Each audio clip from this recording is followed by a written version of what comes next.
Hanli hovered in midair in the distance and was not in the hurry to return to that spot.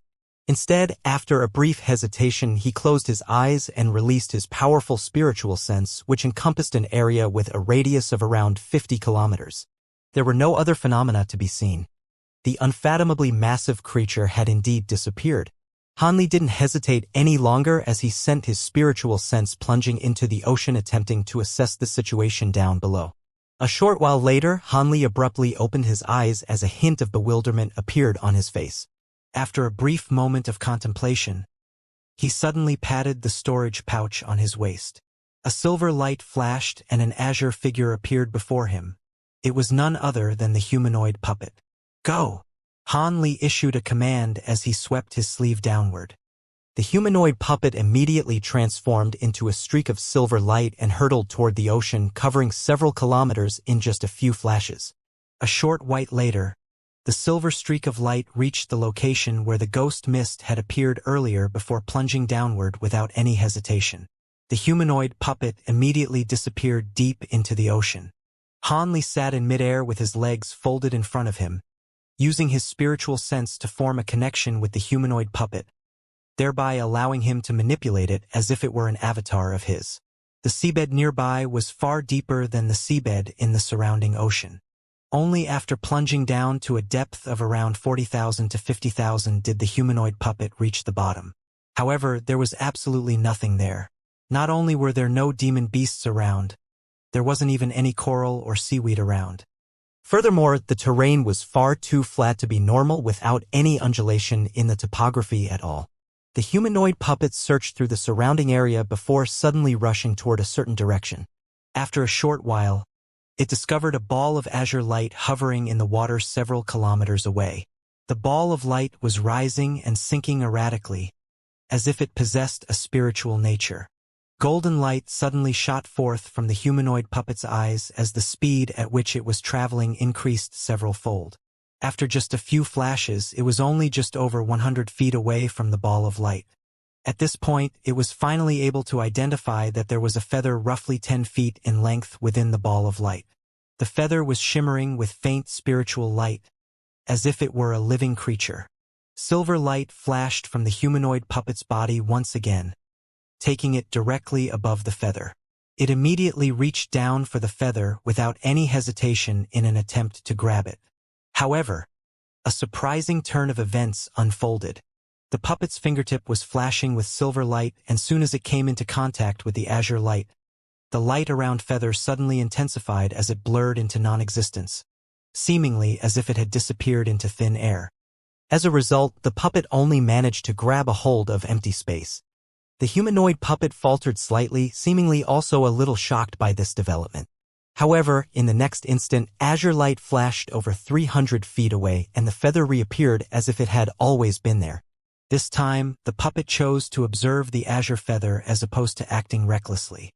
However, the feather began to drift into the distance again. The puppet didn't let it drift far, however, as it sprang into action again when the azure feather had drifted just over 1,000 feet away.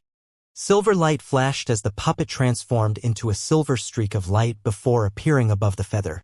However, on this occasion, it didn't make a grab for it with its hand. Instead, it waved its hand through the air. A shimmering silver hand of light appeared before reaching for the feather in its stead. The same thing happened again. The azure light shuddered slightly before the feather teleported away again. However, when it reappeared again this time, loud thunderclaps suddenly erupted above it as golden lightning came crashing down from above, instantly ensnaring it in a net of golden lightning. The feather flashed violently and teleported several times in quick succession, but it would always be rebounded mercilessly by the golden light as soon as it reappeared, rendering its teleportation ability completely useless. At this moment, a humanoid figure appeared in the air above the golden net of lightning. This was none other than Hanli himself, who had also ventured down into the bottom of the ocean. Hanli looked at the azure feather trapped in the golden net and clicked his tongue in wonder. This item appeared to be simply extraordinary. Not only was it emanating azure spiritual light, upon closer inspection, Hanli discovered that the patterns on its surface were constructed from all types of mysterious runes were layered on top of one another and only faintly discernible. However, A small section of the feather's tip had been charred black and there were a few crimson marks on its end, within which wisps of golden light were flashing. Han Li was naturally aware of the fact that this was definitely some sort of rare treasure. Thus, an elated expression appeared on his face as he patted his storage pouch, instantly producing several talismans in the process. He raised a hand and one of the talismans shot forth toward the net. However, azure light flashed and the feathers seemed to have adopted an insubstantial state of being, allowing the talismans to pass directly through it. Han Li's expression faltered upon seeing this, and rather than being enraged by this development, he was ecstatic. This item possessed an extremely potent spiritual nature, thereby lending further support to the notion that it was an extraordinary treasure. Thus, he immediately made a hand seal and began to chant something. The golden lightning net contracted drastically to a radius of around 10 feet at his behest, affording the azure feather no avenue for retreat or evasion. He then opened his mouth to expel a mouthful of blood essence onto the talisman in his hand. At the same time, he cast a series of incantation seals in quick succession, all of which disappeared into the talisman. After releasing that talisman, the azure feather in the golden net attempted to evade it again, but the talisman stuck to it like glue. The azure light receded and the feather took on a much more mundane appearance. Only then did Han Li withdraw his divine devil-bane lightning and feigned a grabbing motion, upon which the hovering azure feather was drawn to his hand. Upon careful inspection, he abruptly raised his eyebrows as he gently tapped the feather with his finger. An incredible scene ensued. Faint spiritual light began to shimmer around the azure feather and it rapidly shrank to around a foot in length in the blink of an eye. Furthermore, the talisman that was stuck to the feather had also shrunk along with it. That was quite an interesting observation. Han Li's stirred slightly as he held onto the shaft of the feather and waved it gently. Azure light instantly erupted from the feather, sweeping up an extremely powerful gust of wind attribute spiritual power. The spiritual power was extremely pure and Han Li was delighted to make this discovery. However, this wasn't the time to be contemplating how to use this treasure. As such, Han Li stored it into a jade box before putting it into his storage pouch. He then deployed the humanoid puppet again to search for any other noteworthy items in the surrounding area. However, Han Li was already very satisfied. As such, he didn't linger any longer in this area. He withdrew the humanoid puppet and flew away from this place as a streak of azure light. During the rest of his journey to Green Spirit Island, Han Li began to carefully contemplate the incident surrounding the giant beast and the ghost mist. It was quite clear that the battle he had just witnessed was far beyond something that any cultivator in the human world could interfere with. That giant beast seemed to be a powerful demon from the spirit realm or some other alternate realm. Furthermore, that ghost mist seemed to be alive and also appeared to be more powerful than the giant beast. That was quite a shocking revelation to Han Li at the time. The only living beings in the human world that could be so astonishing had to those legendary devils. Back when he had been trapped in the Umbra realm, he had suspected that the Umbra realm had somehow been related to Devil Luo Mian. After all, only half-spirit, half-demon beings like them would possess the incredible ability to easily tear through space and travel throughout the realms. That unfathomably massive beast appeared to also possess power that defied the natural order. Otherwise, it wouldn't have been able to forcibly attack the ghost mist through the boundary between realms. With Han Li's vast reserves of experience, in conjunction with the knowledge he had gleaned from reading the many ancient tomes that he could roughly make sense of what he had just witnessed. However, no matter how spot-on he was with his speculation, fearsome beings like Luo Mian were far too powerful for him to do anything against. As such, he could only treat that as a bizarre experience. 2 months and a day later, Han Li was just flying over the ocean when his expression suddenly changed and he shot forth in a certain direction. He had only traveled a few kilometers when bursts of explosive booms erupted up ahead. In the distance, not too far away from his current location, spiritual light was flashing incessantly as 3 cultivators were fighting for their lives, trying to ward off a high-grade demon beast. Among the 3 of them, one was an early core formation cultivator while the other 2 were only at the late foundation establishment stage. Unfortunately for them, that demon core was at the 6th grade. Even after the 3 of them combined their powers, they could only just barely ensure self-preservation. Han Li stopped in midair and began to carefully appraise this battle. The core formation cultivator was a middle-aged man wearing a conical bamboo hat that obscured most of his face. His skin appeared to be quite dark, and he was manipulating a yellow flying sword, with which he was taking on most of the demon beast's attacks. As for the other two late Foundation establishment cultivators, one of them was an elderly man with white hair, while the other was a young woman who appeared to be around 17 or 18 years of age. They were wielding an azure flying trident and a fiery crimson wheel, respectively, and they seemed to be rather powerful as well. The 6th-grade demon beast before them had white mist enshrouding its entire body, and the sound of a crying infant could be heard coming from its mouth. Furthermore, balls of blue lightning were shooting forth from within the white mist. This was the first high-grade demon beast he had encountered in the scattered star seas, an infant carp beast. However, this beast was significantly larger than the one he had seen before. Furthermore, it had 4 fair and tender arms, and the 4 treasures that it was wielding were also quite remarkable. They consisted of a saber, a sword, a drum, and a flag. Among the 4 treasures, the saber, sword, and flag were only relatively rare top-grade treasure. However, that small yellow drum was a powerful ancient treasure that was able to summon silver ripples, which appeared to be quite powerful. Han Li's arrival had clearly attracted the attention of both parties. Upon identifying the fact that Han Li was a human, the man wearing the conical bamboo hat was overjoyed, and he yelled, "I am Qin Jing of Lightning Sky Island. If you're willing to lend us your assistance, I'll be sure to reward you handsomely following this battle." Due to the fact that most of his attention was focused on handling the demon beast, the man didn't even have the spare capacity to use his spiritual sense to detect Han Li's cultivation base. As such, he merely assumed that Han Li was just another core formation cultivator who just so happened to be passing by. After all, the speed at which Han Li had been traveling was similar to that of a core formation cultivator. However, the 6th-grade infant carp beast had already developed some level O intelligence. After using its spiritual sense to detect Han Li's cultivation base, a horrified expression immediately appeared on its face.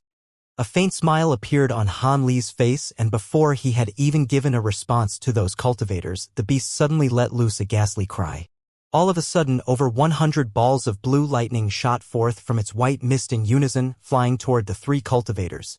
At the same time, it had already emerged from the mist, and was plummeting like a shooting star toward the ocean down below as quickly as possible.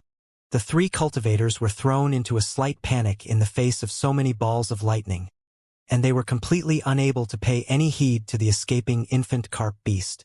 However, Han Li's expression darkened upon seeing this, and he swept his sleeve through the air in the demon beast's direction. A flying sword that was around a foot in length shot forth from his sleeve, shuddering slightly before transforming into a streak of golden light over 100 feet long, which flew through the air.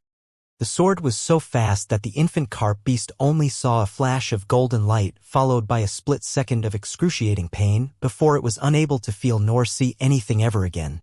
The golden light sped around the demon beast a few times and large clouds of blood mist erupted into the sky, slicing the beast into 7 or 8 pieces. Even its soul didn't have a chance to escape before it, too, was destroyed. The segments of its body came plummeting down from above. At this moment, Han Li reached out a feigned grabbing motion. One section of the demon beast's body suddenly exploded and a blue bead shot forth from within its flesh and blood, flying toward Han Li as a streak of blue light. Han Li closed his 5 fingers and the infant carp beast's demon core had already ended up in his hand. He looked at the demon core in a nonchalant manner without any hint of emotion in his eyes. A demon core of this caliber naturally wasn't going to catch his eyes. Following the death of the demon beast, the balls of lightning frantically attacking the 3 cultivators also disappeared in the flash. The 3 of them heaved a collective sigh of relief before turning to Han Li with awe and veneration in their eyes. They were unable to chase down the infant carp beast earlier, but they had clearly witnessed the scenes in which Han Li destroyed that 6th-grade demon beast with ease. It was not difficult to imagine their astonishment. They had thought that at most, Han Li would only be a core formation cultivator who just so happened to be passing by, but who would have thought that he would be a nascent soul cultivator? However, this place was already quite far into the outer seas. Cultivators of Han Li's caliber were still rare here, but 3 of them had encountered a few in the past, so they weren't overly flustered. Thus, The three cultivators hurriedly stowed away their treasures before drifting over to Hanli. Before they had even reached the Hanli, the man in the conical bamboo hat extended a deep bow toward him. Chun Jing of the Azure Yang sect pays his respects to Senior. Thank you for your assistance, Senior. We've been tangled up in a battle with this demon beast for a long time, and it would have been very difficult for us to escape on our own. May I have the honor of knowing your name, Senior? The man was surreptitiously sizing up Han Li as he spoke.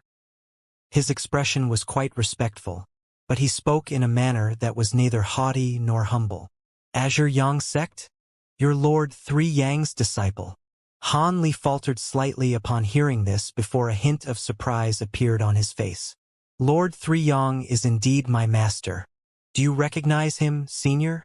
The man scanned over Han Li's body with his spiritual sense, but was unable to detect his cultivation base. He was most likely a nascent soul stage powerful being. He found it slightly perplexing that he was unable to ascertain Han Li's cultivation base, but automatically assumed him to be an early nascent soul cultivator. After all, mid-nascent soul and late-nascent soul cultivators were all extremely renowned. I've heard of your master, yet never seen him. Han Li chuckled. At the mention of the Azure Yang sect and Lord Three Yang, he naturally thought back to Yuan Yao's experiences with them. She had slain the young master of the Azure Yang sect, which led to her being hunted by the entire sect.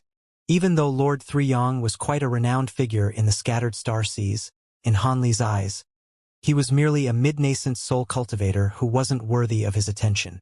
Aside from that, he had no vendetta against the Azure Yang sect, so he certainly wasn't going to kill these three in cold blood. Next, he began to ask them some questions. The three of you must be quite familiar with this area, right? Do you know the specific location of the Green Spirit Island? Han Li's sea charts were very detailed, but it was no easy task trying to find an island in this boundless ocean.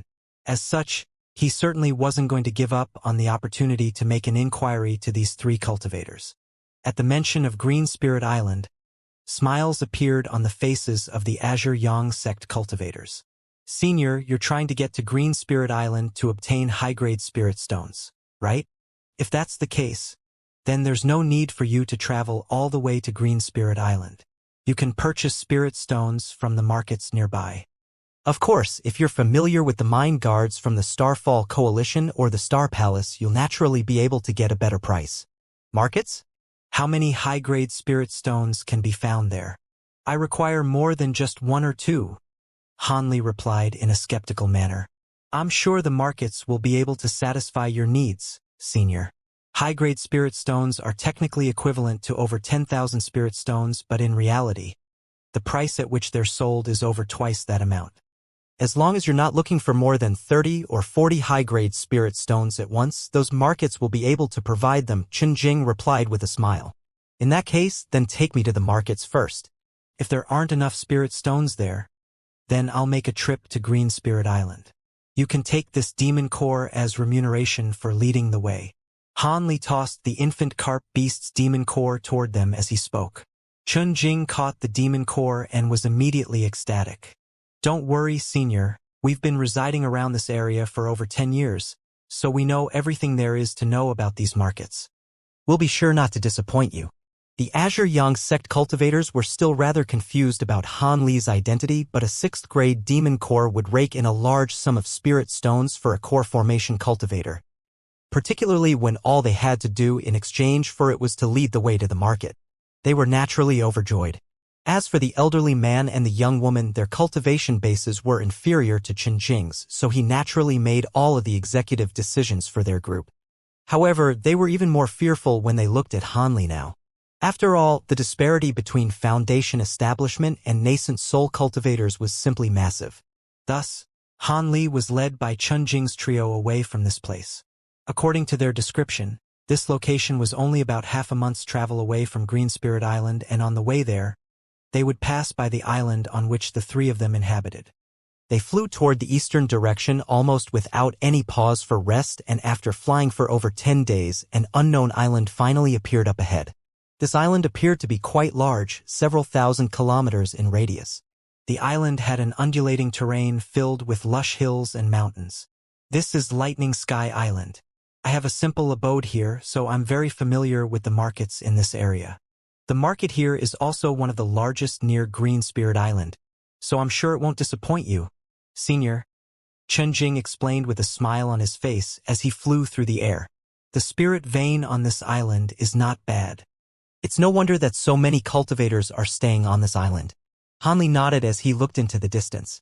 Not only is the spirit vein on Lightning Sky Island the best among the surrounding few islands, the island also produces several types of rare medicines.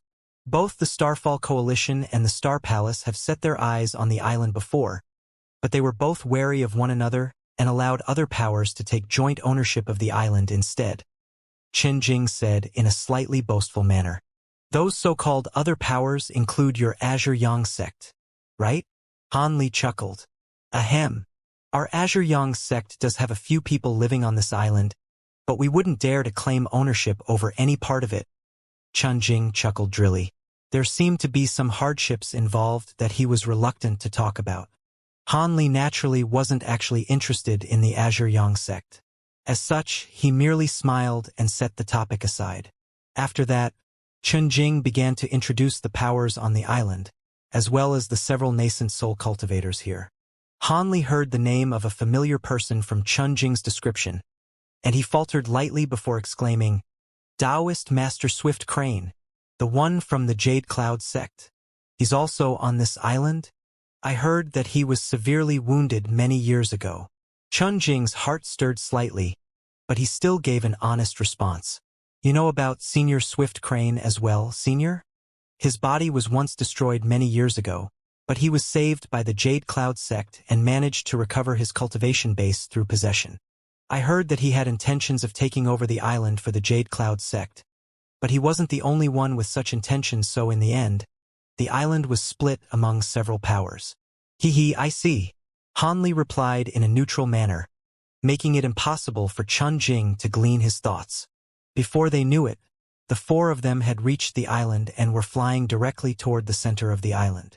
After flying for a short while longer, a small city nestled between several tall mountains appeared before their eyes. It was quite clear that this city had only been constructed not long ago. It wasn't very large in area, only around a dozen or so square kilometers, and all of the buildings in the city were constructed from large gray-white stones, creating a pristine and orderly sight to behold. There appeared to be city gates on all four sides of the city, but only qi condensation cultivators used those gates.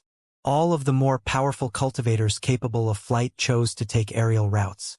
It appeared to be a lively and bustling city. Han Li's eyes narrowed as he suddenly asked, How many cultivators are there living on this island? Are they all here in the city? Qin Jing faltered slightly upon hearing this before replying after some contemplation. There are no exact population figures, but if the qi condensation cultivators are taken into account as well, then there are probably 30,000 to 40,000 inhabitants. Most of them live in the city while others are distributed over other spots on the island. There are even some powerful cultivators who have blasted cave abodes for themselves into the faces of mountains. I see. Han Li nodded with a thoughtful expression and didn't raise any other questions.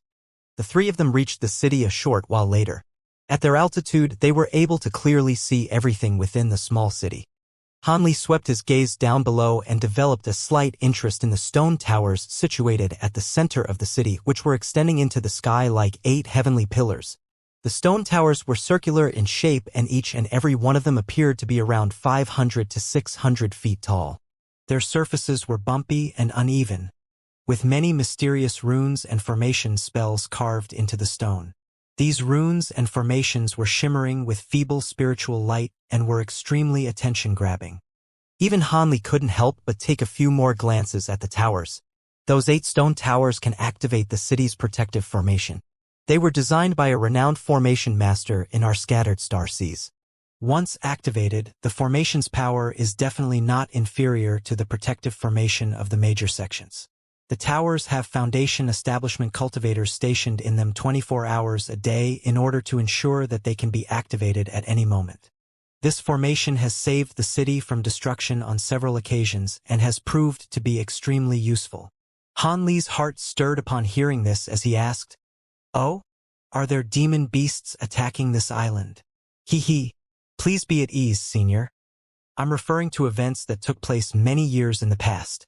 Ever since the mines on Green Spirit Island were split among us humans and demon beasts, those demon beasts have never attacked this island again. Let's get down now. The market is just over there, and I happen to know a few shops that specialize in selling high-grade spirit stones. I can introduce them to you, Senior, Chenhing replied with a smile before pointing toward the southern region of the city, awaiting further instructions from Hanli. Hanli turned toward the direction that Chenjing was pointing to find that there were some buildings there that were indeed different from others. All of them were remarkably tall and large, with the smallest pavilions being 2 or 3 levels tall, and the largest at 4 or 5 levels in height. There were steady streams of cultivators entering and exiting the doors of these pavilions, creating a much more lively scene than anywhere else in the city. Hanli nodded, but to the 3 cultivators' surprise, he said, "There's no need for an introduction. I'll get down there and have a look for myself. You 3 can go now." "Yes." Chun Jing was slightly taken aback, but he didn't dare to object as he bowed respectfully. Hanli turned to the 3 of them and suddenly said in a cold voice, "I don't want anyone else to know about the fact that I came to this island. You know what you should do, right? Please rest assured, Senior. We won't tell anyone anything." Chun Jing's heart jolted with shock, but he still maintained a respectful expression. "Hee.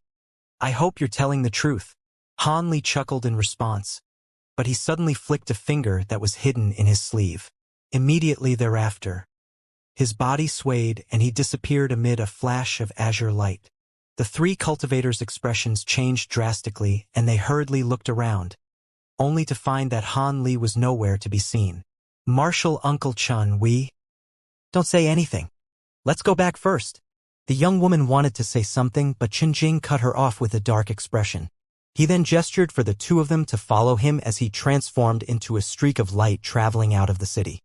The 2 Foundation establishment cultivators were still a little shell-shocked, but they could only follow their leader. The 2 of them had flown over 50 kilometers before they knew it, and they descended on a nondescript little mountain. At an obscure location at the foot of the mountain, there was a small cave abode.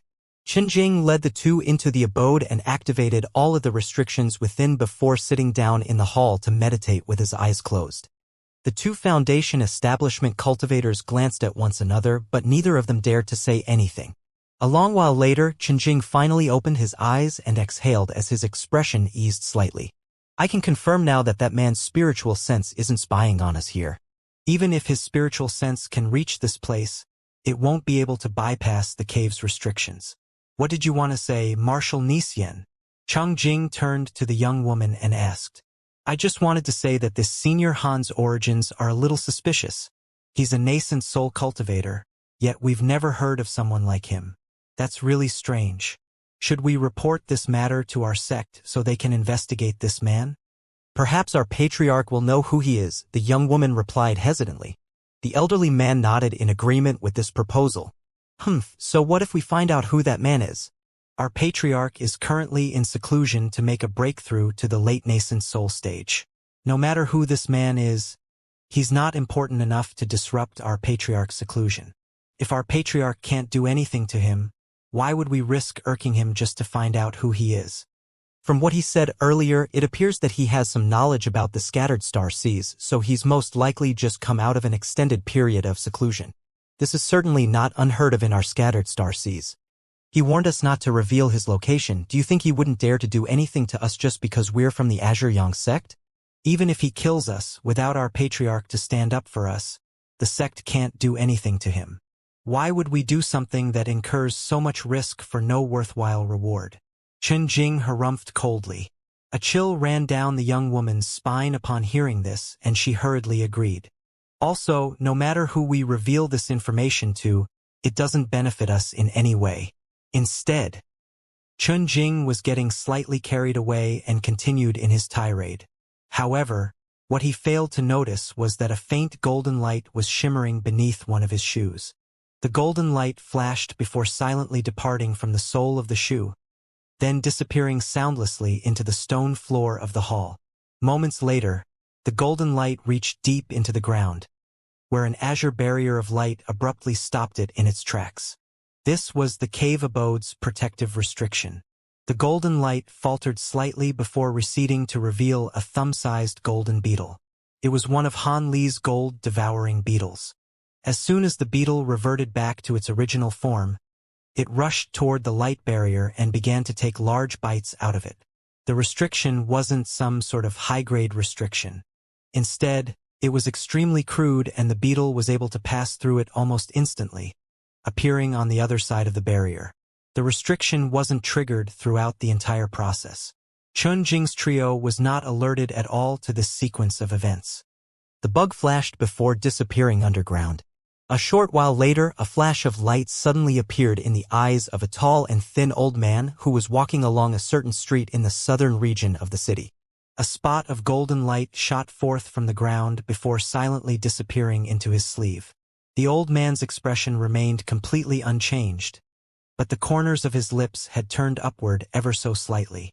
This man was none other than Han Li, who had altered his appearance. That spot of golden light was naturally the gold-devouring beetles, within which he had imbued a sliver of his spiritual sense. After reaching the late nascent soul stage, even though his spiritual sense was still vastly inferior to that of a deity transformation cultivator, it was still far more powerful than that of a late nascent soul cultivator. As such, he was already capable of imbuing a wisp of his spiritual sense into an object. Of course, this wasn't a permanent arrangement. That wisp of spiritual sense could only maintain itself for a certain period of time, and it could only be imbued within a sentient living being. Furthermore, the gold-devouring beetles were spirit insects that were connected to his soul, so he was able to use his spiritual sense to directly control them. When Han Li separated from the three cultivators, he didn't immediately kill them to silence them, but he imbued a wisp of his spiritual sense onto one of his gold-devouring beetles, then snuck it onto Chun Jing's body for him to take back to his cave abode. With Han Li's current power level in conjunction with the gold-devouring beetle's abilities, it naturally wasn't going to be noticed by a mere early core formation cultivator. Han Li had made up his mind. If these three people followed his instructions, then he would naturally leave them alone. However, if they decided to play tricks behind his back, then he would immediately use this gold-devouring beetle to kill all of them. Gold-devouring beetles that were yet to reach full maturity wouldn't be able to do much to nascent soul cultivators, but with their indestructibility and engulfment powers, it would be a very simple task for it to take care of an early core formation cultivator and two foundation establishment cultivators. Following the gold-devouring beetle's return, Han Li immediately withdrew that wisp of spiritual sense. The conversation between Qin Jing's trio was instantly replayed back to him, and he smiled internally before paying no further heed to those three. He turned his attention to the pavilions situated on either side of him. He was clearly in the so-called market already. Not only were there many cultivators here, there were also some high-grade cultivators who rose up into the air or descended from above from time to time. There were also some cautious cultivators who rushed their way through the pavilions on high alert, seemingly constantly in fear of being identified. Han Li was sizing up other cultivators with reckless abandon, and his actions naturally attracted the attention of some cultivators. However, after detecting his cultivation base with their spiritual sense, all of the cultivators were immediately horrified. All of them either rushed away immediately or forced a smile onto their faces before turning away. Han Li had restricted his cultivation base, feigning a late core formation cultivator. Even so, that was already enough to scare off all of the other cultivators. After taking a few more steps, Han Li suddenly faltered as his gaze fell on several pavilions, upon which a hint of surprise appeared on his face. These were 6 two-story pavilions lined up next to one another by the side of the street. There was a long and thin flag set up in front of each of the pavilions, and there were different diagrams on those flags, comprising of a blue monster, a small golden sword, an azure spirit herb, and several other designs. Are those the 6 united palaces? Han Li was surprised to see this. If he recalled correctly, many of the powers in the scattered starseas had already joined the Starfall Coalition. As such, it was very surprising to see another power set up a shop in such a bold manner on this island. It appeared that the Starfall Coalition was indeed quite powerful. Even though they weren't able to dominate the entire Green Spirit Island, the other powers on the island still don't dare to set up shops in the city. Han Li had been in conflict with many of the old nascent soul monsters in the Starfall Coalition, so he naturally wasn't going to seek them out. As such, he shook his head and decided to make his way toward the shop in front of him. However, before he had even begun to approach the shop, several cultivators suddenly emerged from one of the 6 United Palace pavilions. Han Li caught sight of the cultivator at the forefront of the group, upon which his expression changed slightly. This was a yellow-robed old man who appeared to be over 50 years of age. There was a Taoist priest in a set of crane robes beside him. The latter appeared to be around just over 20 years old, and both of them were early nascent soul cultivators. There were 4 core formation cultivators behind them, as well as a middle-aged manager wearing a set of attire from the 6 United Palaces. The manager wore a fawning smile on his face and was clearly trying to curry favor. That was to be expected. After all, nascent soul cultivators were revered beings everywhere, and it was quite an occasion to have 2 of them visit the same shop at once. What made Han Li's expression change slightly was none other than that young Taoist priest in the crane robes. The man appeared to be very young, but no matter how Han Li looked at him, he was clearly the very same Taoist priest who had hunted him down many years ago and almost taken his life, Taoist Master Swift Crane. It was just that he appeared to have reverted back to a far younger age. Despite that, his appearance hadn't changed much. This was the Taoist Master Swift Crane who had been resurrected from the dead. As for the fact that his appearance had remained largely unchanged, Han Li didn't find that be all that strange. There were countless secret techniques in the cultivation world that could allow one to permanently change their appearance and figure. Most cultivators who were resurrected through possession would unconsciously revert back to their original appearance in order to make everyone forget the fact that they had secured a new body through possession. After all, possession wasn't prohibited among high-grade cultivators, but it was still bad for their reputation. The fact that Taoist Master Swift Crane had reverted back to his original appearance yet was much younger before was a clear indication that he had only just used an appearance-altering secret technique not long ago. As such, he hadn't yet had a chance to alter his age as well. After all, appearances could be altered in a short time, but age was a different story. Han Li immediately composed his expression again before walking toward the pavilions as if nothing had happened. Taoist Master Swift Crane and the yellow-robed man also only took cursory glances at Han Li. They were surprised to see that his cultivation base was quite advanced. But they didn't pay him any heed as they led the 4 core formation cultivators toward the center of the city. Han Li also walked on ahead without even turning his head, giving off the impression that he was merely passing by.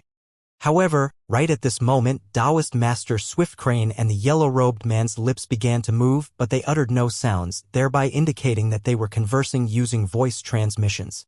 Han Li had his back to the 2 of them and his footsteps faltered slightly again. However, he quickly continued onward, getting further and further away from Taoist Master Swift Crane and the others.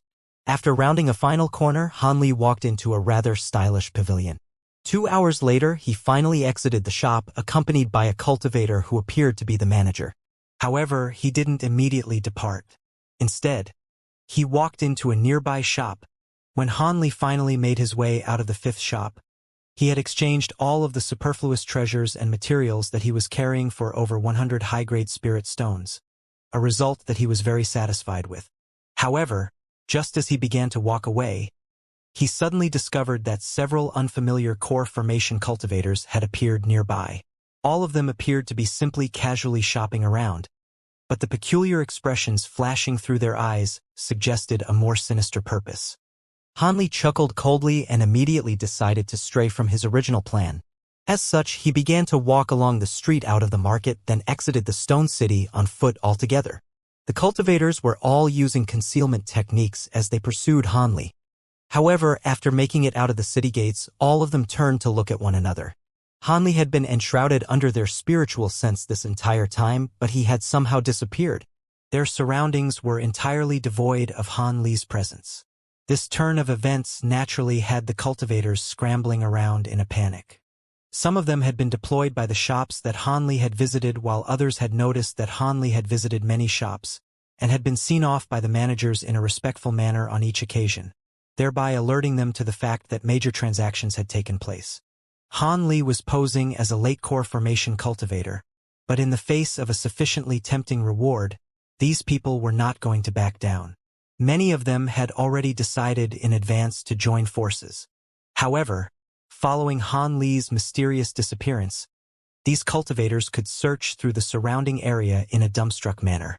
None of them were able to find Han Li in the end, so they could only return to the Stone City with frustration and disappointment in their hearts. Not long after all of them had left, azure light suddenly flashed in the air above the spot that Han Li had just disappeared from. Immediately thereafter, an indistinct humanoid figure began to appear. Spiritual light then flashed from the humanoid figure's body and it transformed into Han Li with his original set of features. Han Li took a glance at the Stone City and a deriding sneer appeared on his face. If it weren't for the fact that he didn't want to alert the nascent soul cultivators in the city to his presence, he definitely wouldn't have let those cultivators return to the city alive. As such, they were extremely fortunate to have been unable to see through Han Li's concealment technique. Otherwise, Han Li would have destroyed those core formation cultivators with ease. After looking around from his vantage point up in the air, Han Li decided on a certain direction and flew away as a streak of azure light. A short while later, the streak of azure light descended on a call. This was an extremely tranquil place with beautiful flora and fauna as well as heavy mountain mist that refused to disperse. Han Li only took a cursory glance around him before nodding to himself. He raised a hand and a stack of formation flags of different colors appeared. A dozen or so streaks of light shot forth, all of disappearing into the surrounding mist. A layer of white mist then rapidly rose up from the ground, merging with the mist in the call to form what seemed to be a single inseparable entity. Han Li's body was concealed within this mist. After setting up that concealment formation, he patted a certain spirit beast pouch that was hanging from his waist. A loud buzzing sound erupted as tens of thousands of gold-devouring beetles flew out from the pouch, creating a golden cloud that hovered in front of him. Han Li sat down with his legs folded in front of him and began to chant something. Azure spiritual light began to flash over his body, and a loud boom erupted, following which the beetles transformed into golden flowers that shot forth in all directions. Almost at the exact same moment, Han Li abruptly opened his eyes, which were initially shimmering with a remarkably bright light before then falling extremely dim. This was the secret technique that Han Li had once unleashed in the Devil Fall Valley to split his spiritual sense into over 1,000 strands. It was a technique he had mastered on his own using the Great Development Technique. The technique allowed him to divide his spiritual sense into countless thin strands, which he could then temporarily imbue onto a gold-devouring beetle. Thus, it was the equivalent of suddenly attaining over 1,000 new pairs of ears and eyes. This secret technique appeared to be similar to the technique Han Li had used to imbue the gold-devouring beetle with a wisp of his spiritual sense, but it was actually completely different. One of them involved splitting up his spiritual sense into countless tiny strands at once, then borrowing the senses of the gold-devouring beetles to detect and search for what he was unable to with his spiritual sense. This could only be accomplished by using his soul to directly instruct the beetles, and they couldn't be allowed to stray out of a certain range as his spiritual sense would be automatically withdrawn in that case. The other technique involved individually imbuing a creature with a fragment of his soul, then allowing the soul fragment to manipulate the living creature in a flexible manner based on a set of instructions received from Han Li in advance. He didn't have to use his soul to control the living creature in the process, and if he wanted to, he could even instruct the spirit insect to attack an enemy. To a certain degree, it was similar to an avatar technique. Furthermore, as long as the time limit wasn't reached, there was no distance restriction on how far the manipulated creature could stray. Unless there was a situation in which he wasn't able to use his spiritual sense for some reason, the former of the two techniques was essentially useless. However, the latter was an extremely useful technique that not even many late nascent soul cultivators could master. As such, the two were simply incomparable. After all of the gold-devouring beetles flew out of the white mist, some of them burrowed into the ground while others rose into the air. In the blink of an eye, all of the spirit insects had disappeared.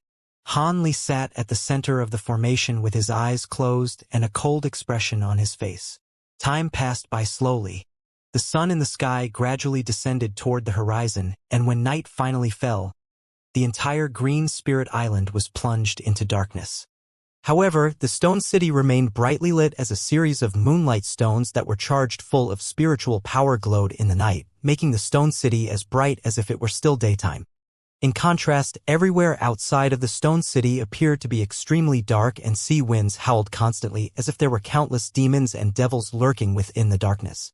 Cultivators didn't really care whether it was day or night, as they could use their magic power to grant themselves night vision. But the range of their vision would be significantly inferior compared to how far ahead they could during the day. However, that was not the case in the scattered star seas.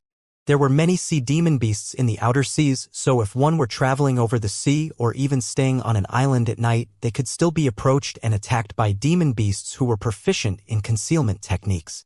After all, cultivators weren't normally on high enough alert to constantly be releasing their spiritual sense. As such, many more cultivators perished as a result of these sneak attacks per year than compared to those who perished during official culls of demon beasts. As such, unless if there were urgent matters to be attended to or if one felt that they were powerful enough to look after themselves, all of the cultivators on the island would become more alert at night. The locations where cultivators were gathered would have all of their restrictions activated, and all of the cultivators who hadn't traveled out to sea would retreat back into those establishments.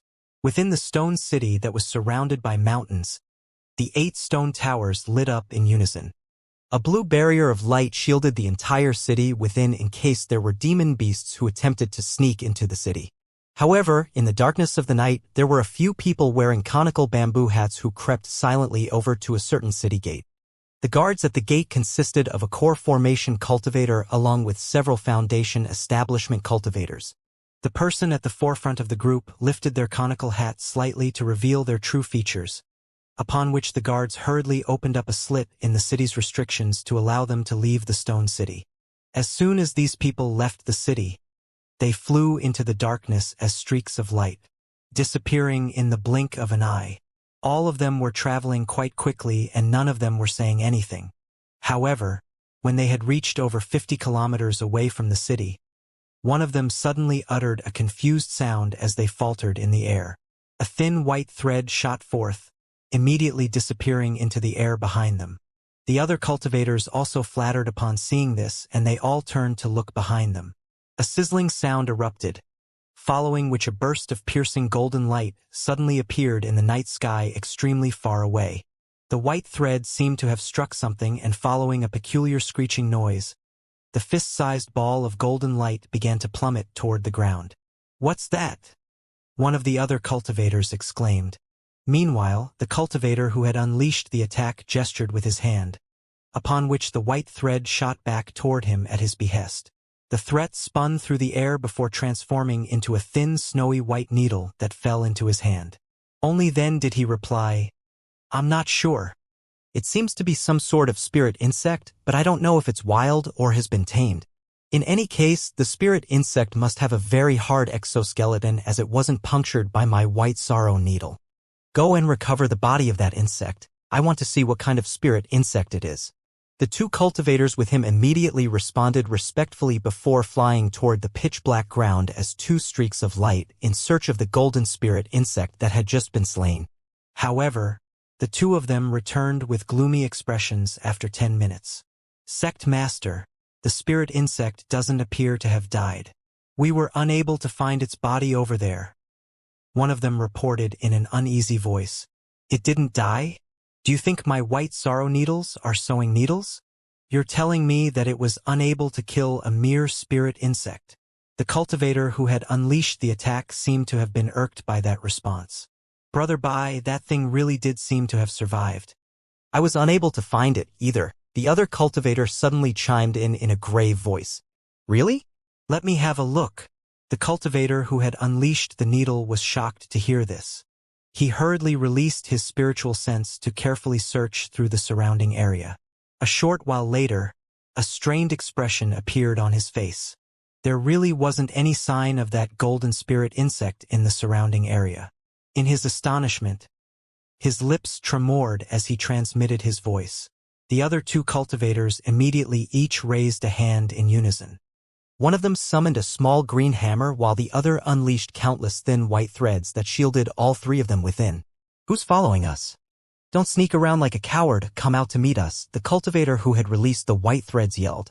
At the same time, his gaze scanned through the surrounding area as an astonishing aura erupted from his body. The surrounding area remained silent and no one revealed themselves in the darkness. It was as if there really wasn't anyone there. The cultivator who had just spoken was furious upon seeing this. He harumphed coldly as he made a hand seal, preparing to unleash an attack that would force their pursuers to show themselves. Right at this moment, an indistinct buzzing suddenly rang out around them in all directions. Furthermore, the sound was only becoming louder and louder as if it were rapidly approaching them. The cultivators' hearts jolted upon hearing this as they surveyed their surroundings with wide eyes. Moments later, spots of golden light began to appear in the darkness. Each and every spot of golden light contained a golden beetle within, and more of those spots were beginning to appear. The group of cultivators had been surrounded. A stir immediately ran through the group upon seeing this. Even the two cultivators at the forefront of the group were astonished. In particular, the one who had just attacked the spirit insect knew just how pesky these spirit insects were. With so many of them appearing at once, it was definitely not going to be easy to take care of all of them. Thus, the cultivator's expression immediately darkened as his spiritual sense swept incessantly through the surrounding area, trying to find that cultivator that was manipulating these spirit insects. However, his search proved to be completely futile. Their opponents had concealed themselves extremely well, leaving him unable to discover their presence. This turn of events immediately made his heart sink.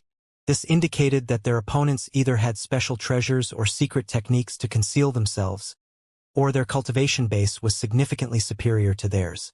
In any case, neither of those possibilities were good things. If you're going to use your insects to trap us, then at least give us a reason for your actions. You still haven't revealed yourself to us yet. Are you really just a coward who's going to hide in the shadows? The cultivator who had summoned the jade hammer yelled. At the same time, dazzling green light began to flash from the treasure in his hand. Hee, you'll meet me soon enough. Fellow Taoist Swift Crane, I'm here especially for you, so there's no way I wouldn't come out to meet you. Do you remember me? I'm a nondescript cultivator with the Han surname. A cold male voice suddenly rang out from within the darkness. From the sound of the voice, it appeared that the man was still extremely far away. Han? Who are you, and when have I ever offended you? One of the masked cultivators stirred upon hearing this. He tore off the conical bamboo hat off his head, revealing a set of youthful features that were filled with shock and bewilderment. This man was none other than Taoist Master Swift Crane. The cultivator who had summoned the white threads also took off his conical hat. He was the yellow-robed cultivator who had accompanied Taoist Master Swift Crane earlier in the day. His expression was quite grim as his gaze flashed through the darkness. As for the cultivators behind them, they were naturally the disciples of these two nascent soul cultivators. It was rather strange that these people were leaving Green Spirit Island in such a sneaky manner during the dead of night. Upon hearing Taoist Master Swift Crane's questions, a burst of raucous laughter erupted from all directions before coming to an abrupt halt. The man clearly had no intention of answering him. This made everyone even more perplexed. Fellow Taoist Swift Crane, is this man one of your enemies? The yellow-robed man asked with furrowed brows. From what their mysterious assailant had said, it appeared that he was directly targeting Taoist Master Swift Crane. I'm not sure. I don't have any recollection of an enemy with the Han surname. Taoist Master Swift Crane replied expressionlessly as he angled the horsetail whisk in his hand before him. Despite his calm expression, he was very confused. He simply couldn't recall having such a powerful enemy. The yellow-robed man seemed to be quite wary of this mysterious cultivator, and he hesitated momentarily before cautioning, regardless of who this man is, he's clearly coming after you with bad intentions. You should take care, fellow Taoist. I'm naturally aware of that. However, this man is clearly also a nascent soul cultivator. How could I not be able to recall such a powerful enemy? Han. Taoist Master Swift Crane murmured as he fell into deep thought. During this brief delay, the sound of something tearing through the air suddenly erupted in the night sky. A dazzling streak of azure light then shot forth from the distance, appearing amid the horde of beetles following just a few flashes. The light receded to reveal a young man in azure robes. He looked at Taoist Master Swift Crane and chuckled coldly as he said, I was right to have waited for you for so long. So you really were planning to head to Green Spirit Island.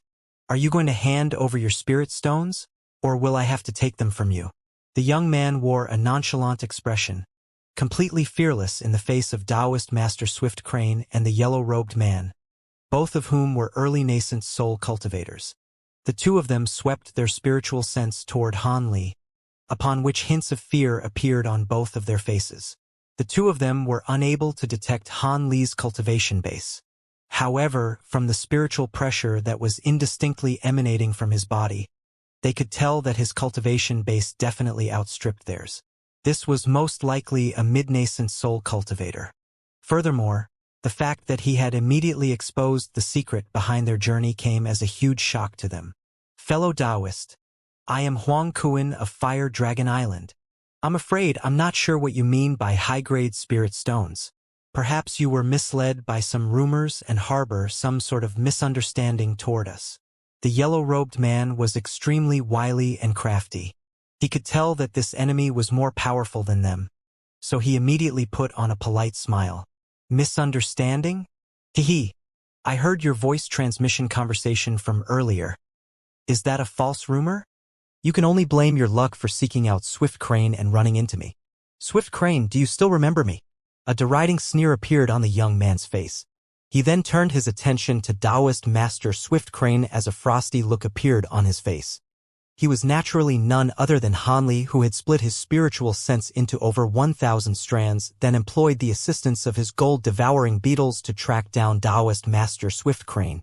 The yellow-robed man's smile immediately stiffened upon hearing Han Li's cold words. You're Han Li? You progressed to the nascent soul stage. At the same time as Han Li was replying to the yellow-robed man, Taoist Master Swift Crane was struck by a sense of familiarity. All of a sudden, he recalled back to the events that had transpired all those years ago, and he finally recognized Han Li. Upon making that realization, an incredulous look appeared on his face, as if he had seen a ghost. Brother Swift Crane, do you know this man? Who is he? Shock and rage were surging through the yellow-robed man, and he turned to Taoist Master Swift Crane with a dark expression. Han Li clearly had no intention of settling this in a peaceful manner, so a battle was inevitable. The yellow-robed man knew that he wouldn't be able to detach himself from the upcoming battle, so it was naturally best to get a gauge of what he was dealing with here. Even though they were facing a mid-nascent soul cultivator, both of them were early nascent soul cultivators, and if they were to join forces, they wouldn't have to fear this opponent. Han Li hovered in the air with his arms crossed, looking at the two of them with a cold sneer on his face. Fellow Taoist Huang, this man is the one who obtained the Heaven Void Cauldron all those years ago. I didn't think that he would have progressed to the nascent soul stage already. Taoist Master Swift Crane replied with a dark expression. What? He's the man that was being hunted down by the Starfall Alliance? I knew he looked familiar somehow, but wasn't he just a core formation stage brat? How has he reached the mid-nascent soul stage already? I'm not sure of that myself.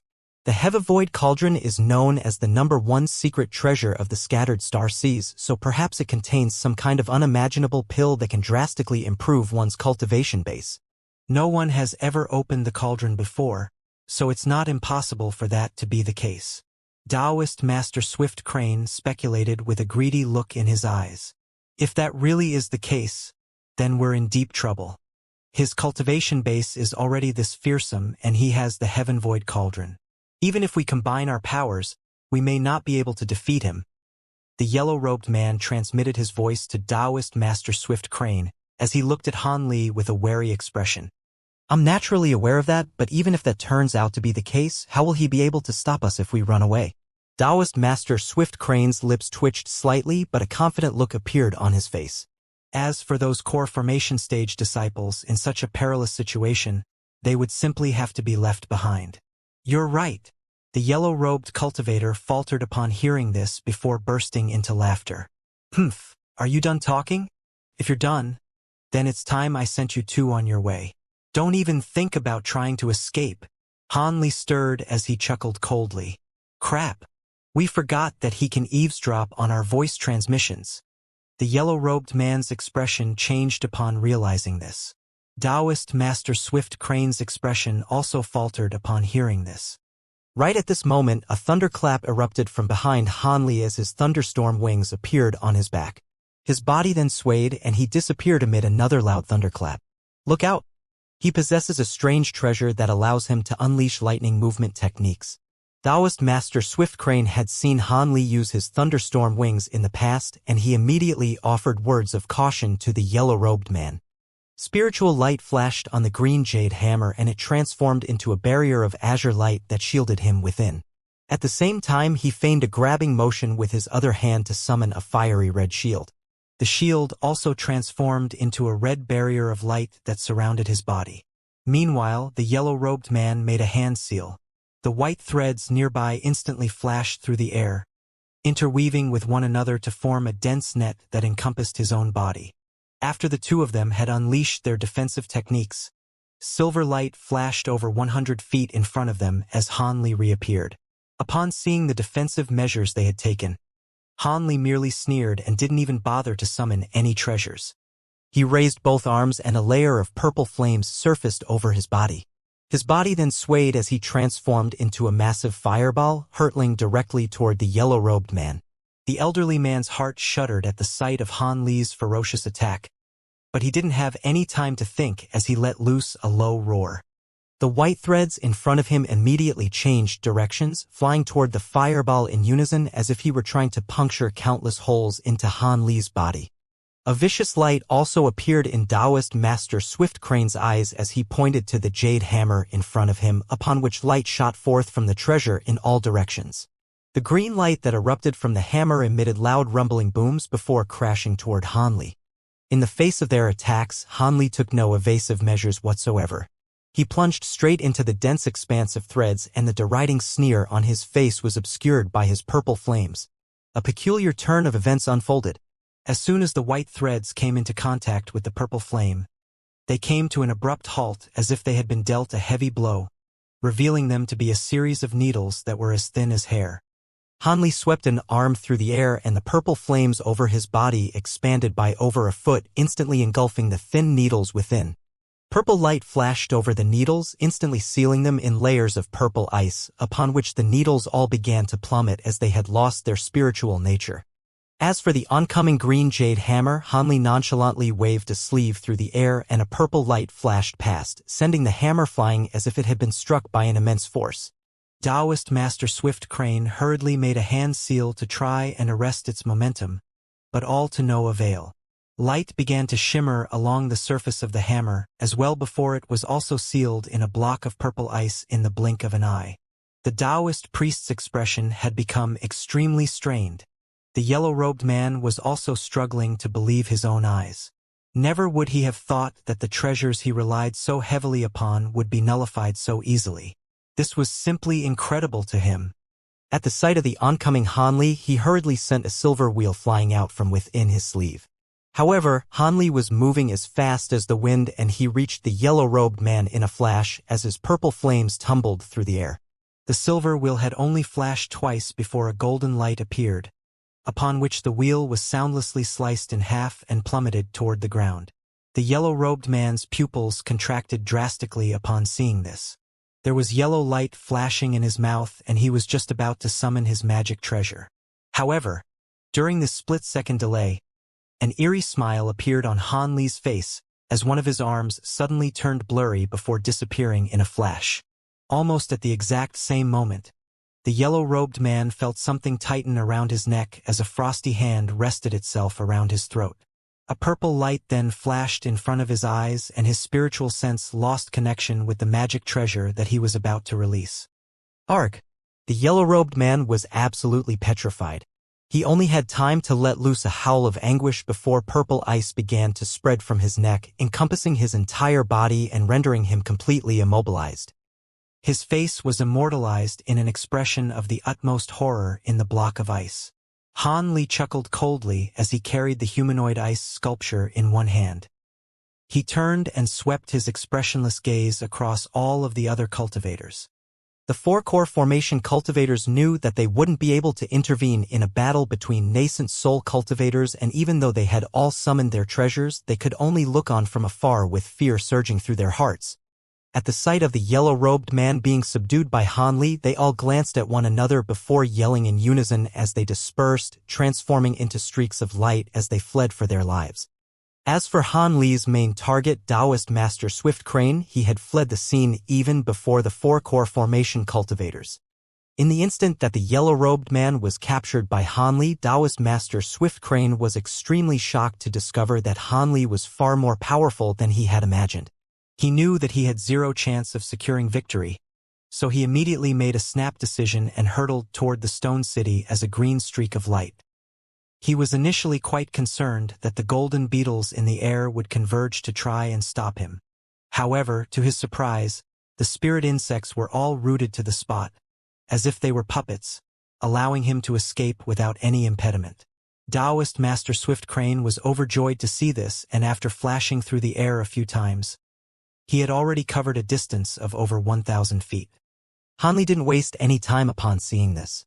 He swept his long sleeve toward the core formation cultivators first, upon which 4 streaks of golden light shot forth, traveling so quickly that they were able to catch up to the 4 cultivators almost instantaneously. A series of agonized cries rang out in quick succession.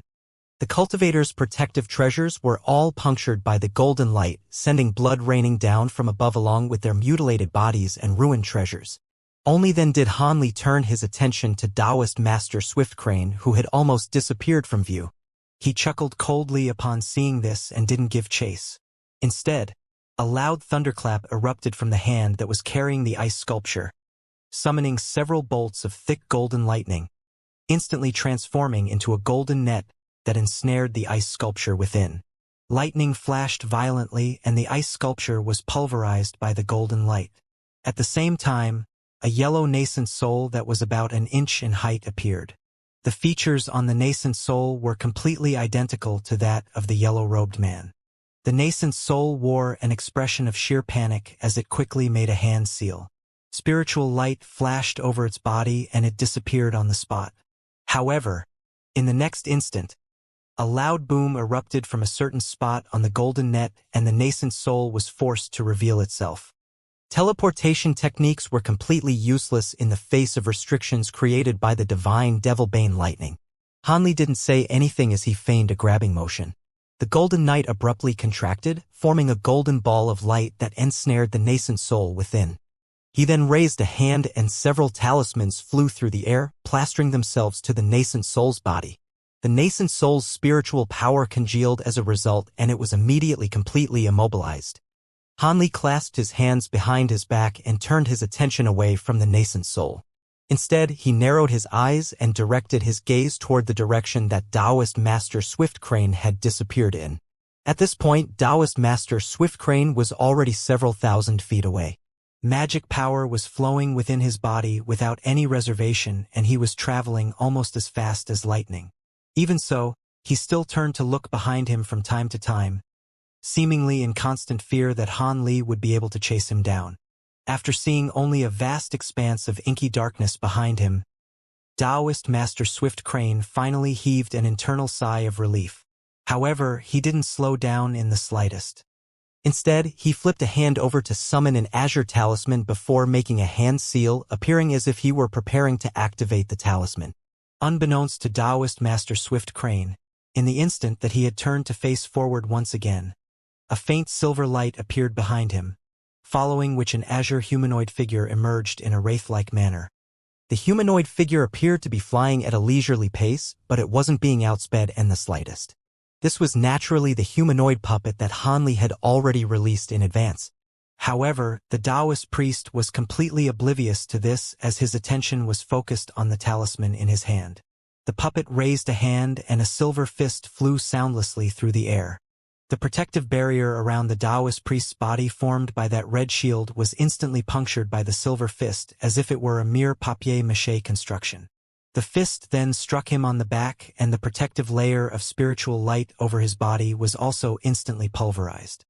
Taoist Master Swift Crane's heart sank at the realization that he was being attacked from behind, but it was already too late for him to react.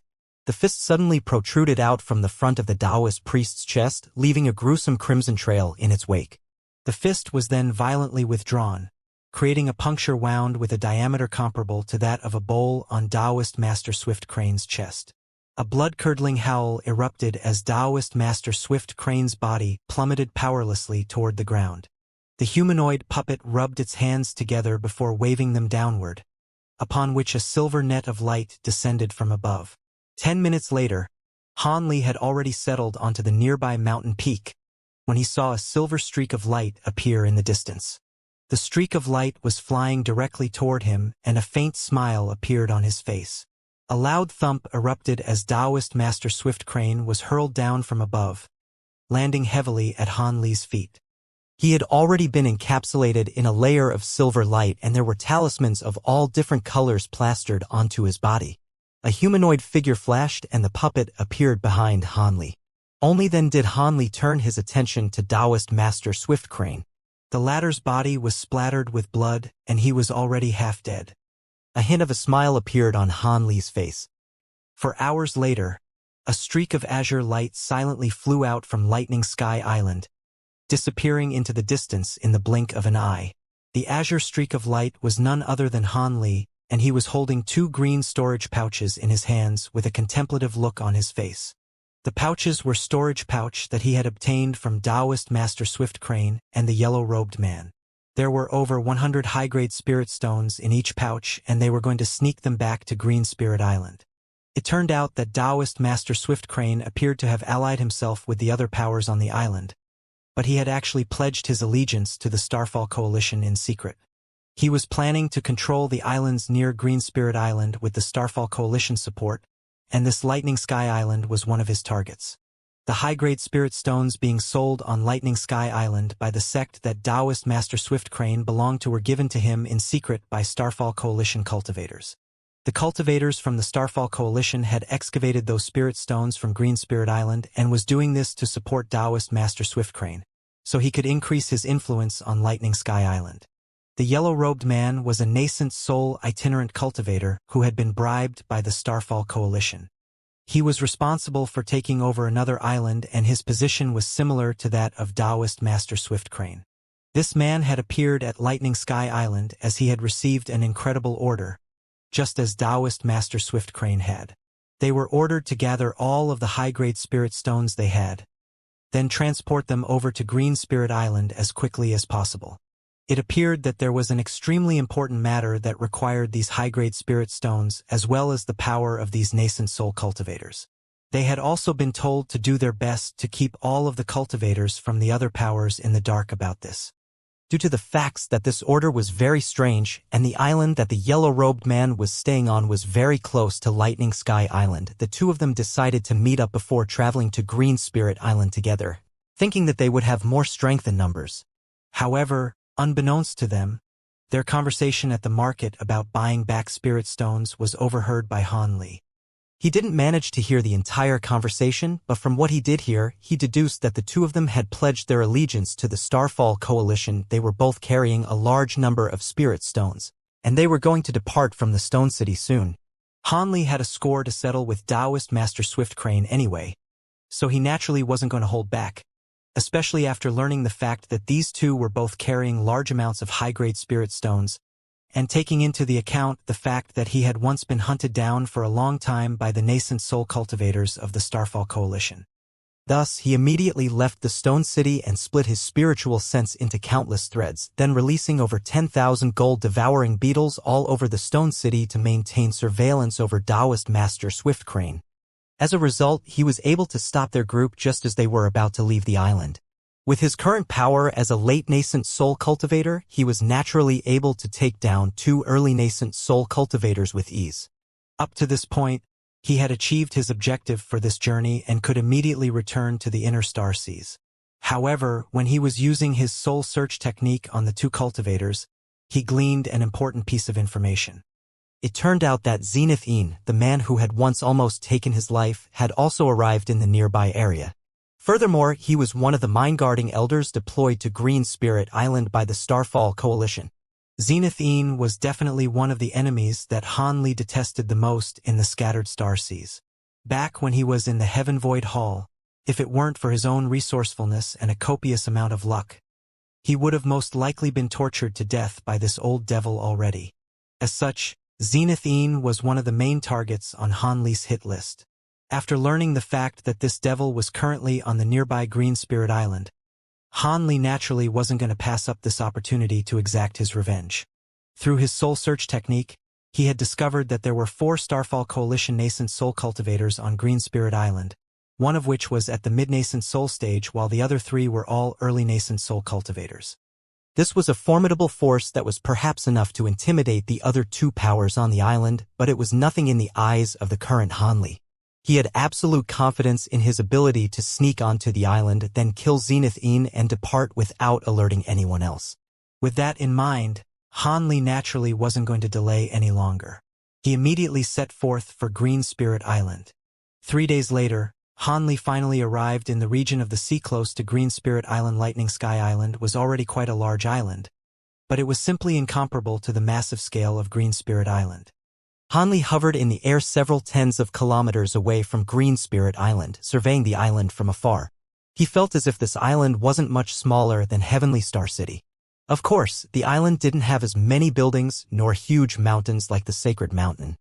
However, there were several mountains that were close to 100,000 feet in height, and they were extremely rare in their own right. What was most astonishing was that the mountains were all extremely steep and barren.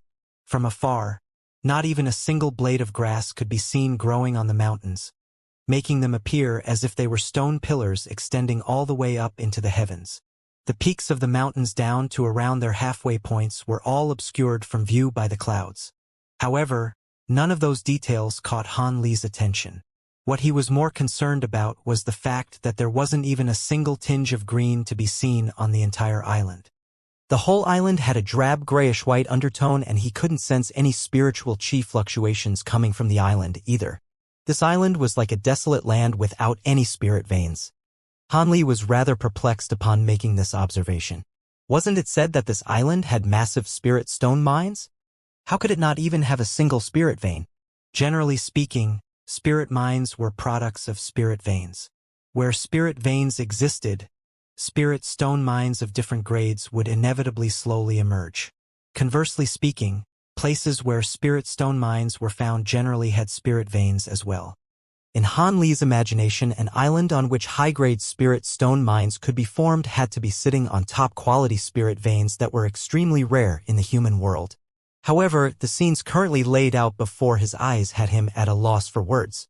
After contemplating the situation, Han Li realized that he had been too naive. If there were top-quality spirit veins that were easy to discover on a massive island like this, how could the so-called high-grade spirit stone mines only have been unearthed recently? They would have been mined by ancient cultivators until there was nothing left. It appeared that there was something on this island that could conceal the fluctuations of spirit veins. With that in mind, Han Li was immediately enlightened. He raised his head to look up at the scorching sun. It was noon at this point, and even though Han Li was confident in his abilities, it was naturally still more convenient to act at night. Thus, he circled over the surrounding area for a while before discovering a rock that was exposed above the surface of the ocean, upon which he landed upon it. He then sat down on the rock with his legs folded in front of him and began to meditate. Several hours later, night fell once again, and Han Li abruptly opened his eyes. He flew toward the island as a streak of azure light, unleashing a secret technique as he did so to make light more blurry and indistinct. In the darkness of the night, normal cultivators would definitely be unable to detect his presence. After a while, Han Li reached the massive island. Due to the fact that he had used the soul search technique on Taoist Master Swift Crane and the yellow-robed man, Han Li was able to easily identify the area that had been occupied by the Starfall Coalition cultivators. Thus, he immediately snuck onto the island and flew toward a massive mountain. Along the way, Han Li encountered many concealment restrictions. After unleashing his spiritual sense, he discovered that there were many guards concealed nearby, and the closer he got the mountain, the guards he discovered. However, at his current power level, these restrictions and low-grade cultivators were naturally nothing to him. He snuck past them without any impediment, and none of the guards were alerted to his approach. An indistinct streak of light flew directly toward the center of the Starfall Coalition area, finally reaching the foot of the massive mountain. The azure light receded and Han Li's figure emerged. He wasn't in a hurry to continue onward. Instead, he looked up toward the mountain peak and contemplated momentarily before a blue light suddenly flashed through his eyes. A faint blue barrier of light was suddenly revealed to Han Li as a result. The light barrier encompassed the entire mountain peak and its surface was as smooth as flowing water. This was a powerful restriction created by some sort of rare formation spell. Han Li's brows furrowed upon seeing this. Such a massive formation restriction couldn't be broken just by using some sort of secret technique. Of course, this didn't mean that the restriction was actually going to be able to stop Han Li. The blue light in his eyes faded and he flipped his hand over, upon which a ball of 3 colored flames emerged. It was none other than his tri-flame fan. Doing this could alert the nearby guards, but Han Li had no choice. In the worst-case scenario, he would just have to kill the guards. As long as he didn't waste any time, it wouldn't be difficult for him to find Zenith Een, and after killing him, no one on the island would be able to stop him from escaping. With that in mind, Han Li raised his feather fan and prepared to blast his way into the restriction. However, right at this moment, his expression suddenly changed and the spiritual light on his tri-flame fan was snuffed out as a surprised look appeared on his face. He then immediately stowed the fan away into his sleeve and disappeared on the spot. Almost at the exact same moment, light flashed in the distance as several streaks of light came rushing toward the mountain with reckless abandon, making no attempt to conceal themselves. A short while later, the streaks of light reached the foot of the mountain and as the light receded, 3 people were revealed. The one at the forefront of the group was a cultivator with disheveled white hair. He had a set of remarkably youthful features, yet his cultivation base was at the mid-nascent soul stage. The 2 people behind him were rather similar in appearance to the white-haired man, but their faces were completely pale and devoid of blood. Neither of them had any expressions on their faces and their white robes presented a slightly eerie sight in the darkness of the night. The white-haired cultivator seemed to be very familiar with the restriction around the mountain peak. He stopped directly in front of the blue barrier of light before raising a hand, upon which a fiery red voice transmission talismans shot forth into the light barrier. A short while later, light suddenly flashed from the blue barrier and a loud rumbling erupted as an opening slowly appeared. The 3 cultivators flew in through the opening one after the other, following which the light barrier rapidly sealed over again. No one noticed that there was a faint azure figure that had flown in with them behind the last white-robed man in their group. Even the white-haired cultivator didn't notice that anything was amiss. Within the blue barrier of light, several cultivators stood in front of the white-haired cultivator with respectful expressions on their faces. "Greetings, Senior Fei. Elder Tang currently has some important matters to attend to, so please rest for a night in the guest pavilion first, and tomorrow, Elder Tang will meet you at the Cloud Smoke Hall." The man who had spoken was a burly core formation cultivator who appeared to be around just over 30 years of age, and was wearing an extremely respectful expression on his face. "What do you mean by that?" "He told me that there was urgent business to be taken care of and asked me to get to the island as soon as possible, but he's now telling me to meet him tomorrow? Is Elder Tang intentionally trying to play games with me?" The white-haired cultivator's expression immediately darkened with displeasure. The burly man's face immediately paled as he hurriedly explained, "That's definitely not the case. Elder Tang really is busy attending to important matters. There's no way he would show any disrespect toward you, Senior Fei." The white-haired cultivator harumphed coldly before abruptly changing the topic. "Forget it. I'll ask him about this in person tomorrow. How many fellow Taoists have arrived on the island so far? Tomorrow is the final deadline for arrival, right?" The burly man was clearly very relieved by this change of subject, and he truthfully replied, "Aside from Senior Swift Crane of Lightning Sky Island and Senior Huang Mo of Heavenly Light Island, all of the other seniors are here. Ever since that Swift Crane had his body destroyed, he's become as cowardly as a rat. He'll surely come with Huang Kuan, so it's no surprise that he's late." A disdainful look appeared on the white-haired cultivator's face. The burly man could only pretend that he hadn't heard that. He didn't dare to voice his opinions on nascent soul cultivators. The white-haired man chuckled coldly upon seeing this before issuing an instruction to one of the white-robed men behind him. Crimson light flashed through the man's eyes as his body twisted at an incredible angle. His upper body elongated like a python to several times its original length, and he immediately pounced on a defenseless Foundation Establishment cultivator. He plunged his fangs into the Foundation Establishment cultivator's neck and began to gulp down large mouthfuls of blood essence. Arg! The Foundation establishment cultivators standing nearby hurriedly stumbled back in horror. A few of them had even brought out their protective treasures to defend themselves. Quit kicking up a fuss. It's just feeding time for my devilish corpses. The white-haired man glared at the low-grade cultivators. The guards could only put away their treasures. Only then did the white-haired man's expression ease slightly as he patted a storage pouch hanging from his waist. A thumb-sized pill that was filled with blood energy shot forth from the storage pouch, upon which the man pointed a finger at the pill, sending it flying toward the other white-robed man. The man opened his mouth expressionlessly and swallowed the pill before continuing to stand still on the spot. Meanwhile, the other white-robed man was still sucking the guard's blood essence with reckless abandon. The guard was originally 7 feet tall, but following a series of crackles and pops that rang out from his joints, his body began to shrink rapidly. At the same time, his skin became extremely shriveled and dry, taking on the appearance of old tree bark. The white-haired cultivator looked on with a cold expression and had no intention of rescuing the guard.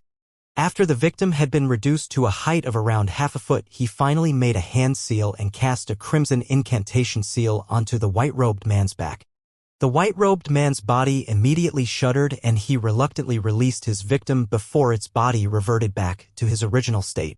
Crimson light shot forth from the white-haired man's hand, striking the guard that had been reduced to an unrecognizable miniature version of himself. A spluttering sound erupted as a ball of crimson flames engulfed the Foundation establishment cultivator's body, reducing him to nothingness in the blink of an eye, completely eradicating even his soul in the process. "Take me to the guest pavilion," the white-haired man instructed as if nothing had happened. "Yes. Please follow me, Senior." The core formation cultivator hurriedly forced a smile onto his face and did as he was told. He rose into the air as a streak of light and led the trio up toward the mountain peak, disappearing into the cloud and mist up above in the blink of an eye. The other Foundation establishment cultivators all heaved a collective sigh of relief with fear lingering on their faces. Unbeknownst to all of them, a concealed humanoid figure had witnessed everything that had just unfolded from a vantage point in the air over 1,000 feet above them. Sinister blood corpse. I didn't think there would be someone in the human world that would dare to refine such devilish corpses. Isn't he afraid that the sinister Xianxia will enter his body and kill him? The man who was muttering to himself was naturally none other than Hanli, who had snuck surreptitiously into the restriction. He had his arms crossed as he hovered in midair, murmuring to himself in an inaudible voice, seemingly having identified the nature of the white-haired cultivator's devilish corpses. Sinister blood corpses were a type of devilish corpse recorded in the corpse refinement tome that Hanli had obtained from old Devil Qian. There was no actual refinement method recorded, but it did mention that this blood corpse was extremely powerful, yet the refinement process was very vicious. It was said that in order to refine this devilish corpse, one had to use a body with the same bloodline as their own. Only then would they be able to use the power of their bloodline to repress the backlash from the blood corpse. During the refinement process, the soul of the body being used would be trapped in the body for eternity without being able to pass on to the afterlife. Cultivators didn't hold blood ties in as high a regard as mortals, but there were still very few cultivators who could do something so heinous and obscene. It was rather peculiar now that Hanli thought about it. Even if there were some extremely cruel cultivators who managed to refine such blood corpses, all of them suffered extremely gruesome fates, with none of them living out the entirety of their natural lifespan. As such, there were many evil cultivators who yearned for these powerful blood corpses, but there weren't that many who dared to actually refine them. At this point, there were almost no cultivators who knew the method to refine these blood corpses. Even a great cultivator like old Devil Qian, who had refined the unbroken Sync Devils, was unaware of that specific refinement method. As such, Hanli was naturally very surprised upon identifying the two sinister blood corpses accompanying the white-haired cultivator. However, regardless of who this white-haired cultivator was or what heinous things he had done in the past, as long as he didn't get in Hanli's way, Hanli couldn't be bothered to pay him any heed. After hovering in the air for a while, Hanli's body swayed as he flew directly toward the mountain peak. He had used the soul search technique on Taoist Master Swift Crane and the yellow-robed man, but they didn't know the specific location of Zenith Yin's residence either. All they knew was that he lived on this mountain peak, so Han Li would have to do a bit of searching himself. He easily subdued a Foundation establishment guard on the mountain and secured the information he was looking for after using his soul search technique again. From that guard's memories, he learned that Zenith Een hadn't gone anywhere and was currently situated in his residence. Han Li was ecstatic upon making this discovery. He reduced the guard to a cloud of dust before heading directly toward the mountain peak. The pinnacle of the mountain was quite vast and spacious, but there weren't many buildings there. Aside from a few sporadic halls and pavilions, there were only large stretches of empty land. That was only to be expected. There were many high-grade cultivators on the island, but almost no low-grade cultivators below the Foundation establishment stage. As such, there was only a total of around 500 to 600 Starfall Coalition cultivators on the island. Such a large number of cultivators at or above the Foundation establishment stage was already quite a force to be reckoned with, and that wasn't even taking into account the fact that there were also several nascent soul cultivators on the island.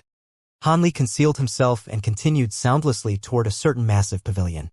This pavilion was quite a spectacular building with 5 levels, which tapered upward to form a pyramid, and the first level took up an area of several thousand feet. However, the entire building was constructed from a strange type of pitch-black rocks which exuded dark yin qi, striking one with a very dark and gloomy feeling. Han Li took a glance at the building before him, which had almost been entirely enshrouded in dark yin qi, and a cold smile appeared on his face as he swept a hand through the air. A massive blade of purple flames hurtled through the air, slicing open a path in the tumbling yin qi. Han Li transformed into a streak of azure light and shot forth into that makeshift passageway without any hesitation. "Who's there?" As soon as Han Li entered through the doors of the pavilion, an alarmed voice sounded, and a streak of black light came flying toward him. The light seemed to contain a middle-aged cultivator. This man wasn't Zenith Een, so Han Li completely ignored him and swept a sleeve toward him, summoning a sword that was over 10 feet in length, which suddenly disappeared as it flashed through the air. The middle-aged cultivator's heart jolted with shock upon seeing this, and he opened his mouth to try and expel some sort of magic treasure. However, it was already too late. Golden light flashed through the air, and the sword reappeared above his head before shooting downward like a bolt of lightning. A howl of anguish rang out as the cultivator body was instantly sliced into several pieces. Even his soul had been pulverized by the golden light, and not even a single shred of it was able to escape. Han Li glanced expressionlessly at the mutilated body. This was clearly a core formation cultivator, and judging from the cultivation art that he had unleashed, he appeared to be one of Zenith Yin's disciples. He flicked a finger and a crimson fireball shot forth.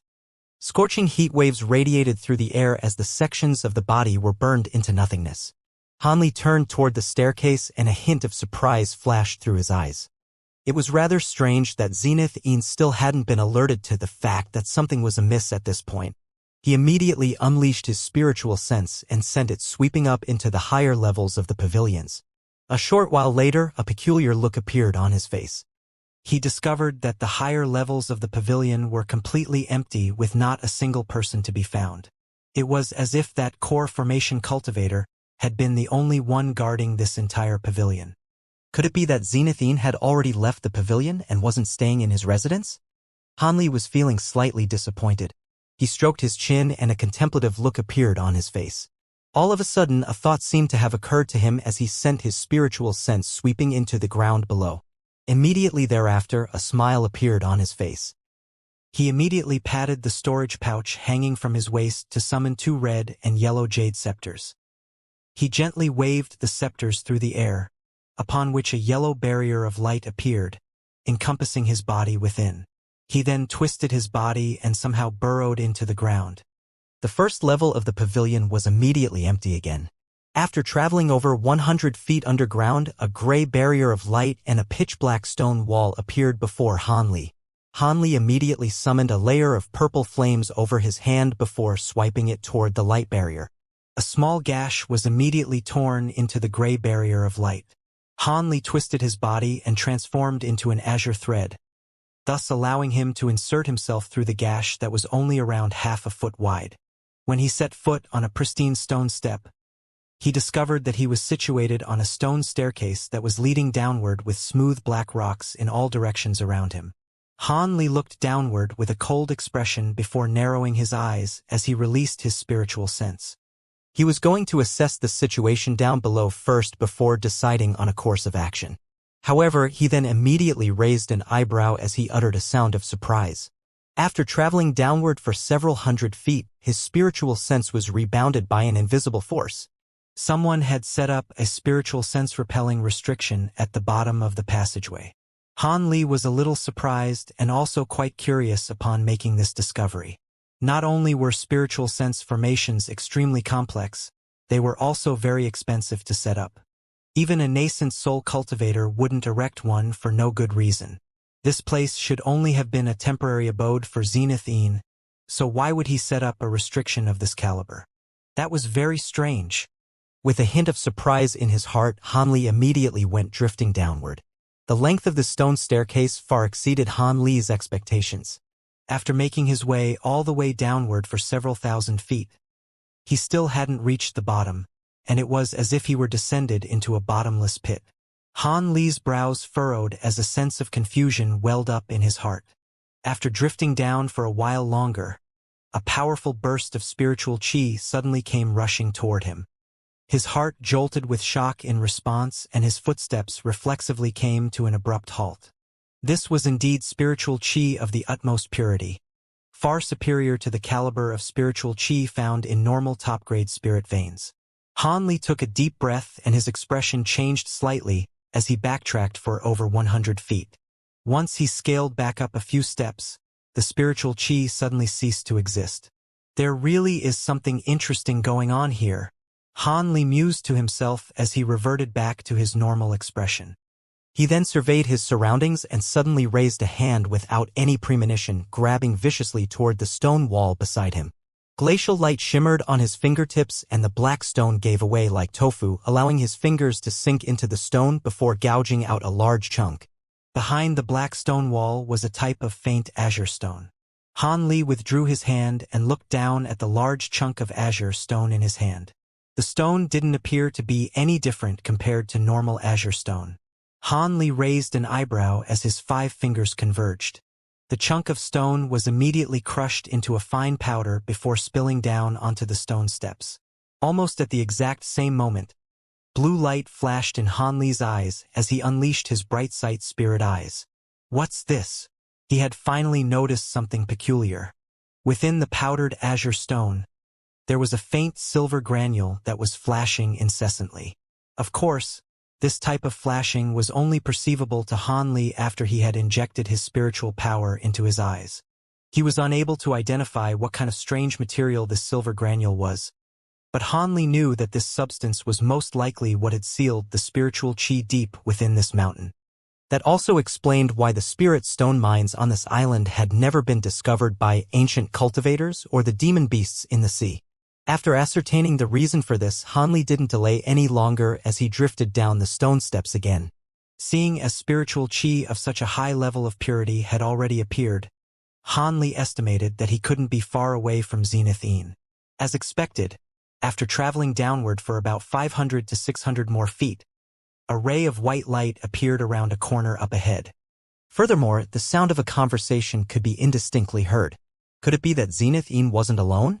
Han Li's eyes narrowed as a peculiar feeling welled up in his heart. However, at his current power level, even if the people that Zenith Een was conversing with were the legendary archsaint of the Six Paths and Wansangu, he would still have nothing to fear. Thus, he immediately rushed forward and rounded the corner in a flash. After doing so, he appeared at the entrance to a stone chamber. The stone door of the chamber was left ajar and faint white light was emanating from within. Han Li chuckled coldly as he flicked a finger toward the stone door. 2 thick bolts of golden lightning shot forth, soundlessly dividing the stone door into 4 portions. Han Li's body then swayed as he appeared directly within the stone chamber.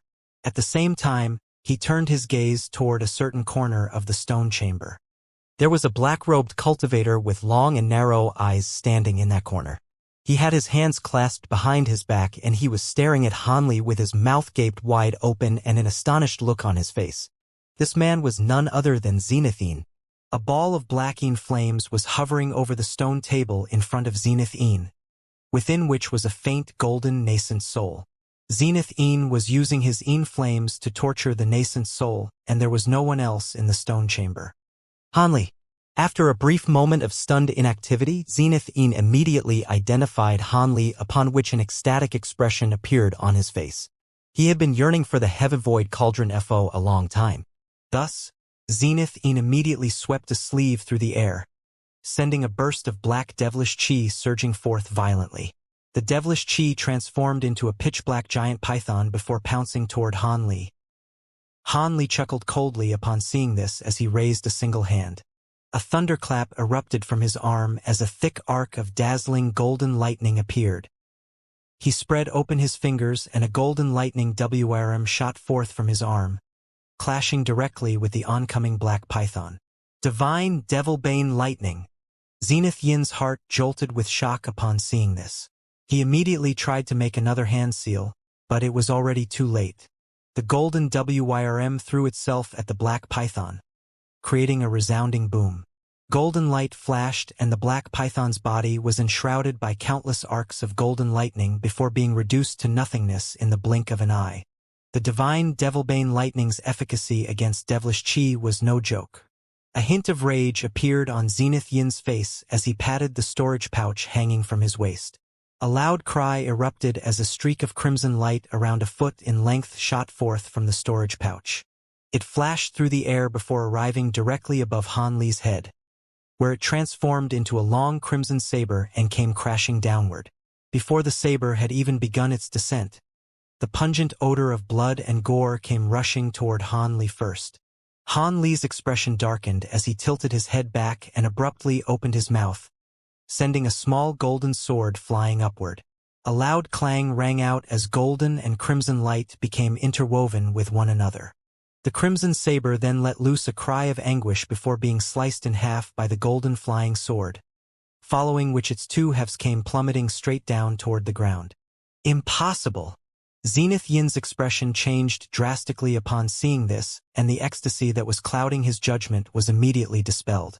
Within the stone chamber, the restriction on one's spiritual sense didn't have any effect, so he immediately sent his spiritual sense sweeping toward Hanli. In Hanli's eyes, Zenith Yin was already a dead man, so there was no need for him to hide his cultivation base. As such, he circulated his magic power with reckless abandon throughout his body. After detecting Hanli's cultivation base, a series of spectacular expressions flashed through Zenith Yin's face. He initially faltered before a confused look appeared on his face, followed by incredulity and a hint of horror. When he used his spiritual sense to verify Hanli's cultivation base again, his face immediately turned deathly pale. "You've already reached the late nascent soul stage?" Zenith Yin spat through gritted teeth as his entire body instantly became drenched in cold sweat. Hanli began to recall events of the past, and intense killing intent welled up in his heart as he said in a cold voice, "Humph, what good will that knowledge do you? It's actually better to die as a fool. Seeing as you pursued me relentlessly to try and take my heaven void cauldron, it's only fitting that I kill you with this cauldron." He then opened his mouth and a ball of azure light shot forth, spinning on the spot before revealing itself to be a small antiquated cauldron. It was none other than the heaven void cauldron. Zenith Yin was astonished by the fact that Hanli had progressed to the late nascent soul stage, and even now, he still felt as if he were in a dream. However, he knew that he was in an extremely perilous situation after witnessing Hanli summon the heaven void cauldron, and he certainly wasn't going to surrender. Thus, he gritted his teeth and abruptly spun on the spot. Bursts of inky black yin chi exuded from his body, encompassing most of the stone chamber in the blink of an eye. At the same time, intimidating ghostly figures began to emerge in the black mist amid bursts of ghastly screeching. Zenith Yin unleashed his profound devilish arts with all his might, while also releasing the 18 heaven-wide corpses that he had been refining for several centuries. However, he didn't dare to attack Hanli with devilish chi, which made him rather hesitant with regard to how to proceed. In response, Hanli merely chuckled coldly. Even though almost the entire stone chamber had been enshrouded in profound devilish chi, he could still see everything with great clarity using his spirit eyes. Thus, he didn't waste any time with words as he pointed a finger toward the heavivoid cauldron in front of him. Azure light flashed over the surface of the cauldron as clumps of azure threads shot forth. There seemed to be no end to the azure threads, and they formed a massive azure net in the blink of an eye before hovering in the air. Zenithian's heart sank upon seeing this, and he immediately began to chant an incantation. The devilish projections nearby flashed, and 18 heaven-wide corpses rushed out of the cloud of Chi, heading directly upward while flailing their arms in an attempt to tear through the azure net. Han Li looked on expressionlessly as he flicked a finger toward the small cauldron before him. A faint clang rang out, and dazzling light suddenly erupted from the azure net. A layer of blue glacial flames abruptly appeared beneath the net before transforming into a dozen or so shiny blue firebirds, all of which flew toward the oncoming corpses. The heaven-wide corpses didn't even get the chance to utter a single sound before they were reduced to 18 sinister ice sculptures by the blue flames. The ice sculptures then fell from above and were shattered into countless pieces. At this moment, the threads on the azure net suddenly shuddered as countless fist-sized blue fireballs hurtled toward the devilish QI down below. The black mist tumbled and surged violently before transforming into countless black pythons that rose up to meet the descending fireballs. As soon as the two came into contact with one another, the blue fireballs exploded on impact, sending a vast expanse of blue glacial mist spreading through the entire stone chamber. The temperatures in the stone chamber immediately plummeted as thick layers of ice materialized on the walls, floor, and ceiling. In the blink of an eye, the stone chamber had been completely transformed into a glacial realm. The black pythons were powerless in the face of the blue glacial mist and were reduced to countless ice sculptures, which then crumbled into countless fragments. The might of the blue glacial mist then vanquished all of the remaining devilish chi, revealing the indistinct figure of Zenith-Een underneath. Under such circumstances, Zenith-Een definitely wouldn't be able to last long at all. He was also aware of this himself, and he immediately let loose a shrill cry, and he blasted an inky black bead out of his mouth. As soon as the bead emerged, Zenith-Een bit through the tip of his tongue and threw up a mouthful of blood essence onto the bead. The bead immediately shuddered before transforming into a ball of devilish flames. The fireball revolved in a circle around Zenith-Een before transforming into a layer of pitch-black flames that enshrouded him within. This was none other than Zenith-Yin's trump card, his heaven-wide corpse fire. After unleashing these flames, Zenith-Yin's confidence was restored slightly. He swept up his remaining devilish chi before transforming into a ball of black flames and rushing toward the entrance of the stone chamber, appearing as if he were fleeing for his life. The heaven-wide corpse fire really was a force to be reckoned with. After coming into contact with these flames, the blue glacial mist emitted a dull thump and was unable to freeze Zenith-Een. After a few flashes, he managed to fly out of the blue glacial mist and instantly appeared near the entrance. Han Li's expression remained unchanged upon seeing this, but he internally activated his artifact imprint technique. Azure light suddenly erupted from the stone gate as countless azure threads shot forth from the nearby walls, interweaving with one another to create an impenetrable net. Arg! Zenith-Yin's heart sank upon seeing this. Right at this moment, a frosty sensation suddenly surged toward him from above, and he looked up in shock and horror. A massive ice lotus was materializing overhead above the azure net. The lotus was entirely blue in color and extremely vibrant and beautiful. More importantly, it was encompassing Zenith-Yin's entire body beneath it. Crap! A wave of shock surged through Zenith-Yin's heart as he attempted to rush out of the lotus flower's range. However, right at this moment, two clumps of azure threads suddenly erupted from the ground upon which he was standing, binding themselves tightly around his feet. As a result, Zenith-Een was completely unable to escape. The azure threads continued up his calves, ensnaring his entire body in the blink of an eye. The black flames were still raging over his body, yet the threads were seemingly completely immune to this fire. Almost at the exact same moment, the blue ice lotus up above began to slowly descend. Zenith-Een was absolutely petrified upon seeing this. His heaven-wide corpse fire was indeed quite powerful, but there was no way it would be able to withstand the might of the celestial blue flames. In this dire situation, He opened his mouth and expelled a black jade pendant. However, before he could unleash the power of this treasure, more clumps of azure threads shot forth toward him from nearby. The small Ade pendant was ensnared in a flash. Zenithian's heart jolted with shock and he hurriedly attempted to activate the jade pendant with his spiritual sense. However, the azure threads around the pendant merely flashed and his connection with the treasure was severed. The azure threads then dragged the jade pendant toward the heaven void cauldron. The threads and the jade pendant flashed and both were absorbed into the cauldron. An expression of despair appeared on Zenithian's face upon seeing this. He was unleashing his heaven-wide corpse fire with all his might and summoned 2 other treasures to keep the ice lotus overhead at bay, but his struggles were ultimately proving to be futile. As soon as the blue ice lotus began to descend, a layer of blue flames erupted with the lotus at the very center.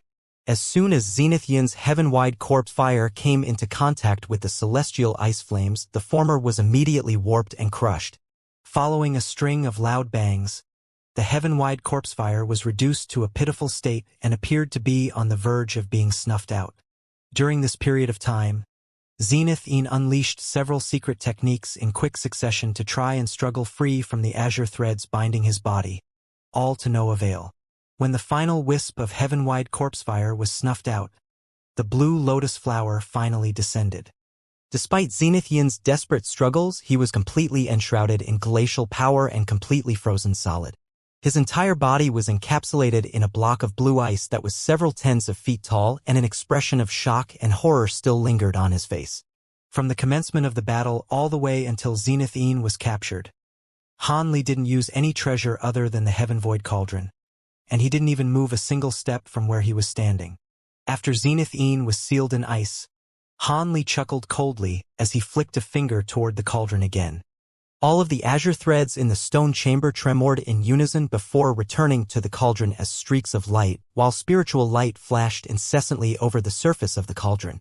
Han Li immediately opened his mouth upon seeing this to swallow the cauldron back into his stomach. He then turned his attention to Zenithian, who was trapped in the block of blue ice, and he chuckled as a hint of a smile appeared on his face. However, his eyes were extremely cold and completely devoid of emotion. Han Li drifted over to the blue ice sculpture, and a ringing sound erupted from his sleeve as a dozen or so golden flying swords shot forth. The flying swords circled through the air before elongating to several feet in length. They then aimed their sharp tips at the blue ice sculpture from all directions, appearing as if they were going to completely dismember Zenithian's body. "Please wait, fellow Taoist Han. My entire family was slaughtered by this man. May I have the honor of putting an end to this man's life?" A voice that was familiar to Han Li suddenly sounded from a corner of the stone chamber. Han Li stirred as he arrested the momentum of his flying sword and turned toward the source of the voice. Golden light suddenly shimmered beneath a thick layer of ice as a small fist smashed its way through the ice, causing the ice to shatter. A golden nascent soul emerged from within the ice before rising into the air and looking directly at Han Li. "Man, who's he?" Only then did Han Li notice the physical appearance of the nascent soul, a discovery that he was quite shocked to make. If his memory served correct, Manhuzi had almost reached the end of his lifespan when Han Li last saw him. Now, close to 200 years had passed by, so he should have passed away already. So how was it that his nascent soul continued to exist, and how had it been captured by Zenithian? In his confusion, Han Li set aside his intention to kill Zenithian right away. Instead, he began to carefully assess Manhuzi's nascent soul. All of a sudden, he raised a hand and feigned a grabbing motion. A large azure hand appeared above the nascent soul before swooping down like lightning, immediately ensnaring the nascent soul between his 5 fingers. Spiritual light was shimmering over his hand and the nascent soul was completely unable to move. "There's no need to be so cautious, fellow Taoist Han. In my current state, I won't even be able to use any teleportation techniques. How will I be able to escape?" Manhuzi wasn't making any effort to try and struggle free from Han Li's grasp. That may not actually be the case. I didn't think that you would survive for this long. I recall that back in the Heaven Void Hall all those years ago, you seem to have harbored ill intentions against me as well. Are you appearing before me now so I can send you on your way as well?" Han Li asked with a dark expression. "You've already reached the late nascent soul stage, so if you'd like to exact your revenge for what happened in the Heaven Void Hall, then you have every right to do so. However, you were only a mere core formation cultivator back then. I think anyone in my situation back then would have tried to hunt you down. Even if you don't kill me, I've already expended the last of remaining energy to break through that restriction just then, so my time in this world is very much limited. The nascent soul didn't appear to fear death at all. Han Li was silent for a moment before saying something that came as a huge surprise to Manhuzi. That's certainly true. In your current feeble state, it won't be long before your nascent soul dissipates. I'm not an ungrateful person, even though you did harbor animosity toward me in the Heaven Void Hall. The royal scale plate you gave me saved my life once. As such, I won't put an end to your life here. Neither of us owes the other anything now. Manhuzi faltered initially upon hearing this before a wry smile appeared on his face as he replied, I didn't give you that treasure out of generosity or kindness, I was merely trying to use you. You don't need to pay that any heed. I don't care what your intentions were, the fact of the matter is that the royal scale plate really did save my life once. However, don't expect me to save you either. Whether you survive or die here will be entirely up to you. Han Li waved a hand and the large azure hand in the air disappeared, freezing Manhuzi's nascent soul once again. He then turned his attention to the massive block of ice off to the side. Manhuzi's nascent soul took a deep breath before glaring at the frozen Zenith-Een as he asked again, Fellow Taoist Han, I have a blood feud with this Zenith-Een. Could you leave him to me and grant me my final wish to kill him before I die? I also have a vendetta against Zenith-Een, so I'll be the one to put an end to him. There's no need for you to intervene. Han Li immediately turned him down. I'm willing to offer some rare materials and my own secret technique tome in exchange for this opportunity. Manhuzi suddenly became extremely flustered upon hearing this, and he hurriedly offered a reward to try and change Han Li's mind. Han Li turned to look back at the nascent soul, and a faint smile appeared on his face. Tell me what your true intentions are. I'm not naive enough to believe that you'd be willing to pay such a heavy price just for revenge. If you tell me your true intentions and your plan isn't detrimental to me in any way, then I might agree to let you do the honors. Also, I'm very interested to hear how you were able to survive until this point and how you ended up in Zenith-Yin's hands. I hope you can impart this knowledge upon me, Han Li said in a slow voice. Upon hearing this, the urgent expression on the nascent soul's face slowly disappeared and was replaced by a hesitant look. Manhuzi heaved a long sigh and finally made up his mind. So be it. There's no need for me to keep this a secret from you. Let me tell you everything. I'd be honored to hear it, Han Li replied calmly. He then waved a sleeve toward the block of ice, upon which all of the golden flying swords were withdrawn by a burst of azure light before disappearing into his sleeve in the blink of an eye. Manhuzi began to tell his story through gritted teeth. You're actually aware of this already, fellow Taoist Han. Back over 100 years ago, I was already about to reach the end of my lifespan. I managed to obtain some pills and medicines that could extend my lifespan in the Heaven Void Hall, but that was only delaying the inevitable. The only reason why my nascent soul still exists is because Zenith-Een used a cruel secret technique to completely overexert my nascent soul's latent potential, thereby forcing me to survive through his torture. As a price for extending my lifespan, when my spiritual power runs out and my nascent soul dissipates in the end, my soul won't be able to exist in this world, so there's no chance of reincarnation for me. Han Li didn't say anything in response. He knew that Manhuzi was only building up context for the rest of his story. As expected, Manhuzi required no encouragement as he continued, back then, I obtained the Heaven Mend pill from the Heaven Void Hall and lived the good life for a while. No one was actually going to challenge me just over a pill. However, good times never last. Just as I was about to reach the conclusion of my lifespan, the Archsaint of the Six Paths came to my residence and asked me to give my body to him after I died so he could cultivate his devilish arts with it. I naturally refused, and in the end, I was severely wounded by his 6 apex devil's art.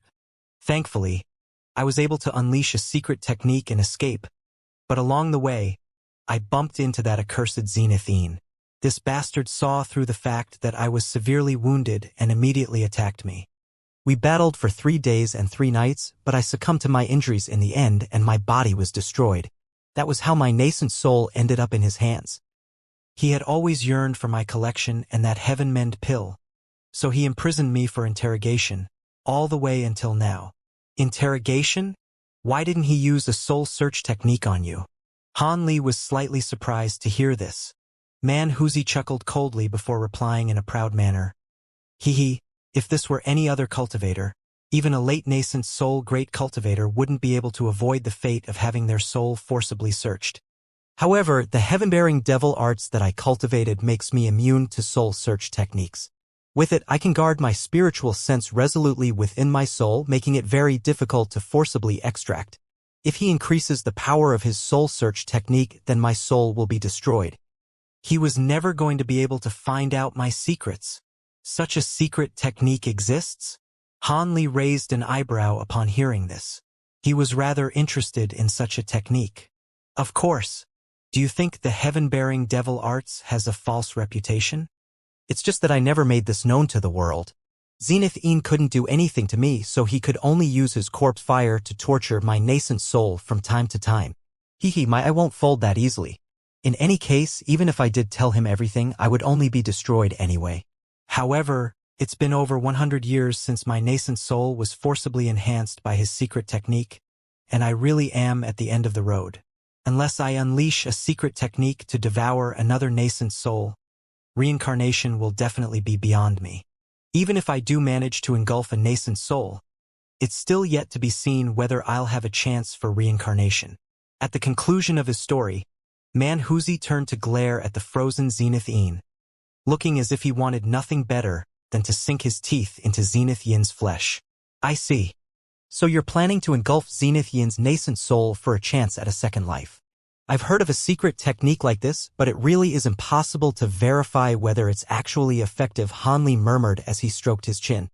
Regardless of whether it works or not, it's my only opportunity, so I must at least try it. In any case, someone else may take my collection after I die anyway, so why not use it to exchange for a ray of hope for myself? Man Wuxia heaved a resigned sigh. That is indeed true. Do you still have that heaven mend pill? Han Li asked. Not anymore.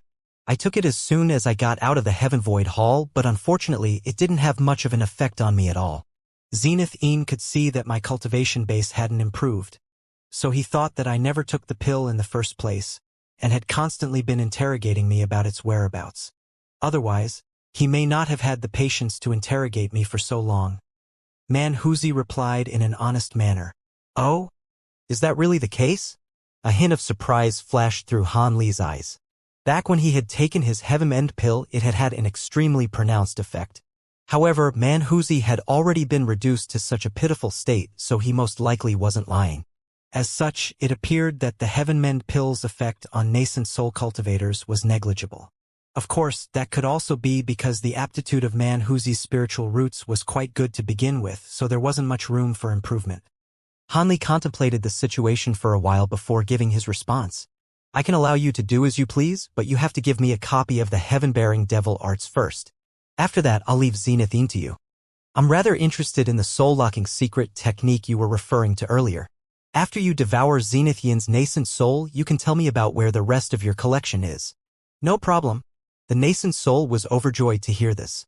Han Li nodded in response, but he could see that the nascent soul was very feeble. As such, he made a few hand seals and cast a few incantation seals onto the nascent soul's body in quick succession. Spiritual light of different colors shimmered over the nascent soul's body, upon which it was significantly reinvigorated. Thank you, fellow Taoist Han. Man Wuxia was very grateful for Han Li's gesture. Han Li waved a hand before tossing a blank white jade slip through the air. The nascent soul hurriedly opened its little mouth to expel a burst of faint golden light. The jade slip was swept up in the golden light before rapidly shrinking to a size that could fit in the nascent soul's hand. After that, it lowered its head and began to replicate the devil arts. This was something that he had completely committed to memory, so replicating it was a piece of cake. 10 minutes later, the nascent soul opened its eye before raising a hand into the air. A streak of white light was sent flying toward Han Li. Han Li caught the white light and spiritual light flashed as the jade slip reverted back to its original size. You haven't tampered with this, have you, brother man? Han Li glanced at the jade slip before a half-smile appeared on his face. The nascent soul didn't know whether it should laugh or cry upon hearing this. Surely you jest, brother Han?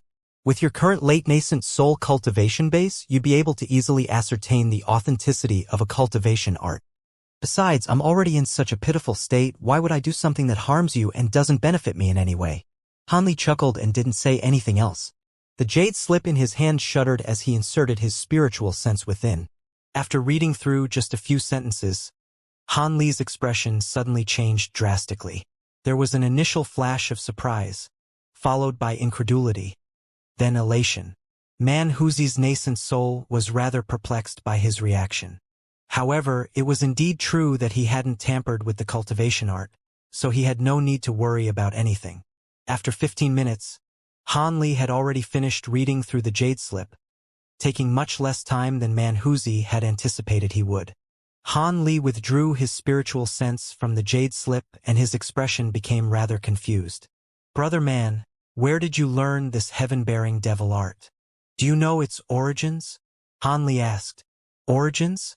This is a renowned cultivation art in the scattered starseas that has been passed down for a long time. It's no less renowned than the archsaint of the Six Paths, Six Apex Devils art.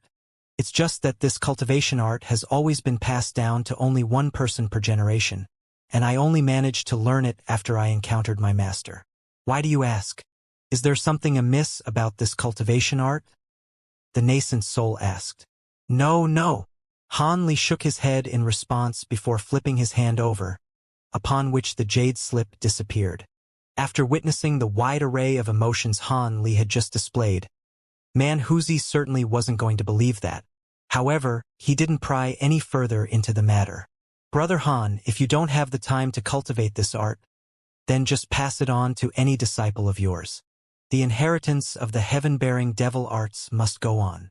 His top priority was naturally to engulf Zenith Yin's nascent soul, so he immediately continued, seeing as you've already seen the cultivation art, would I be able to begin now?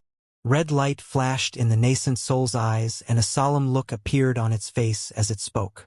Han Li glanced at the frozen Zenith Yin before a smile appeared on his face as he asked, Of course. You're a little feeble at the moment, though. Would you like me to assist you? Thank you for your kind offer, but that won't be necessary. My current magic power isn't comparable to even a tenth of what it once was, but it's still more than enough to handle an immobilized cultivator. Man Huzi shook his head with a confident look. All right, then I'll be waiting outside.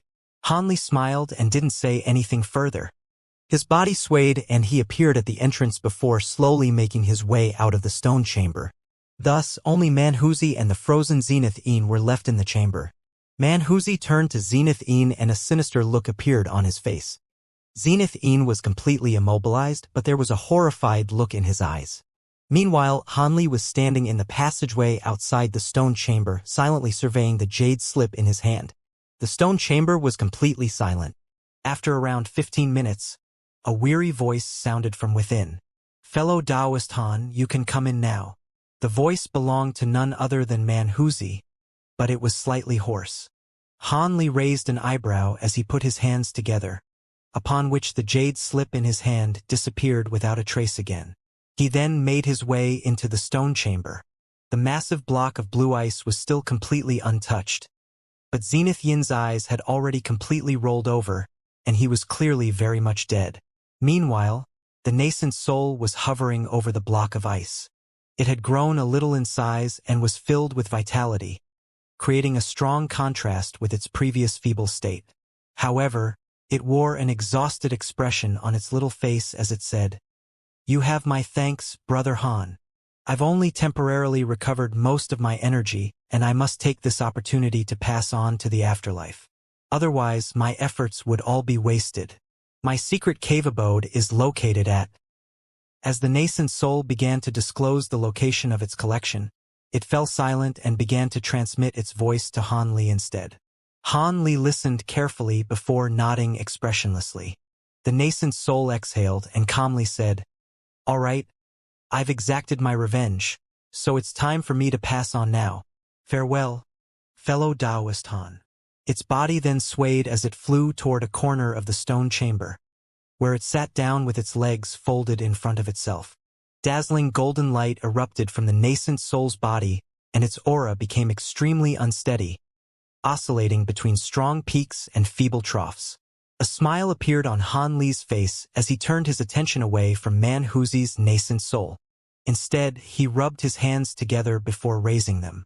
A loud thunderclap erupted as several thick arcs of golden lightning struck the massive block of ice. The ice exploded amid a flurry of golden light, and Zenith Yin's frozen body was shattered into countless pieces. Han Li inspected the remains carefully to ensure that there wasn't a soul fragment or a second primal soul or something of that nature.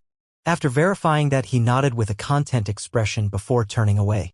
Right at this moment, a series of cracks had already surfaced on the nascent soul's shimmering body. Golden light flashed from within the cracks, and it was as if golden liquid were about to spill out.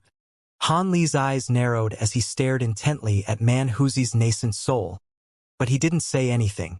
Following a faint thump, the entire nascent soul exploded into specks of golden light before disappearing. After witnessing Man Huzi's nascent soul passing on to the afterlife, Han Li heaved a faint sigh. He flicked a finger at Zenith Yin's remains on the ground, and a fireball shot forth, enshrouding everything in scorching flames. Han Li didn't stay behind to watch everything burn.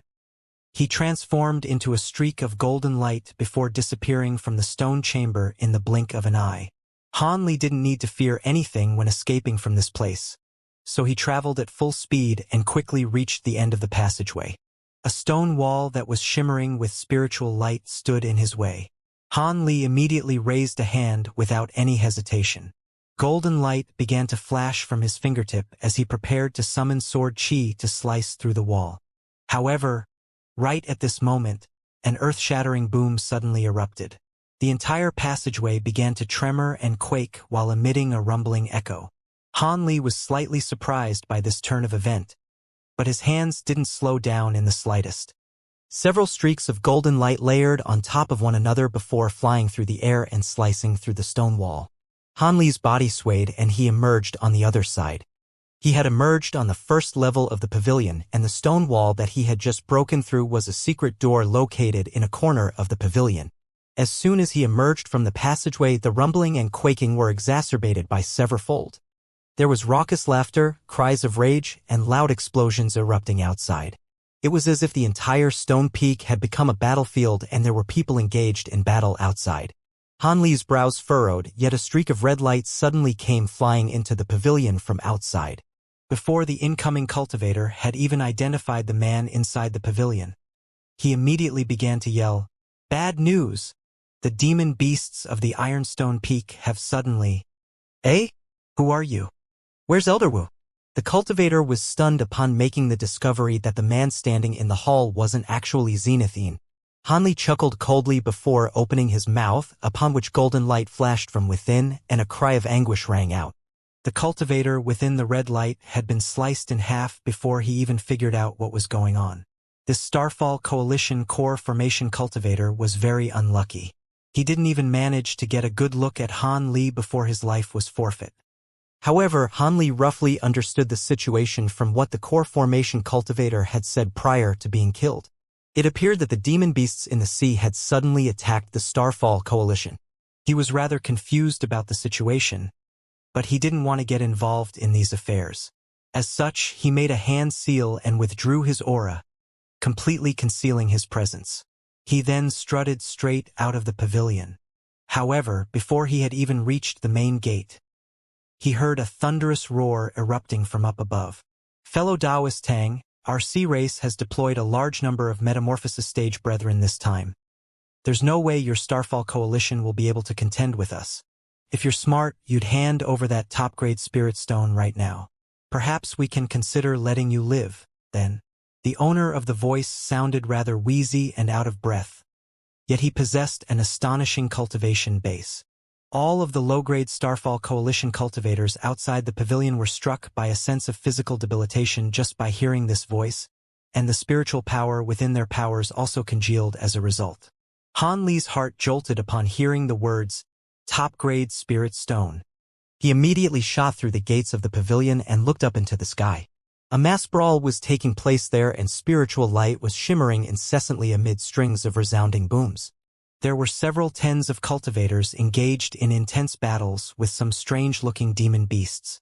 In the air above, blue cloud and mist had almost obscured the entire sky. Beneath the cloud and mist, there were also several battles taking place. There was a thin blue-robed elderly man holding an azure mirror in his hand, from which countless streaks of piercing azure light were hurtling through the air. In his other hand, he was wielding a blue flying sword that was as powerful as a raging flood dragon. Before him stood an incredibly tall and portly mendicant. There was a golden ring around each of his 2 arms, and he was holding a round bowl in his hand. At the same time, he was expelling blue mist from his mouth, and was able to keep all of the blue-robed man's attacks at bay. The thunderous roars were coming from none other than that massive mendicant's mouth.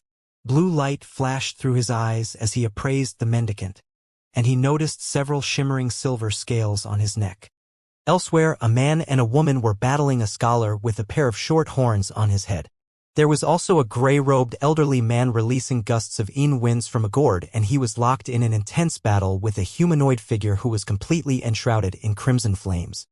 Slightly further away, there was a large cloud of crimson mist tumbling and surging incessantly, from within which indistinct roars and explosions could be heard. There seemed to be a fierce battle taking place in there as well. It was difficult to determine which side would be able to come out on top in this battle. However, it appeared that the Starfall Coalition had been correct to summon all of their nascent soul cultivators back to this island. Otherwise, the guards on the stone mountain would have been no match for this demon beast army. The blue-robed man's expression remained unchanged, yet he was injecting even more power into his treasure as he calmly said, "What top-grade spirit stone? Where did you hear this false rumor from? I don't have any top-grade spirit stones.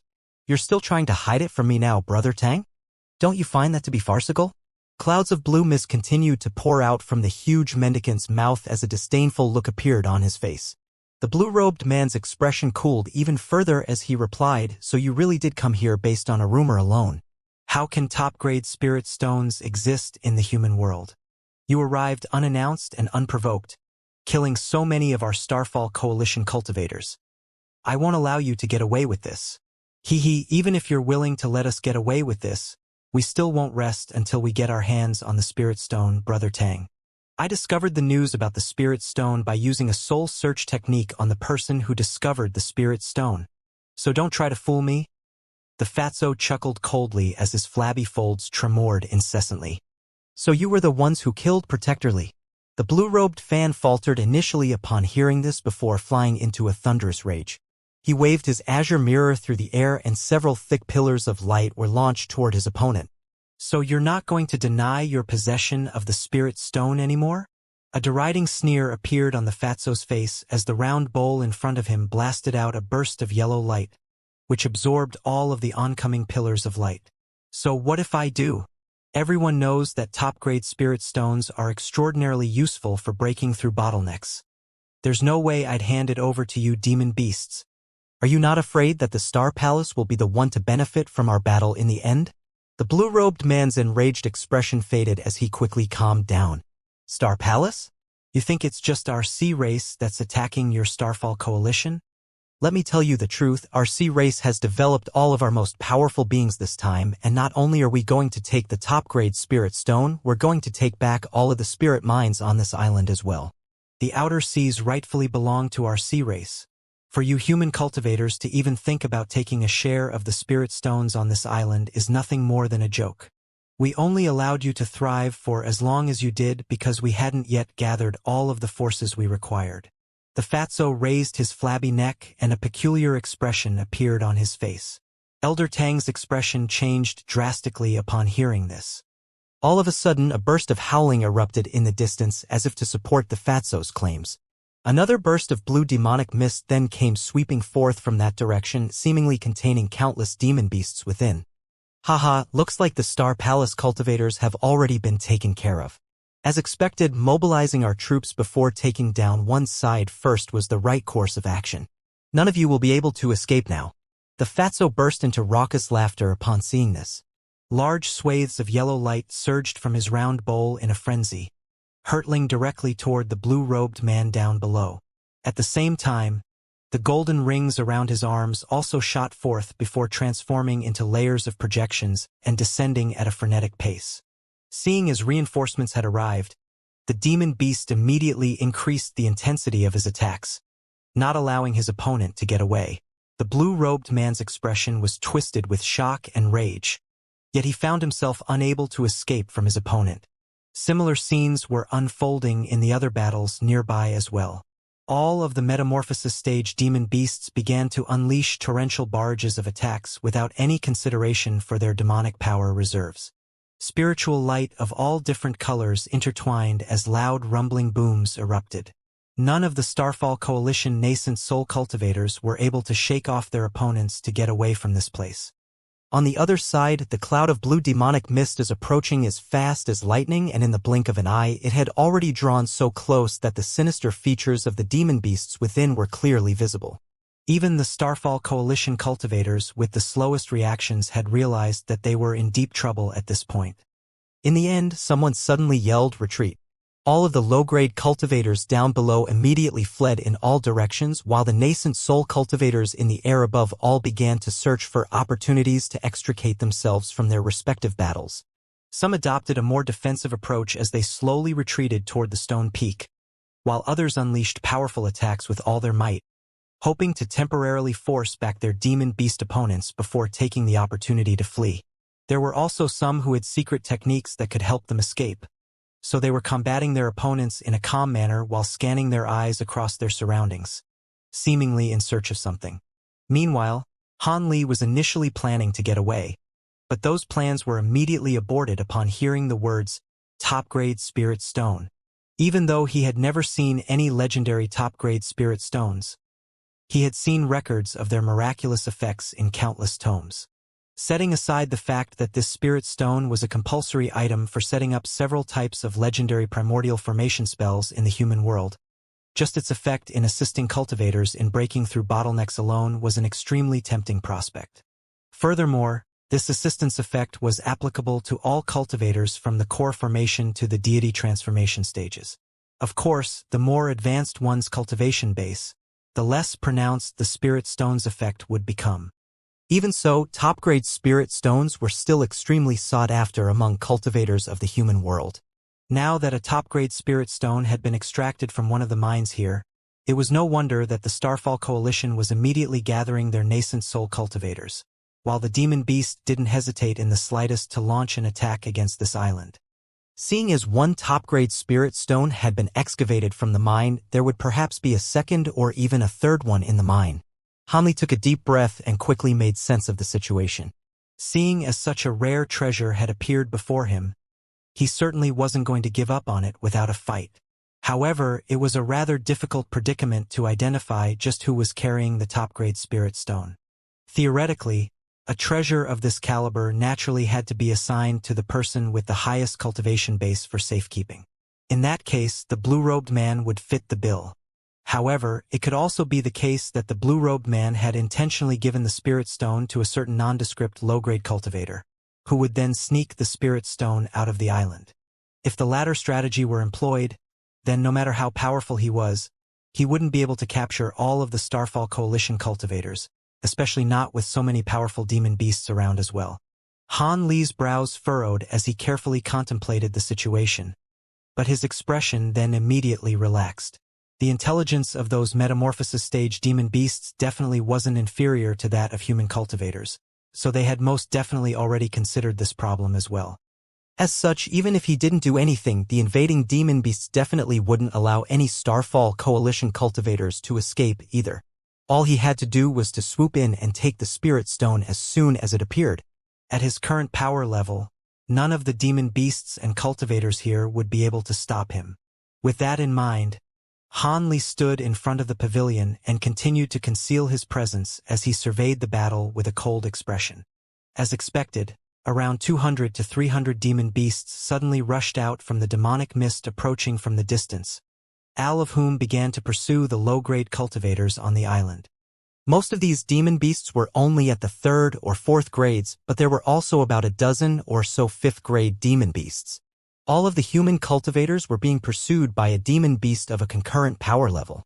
In the face of such a formidable army, it really was rather implausible that any of the cultivators would be able to escape from the island. The blue demonic mist instantly arrived in the air directly above the battlefield before merging with the original cloud of mist. A burst of extremely powerful demonic chi rose into the sky, following which a ball of golden flames shot forth from within. A brilliant light flashed before a demonic cultivator in a suit of golden plate armor appeared. The demonic cultivator had the head of a WIRM and the body of a human. It was wielding a golden spear, along which silver arcs of light were flashing, forming a long and thin lightning snake that flowed along the surface of the spear. It was quite apparent that this was no ordinary treasure. As for that suit of golden plate armor, it was constructed from countless golden scales, each and every one of which were carrying tiny runes that were emanating demonic chi. As soon as this demonic cultivator appeared, a burst of sharp light shot forth from its WIRM eyes as an extremely powerful spiritual sense instantly enshrouded the entire stone peak. All of the nascent soul cultivators were still engaged in heated battles with their respective demon beast opponents, and their hearts sank in unison. The blue-robed man's face turned deathly pale upon seeing this demonic cultivator, and he yelled with incredulity, "Golden WRM King! Impossible! How could you go against our agreement and come here in person? This WIRM was a 10th grade demon beast. Why can't I come here? If you want me to uphold the agreement, then you humans have to show me that you have what it takes. It's been 3,000 years since a deity transformation cultivator has appeared among your ranks, and a top-grade spirit stone is at stake here, so why should I uphold the agreement?" The WIRM spoke with a cold expression. Right at this moment, two more demonic cultivators emerged from the demonic mist. One of them was a black-robed being with red hair, a green face, and a mouthful of sharp fangs. It was quite tall and broad, and was somewhat familiar to Han Li. "Huh? Isn't that the demon tortoise that was with the savage flood dragon?" Han Li's heart jolted at the sight of the golden WIRM before a surprised look appeared on his face upon seeing the black-robed demonic cultivator. His expression immediately darkened as he hurriedly cast his gaze toward the demonic mist, but no other demonic cultivators emerged from within. Han Li's brows furrowed upon seeing this, but he didn't recklessly unleash his spiritual sense or spirit eyes to assess the situation. After all, a 10th grade demon beast's spiritual sense was extremely powerful. He could avoid being discovered by the golden WIRM King using his concealment technique, but he would be immediately exposed if he were to release his spiritual sense.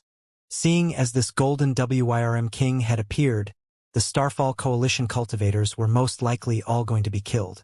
However, it was rather surprising to Han Li to see the demon tortoise here with this golden WIRM King. Could it be that the latter was somehow related to the savage flood dragon? Upon hearing the golden WIRM King's declaration, panicked expressions appeared on the faces of all of the human cultivators on the stone peak, and the blur-robed man's heart sank even further.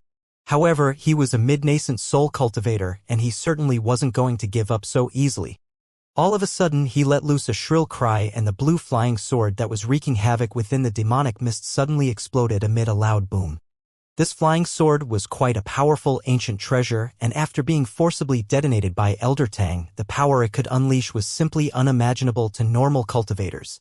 A massive ball of silvery white light appeared in the air above the stone peak, repelling all of the blue mist that was emanating from the Fatso's mouth.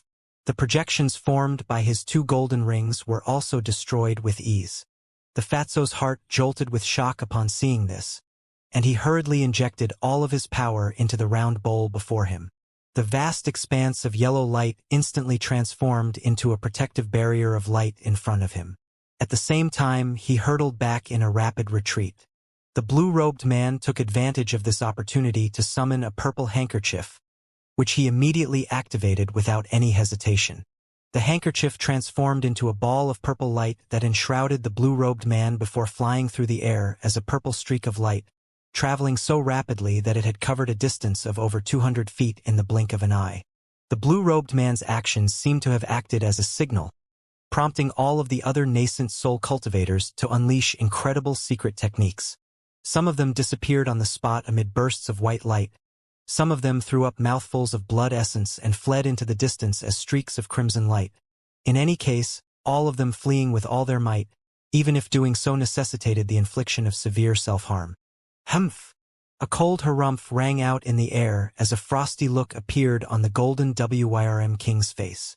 It waved a hand and a loud thunderclap erupted, following which a streak of golden and silver light shot forth through the air. The demonic cultivator had hurled its golden spear directly toward the blue-robed man. As soon as the spear left its hand, it disappeared in the flash. Crap! The blue-robed man was paying close attention to the golden Wyrm king, and his heart shuddered upon seeing this as he immediately tossed his azure mirror behind him. Azure light erupted, creating the projection of a full moon that was several tens of feet in diameter. The moon projection was azure in color and encapsulated the blue-robed man's body within. Almost at the exact same moment as the moon projection's emergence, a golden spear that was over 100 feet in length appeared nearby. Silver lightning flashed along the spear before striking the very center of the azure moon.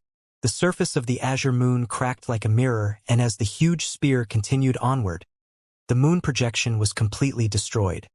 Arg! The blue-robed man was extremely alarmed to see this, and the purple light on his body swayed as he attempted to unleash a secret technique to get away.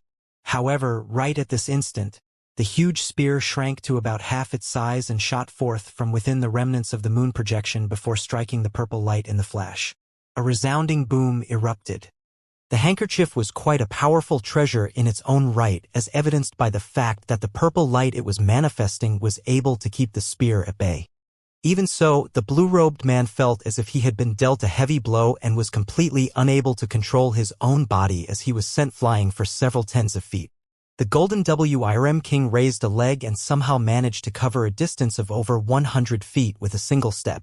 Its body only had to flash through the air a few times before it caught up to the blue-robed man before reaching out with its hand. Golden light shimmered over its 5 fingers, making it appear as if they were constructed from pure gold. The blue-robed man had only just recovered slightly from the last attack when he caught sight of the golden Wyrm king reaching for him from nearby.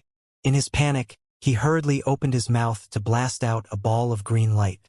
It was a green fist-sized bead. The golden claws clashed with the green bead amid a loud clang, as well as the loud ear-splitting screech of metal scraping against metal. The green bead instantly expanded drastically, attempting to free itself from the golden Wyrm king's hand. A cold light flashed through the golden Wyrm king's eyes as nails of several feet in length abruptly sprouted from its 5 fingers.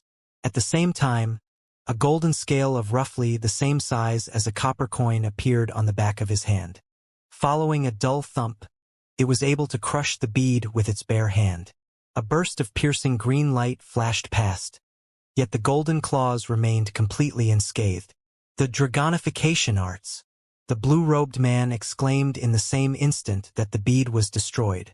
At the same time, he threw up a mouthful of blood essence due to the backlash he had incurred from having his magic treasure destroyed. However, the exchange did buy him some, allowing him to rush through the air again and opening up a distance of over 100 feet in the blink of an eye. On this occasion, the golden Wyrm king didn't set off in pursuit again. Instead, its expression darkened slightly as it slowly threw a fist at the streak of purple light in the distance. A huge golden fist around 10 feet in size suddenly appeared in the air directly above the purple light, before crashing down at the speed of lightning. Following a thunderous boom, the blue-robed man was struck down by the massive fist, plummeting like a meteorite toward the stone peak. His body crashed straight through a pavilion, leaving a huge gaping hole several tens of feet in diameter in his wake, before being inundated by countless fragments of rubble. A cold smile appeared on the golden Wyrm king's face. Its body swayed, and in the next instant, it appeared directly in front of the huge hole in the pavilion's wall. It raised an arm, and shiny golden light erupted from its palm as it prepared to put an end to the blue-robed man's life. However, right at this instant his expression changed and he abruptly feigned a grabbing motion toward the gates of the pavilion. As he did so, he yelled, "Who's there? Show yourself." 5 golden claw projections streaked through the air before disappearing into the ground. 5 trenches, each several tens of feet in length, were gouged into the ground in front of the pavilion. The trenches were incredibly deep, yet they didn't strike any target aside from the ground. A hint of bewilderment flashed through the golden WIRM King's eyes up seeing this. A moment ago, he had suddenly been struck by a hint of fear without any premonition. This bone-chilling sensation sent a shiver running down his spine, and he lashed out without any hesitation. He hadn't actually discovered anything. It was his instinct as a heavenly spirit beast that had prompted him to attack in a reflexive manner. During his tens of thousands of years of cultivation, this sense of foreboding had saved his life on several occasions. However, now that the attack had failed to strike any target, the golden WIRM King was left feeling a little hesitant, wondering if that sensation had merely been a figment of his imagination. After all, that sense of foreboding had proven to be incorrect on several occasions in the past. It was just that the chilling sensation that he had just experienced was a little too strong. As if there were some sort of extremely dangerous being spying on him from the shadows, and even now, there was still fear lingering in his heart. Just as he was considering widening the scope of his search, a pile of rubble at the foot of the massive hole in the pavilion suddenly stirred before reverting back to normal. However, that split second of abnormality was enough to draw the golden WIRM King's attention. He scanned his gaze across the pile of rubble beneath him, upon which a flash of killing intent surfaced on his face. He immediately reached out and feigned a grabbing motion. Following a resounding boom, that golden spear appeared once again with lightning snakes arcing over its surface. He grabbed the spear before viciously swinging it downward. Arcs of silver light flashed as the spear transforming into a streak of blinding golden light, hurtling downward before disappearing midway again. When it was revealed once again, the spear had already plunged into the ground in a certain spot over 200 feet away from the pavilion. The golden spear disappeared into the ground with a loud boom. A muffled groan then rang out as the ground nearby completely crumbled. Countless rock fragments shot forth in all directions, from within which a streak of purple light emerged. The purple light contained none other than the blue-robed man. However, at this moment, the blue-robed man's face was extremely pale and there was blood trickling down the corner of his lips. The brightness of the purple light over his body was also oscillating sporadically, looking as if it were about to crumble at any moment. The purple light was indeed quite powerful, but after taking several heavy attacks from the golden WIRM King, it was finally about to give out. As soon as the blue-robed man was forced to reveal himself, he fled in a panicked frenzy away from the stone peak. The sinister smile on the golden WIRM King's face widened and he reached out again, upon which the golden spear materialized out of thin air. He then waved his arm through the air again to launch the golden spear. The speed of the fleeing blue-robed man had already decreased drastically, and even though he summoned a shield and metal ruler to defend himself, those two treasures were completely ineffective in the face of the golden spear. Two loud booms erupted in quick succession as the two treasures were destroyed, while the golden spear continued onward. The blue-robed man tried to evade with all his might, but the spear was simply far too fast for him to avoid. In the end, the golden spear punctured the feeble layer of purple light and pierced through his chest. The blue-robed man let loose a howl of anguish before plummeting down from above. He crashed straight to the ground, where he lay, completely stationary. A charred black hole with a diameter comparable to the size of a bowl had appeared on his chest. Several thin arcs of lightning were flashing incessantly around the wound, and the smell of charred flesh wafted through the air. The golden WIRM King raised a hand to summon the golden spear back to him as he harumphed coldly. "Humph, you think a mid-nascent soul cultivator like you can escape from me? What a joke." He then swept his arm through the air again, and several fingernails shot forth, expanding drastically during their descent. In the blink of an eye, they had swelled to become huge golden nails around a foot in length before pinning the blue-robed man's limbs and neck firmly to the ground. Runes began to flash over the nails as several golden chains emerged, forcibly sealing the blue-robed man in place in order to prevent his nascent soul from escaping. The golden WIRM King feigned a grabbing motion toward the blue-robed man, drawing the storage pouch hanging from his waist toward him. He then swept his spiritual sense through the contents of his storage pouch, upon which his expression immediately darkened. He raised his head with a dark expression as he swept his gaze around him. A short while later, two of the other fleeing nascent soul cultivators had been caught up in battles against demon beast opponents again. while a gray-robed gourd-wielding cultivator and a cloud of blood mist fled into the distance. In the blink of an eye, they had already become two black spots on the horizon. There were demon beasts flying toward the gray-robed man in hot pursuit. Yet the cloud of blood mist was getting further and further away from his demon beast opponents, traveling at a far faster speed than his pursuers. The golden Wyrm king's lips twitched as he looked at the cloud of blood mist in the distance. He contemplated momentarily before his body flashed through the air, transforming into a streak of golden light as he hurtled toward the blood mist. As the golden light flashed into the distance, Hanli heaved a faint sigh of relief as he stood behind the pavilion gates.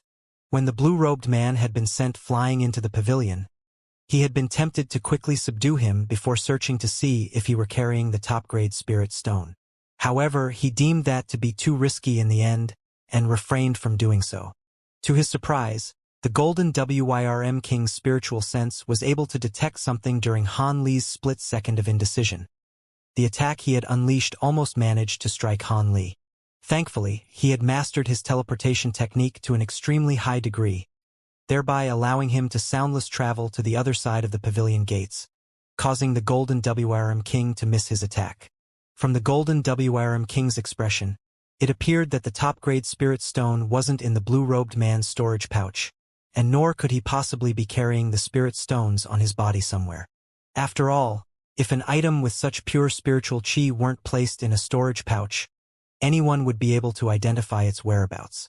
Han Li paid no heed to the blue-robed man on the ground and turned his attention to the air above. Beneath the blue demonic mist, there was only an unidentifiable 8th-grade demonic cultivator. He was hovering in the air, completely still, seemingly having been left behind by the golden Wyrm king to oversee the situation on the stone peak. This demonic cultivator's face was of a faint blue hue and his facial features were quite sinister. There were also large patches of blue scales on his arms and legs, giving him an extremely ghastly appearance. All of a sudden, he turned his gaze toward a certain direction. Han Li stirred upon seeing this and also turned his attention toward the same direction. A ball of light yellow light was flying over from the distance, within which there seemed to be a demon beast that was carrying something. A blue light flashed through Han Li's eyes as he unleashed his bright sight spirit eyes to survey the demon beast within the yellow light. This was a strange demon beast with the appearance of a seahorse, but it also had 4 arms. All 4 of its hands were cradling an azure storage pouch, and there was elation on its hideous features. Han Li's pupils contracted minutely upon seeing this. Right at this moment, the blue demon beast that was hovering in the sky began to converse with the 4-armed demon beast through voice transmission, following which an excited look also appeared on its face. Its body flashed through the air and it flew toward the 4-armed demon beast as a streak of blue light. After witnessing the joy on the 8th-grade demon beast's face, the final hint of hesitation disappeared from Han Li's heart. He immediately relinquished his concealment technique and a thunderclap erupted behind him as his thunderstorm wings appeared on his back, following which he abruptly disappeared. After flashing through the air several times, Han Li appeared over 10,000 feet away as an arc of silver lightning. A booming thunderclap rang out and he abruptly appeared above the 4-armed demon beast. Arc! The 4-armed demon beast was also quite alert. Upon arriving at the realization that it was being attacked, it immediately opened its mouth, from within which a dense expanse of yellow light came surging forth. At the same time, it transformed into a streak of yellow light and changed directions, skirting around Han Li in the air and flying directly toward the 8th-grade demon beast. It appeared that this demon beast knew that Han Li was far too powerful for it to handle, so it showed no intention of engaging in battle with him. However, this was but a mere 6th-grade demon beast, so there was no way it was getting away from Han Li. Thus, he immediately ignored the thunderous roar of rage from the 8th-grade demon beast as he swept a sleeve through the air, summoning a vast expanse of azure light. The spots of yellow light, of which there were over 100, were easily brushed aside by the azure light, and they fell from the sky as thin yellow needles. At the same time, Han Li raised his other arm and feigned a grabbing motion toward the 4-armed demon beast. A scene akin to how the golden Wyrm king had handled the blue-robed man ensued. Azure light flashed above the demon beast's head as a huge azure hand was manifested. The hand came crashing down like lightning and ensnared the demon beast in the blink of an eye, making it feel as if its soul were about to escape its body from sheer horror. Golden light flashed violently and erratically over its body as its four arms abruptly transformed into four sharp blades, which he used to hack viciously against the large azure hand. However, a technique unleashed by the late nascent soul stage Han Li certainly wasn't going to be broken by a mere 6th-grade demon beast. The blades were attacking the azure hand relentlessly, yet the latter remained completely unscathed. Han Li raised an eyebrow as a cold expression appeared on his face. He brought together the 5 fingers on his outstretched hand, and the huge azure hand also clamped its fingers together, upon which a howl of anguish abruptly rang out. The four-armed demon beast had quite a sturdy body for a being of its level, but there was no way that it would be able to defend itself from a late nascent soul cultivator's attack, and its body was forcibly clamped into several segments. Almost at the exact same moment, Han Li disappeared on the spot as an arc of silver lightning again. In the next instant, he appeared beside the demon beast's mutilated corpse before grabbing its azure storage pouch. He then quickly swept his spiritual sense through the contents of the pouch, and a delighted look appeared on his face. "Leave that spirit stone." A rumbling roar erupted from nearby. Han Li had appeared out of nowhere, killed the four-armed demon beast, and taken the treasure that the entire demon beast army had been searching for. In the aftermath of all this, it wasn't difficult to imagine the rage coursing through the 8th-grade demon beast's heart. As such, it immediately let loose a roar of thunderous fury. Furthermore, it had injected its magic power into the roar, making it audible to all of the demon beasts in a radius of several tens of kilometers. Han Li's brows furrowed as he turned toward the demon with an expression that was cold to the extreme, as if he were appraising a dead man. Blue light flashed and the demon beast was drawing close to Han Li. However, the glare that Han Li directed at it made it feel as if it had been plunged into a glacial pit. The demon beast was extremely alarmed and immediately stopped cold in its tracks. Only then did it remember to assess Han Li's cultivation base with its spiritual sense, upon which it abruptly drew a sharp breath. "You're a late nascent soul cultivator? Who are you?" The 8th-grade demon beast took an involuntary step backward as it hurriedly flipped a hand over, summoning toe shell-like treasures. It held the treasures up in front of itself as an expression of shock and horror flashed through its eyes. "Who am I? Why should I answer to a dead person?" Han Li turned his gaze from the demon as he surveyed his surroundings. It appeared that the roar it had unleashed had taken effect. In the distance, 2 metamorphosis stage demon beasts were locked in heated battles with a male and a female cultivator. Yet they immediately ditched their opponents, transforming into 2 clouds of azure demonic wind as they rushed toward Han Li. Even further in the distance, golden light was flashing amid indistinct thunderclaps.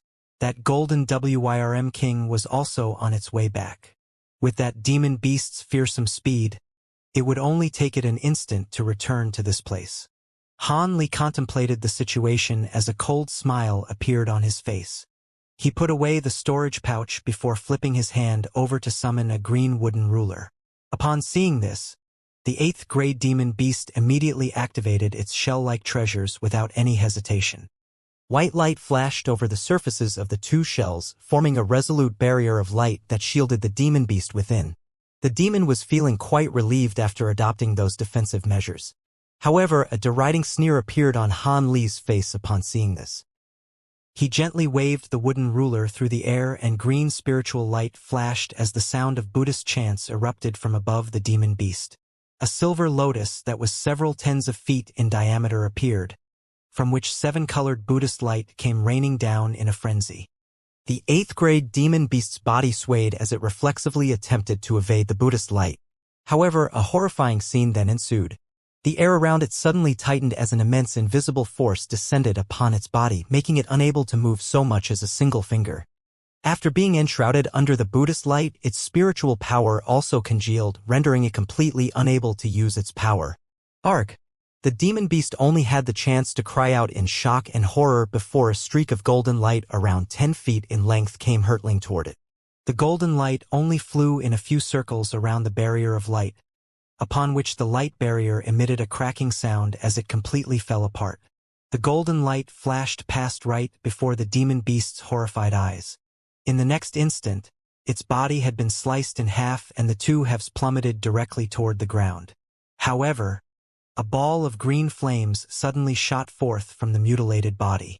A loud thunderclap erupted as Han Li abruptly appeared near the two halves of the body before pointing a finger at the green flames. The green light shuddered slightly and was forcibly locked in midair by Han Li's immense spiritual power. With his other hand, Han Li summoned an azure jade vial. From within a burst of white light emerged. The white light surged through the air before sweeping up the green flames and drawing it into the vial. Right at this moment, the other two demon beasts had also drawn quite close to Han Li, but their hearts shuddered in unison upon witnessing him making short work of that 8th-grade demon beast before taking its soul. The two demon beasts hurriedly stopped in their tracks before turning to look at one another, seeing their own horror mirrored in each other's eyes. At this moment, the figure approaching from the distance was becoming clearer and as expected. It was indeed the golden Wyrm king. There were also clouds of demonic mist of all different colors approaching from other directions. It seemed the other powerful demon beasts were also rushing back. Han Li contemplated the situation momentarily before murmuring to himself. Seeing as I've already obtained the spirit stone, it's best not to take any unnecessary risks. With that in mind, a smile appeared on Han Li's face and he flew into the distance was a streak of azure light. Stop him! The golden Wyrm king was still several thousand feet away, yet it had already issued an absolute command. The other two demon beasts couldn't just stand by idly any longer. If the top-grade spirit stone were to be taken right before their very eyes, they would be punished severely. As such, they could only follow the order, making hand seals to summon two azure wind Wyrms that threw themselves at Han Li in a vicious manner. However, Han Li chortled boisterously as he disappeared on the spot, appearing over 200 feet away in the next instant as an arc of silver lightning. Only then did he continue to fly through the air as a streak of silver light, and the two wind Wyrms were completely unable to match his speed. Leave the spirit stone behind. A vicious light suddenly flashed through the golden Wyrm king's eyes as he hurled his golden spear from afar. Han Li faltered slightly upon seeing this. A thunderous boom erupted and the golden spear flashed several times in quick succession, taking it to less than 400 feet away from Han Li. When the spear disappeared once again, Han Li had already reverted back to his normal expression. His fleeing figure stalled momentarily as he flipped his hand over to summon a small silver shield, which then rapidly expanded to around 10 feet in diameter. Almost at the exact same moment, the golden spear appeared around 10 feet away from Han Li. Lightning flashed and the spear struck the silver shield at an incredible speed. A loud clang rang out as golden and silver light intertwined, and neither side was able to overwhelm the other. The golden Wyrm king also stopped in midair as he hurriedly cast an incantation seal. A silver lightning snake shot forth from the spear amid a rumbling thunderclap, circling around the shield and heading directly toward Han Li. Humph! What a pathetic little trick! Han Li harumphed as he reached out with his bare hand. He didn't appear to be moving all that quickly, but his hand managed to grab onto the silver lightning snake's neck with unerring accuracy. At the same time, an explosive boom erupted from his entire arm, following which golden arcs of lightning began to appear. The golden arcs surged down his arm in a frenzy, destroying the silver snake in one fell swoop. In the distance, the golden Wyrm king's expression changed slightly upon seeing this. However, Han Li didn't stop there. After destroying the lightning snake, he slammed a palm into the silver shield before him. A layer of piercing silver light immediately surfaced over the shield, making it as smooth as a mirror. The golden spear tremored and was repelled by the silver light as it was sent flying over 80 feet away. Han Li took advantage of this opportunity to fly toward a certain direction as a streak of azure light. However, he wasn't conserving his spiritual power in the slightest this time. After unleashing his maximal speed, the streak of azure light covered a distance of over 1,000 feet in the span of a few breaths. Coincidentally, there was a black streak of light containing a demon beast flying directly toward him, and it was none other than that demon tortoise that had accompanied the golden Wyrm king. Han Li was traveling far too quickly for the demon tortoise to get a clear look at his appearance. However, it had witnessed Han Li slaying an 8th-grade demon beast before blocking an attack from the Golden WIRM King with ease. As such, the demon tortoise's expression changed drastically upon seeing Han Li flying in its direction. It immediately changed directions in an attempt to avoid Han Li. A cold light appeared in Han Li's eyes upon seeing this, and the azure light around him suddenly flashed violently before vanishing. The vast expanse of space before him suddenly became completely empty. The demon tortoise couldn't help but falter upon seeing this, and it slowed down slightly in the process. However, that split second of hesitation proved to bear lethal connotations. A burst of spatial fluctuations suddenly appeared several tens of feet away from it. Han Li emerged from thin air with purple flames all over his body before sweeping a sleeve toward the demon tortoise. 36 small swords shot forth from his sleeve at once, transforming into over 100 streaks of golden light in the blink of an eye. The golden light formed a dense net of swords that came crashing down toward the demon tortoise. "It's you." The demon tortoise finally caught sight of Han Li's true features, and it immediately identified him, upon which it let loose a horrified cry as if it had seen a ghost. As the sight of the streaks of golden light hurtling toward it, the demon tortoise immediately turned deathly pale. It had seen how Han Li had used just a single streak of this golden to slay an 8th-grade demon beast, and even his victim's most prized treasure wasn't able to pose any resistance. The demon tortoise was only an 8th-grade demon beast itself, and in its intense horror, it let loose several roars in quick succession. At the same time, it took off its long robes, which transformed into a dark cloud that came flying toward the net of swords. At the same time, inky black demonic chi materialized over its body as it attempted to unleash a secret technique to get away.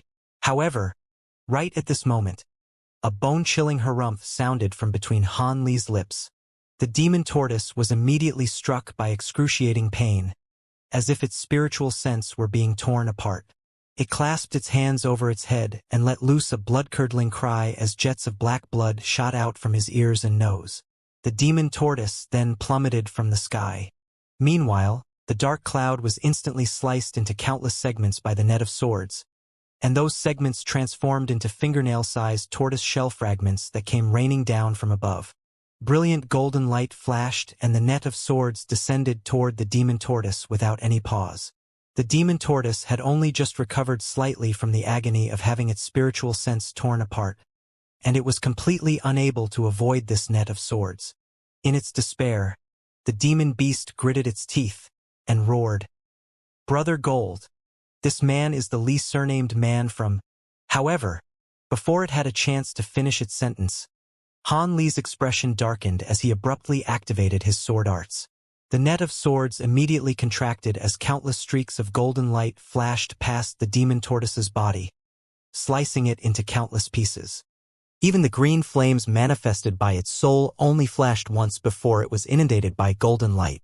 It had only taken Han Li several seconds to slay the demon tortoise. His body swayed and he transformed into a streak of azure light again, covering a distance of several thousand feet in the blink of an eye. The azure light flashed several times in the distance between completely disappearing from view. The Golden WIRM King was naturally unwilling to let him escape, but he was unable to catch up to Han Li, and nor was he confident that he would be able to defeat Han Li in a one-on-one battle. As such, he could only give up in his pursuit and return to the stone peak with a thunderous expression. A man with the surname of Li. The Golden WIRM King's expression suddenly changed as he murmured to himself. At this moment, all of the other metamorphosis stage demon beasts gathered around, and their expressions were also quite strained. A demon whose true features were obscured by the flames all over its body asked, "Brother Gold, who was that late nascent soul cultivator? From his voice and appearance, he doesn't appear to the archsaint of the six paths, and there's no way that the heavenly star sages would leave the heavenly star city. Could it be that he's a new great cultivator among the human race? I'm not sure. However, his cultivation arts and treasures are all very unfamiliar, so I know I've never fought him before. It seems that there's no one among the nascent soul cultivators of the scattered star seas that fit his description." The Golden WIRM King replied in a dark voice. A green-robed demon beast said with a fearful expression, "This man is extremely powerful.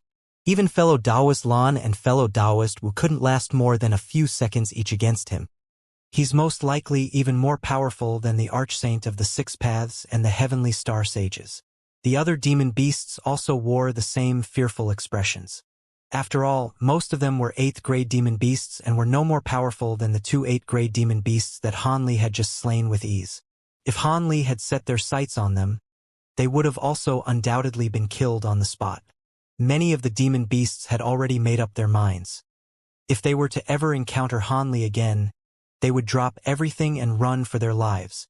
I fought the Archsaint of the Six Paths once in the past, and this man does indeed appear to be an even more troublesome opponent. At the very least, without employing the use of sneak attacks, the Archsaint of the Six Paths wouldn't be able to kill our metamorphosis stage brethren so easily. However, there's no need to be too fearful of him. This is our first time clashing with him, so his skill set is very unfamiliar to us. Otherwise, he wouldn't have been able to succeed in his plans so easily, the Golden WIRM King analyzed calmly. Upon hearing this, some of the other demon beasts were enlightened, while the others remained silent with contemplative looks on their faces. Right at this moment, a 9th-grade demon beast, the portly mendicant who had been battling the blue-robed man, suddenly asked, "Brother Gold, what was that about a Li surnamed man that fellow Taoist Wu yelled before his death? Have you managed to figure it out?" If I recall correctly, back when we attacked the human cultivators on their island near the unfathomable depths, we were searching for a cultivator with the surname of Li. Does that man have anything to do with this? The mendicant's speculation sent a stir running through the rest of the demon beasts present. However, the Golden WIRM King's brows furrowed as he replied, "I don't think so. Back then, I was wounded by a sneak attack from a core formation human cultivator, and that was why I deployed forces to hunt him down. However, that man was a late nascent soul cultivator. How could it be the same person? Unless this man is a once in 100,000 years freak prodigy, how could he have become this powerful in less than 200 years? That's not necessarily the case. I slew a nascent soul human cultivator once, and after using a soul search technique on him, I discovered that the so-called number 1 treasure in the human world, the Heaven Void Cauldron, had appeared and was obtained by a core formation cultivator with the surname of Han. However, after an extensive investigation by many nascent soul cultivators, they discovered that this man was at our outer seas for a long time, posing as a man with the surname of Li. The Heavamend pill in the Heaven Void Cauldron is vastly renowned. With the assistance of this pill and the other unknown ancient pills in the cauldron, it's not impossible for this man to have progressed to the late nascent soul stage so quickly. The mendicant chuckled. All of the demons beasts were flabbergasted upon hearing this, and some of them immediately began to chat among themselves again. The Golden WIRM King also fell into deep thought upon hearing this. After a long while, a cold light flashed through his eyes, and he said, "If you're correct, then that man may well be the same cultivator who had attacked me all those years ago. If that's the case, then I definitely won't let him get away with this. He killed my son close to 200 years ago, and now he's responsible for the death of fellow Taoist Wu and Lan. Furthermore, he's also taken our top-grade spirit stone and possesses a supreme treasure like the Heaven Void Cauldron. That only gives us even more reason to capture him and offer him as a blood sacrifice." The mendicant shook his head as he said in a cautious voice, "But this man is a late nascent soul cultivator and he's extremely powerful. Unless we force him into a dire situation and have more than 3 brethren with cultivation bases comparable to Brother Gold's, we won't be able to do anything to him. This man is indeed not someone to be scoffed at. We'll have to devise a plan and invite Brother Jie and fellow Taoist Bai to assist me. But there's no need to hurry. As long as that man remains in the scattered star seas, we'll always have chances." Overall, this was still a triumphant trip for all of us. Even though 2 of our fellow Taoists have fallen by the hands of that man, we slew 6 nascent soul human cultivators, and all of the spirit stone mines on the Green Spirit Island belong to our sea race now. Even though that top-grade spirit stone had been taken, there may be other top-grade spirit stones that have yet to be excavated in the mines, so there's no need to overly frustrate it. Our top priority is to set up the restrictions again and gather more troops in case the human cultivators launch a counterattack. The Starfall Coalition and Star Palace won't be willing to accept defeat so easily, so we have to be prepared for them. The Golden WIRM King didn't seem to be very interested in the subject of revenge, and he immediately changed the topic to focus on the Spirit Stone mines. These mines were going to benefit all of the demon beasts present, and as expected, their attention was entirely drawn to this new topic of discussion. Only that Mendicant wore a concerned expression with his brows furrowed, seemingly still a little unsettled. At this moment, around 5,000 kilometers away, Han Li unleashed his spiritual sense to verify that there were no pursuers within a radius of several hundred kilometers before slowing down significantly. Of course, Han Li wasn't going to return to that so-called Lightning Sky Island. Instead, he was heading straight back to Silver Shark Island. As he flew through the air, he couldn't help but pull out that azure storage pouch before tipping out its contents with an excited look on his face. A burst of white light erupted from the storage pouch as a green thumb-sized spirit stone appeared in his hand. Han Li cradled the spirit stone in one hand and began to carefully assess it. There was spiritual light revolving erratically over the surface of the spirit stone, and the brightness of the green light emanating from it was oscillating sporadically, as if it were a living being. There also seemed to be tiny white substances flowing out from the surface of the spirit stone. However, the white substance was extremely minuscule, and Han Li was struggling to identify it. Han Li's pupils contracted upon seeing this, and blue light abruptly flashed through his eyes, finally allowing him to clearly see the substance within the green light. They were spots of white light that somewhat resembled snowflakes, but also appeared to be runes. These spots of light were relentlessly pouring out of the spirit stone before self-detonating, transforming into traces of pure would attribute spiritual qi in the process. There was simply an excessive amount of spiritual qi contained within this spirit stone, thereby forcing it to expel some out from its surface. Han Li was both shocked and elated to see this. This was definitely a legendary top-grade spirit stone, and it just so happened to be a wood attribute one, so it was perfect for him. When he thought about it, it made sense that this was a wood attribute spirit stone. The spirit stone mines on Green Spirit Island had always yielded an abundance of wood attribute spirit stones, so it was only to be expected that this top-grade spirit stone followed that trend. Han Li closed his eyes and briefly sensed the wood attribute spiritual qi emanating from the spirit stone. After a while, he hesitated momentarily before azure light flashed from his 5 fingers, as he attempted to absorb the immense spiritual qi within the stone. 5 thin wisps of spiritual qi poured out from the spirit stone. The spiritual qi was cool to the touch and remarkably substantial, crawling up Han Li's fingers like 5 tiny snakes. Han Li was caught off guard and given a fright as he reflexively withdrew his fingers from the spirit stone. Even so, the 5 tiny snakes still squirmed into the meridians in his arms before dissipating on their own.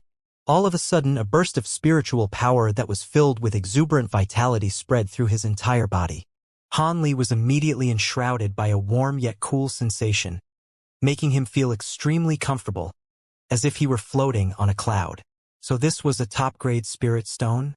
As expected, the spiritual qi that it provided was far superior to that from high-grade spirit stones. Han Li hurriedly absorbed this influx of spiritual power with elation in his heart. Absorbing just that small amount of spiritual power had the same cultivation effect as half a month of meditation. If he were to absorb all of the spiritual power in the entire spirit stone, it would save him at least 10 years of arduous cultivation. Of course, he wasn't going to succumb to that temptation and waste such an exceptional treasure. A spirit stone that contained such an immense amount of spiritual qi naturally had to be reserved for critical junctures during breakthroughs.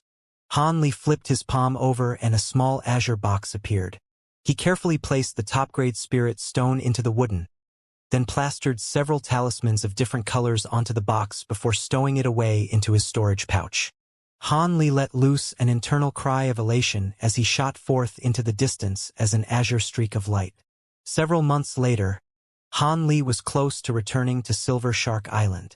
However, he immediately realized that something was amiss. As he approached the island, he didn't encounter so much as a single cultivator. That was very bizarre. When Han Li finally caught sight of Silver Shark Island from afar, the scene presented before his eyes made him falter involuntarily. A blue barrier of light had appeared over Silver Shark Island, and at the same time, restrictions on the island all seemed to have been fully activated. After sweeping his spiritual sense through the surrounding air, Han Li discovered that there was no one around. It was as if all of the cultivators were seeking refuge within the restrictions on the island. Han Li was rather taken aback upon making this discovery, and he also scanned through the nearby seabed with his spiritual sense. After verifying that there weren't any abnormalities present, he began to fly toward the entrance to the island with a hint of bewilderment in his heart. The fluctuations of the restriction were more steady there, so it was most likely the designated entrance of the formation. After flashing through the air a few times, Han Li reached the barrier of light and the azure light around his body receded. He looked at the light barrier before raising a hand to send a voice transmission talisman flying into the barrier. He then hovered in the air expressionlessly, awaiting a response from the other side. Which fellow Taoist is returning to the island at a time like this? May I know your name? A wary male voice sounded from the other side of the light barrier. At the same time, a burst of spiritual sense scanned toward Han Li. Han Li's expression darkened as azure light erupted from his body. The spiritual sense was immediately repelled, and Han Li also lashed out at it in an offhand manner. A muffled groan rang out behind the light barrier, clearly belonging to the owner of the spiritual sense. Humph. Is my name something for juniors like you to interrogate? Hurry up and ease the restriction. I have some matters to attend to on this island. Han Li harumphed coldly. The cultivator repressed the sharp pain in his spiritual sense as he hurriedly explained, My apologies. I was not aware that you were a nascent soul stage senior. Under normal circumstances, I would naturally grant you passage without asking any questions, but a large horde of demon beasts from the nearby ocean suddenly attacked the island just a few days ago. I was sent here to guard this restriction, and I must verify the identity of all cultivators returning to the island before granting passage. Han Li recalled back to the scenes where the demon beasts had attacked Green Spirit Island, and his expression eased slightly as he said, Is that so? How do you plan to verify my identity? Would you be able to provide me with your name and a brief introduction? Senior? Alternatively, do you have any items that can prove your identity? The cultivator behind the light barrier asked in a timid manner. Will this suffice? Han Li's brows furrowed as he raised a hand, sending a streak of golden light disappearing into the light barrier. It was none other than the guest elder badge given to him by the Heavenly Star Sages. Please forgive me, Senior Han. I'll let you in right away, the man's surprised voice sounded from behind the light barrier. Han Li's heart stirred slightly upon hearing this, and a peculiar light flashed through his eyes, but he quickly recomposed his expression as he awaited entry into the island. A short while later, the blue light barrier before him tremored, and a small opening appeared. Han Li's body swayed and he flew in through the opening, which slowly sealed over amid a burst of buzzing. Han Li's eyes immediately lit up as he flew into the light barrier. There were over 10 white-robed Star Palace cultivators standing in front of him, all of whom were divided into 2 rows. The azure light receded and Han Li was revealed to these cultivators. We pay our respects to Senior Han.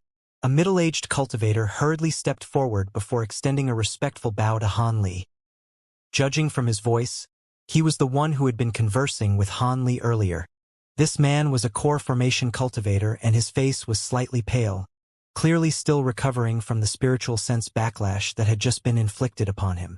You're the only ones guarding this place? Han Li raised an eyebrow with a hint of surprise on his face. Aside from the one core formation cultivator, all of the other Star Palace cultivators were only at the Foundation establishment stage. This was not a formidable force by any stretch of the imagination. The demon beasts launched an extremely fierce assault against the island a few days ago, and all of our other fellow Taoists have retired to the town within the island to rest, leaving only disciples like us to guard this place in shifts. However, please rest assured, Senior Han, the closest town to this place is only just over 50 kilometers away, and there are over 100 Star Palace disciples there who can come to reinforce us at any time, the man explained. Why are you calling me Senior Han? How do you know of me? Han Li's expression darkened as a burst of astonishing spiritual pressure erupted from his body, forcing the man to stumble back in retreat as his expression changed drastically. The man steadies himself and hurriedly replied, Senior Han, we've received portraits of your appearance several months ago from the Star Palace, and we were told to constantly be prepared to do your bidding. I see. I didn't think the two palace masters would pay so much attention to me. An ambiguous light flashed through Han Li's eyes, and a smile suddenly appeared on his face, as the astonishing spiritual pressure abruptly disappeared. The man heaved an internal sigh of relief as a fawning smile appeared on his face. Right at this moment, Han Li turned his attention deeper into the island as he asked, "Have you notified everyone else of my arrival?" The man gave an honest reply. "I have. We were told to immediately notify the elder on the island of your arrival should you come here." "I see." Han Li remained expressionless, and it was impossible to identify what he was thinking. However, a shiver suddenly ran down the man's spine as a hint of unease welled up in his heart. Right at this moment, a streak of white light appeared in the distance, rapidly approaching them. Han Li turned to look up into the sky with narrowed eyes. "It's Elder Zhao coming to welcome Senior Han in person," the man hurriedly said in a fawning manner. Han Li merely nodded expressionlessly as he stood still with his arms crossed. The man was slightly surprised at the sight of Han Li's careless display. He wasn't aware of the fact that Han Li was a late-nascent soul cultivator. After his spiritual sense had been repelled, he didn't dare to try and ascertain Han Li's cultivation base again, so he simply assumed that he was an early-nascent soul cultivator that the Star Palace had only recently recruited. The streak of white light descended before revealing an elderly man with a head of white hair. This man wore a brocade robe with a jade belt around his waist, and his brows were thin and long. He was an early nascent soul cultivator. The elderly man immediately identified Han Li from within the crowd, and his eyes lit up as he strode toward him. He cupped his fist in a salute and said, "Please forgive me for failing to provide a timely welcome, fellow Taoist Han." The elderly man wore a warm smile on his face, as if he and Han Li were old friends. Han Li raised an eyebrow as he replied in an indifferent manner, "You're far too kind, fellow Taoist. I heard the situation on Silver Shark Island has been a little hectic of late. Are you the one calling the shots on the island, Brother Zhao?" There was a horde of demon beasts that attacked the island, but there wasn't even a single metamorphosis stage demon beast among them, so they were taken care of with relative ease. I'm not the one overseeing things here on the island. That would be Ning Changkai. However, he's currently away at the moment, investigating the reason behind the demon beast's unprovoked attack against the island. I was actually sent here with the sole purpose of welcoming you, fellow Taoist Han, Elder Zhao said with a smile. You were sent here to welcome me? A hint of surprise finally appeared on Han Li's face upon hearing this. Indeed. The palace masters have asked me to pass on a message to you. They insist on meeting you again when you return to the inner seas. Truth be told, I've been waiting on this island for you for several months already, fellow Taoist Han, the elderly man explained with a smile. Oh? What business do they have with me? Han Li's brows furrowed slightly. He had a feeling that there was some serious trouble brewing. This is not the place to discuss such matters. Please come with me to a quieter location, Brother Han. The elderly man suggested with a mysterious smile. Sure. Then let's head over to that small mountain over there. Han Li looked around with a contemplative expression before suddenly pointing to a small mountain around 10 kilometers away. Elder Zhao turned his gaze toward the small mountain and immediately agreed. As you wish, Brother Han. Han Li nodded in response, and after the elderly man delivered some instructions to the Star Palace disciples, the two of them flew toward the mountain together. The mountain wasn't very far away, so the two of them naturally arrived in a very short time. Han Li landed on the mountain and said in a calm voice, "What message would you like to pass on from the palace masters, fellow Taoist Zhao? You can tell me now." There's no need to be so cautious, Brother Han. I have fantastic news to deliver to you. The elderly man stroked his beard with a smile. Fantastic news? What are you referring to? Han Li was taken aback upon hearing this. Fellow Taoist Han, you're not yet at 500 years of age, right? The elderly man asked with a smile. So what if that's the case? Han Li was struck by a peculiar feeling, but he didn't deny this. That's all I needed to hear. What do you think of Elder Ling from our Star Palace? The elderly man asked with a smile. Are you referring to fellow Taoist Ling Yuling? Han Li asked with a peculiar look on his face. Indeed. She is also the daughter of our two palace masters. The elderly man nodded in response. Fellow Taoist Ling naturally has exceptional cultivation aptitude to be able to reach the nascent soul stage at such a young age. I'm not quite sure I understand what you're asking, fellow Taoist. A hint of confusion flashed through Han Li's eyes. Elder Ling's aptitude is indeed quite exceptional, but it's far inferior compared to yours, Brother Han. However, there's no doubting the fact that both of you are supremely talented prodigies. If you two join forces, perhaps there will be a chance for you to succeed in your pursuit of the great Tao and immortality. Brother Han, would you be willing to become Elder Ling's Tao companion? Tao companion? Han Li was given a massive fright upon hearing this, and his jaw dropped straight to the ground. Indeed, both Brother Han and Elder Ling are so young with such exceptional aptitude. You two are a match made in heaven. Would you allow me to act as a matchmaker for the two of you? The elderly man wore a wide smile on his face. The astonishment on Han Li's face immediately receded as his brows furrowed. The elderly man was slightly surprised to see this. Could it be that Han Li was unwilling to accept such a brilliant arrangement? One had to realize that in the cultivation world, female nascent soul cultivators were almost non-existent, and it was even more difficult to find a female nascent soul cultivator of a similar age as Han Li. As such, even though everyone knew about the benefits of dual cultivation, most male nascent soul cultivators could only take core formation or even foundation establishment female cultivators as their servants or concubines. There were very few of those couples who actually became Tao companions. A female nascent soul cultivator would occasionally appear, but she would immediately be pursued by many male cultivators with similar cultivation bases. Ling Yuling was a nascent soul cultivator, an extremely beautiful one, at that, and she was also the daughter of the vastly renowned Star Palace Masters. Wasn't this almost the best possible thing that could happen to Han Li? So why was it that he appeared to so reluctant to accept this arrangement? That was simply astonishing to the elderly man. However, this man was a late nascent soul cultivator. So the elderly man naturally didn't dare to express the displeasure in his heart. His expression remained unchanged as he continued in an enthusiastic manner. The two palace masters have said that as long as you're willing to become Elder Ling's Tao companion and live in our heavenly star city, you'll be the next master of the Star Palace for sure.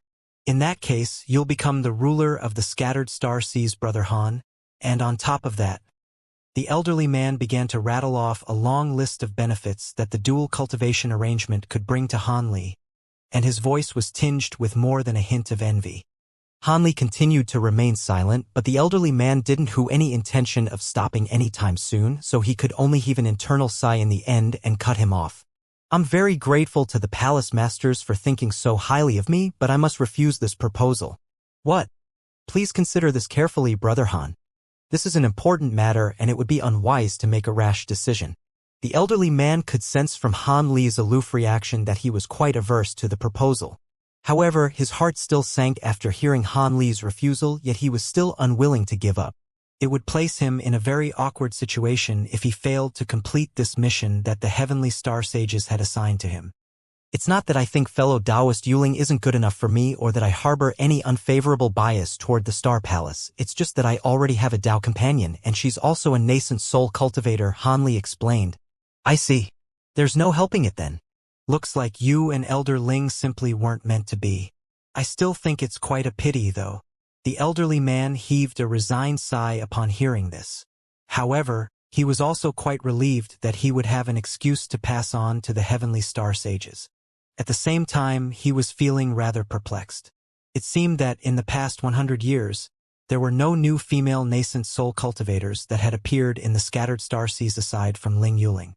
Could it be that this man's Tao companion was also a powerful yet obscure cultivator like him?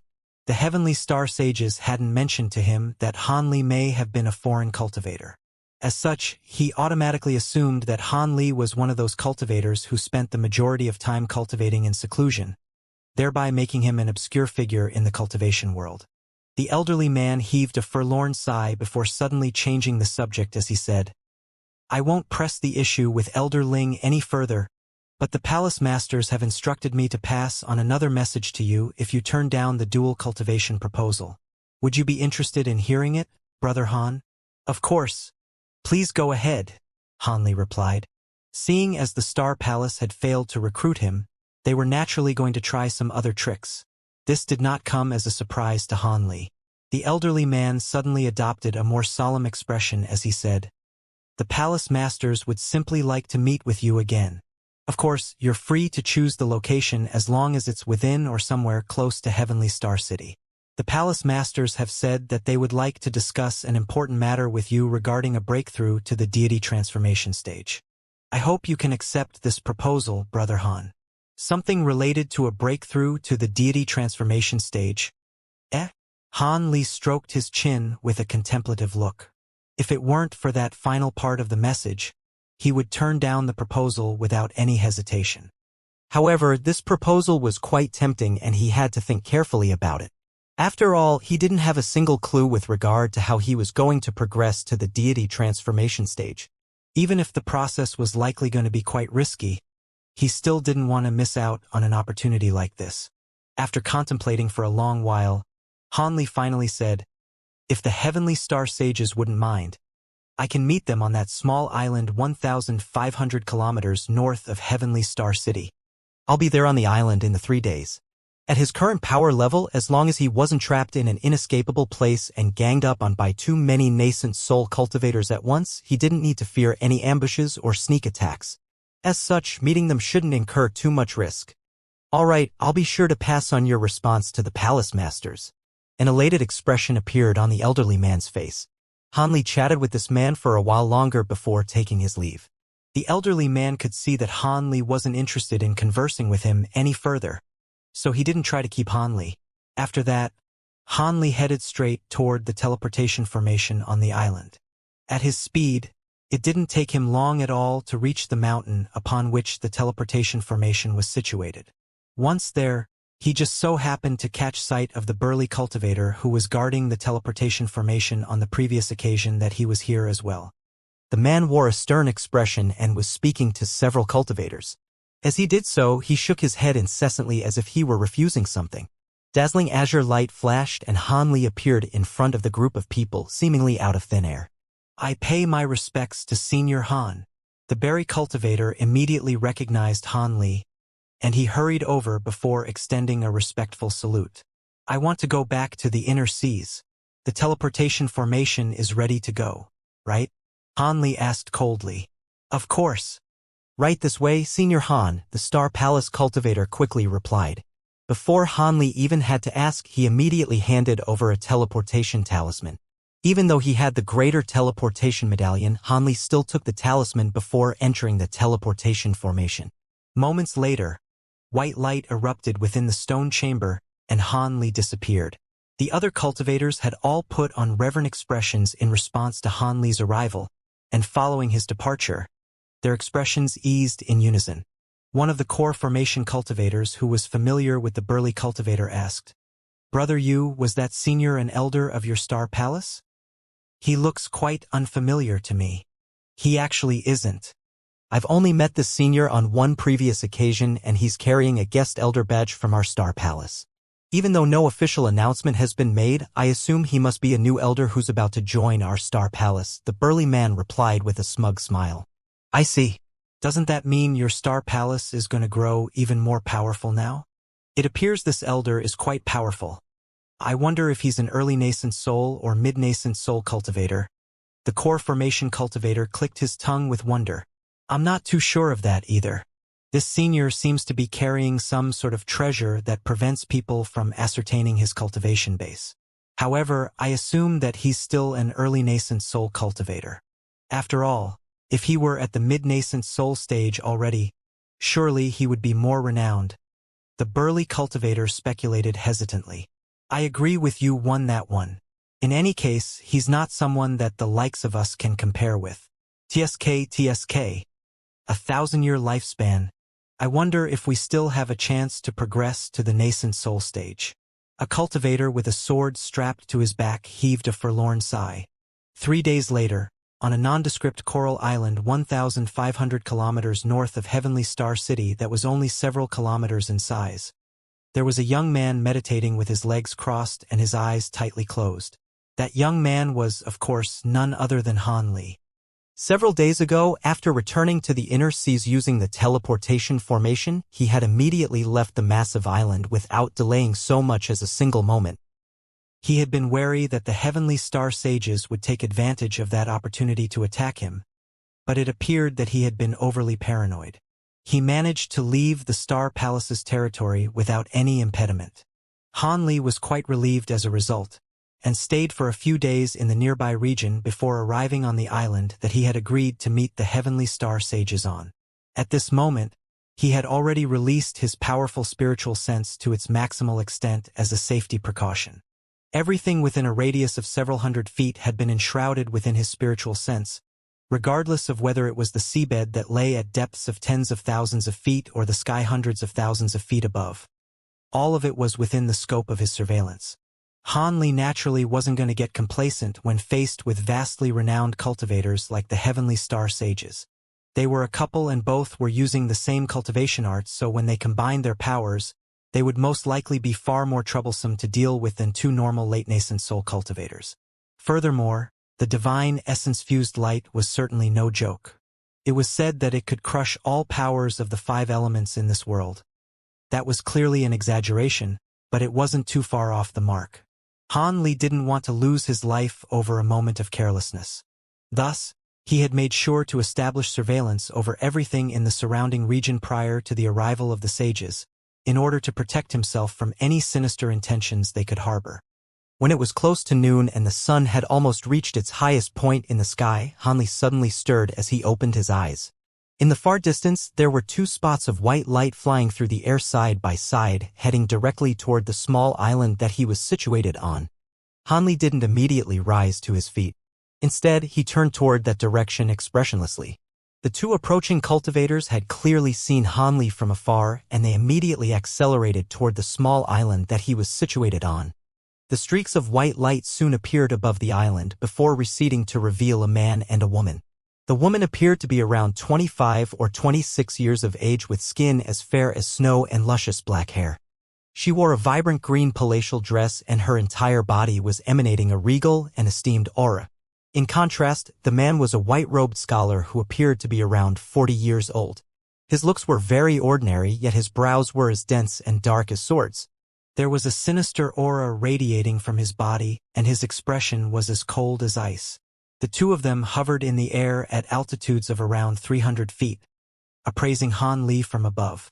Han Li slowly rose to his feet and his body drifted into the air. Moments later, he was standing at the same altitude as the 2 of them. I've heard a lot about the Heavenly Star Sages, and I am immensely fortunate to be able to see both of you today, fellow Taoists. Han Li put on a smile that was neither cold nor enthusiastic. At the sight of Han Li's indifferent display, a vibrant smile appeared on the face of the woman in the palatial robes, who had seen Han Li once before, and the exuberant smile on her face presented a glorious scene akin to that of myriad flowers blossoming at once. There are only so many late-nascent soul cultivators in the scattered star seas. Seeing as you agreed to meet us, we were, of course, not going to leave you hanging. This is my Dao companion, Ling Xiaofeng.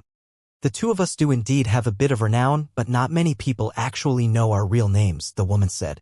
Han Li smiled and didn't say anything, yet he turned his gaze toward the man beside her. His eyes just so happened to meet Ling Xiaofeng's cold gaze, and shudders ran through both their hearts in unison. They couldn't quite put their finger on the reason for this, but both of them were suddenly struck by the feeling that the other was not to be messed with. I heard from Elder Zhao that you already have a Dao companion, and she's also a nascent soul cultivator. That's rather unfortunate news for us, Brother Han. However, it's impossible that our Star Palace would have completely failed to have heard of a new female nascent soul cultivator in the scattered star seas, even if she's been in seclusion for an extended period of time. You must be from the Great Gene and not from our scattered star seas, right, Brother Han? Ling Xiaofeng asked. Han Li's expression changed slightly upon hearing this, and he exclaimed, "So the 2 of you have also been to the Great Gene before?" Han Li exhaled as countless thoughts flashed his mind, and he neither confirmed nor denied this notion. However, the tone of his voice led the Heavenly Star Sages to automatically believe that their speculation rang true. The man nodded with an expression that suggested he suspected this to be the case all along. The Great Gene is known as the Holy Land of Cultivation in the human world. Of course, my Tao companion and I have visited it before. However, even though there's an ancient teleportation formation that can take one from the scattered star seas to the Great Gene, the teleportation formation on the other side is situated in an extremely mysterious location. And even with the power levels of my Tao companion and me, that place still poses some risk to us. As such, aside from the past masters of the Star Palace, there have been very few nascent soul cultivators from the scattered star seas who have visited the Great Gene. Of course, there aren't many people who know about this ancient teleportation formation to begin with. However, our Star Palace is located quite close to the teleportation formation, and a palace elder is permanently settled there to guard the formation. If you teleported to the scattered star seas using that formation, there's no way that the two of us would have been oblivious to your arrival. Aside from that, it's possible for someone to fly here from the Great Gene, but the journey will take upward of 10 years, and will be quite a perilous one. There's almost no one who would do something so stupid. How did you get to our scattered star seas, Brother Han? Wen Qing asked with undisguised curiosity in her eyes. I merely arrived here by chance and not intentionally. As for the method through which I got here, it's very difficult to replicate, so you don't need to be concerned about anyone else emulating it. Han Li gave half of a reply and didn't elaborate any further. Ling Xiaofeng and Wen Qing looked at one another, and they could see the confusion in each other's eyes. But they did press the issue any further. The man asked, Has Elder Zhao informed you of our objective for meeting you here? Han Li was silent for a moment before chuckling as he said, He did mention it. Apparently, the two of you wish to discuss with me matters regarding a breakthrough to the deity transformation stage. I naturally couldn't refuse such a tempting invitation. Indeed, the two of us have been stagnant at the late nascent soul stage for several centuries, but I'm sure we can still provide some insight that can prevent you from going down the wrong path, as well as several methods and secret techniques that will assist you greatly in making a breakthrough to the deity transformation stage. Of course, whether you'll be able to succeed or not in the end will be up to you. Wen Qing continued with a pleasant smile on her face. Oh, that does sound great. But surely you wouldn't disclose those secret techniques to me free of charge, right? A hint of caution flashed through Han Li's eyes. If you had agreed to become Yuling's Tao partner, then we would naturally have unconditionally presented you with this information. However, seeing as you turned down our offer, we can only strike a deal with you, Brother Han. Wen Qing said in a slightly forlorn manner. What deal would you like to propose? Han Li's eyes narrowed as he looked at Wen Qing with a calm expression. A serious look appeared on Wen Qing's face as she replied, It's quite simple. I hope to provide these secret techniques and insights in exchange for your assistance to help our daughter take care of the Star Palace. All the way until she can look after the Star Palace on her own. You want me to assist fellow Taoist Yuling? Han Li's brows furrowed with a contemplative expression on his face. The heavenly star sages weren't in a hurry, either. They waited patiently while Han Li digested their proposition. Fellow Taoist Ling is currently only at the early nascent soul stage, right? Han Li asked. Indeed, she is. A smile reappeared on Wen Qing's face as if she could already guess what Han Li was going to ask next. How long do you think it will take for the two of you to help fellow Taoist Yuling reach the late nascent soul? 100 years? 200 years? Or even longer than that? Han Li asked. The two of us have a way to help our daughter reach the mid-nascent soul within 100 years. As for progressing to the late nascent soul stage, that's no simple matter and it'll be up to her to get there on her own. Ling Xiaofeng replied coldly. Then do you think she'll be able to take care of the Star Palace on her own without a late nascent soul stage cultivation base? You wouldn't be expecting me to spend several hundred years of my life helping her out, would you? Han Li stroked his chin as he chuckled coldly. Wen Qing's smile stiffened slightly upon hearing this, but she quickly recomposed herself. If you think that condition is going too far, then we can change to another one. As I'm sure you're aware, the clowns at the Starfall Coalition have constantly been provoking our palace. If you can assist us in killing the Archsaint of the Six Paths and Wan Sangu, then we would also be willing to offer the aforementioned methods and secret techniques. As far as I know, you have turned many of the Starfall Coalition's nascent soul cultivators against you after obtaining the Heaven Void Cauldron, so this will be a win-win situation for both of us, Wen Qing offered with a smile. Even though the Archsaint of the Six Paths and Wansangu are vastly renowned great cultivators, I'm sure the two of you will fancy your chances against them. Besides, I have no intention of getting swept up in any feuds in the scattered star seas. After this, I plan to go into seclusion to cultivate, so I'm afraid I can't help you with this either. Wen Qing's smile faded after Han Li turned down her second condition. Even though she didn't say anything, she was clearly becoming quite displeased.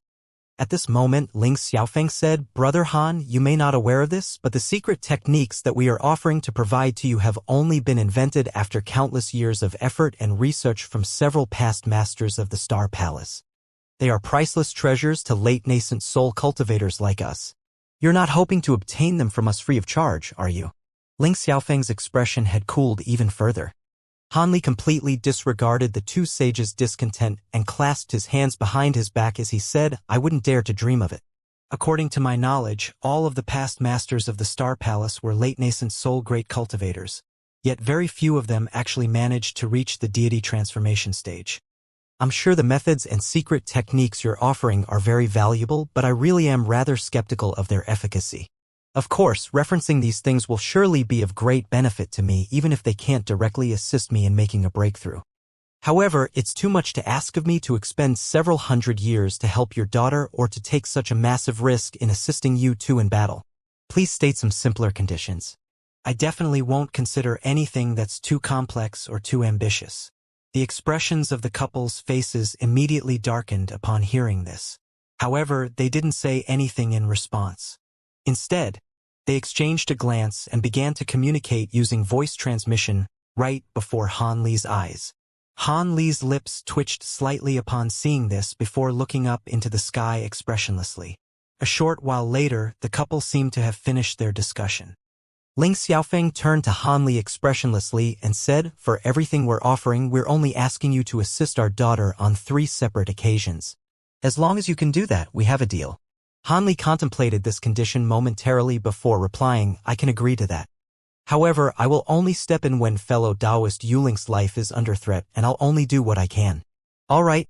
There's no need for you to swear a vow or do anything of that nature.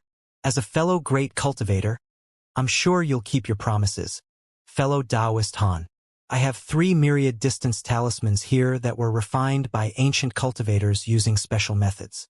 Even if you're millions of kilometers away from our daughter, you'll be able to see anything that she writes on her talismans replicated on your talismans. Please keep the safe, fellow Taoist Han." Ling Xiaofeng swept a sleeve through the air and 3 shimmering white talismans appeared. He then swiped a finger across the 3 talismans and a thin golden line flashed past, upon which the 3 talismans split up into 6. 3 of those talismans disappeared into his sleeve, while the other 3 shot forth toward Han Li as 3 streaks of white light. Han Li raised an eyebrow as he caught the 3 jade talismans before taking a cursory glance at them. The runes on these talismans were quite complex, and even though they had been split in half, there was still spiritual light shimmering over their surfaces, thereby indicating that these were no ordinary artifacts. Han Li flipped his palm over and stowed them away into his storage pouch. This jade slip contains the secret techniques that will assist in a breakthrough to the deity transformation stage. With your vast knowledge and experience, I'm sure you'll be able to verify its authenticity with ease. A smile reappeared on Wen Qing's face as she raised a hand to hurl forth a streak of green light.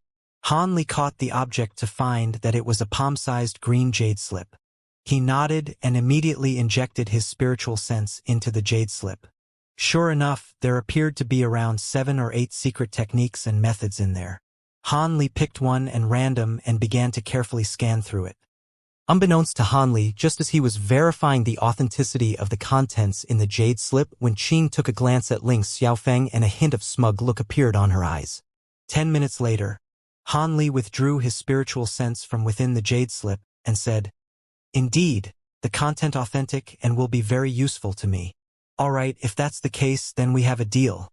The two of us still have important matters to attend to, so we won't stay here any longer," Ling Xiaofeng said with an indifferent expression. "Haha, this place is still part of the Star Palace's territory, so I should be the one bidding farewell to the two of you." Han Li chuckled as he cupped his fist in a salute. He then transformed into a streak of azure light and covered a distance of over 200 feet in a flash. The speed of his movement evoked a hint of surprise even in the hearts of the heavenly star sages. As the azure streak of light disappeared into the distance, Wenqing turned to her Dao companion and asked, "No wonder he's so arrogant. He does indeed appear to have the skills to back himself up. What do you think? Will he fall for our trap? As long as he still wants to progress to the deity transformation stage, there's no way he won't fall for the trap. Even though all of the secret techniques we provided to him are genuine, he'll know when he puts them into practice that they'll either provide only an infinitesimal effect or be impossible to achieve at all. Only the method we provided to use the power of the 5 elements to break through the bottleneck is plausible, and at his age, if he were to begin cultivating the divine essence-fused light now, he should be able to completely master it within his lifetime. Do you think he'll be willing to pass up this shortcut?" A cold smile appeared on Ling Xiaofeng's face. "That's true. In that secret technique, we briefly mentioned some of the divine essence-fused light's special attributes and powers. Even if he isn't interested in progressing to the deity transformation stage, there's still a good chance that he'll be tempted into using this cultivation art. If he plans to cultivate the divine essence-fused light, then he must draw upon the power of the divine essence-fused mountain and go through the same process we went through. In that case, he'll be forced to stay in Heavenly Star City. He'll probably only realize how difficult it is to completely master the divine essence-fused light close to the end of his lifespan, and that'll be countless years into the future. After such a long time, as long as Yuling can progress to the late nascent So stage, she won't have to worry about him exacting revenge on the Star Palace." Wenqing mused with a smile. Ling Xiaofeng was silent for a moment before he suddenly said, "What if Yuling can't progress to the late nascent soul stage? She'll be in massive trouble then." Wenqing faltered slightly upon hearing this before heaving a forlorn sigh. "We've already bought so much time for her. If she still can't progress to the late nascent soul stage, then there's nothing more we can do for her. In that case, she should give up on the Star Palace and leave Heavenly Star City to become an itinerant cultivator. Without a late nascent soul stage cultivation base, it'll be very difficult for her to establish dominance over the elders of the Star Palace. Even with the trump cards we left behind for her, they won't be able to help her forever. Our top priority now is to teach Yuling the method to refine the divine essence-fused mountain. Only after taking control over the mountain will that Han brat be wary of her. Otherwise, if he really does refrain from cultivating the divine essence-fused light until after we pass away, then come to Heavenly Star City to take the divine essence-fused mountain by force, the situation will be very bad for Yuling. On the bright side, Yuling's aptitude isn't bad. If she can find a suitable Dao companion for dual cultivation, there's a good chance that she'll be able to progress to the late nascent soul stage with the help of some pills," Ling Xiaofeng analyzed. "In any case, we've done everything we can to take care of this Han brat. Now, we have to get rid of the Arch-Saint of the Six Paths and Xianxia in the next century or so. This is a really inconvenient juncture for the demon beasts in the outer seas to be wreaking havoc. Looks like we'll have to call a temporary truce with the Starfall Coalition and take care of these demon beasts first." Wenqing's brows furrowed as resigned look appeared on her face, and she said, "Humph, these demon beasts must planning on revoking our agreement as no deity transformation cultivators have appeared in the inner seas for many years, and we currently have less great cultivators than in other periods as well. These demon beasts really are idiots. We dared to forge this agreement in the first place, so naturally wouldn't fear revocation from them. After the past tens of thousands of years of careful preparation, the inner seas have already been transformed into an unimpregnable fortress by us cultivators. Even if those 10th grade demon beasts join forces and attack us all at once, they still won't be able to force their way into the inner seas. Besides, as far as I'm aware, the current sea race isn't a completely unified entity either," Ling Xiaofeng harumphed coldly. "You're referring to the conflict between the Flood Dragons and the Swan and Eye race?" Wenqing asked. "Indeed. The Swan and Eye race in the outer seas isn't much more powerful than the Flood Dragons to begin with, and they're only able to exert dominance with the 2 10th grade demon beasts among their ranks. However, the 10th grade Grand Elder of the Swan and Eye race passed away 300 years ago, so the Flood Dragons are unwilling to concede anymore. We just have to devise a plan to start a war between these 2 major demon beast races, and we'll have nothing to worry about." Ling Xiaofeng was very confident. Your confidence is greatly reassuring. It's a shame that the spirit stone mines on Green Spirit Island have been taken, though. We just received news that a top-grade spirit stone had been unearthed. Yet these demon beasts have taken over the island before we could deploy anyone to the scene. I even sent out an urgent message asking them to transport that top-grade spirit stone and all of the recently unearthed high-grade spirit stone back to the inner seas as soon as possible, but I was still too late. Even Elder Gui fell by the hands of the golden Wyrm king. A wistful look appeared on Wen Ming's face. Ling Xiaofeng shook his head and said, "It can't be helped. The outseas belong to the demon beasts after all. Prior to this, there weren't any conflicts of interest, and those high-grade demon beasts didn't even regard those unintelligent low-grade demon beasts as their brethren, so they simply let us set up establishments on those islands in the outer seas. Now that high-grade spirit stones and even a top-grade spirit stone have been unearthed, it's only natural that they would attack. It's a good decision to give up on the outer seas for now. We should take this opportunity to gather all of our forces in inner seas and try to stabilize the Star Palace as much as possible before Yuling takes over. However, those itinerant cultivators and the Starfall Coalition most likely won't be willing to give on the outer seas." Wen Qing mused with a thoughtful expression. "That's perfect for us. We'll open up all of the teleportation formations in the city, and as long as they're willing to pay spirit stones, we'll let them go to the outer seas as they please." Ever since the rise of the Starfall Coalition, these itinerant cultivators have been less reverent and respectful toward our Star Palace. This will be an ideal opportunity to teach them a good lesson. Once the matters surrounding the demon beasts in the outer seas are settled, we'll completely uproot the Starfall Coalition. It appears that the Archsaint of the Six Paths and Wansangu are really under the impression that we can't stray far away from Heavenly Star City. They'll realize just how absurd their preconceived notions have been on the day that they die. Every once in 100 years, there will be an entire month where the power of the divine essence-fused mountain would completely disappear. We won't be restricted by the mountain at all during that month, and when that time comes, humph! A vicious look appeared in Ling Xiaofeng's eye as he harumphed coldly. "Indeed, it's time for me to settle my differences with the Archsaint of the Six Paths once and for all." Wen Qing's voice had also cooled significantly. Ling Xiaofeng faltered upon hearing this before his brows furrowed as he asked, "Are you still hung up on what happened all those years ago?" "How could I not be? If it weren't for the fact that I met you, I would most likely have died long ago. If it weren't for the restriction of the divine essence-fused light, I definitely wouldn't have let him get away from me during our last battle." Wen Qing's expression cooled even further as she spoke. Ling Xiaofeng was silent for a moment upon seeing this, and in the end, he could only heave a faint sigh. "All right, seeing as that's the case, I'll let you put an end to the Archsaint of the Six Paths." At the conclusion of that sentence, Ling Xiaofeng transformed into a streak of white light again and flew away in the direction they had come from. Wen Qing remained on the spot for a while longer with a furious look on her face before also following suit. At this point, Han Li was already far away. He was naturally unaware of the fact that on just the second day after his return to the inner seas, the entire Silver Shark Island had already heard about the slaughter that had taken place on Green Spirit Island.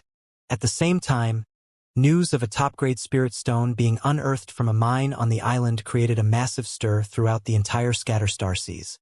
Just 2 days following Han Li's meeting with the Heavenly Star Sages, the high-grade demon beasts in the outer seas delivered an ultimatum to all of the islands on which human cultivators were residing. All humans were to leave the outer seas within 3 months, and anyone found after that would be killed on the spot. As a result, all of the itinerant cultivators and powers within the inner seas were in a state of uproar. To the cultivators in the scattered star seas, the demon cores of the demon beasts in the outer seas had become as indispensable and irreplaceable as spirit stones, and almost every power within the scattered star seas was dependent on them. There were massive profits to be gained for all of them in the outer seas, so how could they be willing to retreat so easily? Thus, countless itinerant cultivators as well as cultivators from the major powers flocked to the Star Palace and Starfall Coalition, accessing their teleportation formations to travel to the outer seas. Due to the fact that high-grade spirit stone mines and a top-grade spirit stone had been discovered on Green Spirit Island, a large proportion of cultivators chose to teleport to the region near this island. At the same time, Countless demon beasts of all different grades had also gathered on Green Spirit Island. It appeared that the battle between the human cultivators and the demon beasts was imminent. Amid the chaos and turmoil, a rumor began to spread throughout the entire scattered star seas. It was said that the Heaven Void Cauldron had reappeared, and that there were mysterious pills within Cauldron that could allow a core formation cultivator to progress to the late nascent soul stage in less than 200 years. No one knew where this rumor had originated from, but it was quickly gaining traction among all of the human cultivators. Devil Lake Island was a nondescript island situated on the outskirts of the inner seas. The only ones who were aware of its location were the itinerant cultivators who resided on the other nearby islands. The reason why this island remained in the memories of these cultivators and was given such a peculiar name was because there was a material that could be found on the island, a material known as green copper that was produced in several lakes on the island. The material wasn't very rare nor valuable, but it was essential for refining several types of unique treasures. As such, some low-grade cultivators would occasionally travel to this island to secure this material. Perhaps it was due to the fact that these lakes contained large quantities of green copper, but in any case, all of the lakes were as green as jade, far greener than the water in a normal lake. Furthermore, if a mortal were to fall into the river, they would be able to float without doing anything. As such, the coined term of Devil Lake gradually became popular in the region around the island. However, this island only had scarce forestry and no spirit veins, so it received very few visitors. However, on this day, there were around 50 to 60 low-grade cultivators gathered beside one of the lakes. All of the cultivators were busy setting up several complex makeshift formation spells. Most of these cultivators were at the chi condensation stage, and there were only around 6 or 7 foundation establishment cultivators among them. In the air above the center of the lake, there were 3 core formation cultivators gathered, and they were discussing something quietly among themselves. A wrinkly gray-robed elderly man turned to the other 2 with a dejected frown and said, "Junior Marshal Brother Lei, we're not going to fail again this time, are we? For the sake of breaking this restriction, I've almost had to expend all of my savings. Throughout this process, I've spent over 200,000 spirit stones. If we fail again, I won't have any more spirit stones to offer." A handsome blue-robed man harumphed in reply, "Humph, you're exaggerating things far too much, Senior Marshal Brother Wu. You're the wealthiest among all 3 of us. The gold inscription pavilion you own is extremely renowned in the surrounding region, so how could you possibly be unable to spare these spirit stones? You may be unaware of this, Junior Marshal Brother Lei, even though business appears to be booming for my gold inscription pavilion. It's actually only barely holding on in the face of competition from larger shops like the Fire Cloud Pavilion." The gray-robed man heaved a long sigh with a forlorn expression on his face. "There's no need to tell us a sob story, Senior Marshal Brother Wu.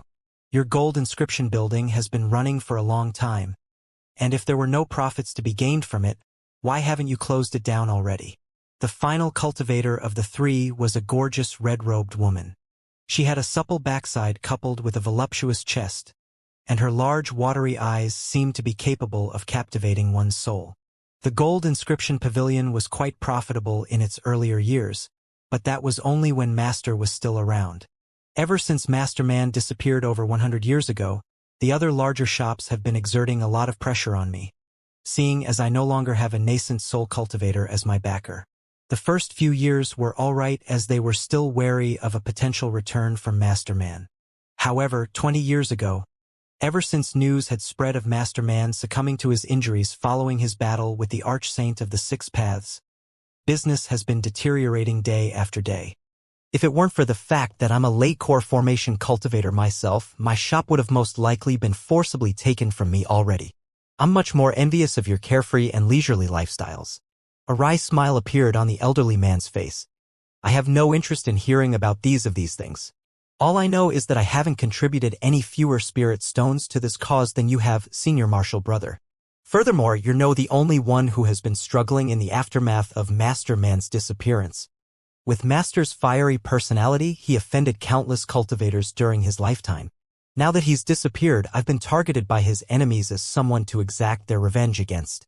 I was hunted for several decades before I finally managed to shake them off.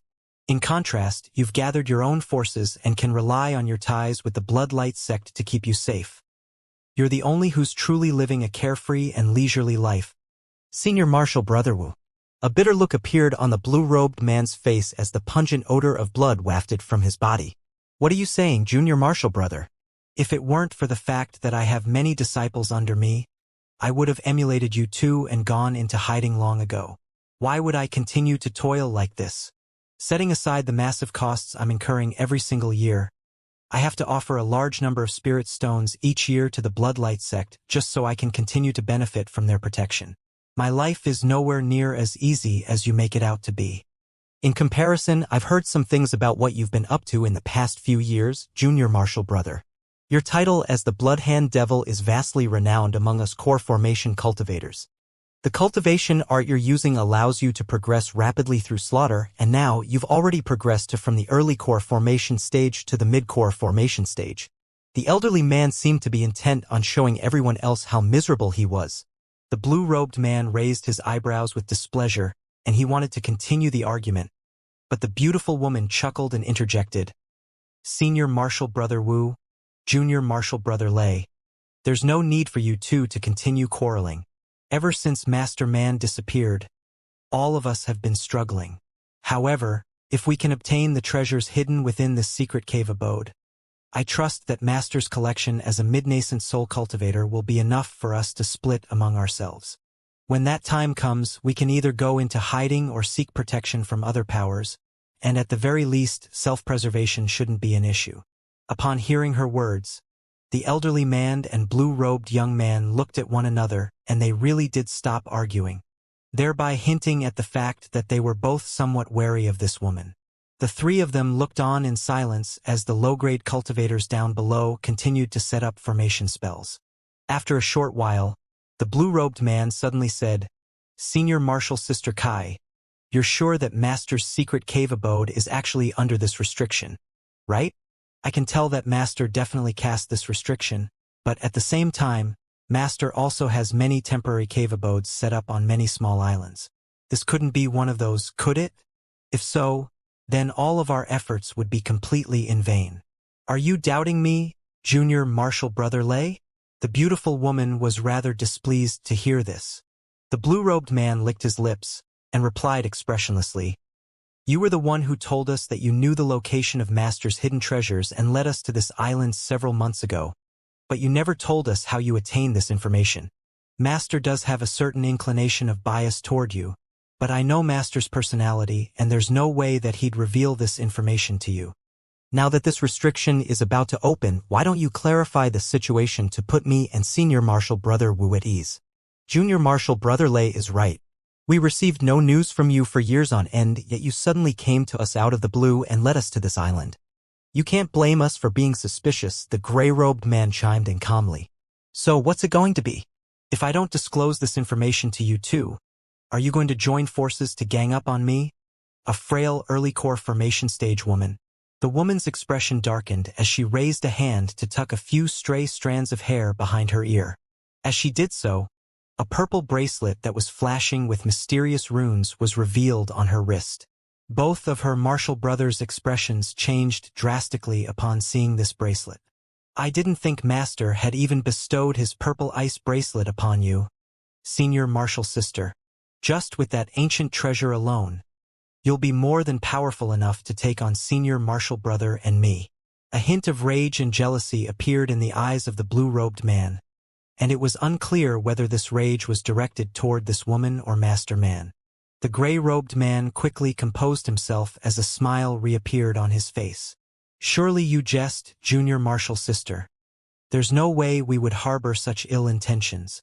It's just in order to break through the restriction under the lake, Junior Marshal Brother Lei and I really have given everything. As such, I hope you can forgive us for erring on the side of caution. After all, you didn't contribute so much as a single spirit stone to this endeavor, Junior Marshal Sister. The woman hesitated momentarily before her expression finally eased, and she said, I led you two to this secret cave abode, and I'm only taking 1/3 of the treasures inside. So why do I need to contribute additional spirit stones? However, seeing as both Senior Marshal Brother Wu and Junior Marshal Brother Lei are harboring some suspicions, I can disclose the information want to hear. We'd be glad to hear it. The elderly man was elated. The young man stood off to the side in silence with a dark expression on his face. On the surface, I'm Master Man's female disciple, but I'm actually one of his concubines. I trust that two of you are already aware of this. One night, I learned the location of this secret cave abode as he talking in his sleep. At the time, he knew that his lifespan was about to run out soon, and he was planning on coming to this cave abode and passing away surrounded by all of his treasures, the woman elaborated. That's it? The elderly man and the young man looked at one another with incredulity in their eyes. Why does it have to be a complex story? In any case, it's up to you two whether you believe me or not. Besides, do you think Master Man would set up such a complex restriction formation if he were only trying to guard one of his temporary cave abodes? Even after combining our powers, we were still unable to break through it after several months. Is there any plausible explanation for this other than the fact that is the secret cave abode where he keeps all his treasures? The woman retorted. A contemplative look flashed through the gray-robed man's eyes before he cupped his fist in a salute, and cleared his throat as he said, You pose a convincing argument, Junior Marshal Sister. It appears that Junior Marshal Brother Lei and I were overly paranoid. Thankfully, there's only one final layer of restriction left. After we break through this one, our efforts during the past few months will come into fruition. Let me check on how they're going with setting up the formations. He then transformed into a streak of yellow light and flew toward the riverbank. The blue-robed man raised an eyebrow as he took a glance at the woman. I'll also go check on how they're progressing down there. Crimson light appeared over his body, transforming into a crimson barrier. His body then sank straight into the lake down below that disappeared. The woman pursed her lips upon witnessing the departure of her two martial brothers. At the same time, a barely detectable cold light flashed through her eyes. A short while later, the elderly man delivered some instructions to the low-grade cultivators beside the river before flying into the air to rejoin the woman. Almost at the exact same moment, the water in the lake tumbled and surged down below, following which the blue-robed man also rose into the air. The three of them were back together in the blink of an eye. Junior Marshal Brother Lei, Junior Marshal Sister Kai, the formation spells are almost... What's that? The elderly man turned to the two of them with a smile and was just about to say something when his expression abruptly changed as he turned toward the distance. Both the woman and the blue-robed man were alarmed by this sudden development, and they hurriedly turned toward that direction. There in the distance, an azure streak of light was hurtling toward them, seemingly heading directly for this lake. Another high-grade cultivator is coming our way, the elderly man exclaimed. How could there be other high-grade cultivators coming to such an obscure island? Did your underlings reveal this news to anyone? The woman immediately turned to the elderly man with an expression of shock and fury. I didn't tell any of them about our objective for this trip. So how could they have revealed anything to anyone? The elderly man hurriedly shook his head with a grave expression. Don't panic. This cultivator could just be passing through. We'll just have to keep an eye out and act according to the situation. The blue-robed man urged in a calm voice. The woman and the elderly man could only recompose themselves upon hearing this. Right at this moment, the streak of azure light that had appeared to be extremely far away mere moments ago had reached them in the blink of an eye. It was so close that all of them were already able to make out an indistinct male figure within the light. So fast. All three of them were stunned to see this as a hint of foreboding welled up in their hearts. After a few more flashes, the azure light appeared directly above their heads. The light receded to reveal an azure-robed cultivator who only appeared to be only in his 20s, an observation that was quite startling to the three cultivators down below. The young man looked down expressionlessly and asked in an implacable voice, Is this Devil Lake Island? The three cultivators' hearts sank in unison. They scanned their spiritual senses toward Han Li, and were even more astonished by what they discovered. The spiritual power emanating from this young man's body was clearly far more powerful than theirs, so he was most definitely a nascent soul cultivator. This was almost the worst thing that could happen. This is indeed Devil Lake Island. Do you require any assistance, Senior? We would more than willing to lend you a hand. The elderly man hurriedly put on a smile and bowed respectfully. That's all I need to hear. Why are all of you here? Han Li faltered slightly at the sight of the low-grade cultivators down below before a hint of a smile appeared on his face. A stir ran through the elderly man's heart, yet he could only pull out the excuse that he had prepared in advance. I require a large quantity of green copper to refine a few special treasures, so I brought along some disciples with me to assist me in the excavation process.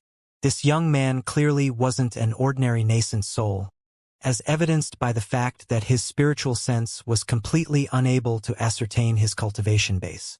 Something like this had never happened before. Theoretically speaking, as a late core formation cultivator, even a mid-nascent soul cultivator shouldn't have been able to hide their cultivation base from his spiritual sense. Green copper? So you're setting up those restriction-breaking formations just to excavate some green copper? The young man chuckled as he crossed his arms and glanced at the formation spells that the low-grade cultivators were setting up, then at the green surface of the lake below him. The skepticism in his chuckle was very apparent. Cold sweat was beginning to pour down the elderly man's face upon hearing this.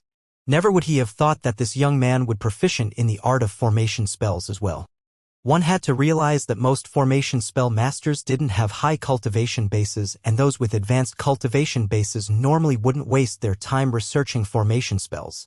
Furthermore, the formation spells being set up were rather rare and obscure ones, so for this young man to be able to immediately identify them clearly indicated a high level of knowledge in this field. The woman and the blue-robed man immediately became extremely docile, lowering their heads and casting their eyes downward, making it appear as if the elderly man were the leader of their group. As such, the elderly man had no choice but to deal with this young man on his own, and he was fuming internally by this betrayal. After all, there were very few nascent soul cultivators with amicable personalities, so his situation was an extremely perilous one. Please don't misunderstand, Senior. I'm quite interested in formation spells as well, and I wanted to set these up to test their effects. The elderly man floundered for a split second before inventing a rather plausible excuse. The young man's expression remained unchanged upon hearing this. He looked down at the three of them and suddenly said something that gave them a massive fright.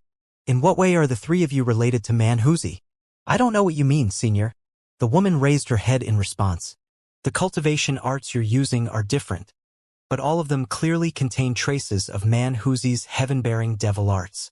Other people may not be able to discover this, but if you're trying to fool me, hee. The young man chuckled. Seeing as they were unable to lie their way out of this, the blue-robed man took a deep breath and finally admitted, "Do you recognize our master, Senior?" Expressions of unease appeared on the faces of the elderly man and the woman upon hearing this. I've only met him on a few occasions.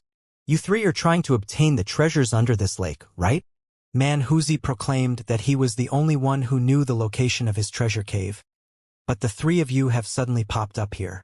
Either he intentionally tried to deceive me, or the three of you must have learned his secret through an alternative avenue. The young man mused to himself. His words were like claps of thunder exploding in the ears of the three cultivators down below, immediately rooting them to the spot. Even though they all had a very bad feeling about this, none of them could do anything. If this young man were a core formation cultivator, the three of them would immediately join forces to kill him. However, he was a nascent soul cultivator, someone far too powerful for them to kill. Furthermore, it appeared that Wuxia had told him about this location in person. That came as a massive surprise to them. Could it be that their master was still alive? With that in mind, expressions of bewilderment surfaced on their faces. The woman was the first to recover from her shock. She forced a smile onto her face and asked, "The three of us are indeed disciples of Masterman. May I have the honor of knowing your name, Senior?" "My surname is Han." "The three of you?" I didn't think a small island like this would be such a lively place. Who's hiding over there? Show yourself." Han Li was only halfway through his sentence when his expression suddenly darkened and he casually flicked his 5 fingers toward a hill beside the lake. Several azure threads immediately shot forth in a flash, transforming into streaks of light that were several tens of feet in length before slashing viciously into the kill. The woman's expression immediately turned deathly pale upon seeing this. A few resounding booms erupted and the pillars of azure light managed to slice away almost half of the entire hill. However, what came as more of a surprise to the elderly man and the blue-robed man was that within the destroyed hill, a bald, brawny man appeared. This was a very large man with golden light shimmering all over his body, and it was as if his robes and attire had all been crafted from pure gold. At this moment, the man wore a shocked expression on his face and was holding a golden shield in one hand, which was releasing a semicircular barrier of light that kept the streaks of azure light at bay. "Patriarch Golden Flower!" the elderly man immediately exclaimed upon seeing this man. All of a sudden, a streak of red light suddenly flashed toward the man, upon which a lithe and graceful figure quickly appeared beside him. It was none other than Man Huzi's female disciple. "Junior Marshal Sister Kai, how could you ally yourself with Patriarch Golden Flower?" The elderly man immediately figured out what was going on, and an expression of shock and fury appeared on his face. The blue-robed man's expression also darkened upon hearing this. It was quite clear that the woman had planned to use them to gain access to the cave abode, then join forces with this Patriarch Golden Flower to kill them and split the treasures between themselves. "Humph, you're sure one to talk. Senior Marshal Brother Wu, did you not notify the people from the Bloodlight sect to intercept and kill me after we left this island? And Junior Marshal Brother Lei, you joined the Wood Sword Pavilion of Grass Haven Island, and are preparing to marry the Pavilion Lord's daughter, yet you promised them all of the treasures in this cave as your dowry. If I didn't find allies of my own, today would be the day I die. However, don't pin your hopes on receiving any reinforcements. Patriarch Golden Flower's underlings have already cut them off. I was with Man Huzi and satisfied his desires for so many years. Everything that he left behind should be left to me. Patriarch Golden Flower has also agreed to officially make me his Dao companion after this." A smug smile appeared on her face as she stood beside Patriarch Golden Flower in an extremely intimate manner. "If that's the case, then why did you come to Senior Marshal Brother Wu and me? You could have just obtained the treasures on your own." A panicked expression appeared on the blue-robed man's face, but she quickly recomposed himself. "If it weren't for the fact that the restrictions under the lake are extremely troublesome to deal with, and you two were the only ones who were instructed by Man Huzi in the way of formation spells, why would I inform you two of this?" The woman casting aside all pretenses and laying the cards directly onto the table. The elderly man and the blue-robed man's expressions became extremely dark upon hearing this. "That's enough, you can settle your differences with those two another time. I want to speak with this fellow Taoist." Patriarch Golden Flower's brows furrowed as he cut off what the woman was about to say next. The woman fell silent obediently upon hearing this. "Fellow Taoist, are you also here for the Man Huzi's secret cave abode?" Patriarch Golden Flower asked. As an early nascent soul cultivator, he was also unable to ascertain Han Li's cultivation base, and that made him extremely wary. "Indeed, I'm taking everything under this lake. If you don't have anything else you want to say, you can go now." Han Li hovered in the air and replied coldly. Patriarch Golden Flower was instantly enraged upon hearing this. At the same time, his heart jolted with a hint of shock. The fact that Han Li was speaking in such a bold manner clearly indicated that he was extremely confident in his abilities. With that in mind, he suppressed the rage that had ignited in his heart and adopted a stern expression as he said, "You sure can talk big, fellow Taoist. Are you planning to send me on my way so you can take all of the treasures here for yourself?" Patriarch Golden Flower's voice had suddenly become rather unpleasant. "Oh? Are you interested in a share as well?" Han Li turned to him with a slight smile on his face. "I can't say I personally know all of the renowned cultivators in the scattered star seas, but I certainly know all of their voices or appearances off by heart, yet I've never heard of anyone like you." "Eh? Wait, you seem to be a little familiar." Patriarch Golden Flower responded coldly at first before carefully surveying Han Li again, upon which his brows furrowed and a hint of bewilderment appeared in his eyes.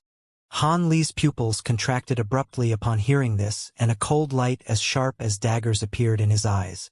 "Seeing as you've claimed the treasures here, I'll leave Man Huzi's cave abode to you. Let's go." After a moment of contemplation, a thought suddenly occurred to Patriarch Golden Flower, upon which expression changed minutely, and he suddenly decided to back down. The three core formation cultivators present were all slightly flabbergasted by this turn of events. Golden light shimmered from around his body, sweeping up the woman beside him without any explanation as he prepared to fly into the distance. However, right at this moment, Han suddenly raised his hand without any premonition. A burst of azure light shot forth from his hand, crashing violently toward Patriarch Goldenflower's head in a flash. As such, this Patriarch Goldenflower's attempt to escape was naturally thwarted. In his shock and fury, he let loose a loud roar as he summoned his golden shield again, which transformed into a barrier of golden light before him. Following a resounding boom, a ball of golden light exploded in the air, emitting such piercing light that everyone was forced to reflexively close their eyes and hurtle back in retreat, not daring to stare directly into the light in fear of being blinded. However, after the light receded, Patriarch Goldenflower's stumbling figure was revealed. The golden shield before him had been damaged, yet the woman behind him was completely unscathed. He had managed to block Han Li's attack. "What are you doing, fellow Taoist? I've already left all of the treasures here to you, so why are you still attacking me?" Patriarch Goldenflower roared with an enraged expression. "Why? You think I'll let you go after you've identified me?" Han Li chuckled coldly. Killing intent welled up in his heart, and he didn't waste any more time with words as he slapped the storage pouch hanging from his waist. A monk's staff shot forth, disappearing in a flash before instantly reappearing above Patriarch Goldenflower's head.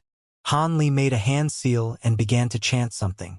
Brilliant yellow light erupted from the monk's staff as it swelled to over 100 feet in length before crashing down with devastating might. It was like a small mountain falling from above. Even prior to its initial descent, the surrounding space had begun to twist and warp, and there was even a sharp ringing sound being emitted. Following the major advancement in his cultivation base, Han Li was able to unleash far greater power when using the treasures of the three masters of Kunwu now than compared to before. Below the monk's staff, Patriarch Goldenflower's face was twisted with shock and fury. Only then did he realize that Han Li was an extremely vicious and decisive person. He was intent on killing Patriarch Goldenflower based on some assumptions alone, and he didn't allow Patriarch Goldenflower any chance to explain himself. Furthermore, the treasures that he had summoned was far more powerful than what Patriarch Goldenflower had imagined, and there was no way that the damaged golden shield overhead would be able to keep such a fearsome attack at bay. In this dire situation, Patriarch Goldenflower didn't summon any more treasures. Instead, he flipped his hand over and a golden talisman appeared between his fingers. He waved a hand through the air and uttered a peculiar chant before spinning on the spot, upon which large swathes of dazzling golden light immediately erupted from his body. The monk's staff came crashing down and the golden light transformed into countless fist-sized flowers, creating a dense canopy that completely submerged Patriarch Goldenflower and the woman. Yellow and golden light clashed, resulting in an earth-shattering boom. Immediately thereafter, all of the light faded, leaving only a massive crater in the ground. Patriarch Goldenflower and the woman were nowhere to be seen. Han Li faltered slightly upon seeing this before giving a cold harumph as he released his spiritual sense in all directions around him.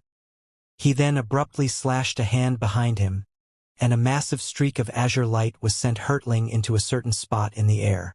A dull thump rang out as golden flowers appeared from thin air. Patriarch Goldenflower emerged from space while hugging the woman to his side with one arm. The golden flowers before him were shuddering sporadically, yet he had managed to ward off Han Li's sword chi attack. Han Li raised an eyebrow as he carefully assessed these golden flowers with a hint of surprise in his eyes. Due to the fact that he had cultivated the Azure Essence sword art, his cultivation base was far superior compared to that of normal late-nascent soul cultivators. As such, even a burst of Azure Essence sword chi that was unleashed as an offhand attack was devastatingly powerful. However, this Patriarch Goldenflower was able to block it with ease through the use of a talisman. That was rather perplexing to Han Li. Impossible. How did you detect my location? Even a mid-nascent soul cultivator shouldn't be able to do that. In contrast, Patriarch Goldenflower was far more surprised than Han Li. Humph, your talisman is rather interesting, but you're dreaming if you think you can sneak away right under my nose, Han Li said in a cold voice. He then raised his hand toward the monk's staff in the distance. The treasure immediately hurtled toward Patriarch Goldenflower again at his behest. A vicious light appeared on Patriarch Goldenflower's face upon seeing this. He waved his golden talisman through the air and transformed into golden flowers again to evade the attack, reappearing nearby in the next instant. He then abruptly cast the woman aside. He let loose a thunderous roar. "Han bastard! I've been making concessions this entire time, yet you still insist on killing me. Do you really think you can defeat me just because you have that heaven-void cauldron? I'm going to show you my true power." He then patted the storage pouch hanging from his waist, and a burst of black chi containing a certain spirit beast emerged from within. Soon, the spirit beast was revealed to be a strange bird over 10 feet in size. The bird had black chi coiling around its entire body and a pair of green eyes. It had a fleshy crest that was bright red in color growing on its head, and its appearance was extremely hideous. As soon as it appeared, it began to utter an extremely unpleasant noise as it stared viciously at Han Li, seemingly possessing enough intelligence to identify the fact that Han Li was the enemy. "A ghost dove? You keep things like this around?" Han Li clicked his tongue in wonder, but he wasn't panicked nor flustered in the slightest. He also patted a pouch hanging from his waist, and cries of an ape rang out from within. A black streak of light shot forth before spinning in the air, revealing a small monkey with gleaming black fur.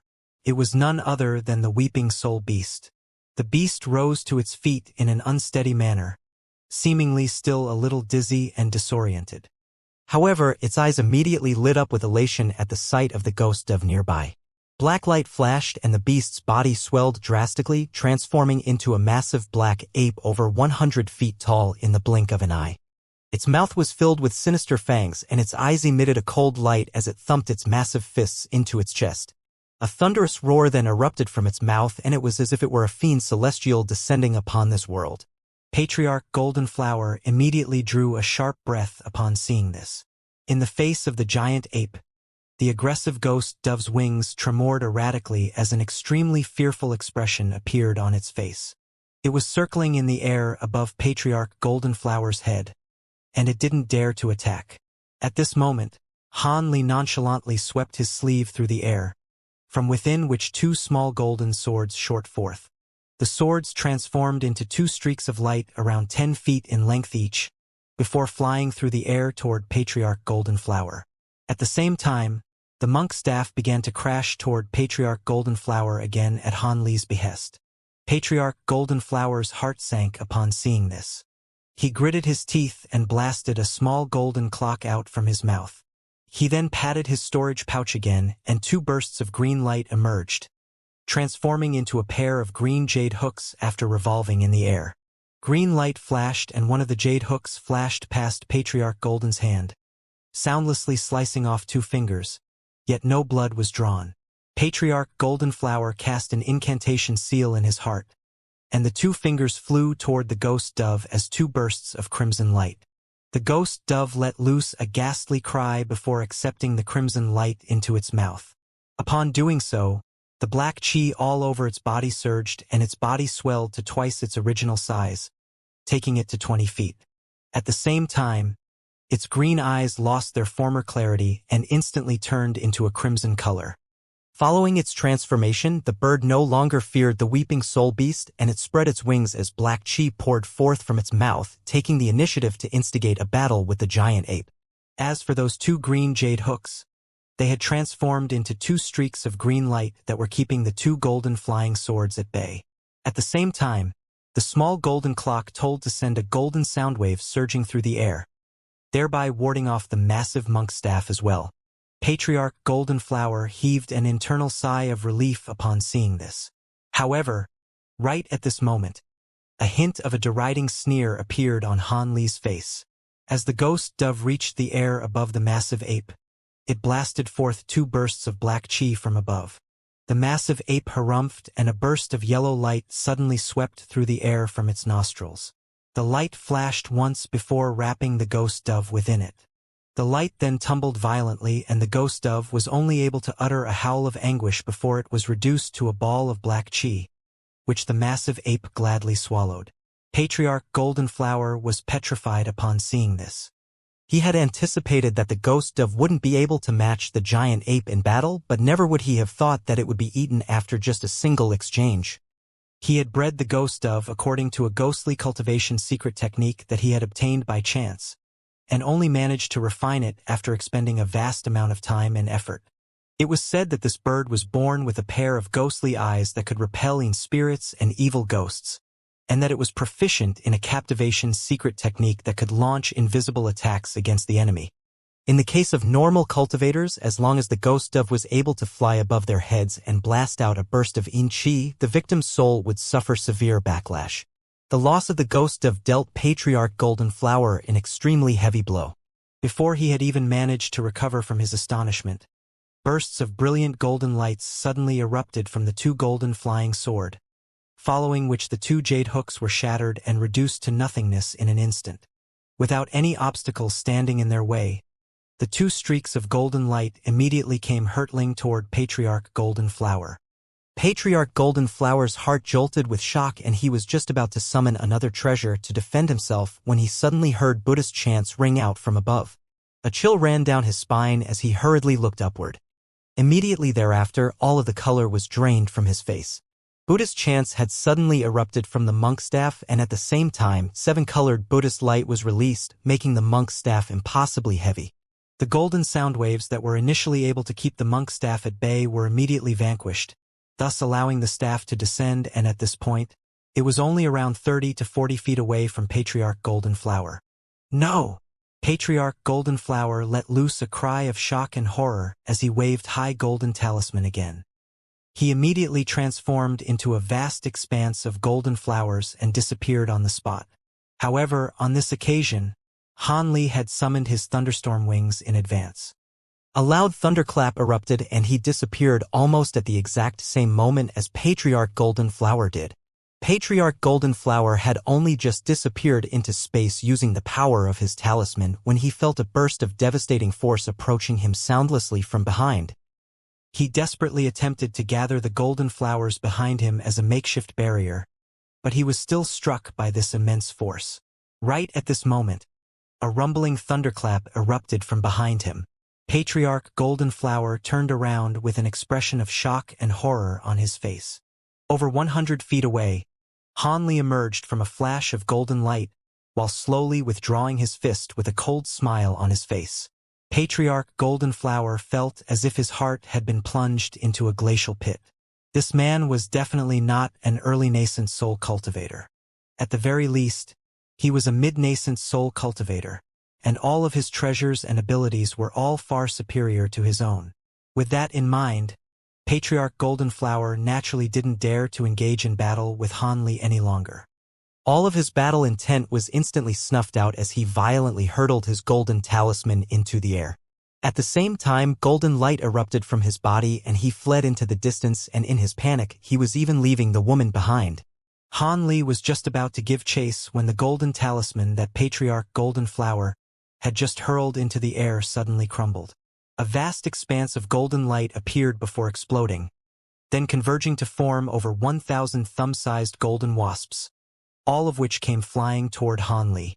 A loud buzzing sound instantly erupted. Han Li was a little surprised by this turn of events, yet he still responded calmly, opening his mouth to blast forth a small cauldron that was enshrouded in azure light. The cauldron spun in the air in front of him before instantly reaching several tens of feet in size, following which Han Li patted the cauldron with his hand. A resounding boom rang out as blue flames surfaced over the giant cauldron, enshrouding the entire cauldron within. The lid of the cauldron was then slowly lifted amid a loud rumbling, opening up a gap around a foot wide. A burst of azure light shot forth from the gap, swelling drastically in size to form an azure net over 100 feet in length. Brilliant azure light flashed and the net swept through the air, sweeping up all of the golden wasps within in the blink of an eye. It then circled through the air before returning to the cauldron like lightning. The Heavavoid cauldron had only been summoned for a fleeting moment, yet all of the countless golden wasps in the air had already been captured. Despite that, Patriarch Golden Flower had already fled to a distance of around 600 feet away during this brief delay. The speed at which he was traveling was quite astonishing for an early nascent soul cultivator. However, a deriding sneer appeared on Han Li's face upon seeing this. He didn't immediately set off in pursuit of Patriarch Golden Flower. Instead, he cast his gaze around him first, upon which his brows furrowed as he harumphed coldly. During his clash with Patriarch Golden Flower, the gray-robed elderly man and the blue-robed young man had retreated to a distance of over 1,000 feet away, preparing themselves to flee the scene at a moment's notice. Ever since Hanli and Patriarch Golden Flower had appeared in quick succession, they had relinquished all ambitions of securing the treasures beneath the lake. All they were thinking about was how to escape alive from this perilous place. Patriarch Golden Flower had clearly been drawn here by the woman to kill everyone else and take the treasures for themselves. However, this man dared to attack Patriarch Golden Flower, a nascent soul cultivator, after just a brief conversation, and the two of them immediately realized that something was very much amiss. When Patriarch Golden Flower mentioned the Heaven Void Cauldron, the two of them finally realized who this man was. Even though they were only core formation cultivators, they were disciples of Manhuzi, so there was no way that they wouldn't have heard about the Heaven Void Cauldron. Even to this very day, the Starfall Coalition's orders to hunt down the owner of this cauldron was still in effect. They knew that staying here would most likely result in their deaths, so they had already begun to sneak away as soon as the battle between Han Li and Patriarch Golden Flower had commenced. At the sight of Han Li turning toward them with a cold gaze, their heart rates accelerated through the roof as they fled in different directions as quickly as they could. As for that woman, she had realized the danger that she was in after Patriarch Golden Flower left her behind, and she also fled as a streak of red light with panic surging through her heart. Meanwhile, the Foundation Establishment and Qi Condensation cultivators by the lake were too far away to see what was going on at the center of the lake. However, even from afar, they could see their masters fleeing into the distance. All of them looked at one another before naturally also dispersing in sheer horror. Upon seeing this, a dark expression appeared on Han Li's face. He abruptly grabbed a spirit beast pouch hanging from his waist before raising it up into the sky. A screeching sound rang out from within the pouch, following which a burst of white glacial mist appeared, within which was contained a dozen or so snowy white centipedes. Each and every one of the centipedes was around half a foot long with pairs of transparent wings on their backs. Their appearance as very sinister, and they began to fly in the air above Han Li's head. Han Li didn't say anything. All he did was point toward the three core formation cultivators in the distance. The 18 six-winged frost centipedes split up into three groups, transforming into three gusts of white glacial wind as they rushed toward the three core formation cultivators with glacial chi emanating from their mouths. They were clearly traveling faster than the prey they were pursuing. The three core formation cultivators hurriedly unleashed their full speed upon seeing this, causing them to accelerate even further. Thus, the three cultivators and 18 centipedes flew into the distance. As for the low-grade cultivators down below, Han Li couldn't be bothered to take care of them.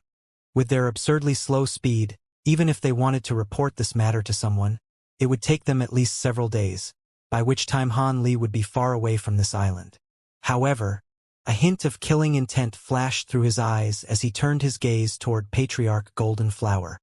The thunderstorm wings on his back flapped gently and his entire body disappeared as an arc of silver lightning.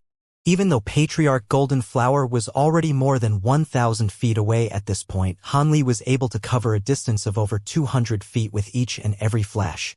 After around only 6 or 7 flashes, he had already appeared in the air above Patriarch Golden Flower. He immediately raised a hand and a vast expanse of purple flames shot forth, transforming into a massive hand that came crashing down from above. Arg! Never would Patriarch Golden Flower have thought that Han Li would be able to catch up to him so easily. A cry of shock escaped his mouth and a horrified expression resurfaced on his face at the sight of the massive purple hand.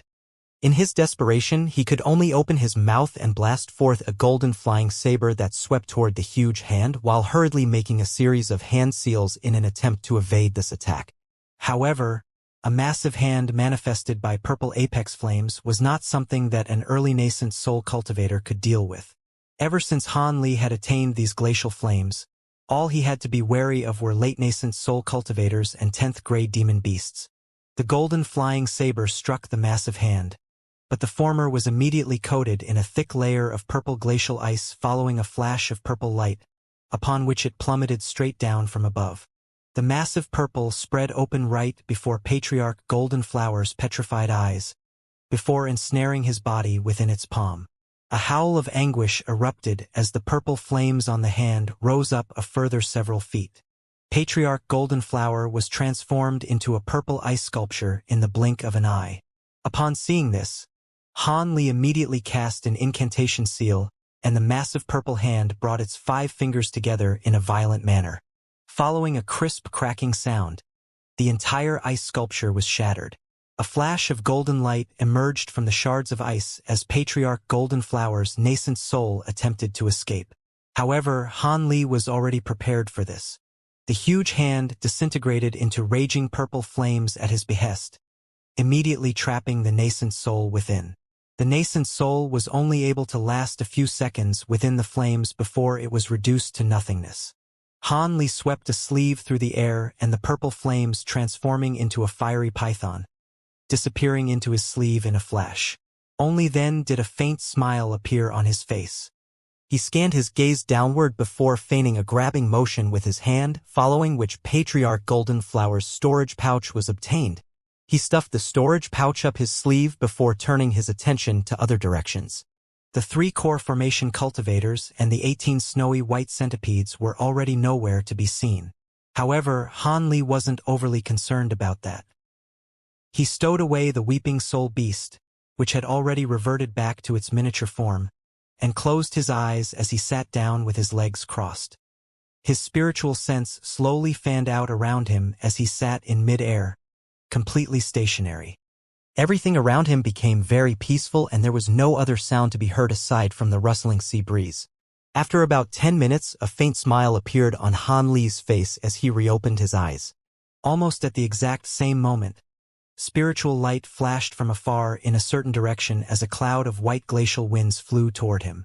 A few moments later, it had reached the air above Han Li's head, upon which the glacial winds dissipated to reveal 6 sinister-looking snowy white centipedes.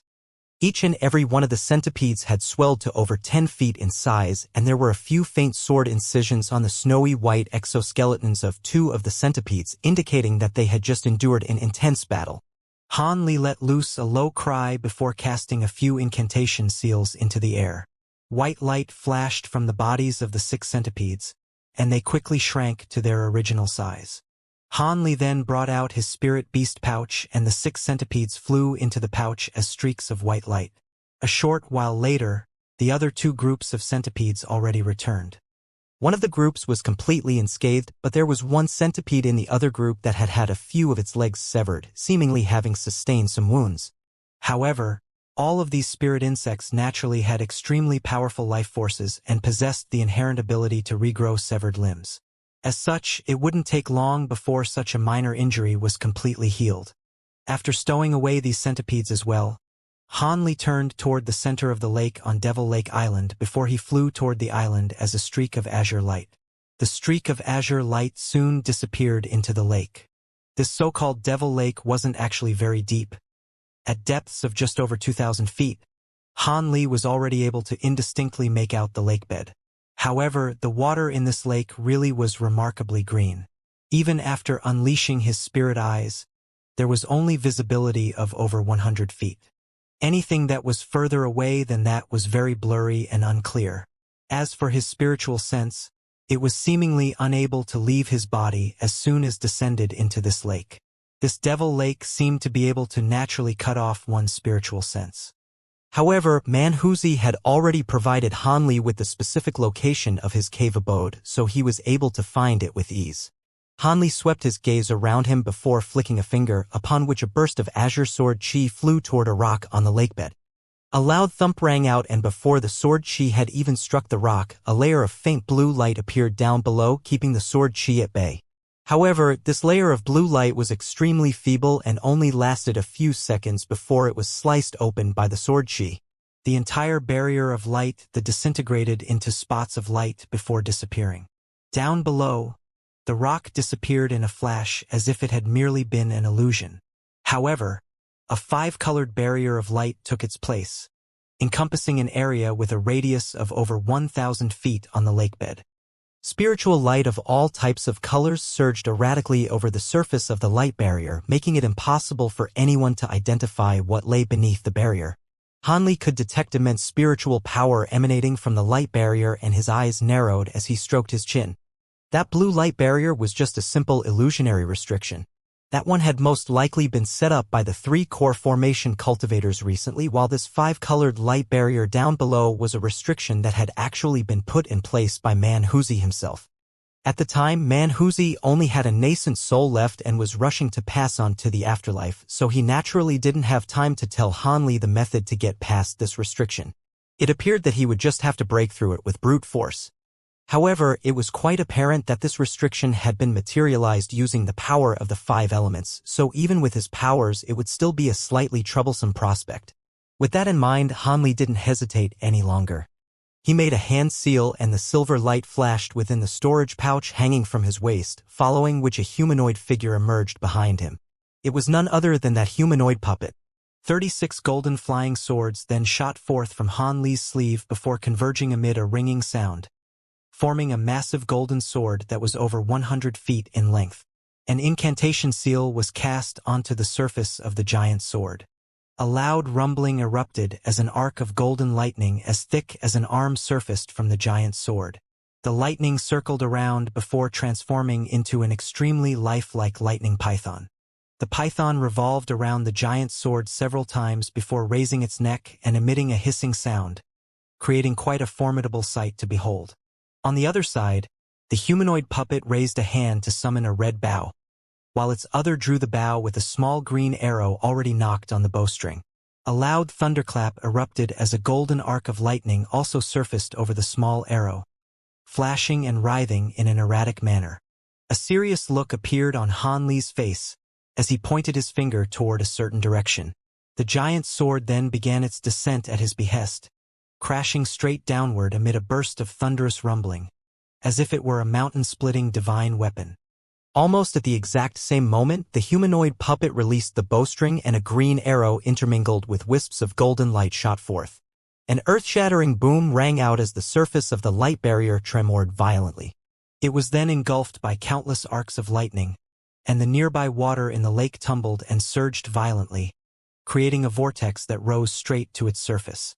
Hanli stood at the center of the vortex in a completely stationary state, appearing as if he were an immovable structure amid the chaos. The light finally began to recede as the golden arcs of lightning disappeared. Hanli looked down below him and a smile appeared on his face. The 5-colored light barrier down below had already vanished, revealing a small and faintly shimmering formation spell that was over 100 feet in diameter. The green water in the lake surged toward it in a frenzy, only to be kept at bay by the white light emanating from the formation. This formation had been refined using some kind of special material, thereby making it waterproof. A hint of surprise flashed through Hanli's eyes as he raised a hand to stow his puppet away. His body then swayed as he appeared directly above the formation. He wasn't in a hurry to descend and approach the teleportation formation. Instead, he decided to carefully inspect it from up above. A short while later, he nodded as he patted the spirit beast pouch hanging from his waist. Most of the 6-winged frost centipedes that he had just stowed away were released once again, and he delivered instruction to them through the use of his spiritual sense. The snowy white centipedes immediately burrowed into the lakebed surrounding the formation at his behest. Only then did Hanli decide that it was appropriate to cast an incantation seal toward the border of the formation, which immediately activated the formation. White light abruptly began to flash and Hanli disappeared into the formation. In the next instant, when he recovered from the discomfort of teleportation, he looked around to find himself situated within a stone chamber. The stone chamber wasn't very large and it was completely empty. However, there was a blue stone door up ahead, and it was slightly ajar. After a brief moment of contemplation, Hanli sat down with his legs crossed and released his spiritual sense. His spiritual sense slowly crept beyond the stone door before fanning outward to assess the room on the other side. After a short while, Hanli's expression eased upon verifying that he was the only cultivator in the cave abode, and that there weren't any other cultivators lurking in the shadows. Having been reassured by this discovery, Han Li rose to his feet and made his way over to the stone door. His body swayed and he disappeared into the passageway on the other side. Half a day later, a burst of piercing azure light erupted from the lakebed. Following a few flashes, the azure light disappeared into the distance. Han Li was situated within the azure light with a smile on his face, fiddling absent-mindedly with a faint golden or fragment in his hands. His trip to Manhuzi's secret cave abode had proven to be quite a fruitful one. Manhuzi's collection was far more plentiful than he had anticipated. Regardless of whether it was those materials and treasures that were worth several million spirit stones each or those priceless tomes and secret techniques, many of them were prized treasures that Han Li had only ever heard, yet never had the chance to witness in person. As such, he was overjoyed by his bountiful trip. However, the treasure that excited him the most among Manhuzi's collection was a fist-sized fragment of auric essence. In the Great Gene, Han Li had already collected most of the auric essence required to refine the remaining half of his flying swords. With the addition of this fragment of auric essence from Manhuzi's collection, he had gathered all of the materials he required and could add auric essence into all of his flying swords. As such, he would finally be able to set up the complete auric sword formation with all 72 flying swords. In the past, Han Li had set up half of the sword formation with 36 flying swords, and that had already been powerful enough to pose a serious threat to a late-nascent soul cultivator. If he were to complete the entire sword formation, it would definitely be unimaginably powerful. It was no wonder that the creator of the Azure Essence sword art had proclaimed that anyone who mastered the auric sword formation would be invincible in the human world. Han Li was very much looking forward to witnessing the power of the completed sword formation. He exhaled gently and flipped over his palm, upon which the auric essence disappeared, having been stowed away into the storage pouch. After that, he continued onward at a leisurely pace. Han Li wore a contemplative look for a while before suddenly opening his mouth to produce a small cauldron that was roughly an inch in size. It was none other than the Heaven Void Cauldron. Han Li raised a hand and the cauldron hovered over the center of his palm. He made a hand seal with his other hand and cast an incantation seal onto the cauldron's lid. All of a sudden, azure light began to shimmer over the surface of the cauldron as the lid was slowly lifted, opening up a small sliver of space. Golden light flashed and a talisman shot forth from within. Han Li was already prepared for it in advance, and a burst of azure light was blasted out of his mouth, striking the talisman with unerring accuracy. The golden talisman immediately shuddered before its light dimmed. It was then immobilized by the azure light, having been forced to a standstill by Han Li's immense spiritual power. Han Li quickly reached out and grabbed the talisman before carefully inspecting it. This was none other than the strange talisman that Patriarch Golden Flower had used on multiple occasions during their battle earlier. Not only could it grant one instantaneous teleportation abilities, it could also transform into golden flowers and wasps, thereby proving itself to be a very powerful and versatile artifact. It appeared that this was a unique talisman crafted by Patriarch Golden Flower. Han Li found it to be very intriguing, and he couldn't help but summon it for inspection and research. At first glance, the talisman appeared to be very ordinary and mundane. Han Li recognized most of the runes on the talisman, and all of them were very common runes. The only things that set it apart were those silver ancient runes inscribed on the four corners and at the center of the talisman. This type of ancient text was very mysterious, and Han Li could sense a strong primordial aura just by looking at it. Han Li inspected the text several times before finally determining that they were definitely different from any of the ancient texts he had witnessed in the past. Furthermore, they seemed to be completely independent with zero ties to other ancient texts. On top of that, there were many tiny spots of golden light shimmering over the surface of the runes, and they all appeared to be living creatures, whizzing around sporadically over the runes, giving off an air of mystery and intrigue. Han Li stared intently at the golden talisman as his brows furrowed unconsciously. Humph! You think cultivators like you from the human world can decipher this type of beveled silver text? You should just conserve your energy and give up now. All of a sudden, the tender voice of a child rang out from within the Heaven Void Cauldron, and the owner of the voice seemed to be very disdainful toward Han Li. As opposed to flaring up with rage from hearing this belittling voice, Han Li smiled and said, Oh? Sounds like you recognize this type of text. Humph, even in the higher realm, there won't be many people capable of comprehending this text. If it weren't for the fact that I once engulfed the soul of a human cultivator who just so happened to understand this text, I wouldn't be able to identify it either, the tender voice replied. A slightly grave look appeared on Han Li's face as he looked at the heaven-void cauldron, and said in a cold voice, "Why are you suddenly talking to me today? I thought you were just going to stay in the heaven-void cauldron forever and never come out. In the past, you were just a measly cultivator from the human world who hadn't even reached the deity transformation stage. Why would I possibly want to talk to you? But it's different now. You've obtained the feather of a heaven-roaming Kuan Ping now, so of course there's a reason for me to talk to you now. I can also offer you a deal," the small child in the cauldron replied. "Heaven-roaming Kuan Ping? You mean that massive demon bird that attacked from another world?" Han Li's expression immediately changed as he recalled back to the incredible battle he had witnessed in the outer star seas. Hee, demon bird? That's something that you can only say in the human world. If you were in the spirit realm and the worshippers of the Kuan Peng, the Tianpeng race, were to overhear you, you'd be in a lot of trouble, the small child chuckled. Tianpeng race? Han Li's heart stirred upon hearing that. There's no point in telling you about things in the spirit realm now.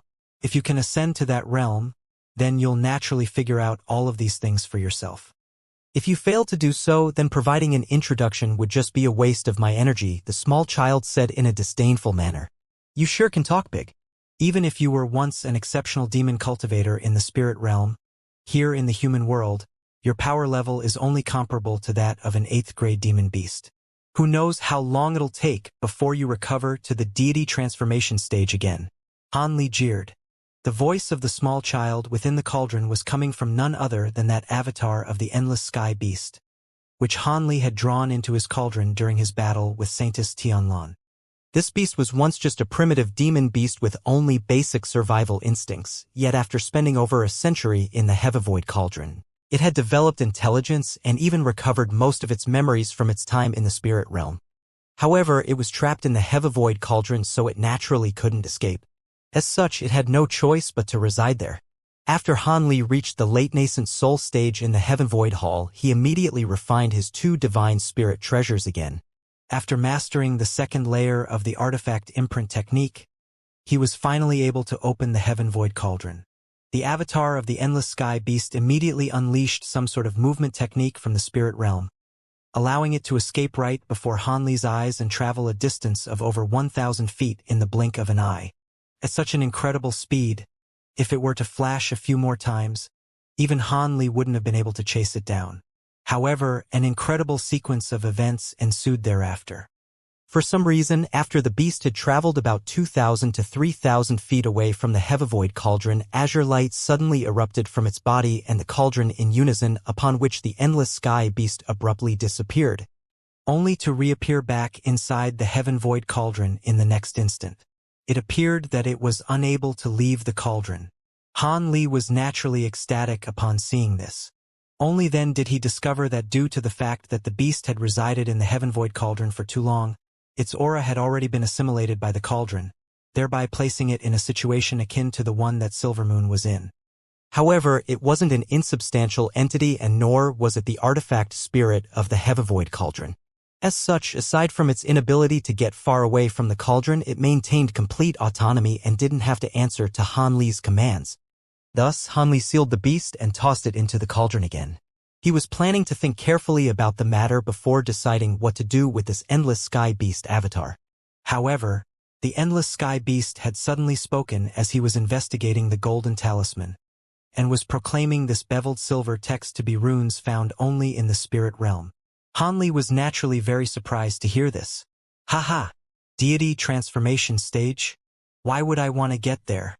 Here in your human world, it'll be impossible for me to reach that stage even after tens of thousands of years. The small child suddenly began to chortle boisterously within the cauldron. You're telling me you don't want to advance your cultivation base? Do you think I'm a gullible 3-year-old child? Han Li was very skeptical. Looks like you won't believe me until I disclose some things to you, little boy. Let me divulge some information, then. I was indeed rather renowned in the demon race of the spirit realm, and my cultivation base had reached a stage that's completely unfathomable to you. However, I went through extensive effort to send my avatar to the human world. Do you think I did all this just so I can become the pitiful guardian beast of the human race? Back in the spirit realm, I have tens of thousands of demon underlings and the spell warriors are nothing to me. The endless sky beast made no effort to hide his disdain toward the spell warriors. Han Li's brows furrowed, but he didn't say anything. The small child continued, I sent an avatar to this world in order to prepare for a tribulation that I'll face in 10,000 years. If my true body is unable to transcend this tribulation and my soul is destroyed, I'll at least be able to live on through my avatar in this world, so I won't completely cease to exist. Prior to that, there's no need for me to cultivate too quickly. Otherwise, if I reach the deity transformation stage in this world as well, the tribulation will also impact this avatar of mine. I see. That is indeed a self-preservation method. Do all of the powerful beings in the spirit realm do the same thing? Han Li asked in a slightly skeptical voice. Humph. Do you think sending an avatar down into this world is an easy task? Not only is there a cultivation-based prerequisite that must be satisfied, you also have to be proficient in techniques that will allow your avatar to leave the realm you're situated in without being harmed, and there are very few of those techniques. On top of that, the expenditure of a realm-transcending stone is required to defy the boundary between realms in order to transport your avatar to this world, and that's a treasure that's extremely rare even in the spirit realm. Furthermore, this process is an extremely perilous one, and I don't even know if the success rate is as high as 1 in 10. With each and every failure, the avatar will disappear in the chaos between realms, thereby expending a portion of your soul. Each time I've failed, I've had to go into seclusion for over 1,000 years at a time to recover the soul fragment that I lost. Prior to this, I'd already made 7 or 8 attempts over the span of 10,000 years, and luckily, I was able to succeed with this attempt. In comparison, it's easier to directly teleport magic powers and attacks to this world through the barrier between realms. The endless sky beast harumphed coldly. Why are you telling me all this? Han Li asked. The answer to that is very simple. I'm just trying to tell you that we have no conflict of interests whatsoever. Back when I was drawn into this spirit treasure of yours, I hadn't developed any intelligence yet and had been temporarily used by those spell warriors. Furthermore, my cultivation base won't be progressing to the deity transformation stage anytime soon, so you won't have to worry about me taking revenge on you or anything like that, the beast chuckled. In that case, why don't I just destroy you right now? Won't that be a better course of action for me? A cold expression suddenly appeared on Han Li's face. The voice within the cauldron immediately fell silent. However, moments later, the small child began again. My cultivation base is far inferior to yours at this point, so that's certainly a plausible course of action for you. However, don't forget that I'm the avatar of a powerful demon from the spirit realm. I've mastered some secret techniques that are far beyond the realm of your imagination. If you try to kill me, I'll be sure to leave you with some severe wounds to remember me by. Even if you don't die, I have many ways to imprint a mark onto your soul. If you don't plan on ever ascending to the spirit realm and decide to pass away in the human world, then you'll be fine, but if you ever go to the spirit realm, even if you resurrect yourself through possession, my true body will still be able to find you. When that time comes. The endless sky beast didn't complete its sentence, but the threat it was delivering was already very apparent. Han Li was at a loss for words. With his current cultivation base and foundation of knowledge, he naturally knew that some of the beast's words were deceitful, yet most of them rang true. As such, it really was rather difficult to deal with. He didn't want to make such a powerful enemy in the spirit realm prior to his ascension. Furthermore, judging from what this beast was saying, its true body would most likely be able to destroy him about as easily as it could crush an ant. As for the threat that the beast had delivered about leaving him with severe wounds, that was something that he didn't pay much heed to. The beast was unable to get away from the heaven void cauldron, so as long as he was well prepared, he wasn't afraid of suffering any backlash. Han Li continued to fly through the air at a leisurely pace, but his brows were tightly furrowed and he had been silent for a long while. The endless sky beast in the heaven void cauldron had also fallen silent, seemingly as if it were trying to give Han Li an opportunity to think carefully about his options. What's the deal with that Kuan Pun feather you were referring to? Does it have any special uses? Han Li suddenly changed the subject. The Luo Mian beast is a type of heavenly demon spirit, all of which were born with the creation of the world, which means that they're all primordial living beings that were born from chaos. In a sense, it wouldn't be incorrect to call them deities. I'm sure you can imagine how valuable something from its body is. Even my true body in the spirit realm wouldn't dare to go near such a powerful demon spirit. However, these Luo Mian beasts are all sworn enemies of one another. On this occasion, it must have discovered the Luo Mian in your human world, which prompted it to attack through the barrier between realms to destroy this beast. Theoretically, the two demon spirits should be comparable in power, but the Luo Mian beast of this world isn't handicapped by the barrier between realms, which led to the Kuan Peng falling to a disadvantage. You're extremely fortunate to have stumbled upon their battlefield. The heaven-roaming Kuan Peng is a wind attribute demon spirit, and it can master all of the wind-related heavenly laws of this world from birth. The feather it shed is a little damaged, but it's perfect for refining a wind attribute spirit treasure. If you can successfully refine it, the treasure will definitely be far superior to a normal spirit treasure. I recall that someone in the spirit realm once refined a fire dragon cover spirit treasure using a fire Kirin scale, and its power ranked among the top 100 of all spirit treasures. Top 100? Han Li was rather taken aback upon hearing this. Don't underestimate what it means to make it into the top 100. I know that you have another spirit treasure known as the 8th Spirit Ruler, as well as several other spirit treasure replicas. What I have to tell you is that even though both your 8th Spirit Ruler and that 7 Flame Fan are considered to be rare treasures, they're very much of a low-grade tier in the context of spirit treasures. Only the spirit treasures that can rank on the chaotic myriad spirit roll can be truly counted as a divine spirit treasures. All others can only be referred to as spirit treasures, yet those that can make it onto the chaotic myriad spirit roll have to at least rank among the top 100 spirit treasures, the Endless Sky Beast explained. The chaotic myriad spirit roll? Forget it, I have no interest in learning about such things at this point. From what you're saying, it sounds like the divine spirit treasures that are considered to be very rare in the human world are available in abundance in the spirit realm. I don't recall the ancient cultivators of the past crafting all that many divine spirit treasures. Does the deal you're about to propose have something to do with this Kuan Peng feather? Han Li stroked his chin as a serious look appeared on his face. You can unleash a lightning movement technique with your thunderstorm wings, but they don't appear to have been completely refined, right? And there seems to be a hint of wind attribute spiritual power contained within them. Am I right? The Endless Sky Beast suddenly changed the subject to Han Li's thunderstorm wings. Han Li was naturally slightly taken aback by the abrupt turn that this conversation had taken. What do you mean by that? It is indeed true that when the thunderstorm wings were first refined, the intention was for them to be able to use both the powers of wind and lightning. However, only my divine Devilbane lightning can be used, so I can only unleash a lightning movement technique. As for whether it's been completely refined or not, I'm not particularly sure, Han Li replied truthfully. I can tell you a way to use the Kuan Peng feather to refine your thunderstorm wings into a spirit treasure. The feather itself contains wind-related heavenly laws of the world, so you'll be able to use the power of wind even without any wind attribute spiritual power. Due to the limitations on your cultivation base and available materials, you won't be able to refine a divine spirit treasure straight away, but it should be easy to refine a normal low-grade spirit treasure with the use of the spirit feather. The Endless Sky Beast announced in a haughty manner. In the face of the tempting proposition, Han Li didn't appear overly ecstatic. Instead, he asked in a cold voice, "What do you want in exchange? You're not just going to teach me the refinement method free of charge, are you? I want you to try and remove the assimilation effect the Heaven Void Cauldron has had on me, and I also want you to protect me for a while before you pass away or ascend to a higher realm.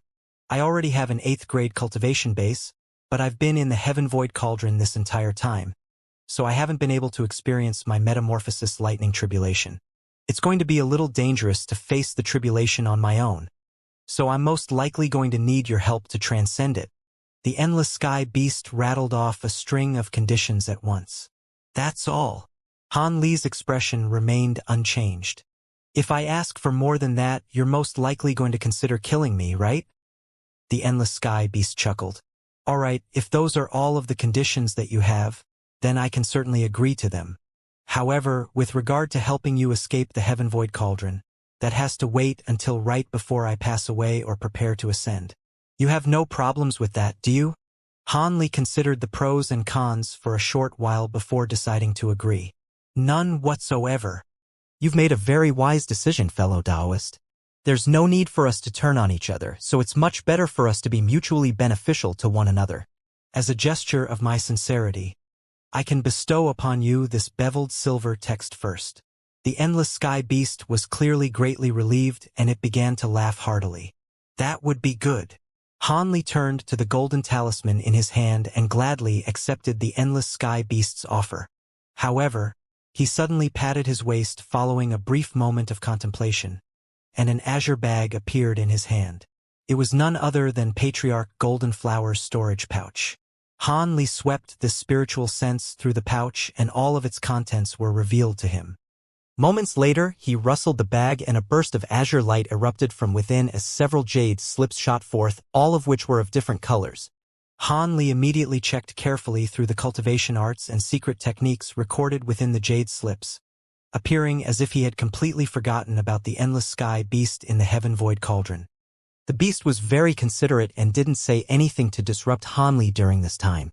A short while later, Han Li raised his eyebrows and withdrew his spiritual sense from the final jade slip, upon which a puzzled look appeared on his face. He hadn't found anything related to this golden talisman from within these jade slips. Could it be that Patriarch Golden Flower hadn't refined this talisman, and had instead obtained it elsewhere? With that notion in mind, Han Li fell into deep thought. All of a sudden, his expression stirred and a thought seemed to have occurred to him. He abruptly lowered his head and his spiritual sense sank into his storage pouch again before quickly locking onto an item. Azure light flashed once again from the storage pouch as another item emerged. This was a yellow wooden box around half a foot in size with a restriction talisman plastered over its surface. Han Li raised a hand and immediately tore off the talisman before patting the lid of the box. The wooden box slowly opened itself to reveal an item. This was a fist-sized white jade badge, upon which silver runes were flashing indistinctly. All of those silver runes were beveled silver text. These runes were extremely minuscule, yet they were presented to him in an extremely clear manner after he scanned over them with his spiritual sense. However, it was quite apparent that this was only half a badge and was clearly an incomplete item. Han Li faltered slightly upon seeing this, yet before he had a chance to inspect the badge more carefully, the silver runes on the badge suddenly flashed wildly before the badge itself flew into the distance as a streak of silver light. Han Li's heart jolted with surprise, but he had been somewhat prepared after seeing the restriction talisman plastered over the wooden box.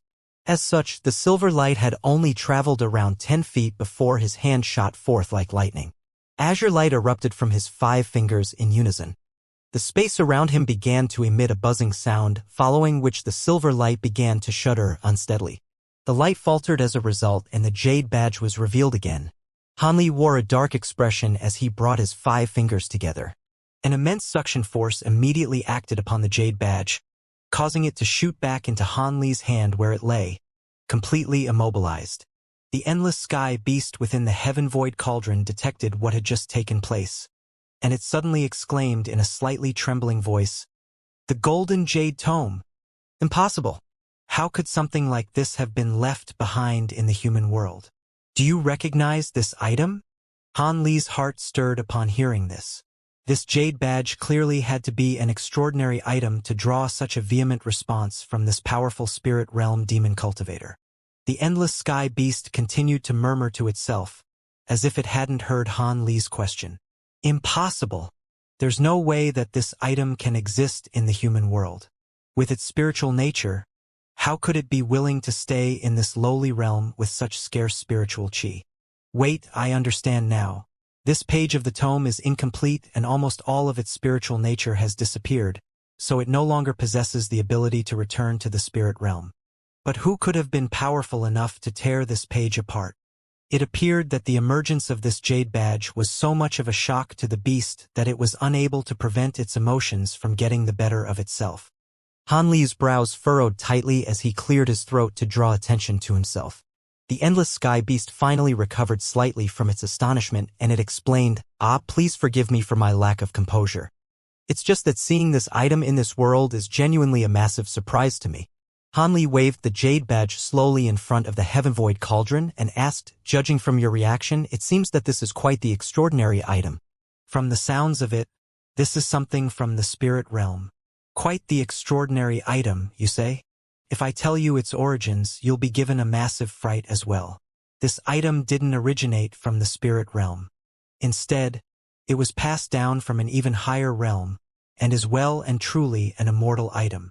Azure light suddenly flashed along the surface of the heaven-void cauldron, following which a ball of azure light surfaced from within.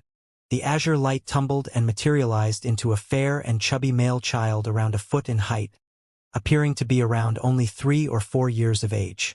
However, the small child wore a rather unbefitting dark expression on his face, and was staring intently at the jade badge in Hanli's eyes with complex emotions flashing through his eyes. There seemed to be a hint of envy, but also a trace of wistfulness. Hanli's expression immediately changed drastically upon learning the fact that this jade badge was an immortal item. His heart then jolted with surprise upon seeing the emergence of the small child, but he soon relaxed. This small child was merely a human form manifestation of the endless sky beast, which it had materialized using the spiritual chi on the cauldron. Prior to the seal on its true body being undone, there was no way that it would be able to leave the heaven-void cauldron. Hanli's attention was then completely drawn to this golden jade tome. An immortal item? Did I hear that right? Hanli stared at the jade badge in his hand with a skeptical expression. Compared to the true immortal realm, the boundary between realms is much weaker between the human world and the spirit realm. However, it's not all that uncommon for immortal items to fall into our spirit realm. It's just that this golden jade tome is simply far too renowned, which is why I couldn't help my reaction. The endless sky beast sighed. Oh? If it's not too much trouble, could you tell me about this item? Hanli asked. Of course I can. This item is so renowned among the human race of the spirit realm that virtually everyone knows about it, so this is not a secret.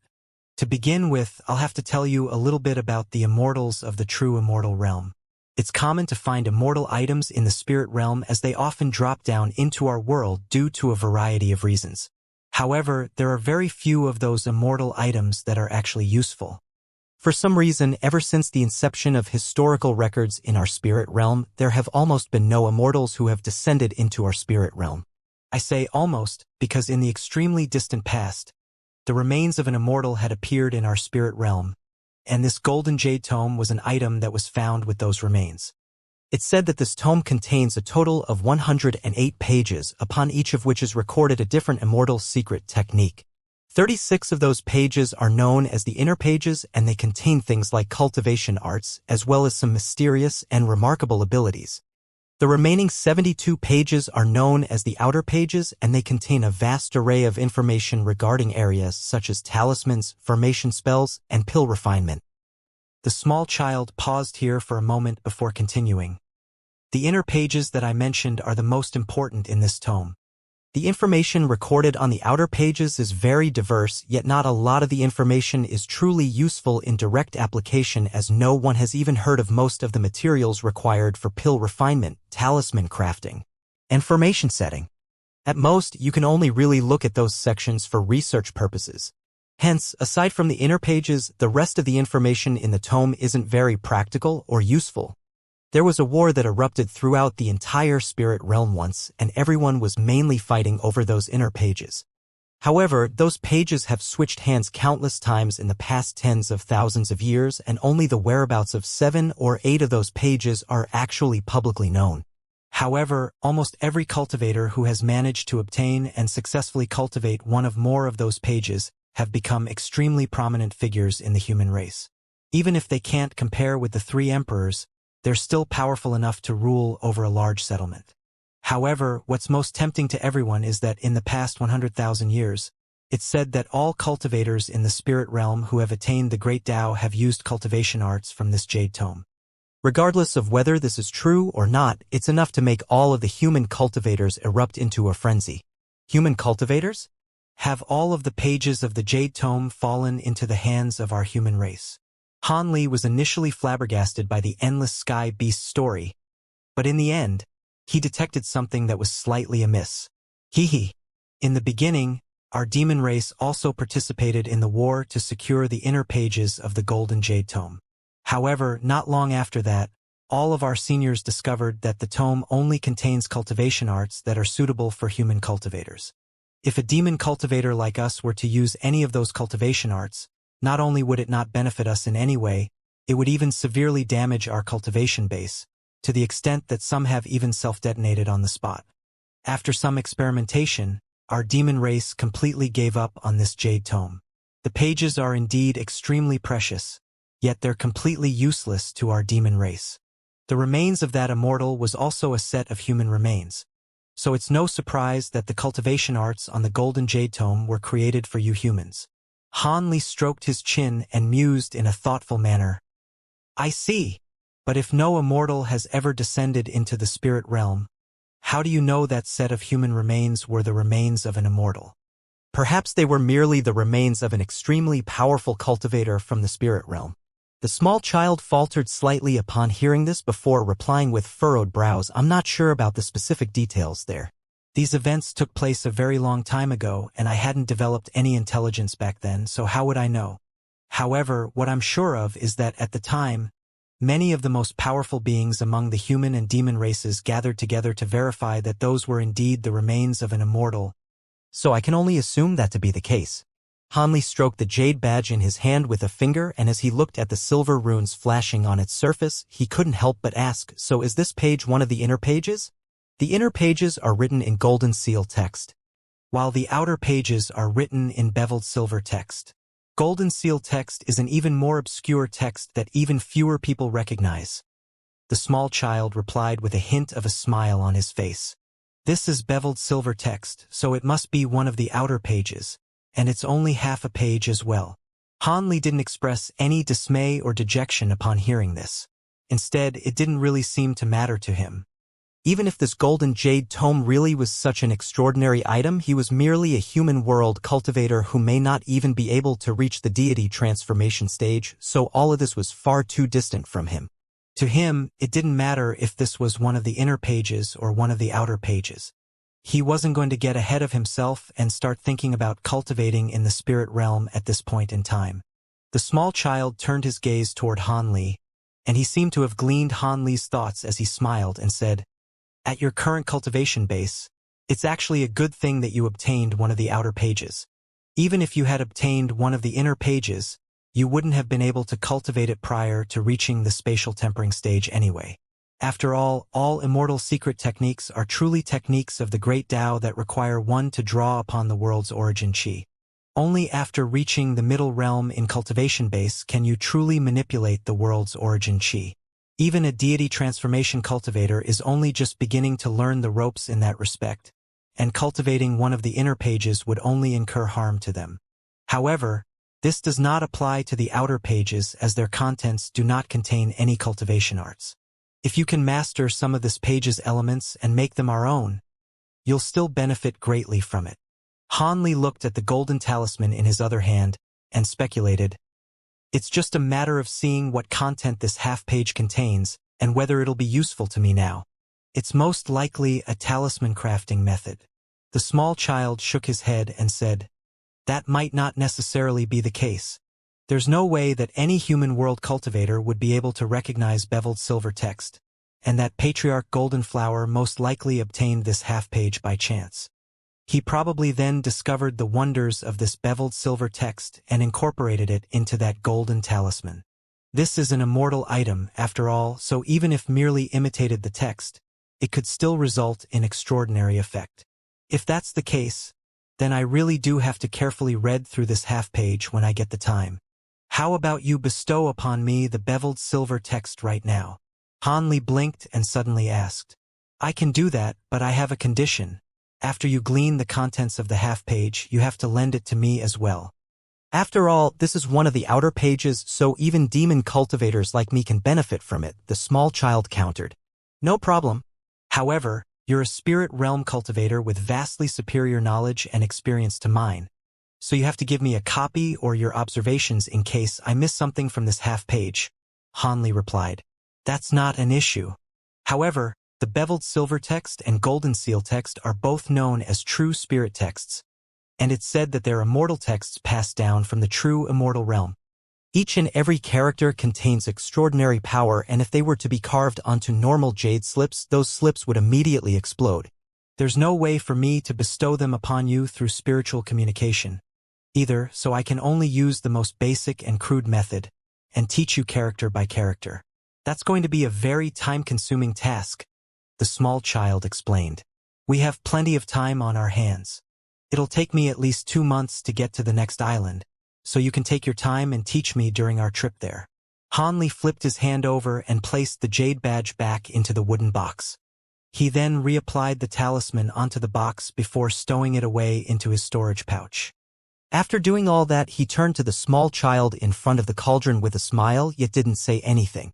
A wry smile appeared on the small child's face upon seeing this. All right, then let's begin now. The beveled silver text first appeared when they were discovered to have been inscribed on some immortal items that fell from the true immortal realm into our spirit realm. The mighty figures of our spirit realm then expended countless time and efforts to slowly compile and decipher this text. The definitions derived may be slightly different from what they were originally intended to be, but they definitely won't be very far off. I'll start off with the 100 or so most commonly used runes for talisman crafting. The small child began to teach Han Li about the beveled silver text as they flew through the air. Han Li naturally wasn't going to squander such a valuable opportunity, and he listened with rapt focus, asking questions immediately when there are areas that he failed to understand. The small child was also a very patient teacher, answering his inquiries one by one. Thus, 2 months passed by in a flash. When the two of them were finally close to the next island on their journey, Han Li had almost mastered the basics of the beveled silver text. On this day, Han Li had just finished listening to the small child's lesson and was slowly digesting the information as he flew through the air when a tiny black spot suddenly appeared on the surface of the ocean up ahead. Han Li's heart stirred upon seeing this, and he immediately accelerated, reaching that black spot in the blink of an eye. After drawing closer, Han Li discovered that this was a small island with an area of only around 30 to 35 square kilometers. It was downright tiny compared to the islands that Han Li had seen earlier on his journey. However, this tiny little island was emanating faint spiritual qi, indicating that there was a small spiritual qi on the island. Of course, this quality of this spirit vein was naturally of an extremely low caliber. Han Li hovered in the air several thousand feet above the island and looked down at the mountain ranges down below. His face remained completely expressionless, yet there was an undisguisable trace of nostalgia in his eyes. Back when he had left the island, he hadn't even reached the core formation stage yet. However, passing by the island now, he was already a late nascent soul great cultivator. Thinking back, this was quite a staggering transformation.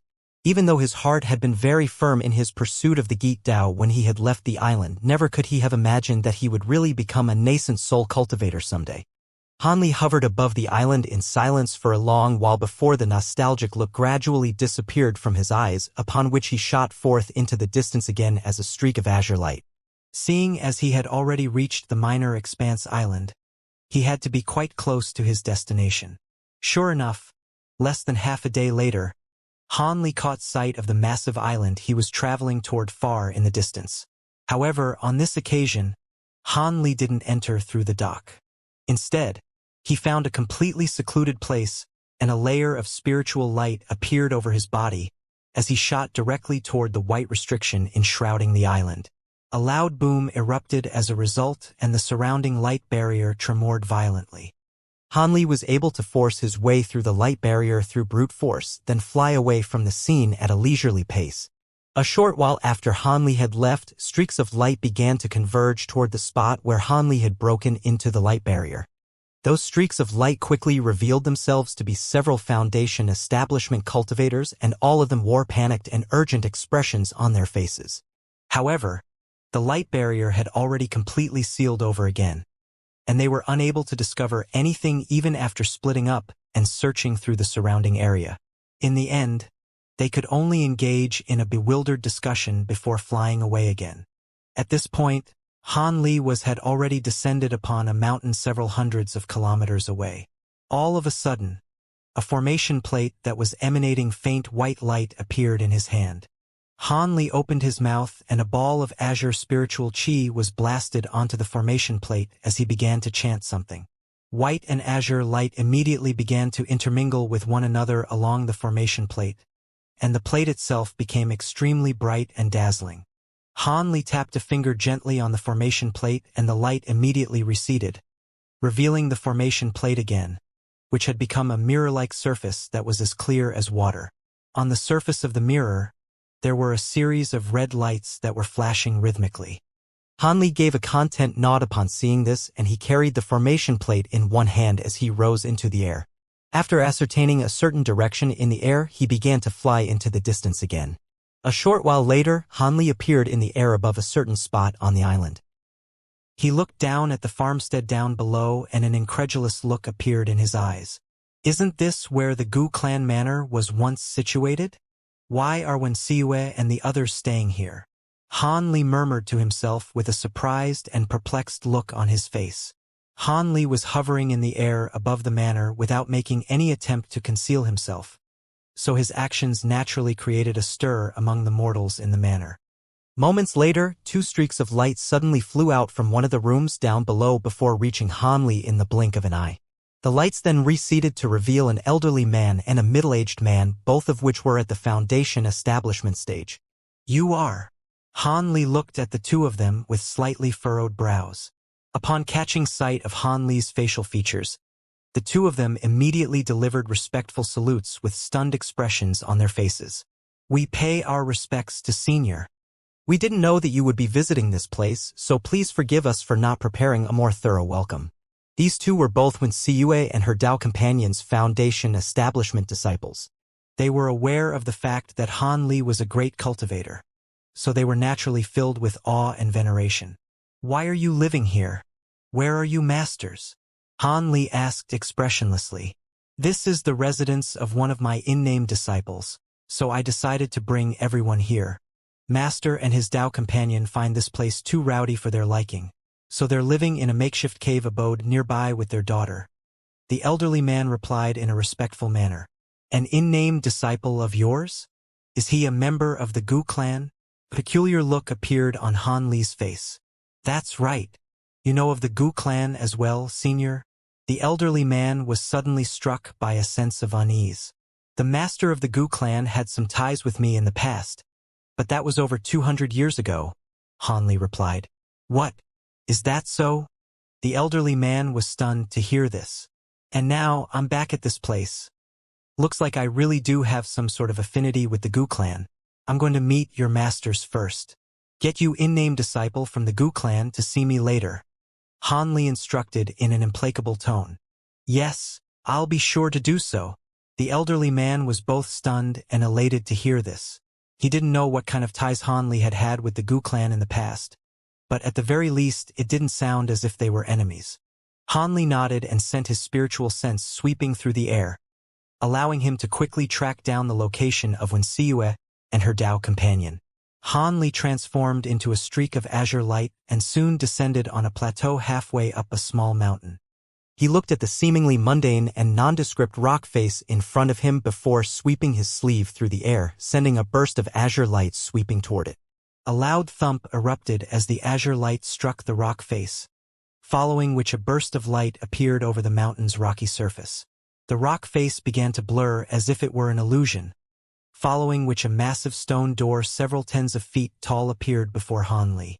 White spiritual light was flashing incessantly over the stone door, and it seemed that a restriction had been cast onto it. Han Li surveyed the stone door for a while before releasing a burst of flames from his hand, which immediately disappeared into the door. Moments later, an elated female voice was transmitted to him from the other side. Senior Han, we're so glad you're here. Please wait for a moment, my Dao companion will come out to welcome you right away. A few seconds later, the white light on the stone door flashed violently a few times before dimming completely. A loud rumbling sound then rang out as the stone door was slowly opened while two women and one man emerged from the cave abode within. They were none other than Wuxia's couple and their young daughter. Han Li turned his attention to the young girl and was slightly taken aback by what he saw. The young girl had been stickly thin with a sickly yellow pallor on their previous encounter, but since then, she had grown into a gorgeous young woman who bore more than a hint of resemblance to her beautiful mother. It appeared that she had recovered quite well after the poison had been expelled from her body. This was what her appearance should have been like had she not been afflicted by her conditions. When Siwei was the most familiar with Han Li among the three, so she came forward with a captivating smile on her face and extended a respectful curtsy as she said, "We pay our respects to Senior Han. We didn't think that you would arrive so quickly, so we made no preparations in advance. Please forgive us for our oversight, Senior. My trip went relatively smoothly, so I arrived here a little earlier than I planned." Han Li waved a hand, indicating for them to skip the formalities. "We've been eagerly awaiting your arrival, Senior. Please come in and have a seat in our humble cave abode." When Siwei stepped aside with a dainty smile to allow Han Li passage into the cave abode. "Sure. I also want to see the level of mastery your daughter has achieved in the formation spell book I left her. If she's reached a satisfactory level of mastery, then I'll take her under my wing." Han Li nodded in response before taking a glance at the young woman again.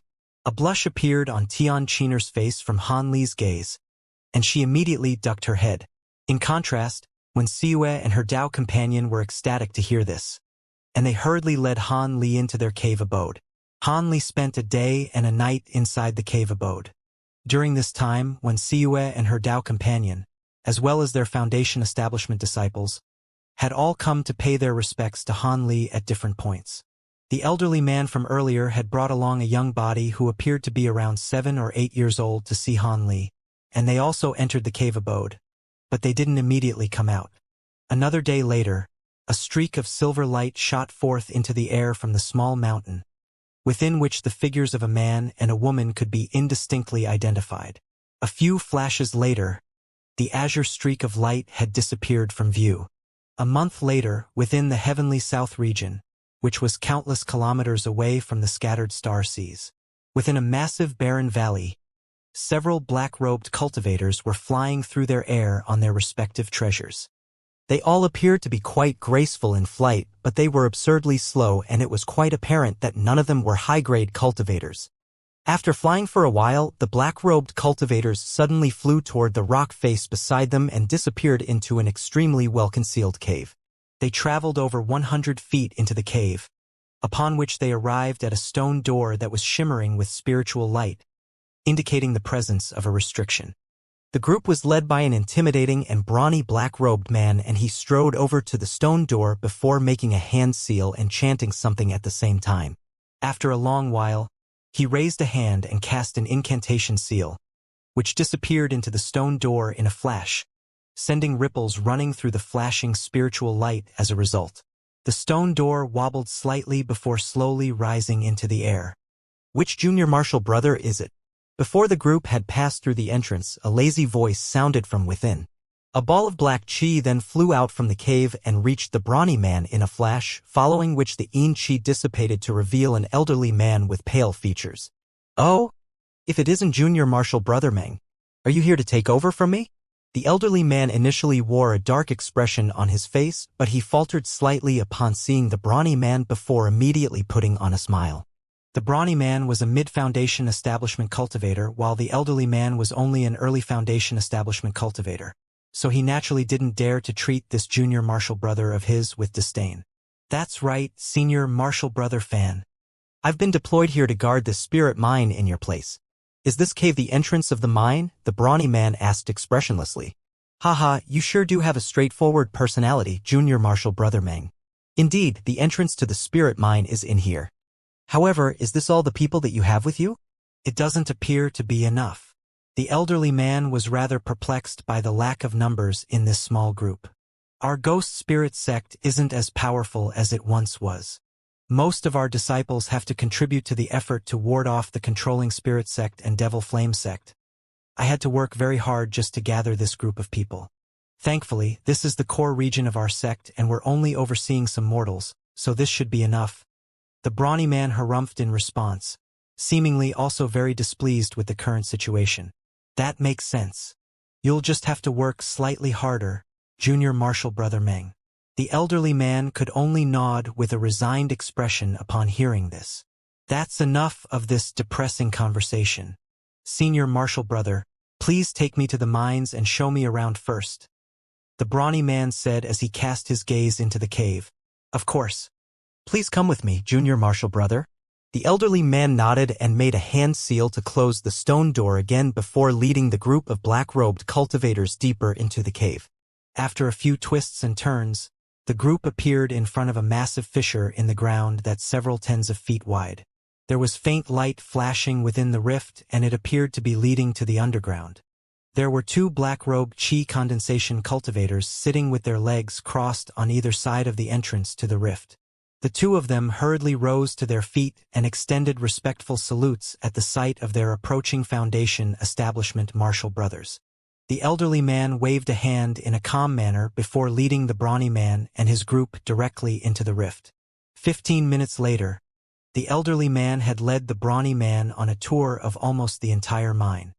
There were many passageways within the mine that were rather complex and convoluted, within which there were many young and fit mortal men that had been hired to mine for spirit stones. The elderly man led the way while providing an introduction like a tour guide, seemingly very familiar with every single inch of this place. It was no wonder that this was the case. If anyone were to stay in this place for over 10 consecutive years, they would most likely be able to navigate the passageways even with their eyes closed. The brawny man and his group listened carefully, but didn't say much. After the group made another turn, another passageway appeared before them, this one leading downward, seemingly reaching even deeper underground. The elderly man's brows furrowed slightly upon seeing this passageway, and he shook his head to himself. Instead of leading the group down that passageway, he turned and prepared to lead them back in the way that they had come.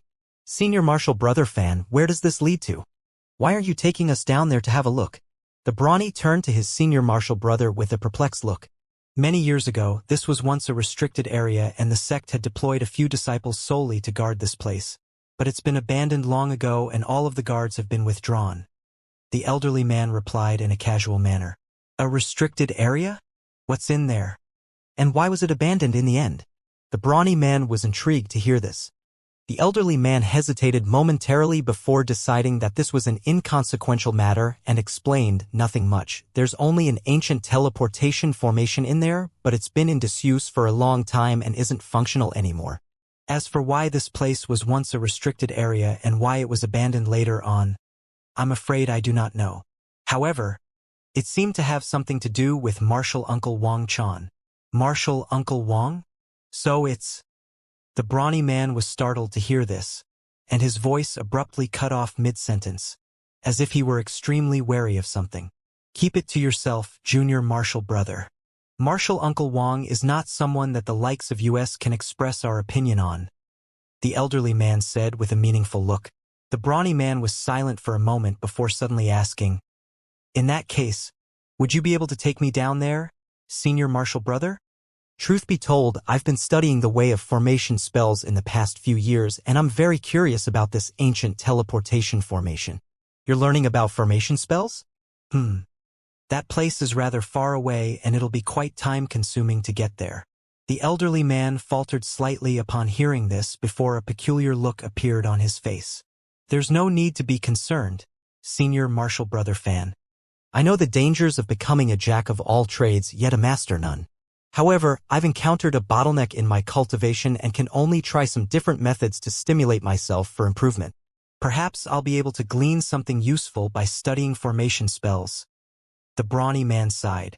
Seeing as the brawny man was being quite insistent, the elderly man could only agree. If that's the case, then I'll be happy to lead the way. However, if you actually want to carefully examine the teleportation formation, it's best to do it at another time. A smile appeared on the brawny man's face upon hearing this. Thus, the group continued down this passageway. In the blink of an eye, they had reached an even deeper underground level. After passing through many twists and turns, they arrived in a limestone cave with passageways leading in all directions. This place was like a small maze, but there were pronounced symbols along the way to guide them, so they were able to find their way to a small limestone cave eventually. Within this cave, there was an ancient hexagonal teleportation formation. This is it, Junior Marshal Brother, the elderly man said as he pointed to the teleportation formation.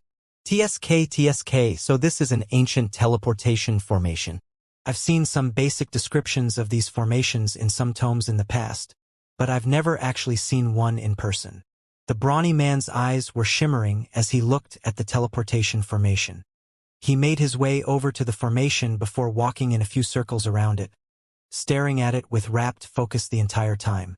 The elderly man stroked his beard and looked on with a smile in silence.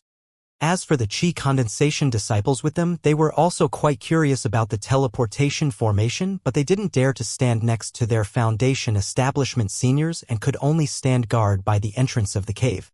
I heard that this teleportation formation is actually in perfect condition. It's most likely only dysfunctional because there's something wrong with the teleportation formation on the other side. Otherwise, I'd also really like to teleport to the other side just to see where it leads to. In any case, you'll be guarding this place for many years from now, so you'll have plenty of time to study this formation. Let's go back for now. After a while, the elderly man felt as if they had spent enough time here, so he urged the brawny man to go back with him. The brawny man still had his back to the elderly man, yet he said something that was very strange and unsettling. Go back? There's no need for that. This is such a peaceful place. You should just stay here forever, senior martial brother. A chill immediately ran down the elderly man's spine upon hearing this. Yet before he had a chance to react, he felt a cool sensation flash past his neck. A sword had flashed through, decapitating him in one lightning-fast motion. The headless body of the elderly man fell straight to the ground. Only then did the brawny man turn around. He looked at the body of the elderly man with a complex expression before heaving a faint sigh. Fellow Taoist Meng, are you still feeling attached to the ghost spirit sect? Among the chi condensation cultivators, a mundane-looking middle-aged cultivator suddenly spoke. He then raised a hand and waved it toward the silvery-white flying sword in the air. The sword flashed before transforming into a silver streak of light and returning to his hand. The elderly man had been slain by none other than that flying sword which had attacked him from behind. The chi condensation cultivator had actually been concealing his cultivation base this entire time, and only now did he reveal his late Foundation establishment cultivation base. I've already decided to switch my allegiance to your Devil Flame sect, so I naturally won't hold any attachments to this sect. However, this man may not be a friend of mine, yet we've met on numerous occasions in the past, so it's only normal for me to feel bad in a situation like this, the brawny man replied. I'm glad you think that way, fellow Taoist Meng. Ever since the Ghost Spirit sect lost 2 nascent soul cultivators and a large number of core formation cultivators over 100 years ago, they've been weakened significantly and no longer deserve to rule over an entire empire. This time, our controlling Spirit sect, Devil Flame sect, and the newly arisen Bloodslaughter sect have joined forces to bring down the Ghost Spirit sect, and there's absolutely no way that it can survive. In the future, the Bloodslaughter sect will take the place of the Ghost Spirit sect in our Devil Dao. You've made a really wise decision to jump ship at this juncture, the middle-aged cultivator chuckled. The auras of the other black-robed cultivators also abruptly changed as they revealed their Foundation establishment cultivation bases. All of them were also Devil Flame sect cultivators. As long as your sect upholds their promise, I'll naturally do everything in my power to assist you, the brawny man replied with a fake smile. Haha, don't worry about that. You have decent aptitude, Brother Meng. After we secure victory here, my master will welcome you into our sect in person. You'll have a much better future there than in this Ghost Spirit sect where you have to cultivate on your own with no one to turn to for guidance. Speaking of which, this place really is very secluded. This is the perfect place to hide our troops without drawing attention from the Ghost Spirit sect. Thankfully, Master provided me with these aura concealment talismans. Otherwise, it would have been difficult to fool this man's spiritual sense. The middle-aged cultivator looked at the body on the ground with a smug look on his face. It's also a good thing that this ancient teleportation formation was here as well. It's given me an excuse to lure him into this secluded place. Otherwise, even if we succeed in killing him, there are over 100,000 chi condensation disciples here, and if any one of them were to raise the alarm, we'd be in a lot of trouble. Now that this man's dead, we can forcibly gather all of the other disciples and kill them at once. A cold expression appeared on the brawny man's face as a hint of killing intent flashed through his eyes. "That's a good idea, Brother Meng. We'll do as you say." A hint of approval appeared in the middle-aged cultivator's eyes upon hearing that. At this moment, one of the other cultivators had already taken the elderly man's storage pouch before blasting forth a fireball to incinerate his body in the blink of an eye. Everyone then prepared to leave this limestone cave. However, right at this moment, a buzzing sound suddenly rang out from the ancient teleportation formation that no one was paying any attention to. It had somehow been activated, and it appeared as if someone were teleporting over from the other side. This sudden turn of events had everyone completely dumbstruck. Hadn't the elderly man just told them that the formation was dysfunctional? Why had it suddenly resumed function? And why now of all times? The middle-aged cultivator reacted very quickly as he yelled, "Destroy the formation! No matter who's teleporting over from the other side, we can't allow them to foil our plans." All of a sudden, the flying sword that he had just stowed away flew toward the formation again as a cold streak of light. The other cultivators also came to their senses and summoned their treasures in quick succession, attempting to destroy the teleportation formation before them. Several loud rumbling booms erupted, and the piercing white light erupting from the teleportation formation repelled all of the treasures being hurled at it. A jolt of shock ran through everyone's hearts upon seeing this. Unbeknownst to them, an ancient teleportation formation could be easily destroyed by any low-grade cultivator as long as it hadn't been activated. However, once a teleportation trip had been set into motion, a vast amount of spiritual power would be injected into the teleportation formation, and no one would be able to destroy it unless they were at least at the core formation stage. Otherwise, ancient cultivators would have been in deep trouble had other people attempted to sabotage their teleportation from the other side. Thus, a man and a woman appeared within the teleportation formation, right before everyone's astonished eyes.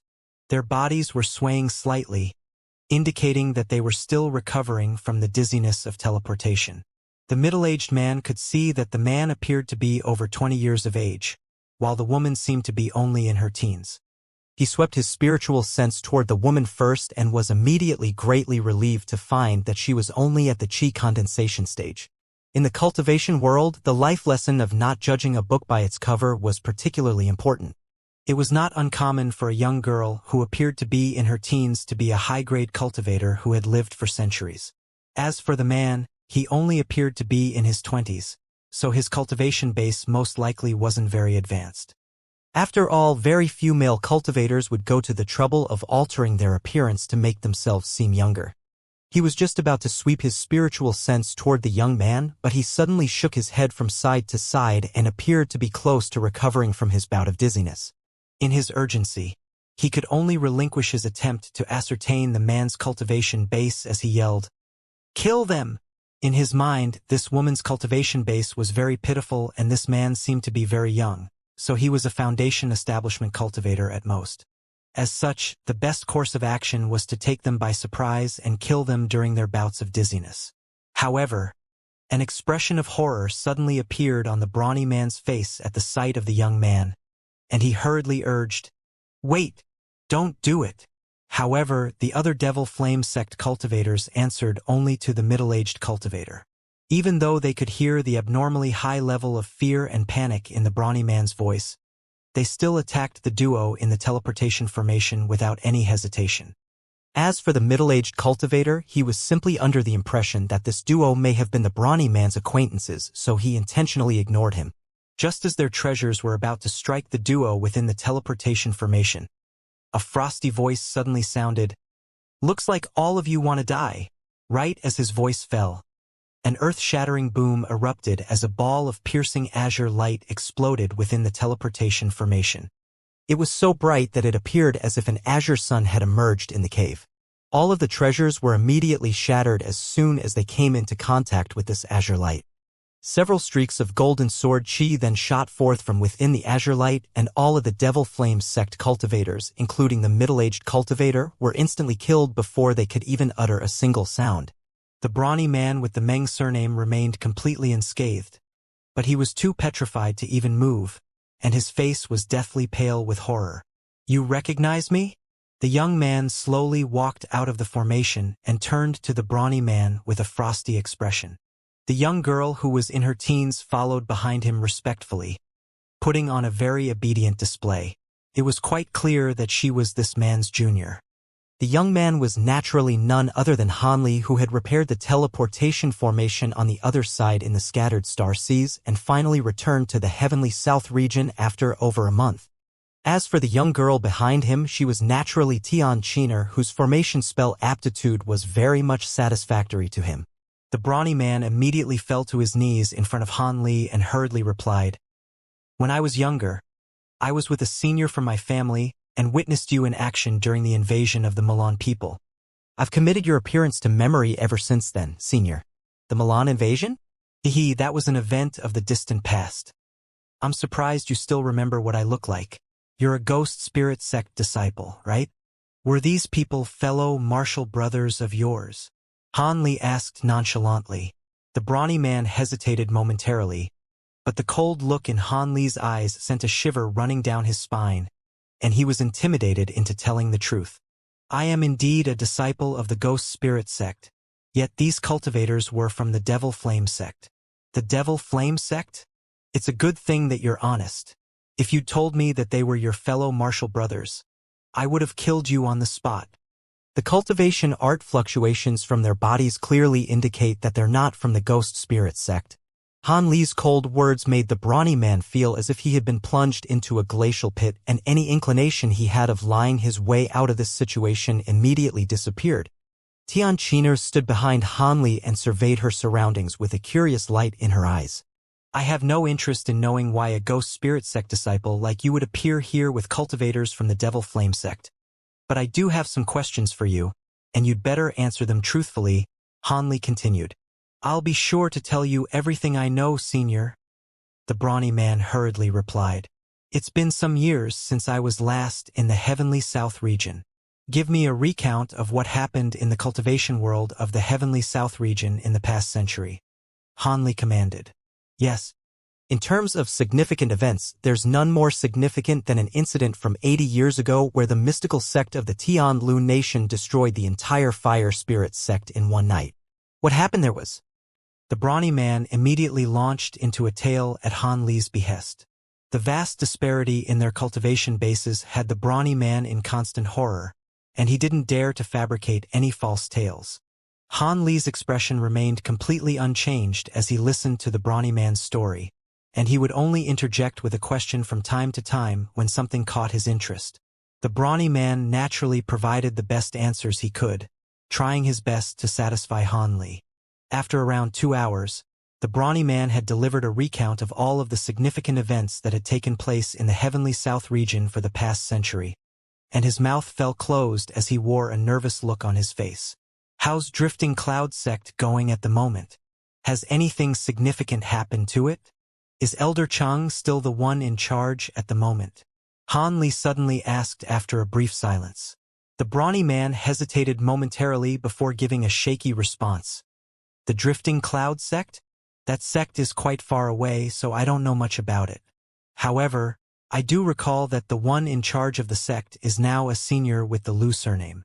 So Elder Chang must have passed away already," Hanli murmured to himself. He stared up at the roof of the cave and seemed to have fallen into the deep thought. The roof of the cave up above seemed to have been punctured by Ghost Spirit sect cultivators in the past, but after 100 years there were no noticeable signs at all indicating it had been repaired. The brawny man could see that Hanli was rather absent-minded, but he still didn't dare to do anything and maintained a respectful expression on his face. All of a sudden, Hanli raised a sleeve without any premonition, and burst of azure light swept toward the brawny man's head. The latter's heart jolted with shock upon seeing this, but before he could do anything, he had already fallen onto the ground, having been completely knocked out. Hanli took a glance at the unconscious man on the ground before suddenly flicking his fingers in quick succession, sending several streaks of golden sword chi flying into the formation behind them.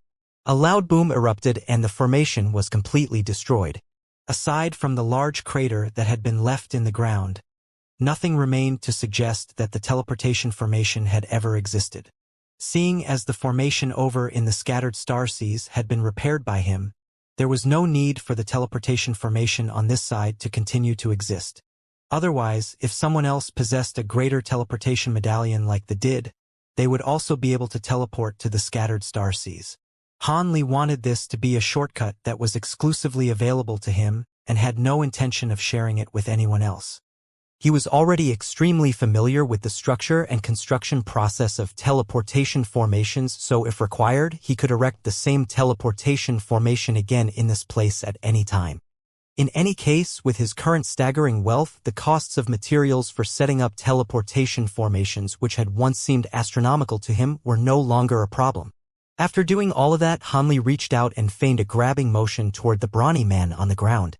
An immense suction force dragged the latter's head firmly into Han Li's hand. A flash of light then appeared in his eyes as he began to unleash his secret technique.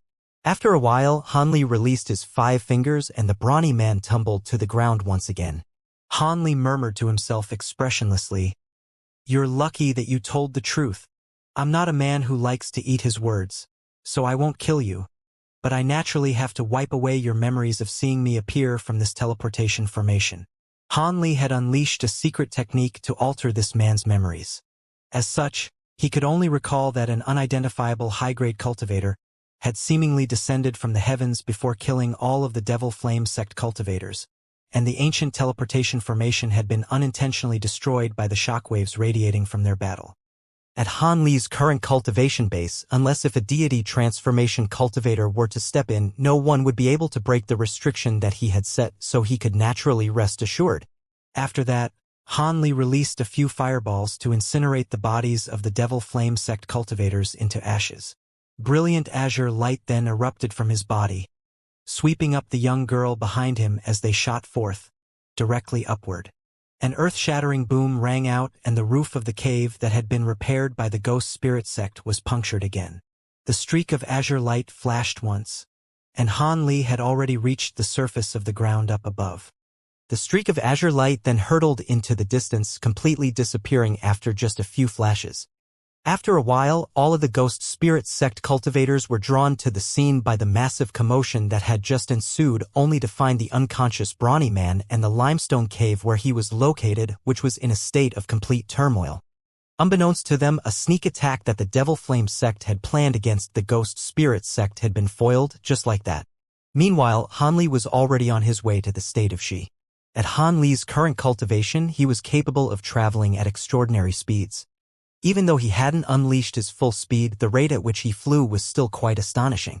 Along the way, Han Li would encounter the occasional cultivator, and all of them felt as if they had only just seen a spot of azure light flash several times in the distance before it had passed them by in the blink of an eye, an observation that left many of them completely dumbstruck.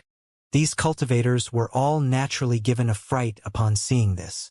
Some of the cultivators with superior cultivation bases were aware that they had just encountered an unfathomably powerful senior, while the low-grade cultivators began to speculate about supernatural activity, thinking that they had just encountered some kind of monster in broad daylight. It only took Han Li several days to fly out of the state of Yu and reach the state of Yuanwu. After flying for a further 2 days in the state of Yuanwu, a thought suddenly occurred to Han Li, upon which he hesitated momentarily before flying in another direction with Xianxia in tow, temporarily altering his itinerary. Near a secluded mountain on the border of the state of Yuanwu, a spot of azure light flashed in the distance. A dazzling streak of azure light over 100 feet in length then shot forth and reached the air above the mountain in the blink of an eye, upon which the azure light receded. Han Li and Xianxia were revealed as a result. Han Li looked down at the mountain peak and a hint of emotion appeared in his eyes. He swept his spiritual sense downward and a look of surprise suddenly appeared on his face. This was the mountain where Xianxia had once resided in hiding.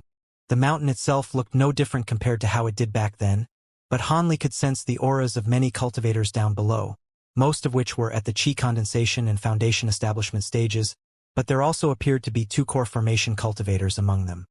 Some of the formation spell restrictions that Xianxia had set up were still in place, creating a dense layer of white mist down below that made it impossible for anyone to see what was going on down below. Han Li's eyes narrowed as he fell into deep thought. "Master, is something wrong?" Xianxia blinked and asked carefully. "Not really. It's just that I haven't been here in a few years, And it seems that some welcome guests have settled in this place, Han Li replied indifferently. However, the young girl could see hints of displeasure on Han Li's face, and she immediately knew that it was best not to pry further into the matter. However, Han Li suddenly turned to her and asked her something that caught her completely off guard. What do you think of this mountain? Xianxia was very confused by this question, and she carefully examined the small mountain down below before replying hesitantly. This mountain? The spiritual qi here isn't very abundant, but the scenery isn't bad. This was the residence of one of my past acquaintances. A hint of disappointment appeared on Han Li's face, but he soon recomposed himself before raising a hand. A spluttering sound rang out as a crimson fireball abruptly emerged. Right before Han Li's expressionless eyes, the fireball began to revolve incessantly above his palm, and it began to expand drastically at a phenomenal rate. Within the span of a breath, it had become as large as a wash basin. This was quite a startling transformation. Han Li looked down with a cold expression before waving his hand through the air, upon which the fireball came hurtling down from above like a shooting star, disappearing into the mist in a flash. The mist began to tumble violently as a loud boom erupted. A fiery cloud exploded within the white mist as waves of fire surged aggressively, puncturing a hole into the restriction that was over 100 feet in diameter. And this hole was still rapidly expanding, while the mist was reduced to water vapor. The entire restriction had been destroyed by Han Li with ease using a mere fireball. The white mist dissipated, and the scenes down below were gradually revealed. A series of buildings and pavilions had been constructed on the mountain, yet the bamboo buildings that Xianxia had constructed were nowhere to be seen. Han Li's expression darkened upon seeing this. All of the cultivators down below had naturally been alerted by such a loud commotion, and all of them instantly discovered Han Li and Xianxia hovering in the air up above. A dozen or so cultivators immediately rose into the air atop their treasures as they headed straight for Han Li. However, right at this moment, a clear voice suddenly rang out from down below. Which esteemed senior has come to visit our wing transformation sect? My name is Guanqing, and I apologize for failing to offer a proper welcome. Just as this voice faded, a streak of red light shot forth from the mountain. The red light outsped the Foundation establishment cultivators down below and instantly reached Han Li. The light receded to reveal a middle-aged man in a set of scholar robes. This was one of the core formation cultivators that Han Li had detected earlier. From within the tallest pavilion down below, a ball of yellow light also emerged. The yellow light was traveling just as quickly as the streak of red light and quickly reached Han Li as well before revealing a dark-skinned elderly man with an extremely well-built physique. This was naturally the other core formation cultivator. Only then did the Foundation establishment cultivators reach converge at the scene, and all of them stayed behind the two core formation cultivators with grim expressions on their faces. Wing Transformation Sect? I've never heard of it. Is this a newly founded sect? Han Li raised an eyebrow as astonishing spiritual pressure erupted from his body, crashing directly toward the two core formation cultivators. The scholar and the elderly man's expressions changed drastically, and they stumbled back several steps before finally arresting their momentum. A nascent soul cultivator? The scholar exclaimed. Senior, you're a late nascent soul great cultivator? The dark-skinned elderly man swept his spiritual sense toward Han Li, upon which an incredulous look appeared on his face. Han Li made no attempt to hide his cultivation base, and this elderly man had quite a powerful spiritual sense for a cultivator of his caliber, so he was naturally able to detect Han Li's power. A late nascent soul cultivator?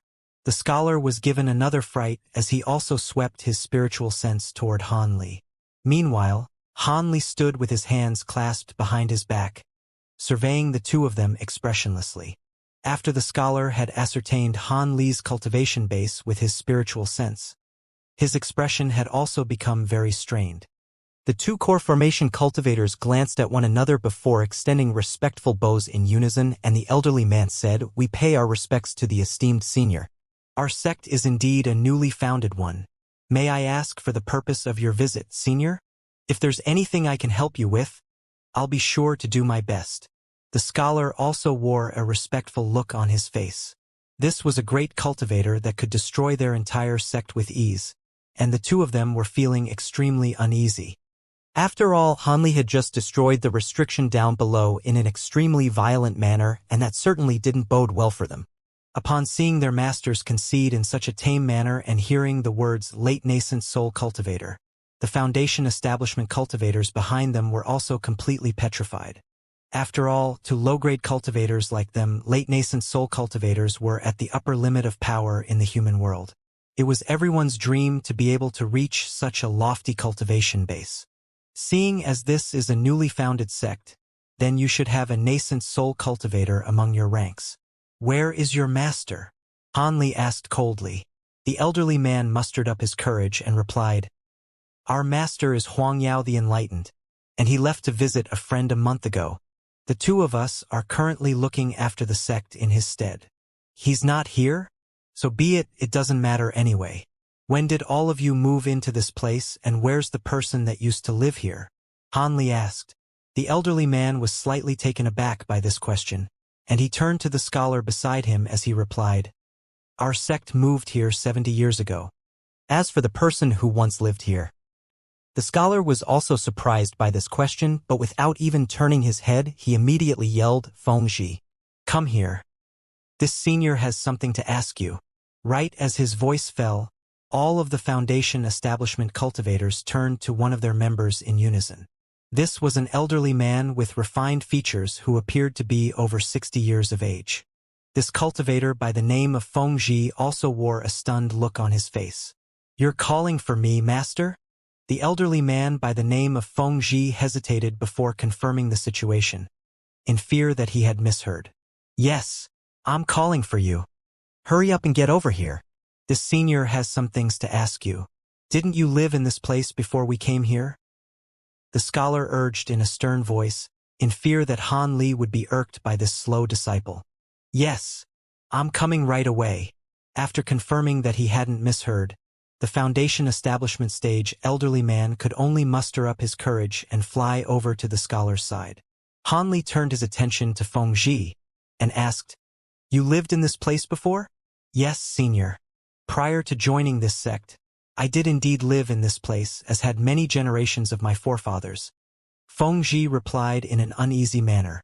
Hanli nodded before raising a question that came as quite a surprise to everyone. I see. How did you reach the Foundation establishment stage? Fengji was also puzzled by this question, but he still hurriedly replied. My mother encountered a powerful senior many years ago, and he gifted my mother a Foundation establishment pill, which allowed me to reach the Foundation establishment stage. So that means you're Xiaomei's descendant. Hanli's expression eased slightly. Fengji faltered momentarily upon hearing this before a thought seemed to have occurred to him, and he exclaimed, Xiaomei? Could you be referring to my maternal grandmother, senior?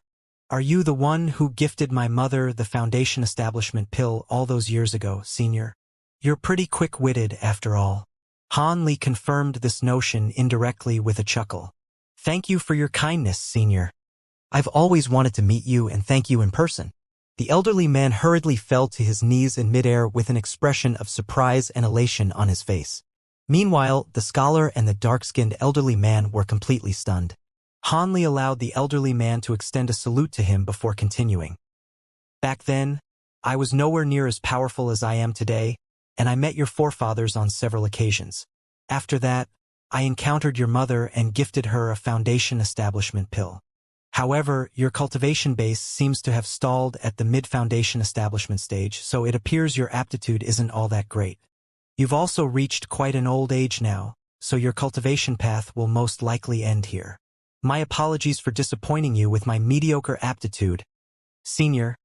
Fengji replied with a shameful blush on his face. Hee, I have nothing to be disappointed about. By the way, how did this wing transformation sect move into this place? This is the place where the master of your maternal grandmother once resided. Are you not aware of this? The master of your maternal grandmother was once a good friend of mine. Hanli's expression suddenly darkened as his voice turned cold and forbidding. The expressions on the faces of the scholar and the dark-skinned man immediately changed drastically.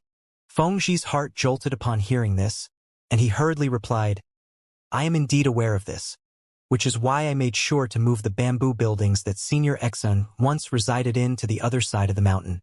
They've since been kept in their original condition, and I've allowed no harm to come to them.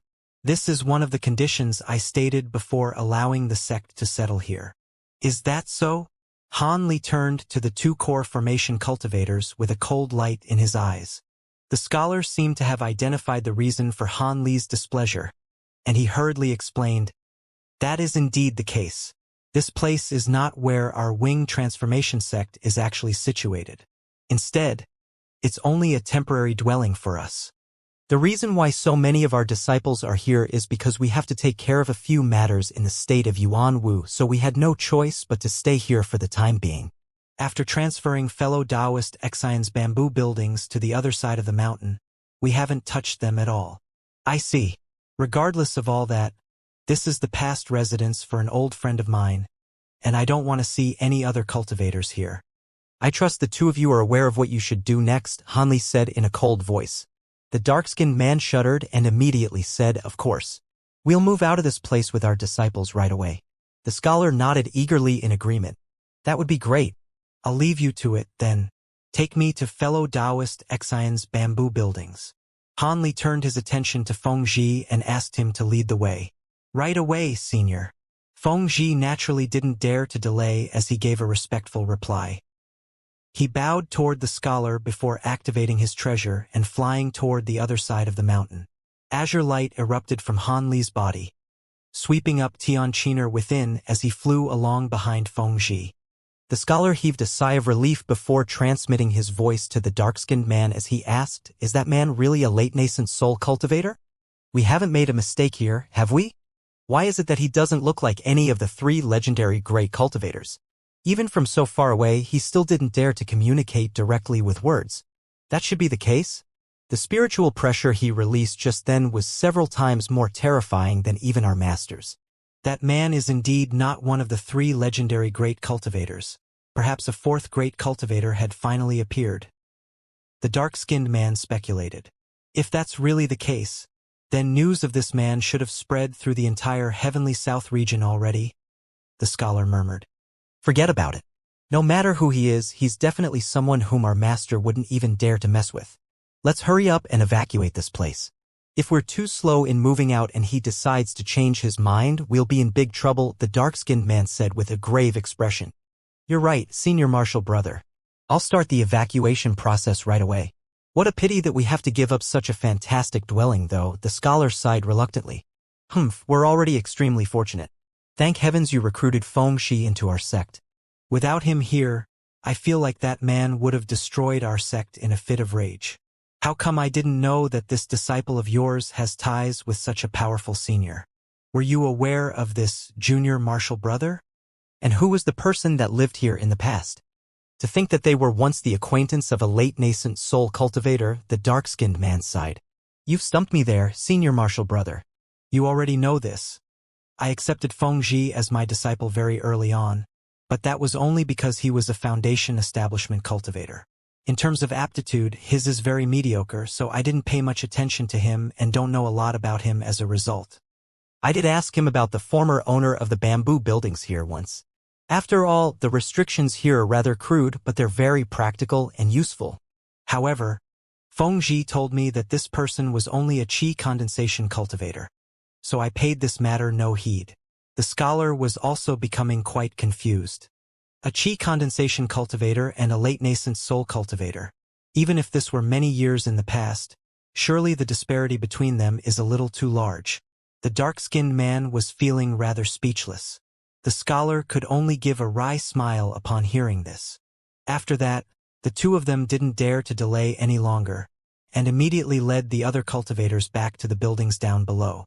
At their behest, the 300 to 400 disciples present all began to pack up their belongings in preparation to vacate this site. At this moment, Han Li had made his way into a green jade building with Tianqiner by his side. The jade building was very clean and well-maintained, but its age was very apparent. Feng Zhi led the way and explained in a fawning manner, after these bamboo buildings were transferred to this place, I did as I was told by my mother and cast some spiritual light on them at regular intervals to prevent them from rotting. And also cleaned them regularly. That's good to hear. Han Li's lips twitched as he strode into the main hall of the Jade building before surveying his surroundings. If he recalled correctly, this pavilion was the one that Xianxia had once resided in. Everything here was still the same, yet she had already passed away. Han Li heaved an internal sigh as he turned his gaze toward Xianxia, upon which his heart stirred slightly in response to what he saw. Xianxia's eyes were completely glazed over as she stroked the bamboo tables and chairs within the hall. As she began to slowly walk around the room, she appeared to have fallen into a trance. A complex expression flashed through Han Li's eyes upon seeing this. He was silent for a while before waving Fengji away as he instructed, "Leave us alone in this place. I'm going to spend a day here with my disciple and you can come back again tomorrow." Han Li's voice was completely implacable and Fengji's heart stirred slightly as he nodded respectfully before departing. Han Li's body swayed and he appeared in a corner of the hall, where he sat down with his eyes closed and began to meditate, leaving Xianxia to slowly wander Xianxia's past residence. The next morning, Fengji came to the bamboo building uneasily to meet Han Li again, only to discover that he and his disciple were nowhere to be seen. However, there were 2 vials of unidentifiable pills left on the bamboo table. Fengji was ecstatic upon seeing this. Pills left behind for him by a late nascent soul cultivator were naturally prized treasures in his eyes. He carefully stowed the pills away and at the same time, he had made up his mind. He was going to maintain these bamboo buildings to the best of his abilities. If the senior decided to visit this place again, perhaps more cultivation resources would be bestowed upon him for his efforts. Han Li was, of course, oblivious to Fengji's thoughts as he was already hundreds of thousands of kilometers away. However, the entranced look in Xianxia's eyes refused to fade. Instead, she was becoming even more absent-minded and unsettled. Xianxia hadn't spoken a single word ever since they left that mountain, but she suddenly said, "Master, why did you take me to that place? Did those bamboo buildings have something to do with me? I couldn't be sure whether they had something to do with you or not, but I can almost be certain now that they are indeed related to you," Han Li replied calmly. "What do you believe in reincarnation?" Xianxia was just about to ask another question, when Han Li cut her off with a question of his own. Upon hearing this, Xianxia's expression changed drastically.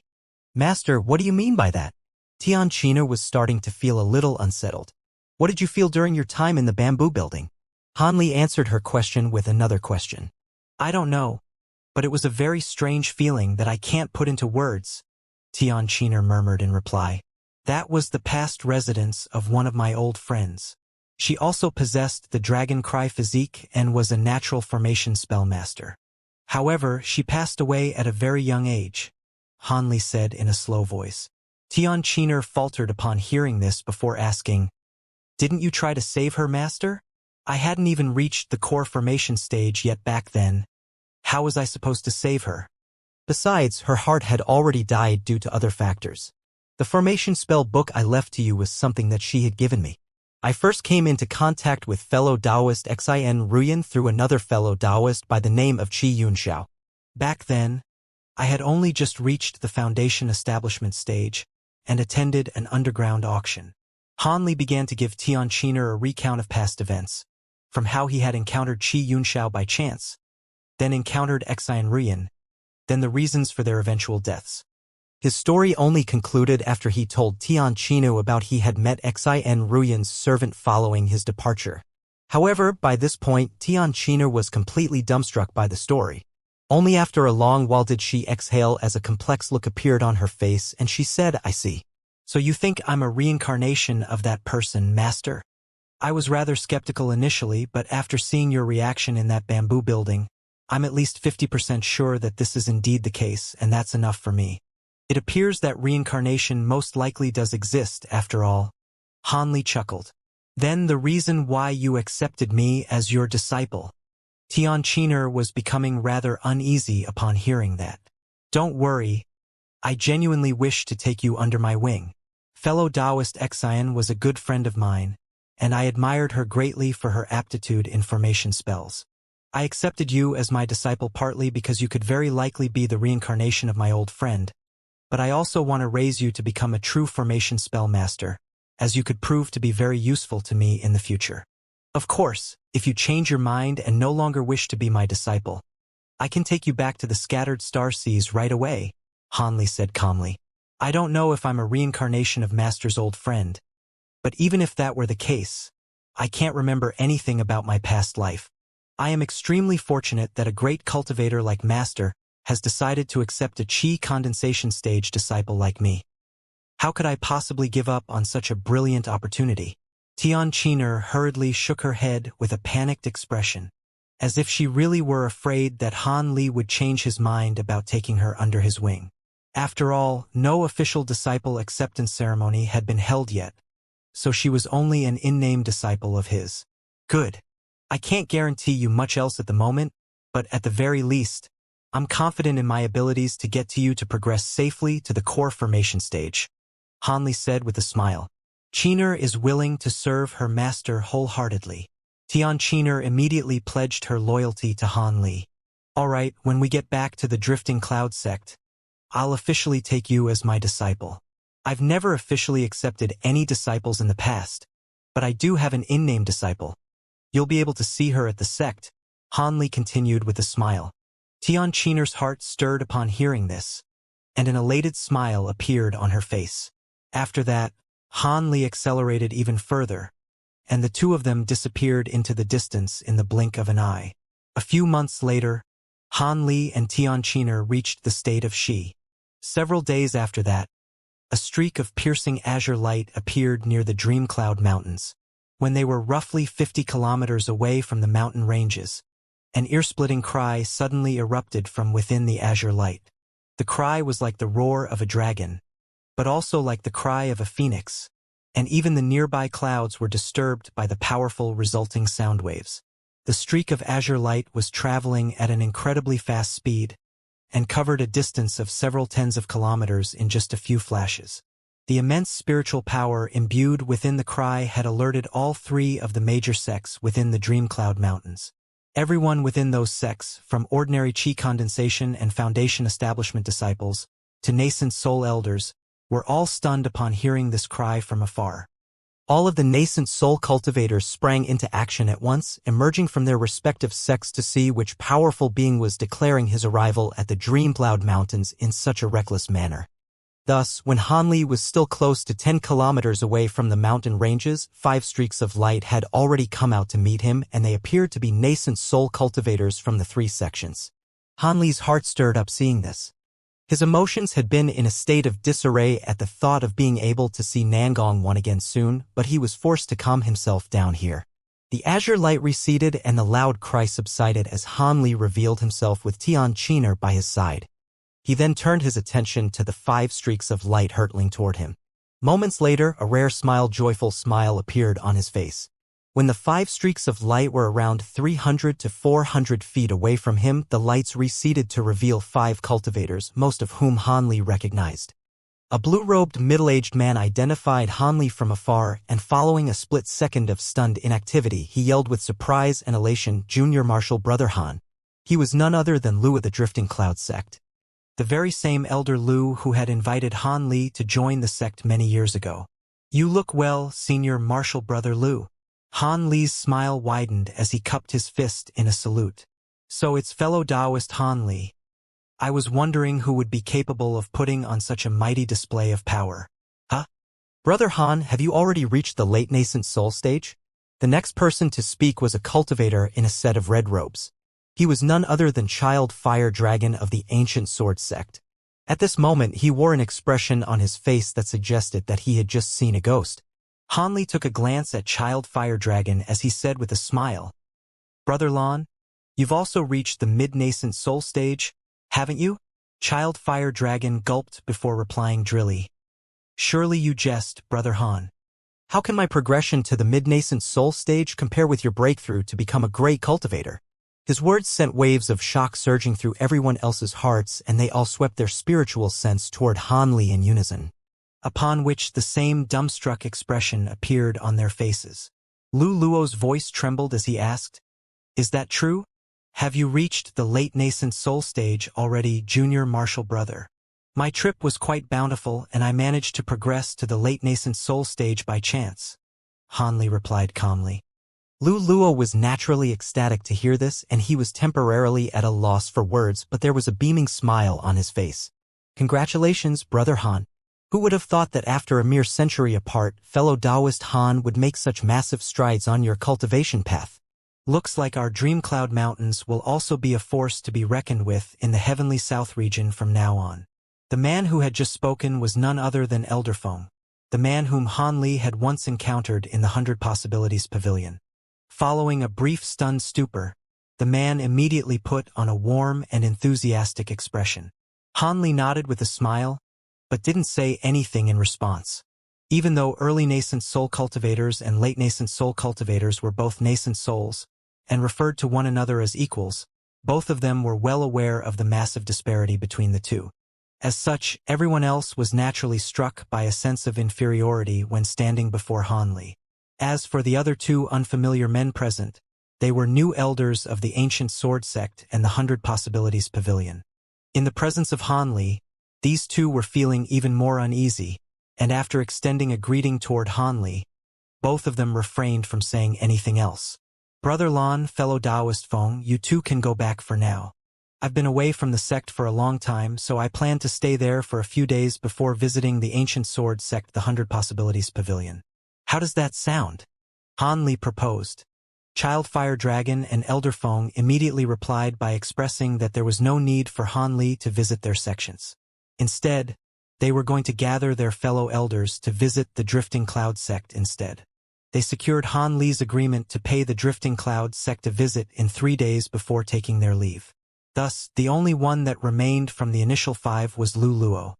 After the other 4 cultivators disappeared into the distance, Han Li turned to Lu Luo with furrowed brows and asked, Senior Marshal Brother Lu, the other 2 sects have all recruited new nascent soul cultivators. Does our sect still not have a new nascent soul elder? Why do you have to go to the trouble to come here and welcome me in person? I'm quite ashamed to admit this, but with your resounding reputation, we were able to recruit many disciples with good aptitudes. However, their cultivation bases are all rather lacking, and there aren't that many who are even close to reaching the nascent soul stage. However, I'm sure they'll all develop into pillars of our sect in the future. By the way, who's this? An awkward expression appeared on Lu Luo's face at first, but that soon gave way to befuddlement as he turned his attention to Xianxia. This is a disciple that I accepted during my travels. I haven't held an official disciple acceptance ceremony yet, Han Li replied with a smile. Xianxia was very clever and she immediately stepped forward before extending a respectful curtsy. Xianxia pays her respects to Marshal Uncle Lu. She was only a qi condensation cultivator, but after being accepted by Han Li as his disciple, she was naturally different from all of the other sect disciples, whose position in the sect hierarchy was determined by their cultivation base. Haha, I didn't think that Junior Marshal Brother Han would be accepting disciples so quickly. As your martial uncle, I don't really have anything good to give you. Here's a protective treasure that I've used in the past. Lu Luo laughed heartily as he patted the storage pouch hanging from his waist, upon which a shimmering red crystal ball appeared in his hand, which he offered to Xianxia. Xianxia faltered upon seeing this before extending another delighted curtsy, then accepted the treasure with a joyful expression. Han Li smiled upon seeing this exchange before the two of them flew toward the Drifting Cloud sect with Xianxia in tow. On the way there, Lu Luo gave Han Li a rough recount of what had happened in the Drifting Cloud sect during the past century. However, the most important events were naturally the death of Senior Marshal Brother Cheng and Nangong Wan's perilous situation. Han Li had anticipated that Senior Marshal Brother Qin was close to the end of his lifespan, but he was still struck by a hint of grief upon hearing about his demise. After all, Han Li was once very close with this Senior Marshal Brother Qin. Upon learning the fact that Nangong Wan was still afflicted by her seal, Han Li's heart sank as a tense look appeared on his face. However, Lu Luo smiled and explained, "Not to worry, Junior Marshal Brother. Even though Sister Nangong's seal still hasn't been lifted, she's already woken up and she'll be fine. It's just that she's practicing a cultivation art in the ice wall, and if she were to break out from it now, her prior efforts would be wasted." Han Li's heart eased slightly upon hearing this. It appeared that the situation was just as he had anticipated. Even without lifting the seal on Nangong Wan's body, she would still be fine. However, seeing as he had already obtained the method to lift the seal, he was naturally not going to waste it. It would be best to alleviate Nangong Wan's condition in case she was to be afflicted by any unforeseen troubles in the future. Thus, Hanli quickly made his decision. While chatting with one another, the three of them had already reached the restriction formation around the Drifting Cloud sect. On the way there, Lu Luo had already released a voice transmission talisman.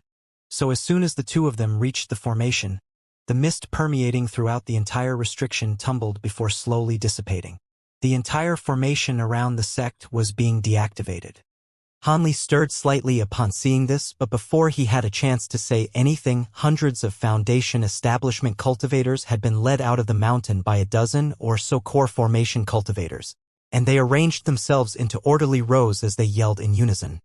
The disciples of the Drifting Cloud sect pay our respects to Elder Han, and extend our heartfelt congratulations to your progression to the late nascent soul stage. All of the cultivators then bowed toward Han Li with excited expressions on their faces. It was quite clear that Lu Luo had already disclosed the news of Han Li's progression to the late nascent soul stage in the voice transmission talisman that he had just released. That was why these disciples had gathered together to present such a grand welcome to this Elder Han. After all of the Drifting Cloud sect disciples were well aware of what it meant for a great cultivator to emerge in their sect. Their sect would immediately become one of the few super sects in the Heavenly South region, and as a result, the cultivation resources they would be entitled to would be far superior to what they had received in the past. As such, how could they not be ecstatic? Hanli turned to Lu Luo with a wry smile and said, "Senior Marshal Brother Lu, was there really a need to kick up such a big fuss?" "Haha, of course, Junior Marshal Brother Han. You've become a great cultivator, so the sect disciples naturally have to gather here to present a warm welcome. We're also planning to hold a grand ceremony to celebrate this event, and we're going to invite all of the elders from the other sects to attend. Otherwise, it would be an insult to your lofty status, Junior Marshal Brother," Lu Luo chortled. "Do whatever you want then. Don't expect me to participate in preparing these events, though the most I'm willing to do is to be in attendance on the day," Hanli sighed in a resigned manner. As per convention in the Heavenly South region, if a cultivator were to reach the late nascent soul stage, a grand celebration was mandatory in order to inform the entire region of this news. In doing so, all of the other sects would be alerted to this news, and the Drifting Cloud sect would establish itself as a super sect. Hanli wasn't opposed to bolstering the reputation of the sect, so he didn't state any objections. Thus, Hanli descended upon the Drifting Cloud sect right before the admiring eyes of countless disciples and entered a spacious hall within the sect. Hanli sat in the main seat within the hall and Lu Luo sat next to him, but his seat was positioned slightly off-center, thereby indicating that Han Li was the star of the show. Han Li didn't make any remark upon seeing this. He was the only late nascent soul great cultivator in the sect, and if he weren't willing to take up the mantle, then major problems would arise. Not only would the disciples of the sect be concerned about whether Han Li was abandoning the sect, the other sects would also become suspicious about the situation in their sect. Sooner or later, trouble was going to be brewed. As such, Han Li willingly sat down in the main seat within the hall, but he refrained from saying anything. After all, it had been many years since he had returned to the sect, and he was completely unfamiliar with the situation within the sect, so it was best to leave the logistics to Senior Marshal Brother Lu. As it turned out, Lu Luo was nowhere near a standout among nascent soul cultivators, yet he was very good at managing the sect's internal affairs. He organized all of the new core formation disciples in the sect to pay their respects to Han Li one after the other, then officially announced the news of Han Li's progression to the late nascent soul stage again. Then, he began to hand down some missions to all of the ecstatic disciples in preparation for the upcoming celebration. Han Li said in his seat with an indifferent expression as he swept his gaze nonchalantly over the disciples before him. Most of the disciples who had the right to be here were core formation disciples, and the rare Foundation establishment disciples among them were all responsible for important duties within the sect. No matter which disciple he turned his attention to, the disciple would always lower their head in order to avoid Han Li's gaze as a sign of respect. After a while, Han Li discovered that his in-name disciple, Lu Yu, and that woman with the Song surname weren't present. Han Li stirred slightly with a peculiar look on his face upon arriving at this realization. After Lu Luo had finally finished delivering a long list of instructions to everyone, all of the disciples exited the hall in a respectful manner to make preparations for the upcoming celebration. Senior Marshal Brother Lu, I don't think I saw Marshal Niece Song there. Has she gone out on a mission? Han Li asked. Lu Luo chuckled in reply. Marshal Niece Song has gone to the Devil Fall Valley. She's trying to refine a type of pill, but she's missing a rare herb. This herb is already extinct, yet someone has recently discovered some in the Devil Fall Valley. She went to the Devil Fall Valley? Han Li's expression changed upon hearing this. Don't worry, Junior Marshal Brother. This type of herb can be found in the outskirts of the Devil Fall Valley. Also, due to some unknown reason, ever since you last visited the Devil Fall Valley, the inner valley is still fraught with peril, yet the restrictions in the outer valley are growing weaker year by year, and almost all of the spatial rifts there have also disappeared. On the outskirts of the valley, there are only a few areas where demon beasts may be lurking, but overall it's not very dangerous. Many cultivators have traveled there in the past several decades and emerged from within with bountiful hauls. By the way, Marshal Niece Lu and that servant also went together with her. The three of them are all core formation cultivators, and they brought several powerful treasures with them, so they should be fine, Lu Luo hurriedly explained.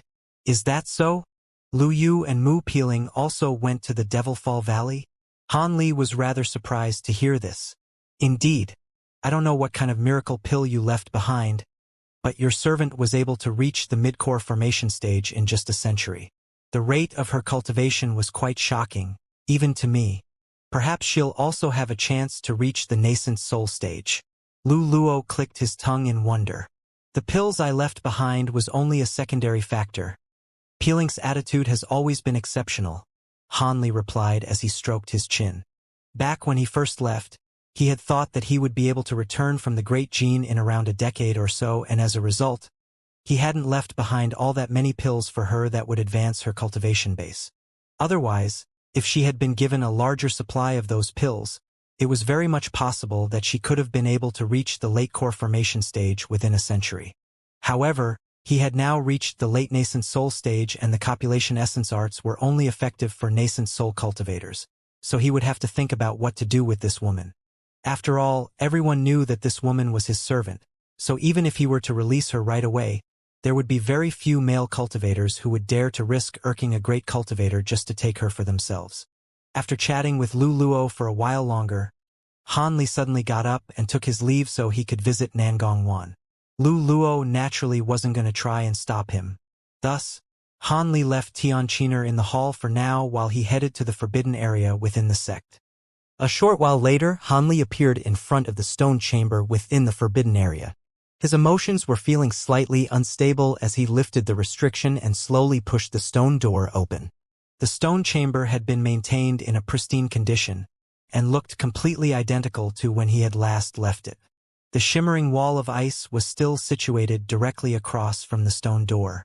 The only thing that was different was that Nangong Wan had turned from a little girl into an exquisite beauty again. However, her eyes were shut, and she appeared to still be in a deep slumber. Han Li's body swayed, and he instantly appeared in front of the ice wall. He stared intently at the woman within the ice with a complex expression on his face. Right at this moment, Nangong Wan's eyelashes tremored, and she slowly opened her eyes, meeting Han Li's gaze with her own. The two of them stared at each other in silence. A short while later, a faint smile appeared on the woman's face as she said in a gentle voice, "I'm glad to see that you're back." Within the depths of the Devil Fall Valley's inner valley, an earth-shattering boom suddenly erupted halfway up an unidentifiable mountain. A burst of dense black chi emerged from a cave before tumbling erratically and proliferating over an area of several thousand feet in the blink of an eye. Almost half of the entire sky had been obscured by this black chi, and it was as if an almighty fiend celestial were descending into this world.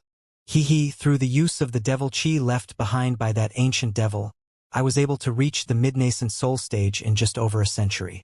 I've even mastered the last 2 layers of profound devil chi. It looks like it really was the correct decision to take such a big risk in coming to this Devil Fall Valley. Next, I just have to find a few powerful treasures within the valley and I'll have nothing to fear, even if that man comes again. After that, I'll find a way to enter the myriad depth devilish abyss, then draw upon the devilish chi there to nurture this devilish corpse body.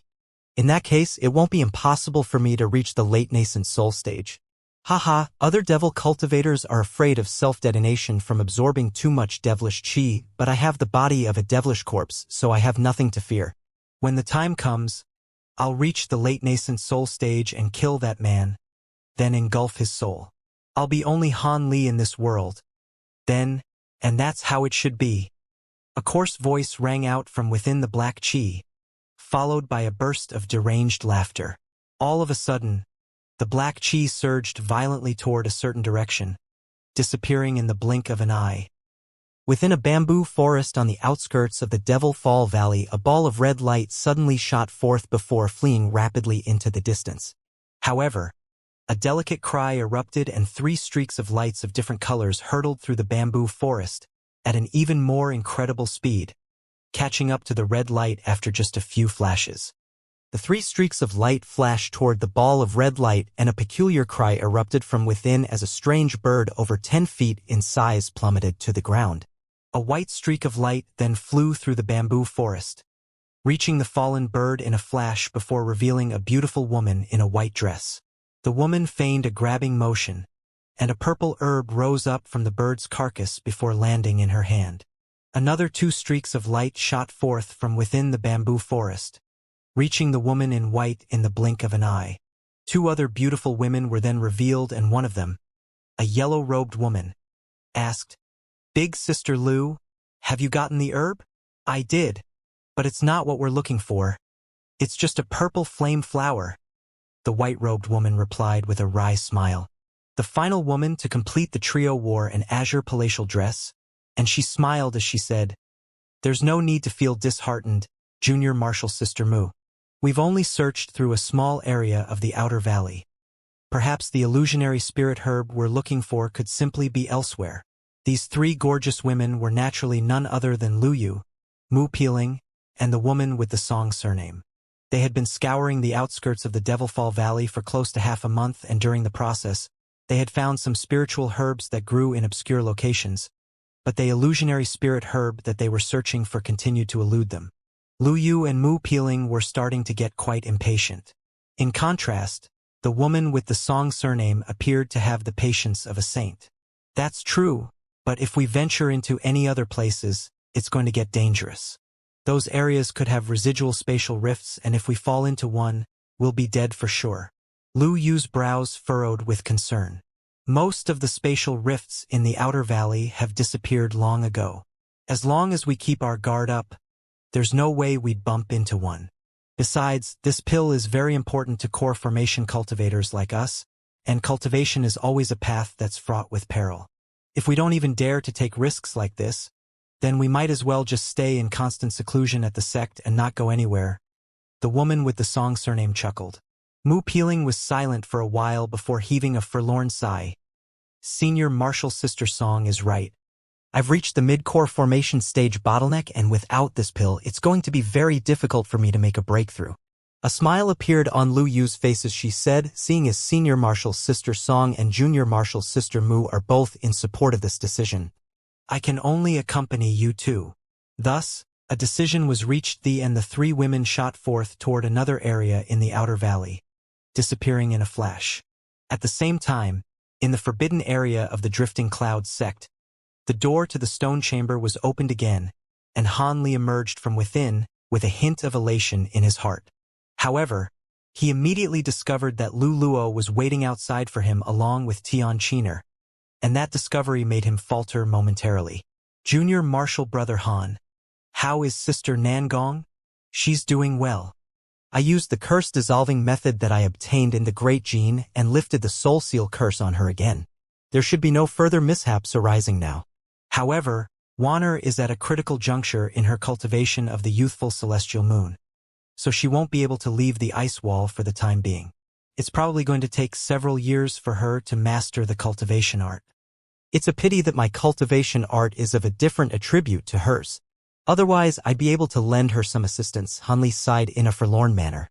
Lu Luo's expression eased as he joked, "There's no need to hurry, junior martial brother. Sister Nangong is unable to come out of the ice wall right away, but she's already woken up on her own and it'll only be a matter of a few years until she regains her freedom. When that time comes, you have to make sure to invite me to your wedding." A rare blush appeared on Han Li's face upon hearing this, but his expression quickly reverted back to normal. Lu Luo hesitated momentarily before asking, "By the way, you're already a great cultivator now, so it's inappropriate for you to continue living on this mountain. How about you move back to the sect, and I'll construct a new cave abode for you on the main peak?" Han Li contemplated this offer momentarily before shaking his head as he said, "There's no need for that. My cave abode isn't very large, but it's very peaceful. Even if water were to come out from the ice wall, it would be large enough to house the two of us." A reluctant expression appeared on Lu Luo's face and he hesitated momentarily before continuing. "All right, then we'll do as you say, junior martial brother. Oh, right, I still have your nascent soul stage puppet. I've already reached the late nascent soul stage, so that puppet won't be very useful to me. I'll give to the sect as a present and you can continue using it," Han Li said with a nonchalant smile. "Thank you, junior martial brother." Lu Luo was overjoyed to hear that. The puppet was slightly redundant for Han Li, but it was extremely useful for him. Han Li's brows furrowed as he suddenly said, "Wana is at a critical juncture during her breakthrough. I don't want anything to disturb or disrupt her during this time." "So what you're saying is?" Lu Luo was a little perplexed. "My cave abode is rather far away from the forbidden area, and even though I don't plan to go into seclusion for long periods of time in the near future, I do have some treasures that I have to refine, and I'll perhaps need to make a few trips. Hence, I want to enhance the restriction here so it's completely inaccessible to anyone else. What do you think, senior martial brother?" Han Li asked with a serious expression. "Haha. There's no need for you to ask my permission about that. Just do whatever you please. I was planning to hand over the reins on this forbidden area to you after you came back anyway." Lu Luo replied with a smile. A smile appeared on Han Li's face and a thought suddenly seemed to have occurred to him as he pointed to Tian Qiner and said, "Thank you, senior martial brother. Also, I might have to trouble you to look after this disciple of mine from time to time." He then divulged the information regarding Tian Qiner's dragon cry physique, as well as the fact that she could be a reincarnation of a good friend of his. Lu Luo immediately understood Han Li's intentions, and he nodded without any hesitation as he promised. TSK. So reincarnation truly does exist. Don't worry. If you're not around to administer timely treatment, I'll be sure to repress the yang energy backlash in Martial Niece Tian's body. Hee. Then I'll have to trouble you, senior martial brother Lu. In the meantime, I'll try to find some Yin-type spiritual pills, and if they're potent enough, they'll also be able to temporarily repress her dragon cry physique, so you won't have to always step in, Han Li assured. In response, Lu Luo waved his hands in a nonchalant manner. Tian Qiner was quite touched by Han Li's gesture. She had always been concerned about what would happen to her if her master were to go on a long journey or into extended periods of seclusion. Who would have thought that Han Li already had everything planned in advance? Lu Luo then spoke to Han Li about the upcoming celebration and the potential visits from the Ancient Sword Sect and 100 Possibilities Pavilion before departing. As soon as Lu Luo exited the forbidden area, Han Li immediately pulled out several formation flags and formation plates from his storage pouch in order to alter the restriction around the entire stone chamber. Han Li had slain many nascent soul cultivators in the Great Gene, and he had obtained many powerful formation tools from their storage pouches. As such, the restriction around this forbidden area was far too feeble in his eyes, so he decided to revamp the whole thing. In that case, even if he weren't by Nangong Wan's side, he wouldn't have to constantly be fretting over her safety. He didn't want his companion to come to harm because he wasn't by her side. With these ready-made formation tools available, setting up the formation was an extremely quick and easy task. A short while later, all of the formation spells had been set, and Han Li turned to Tian Qiner with a smile before dusting himself off and entering the stone chamber again. Only after spending a short while in there did he re-emerge with a smile on his face. Han Li was in a rather good mood as he said, "Let's go. I'll take you to my cave abode and I'll construct a separate one for you as well. I've also got many spell formation tomes in my collection and you can take all of them as well." Azure light then flashed over his body, sweeping up Xianxia with him as he departed from the forbidden area, flying toward the interconnected mountains where he once lived. A short while later, the azure streak of light flew out of the restriction formation around the drifting cloud sect.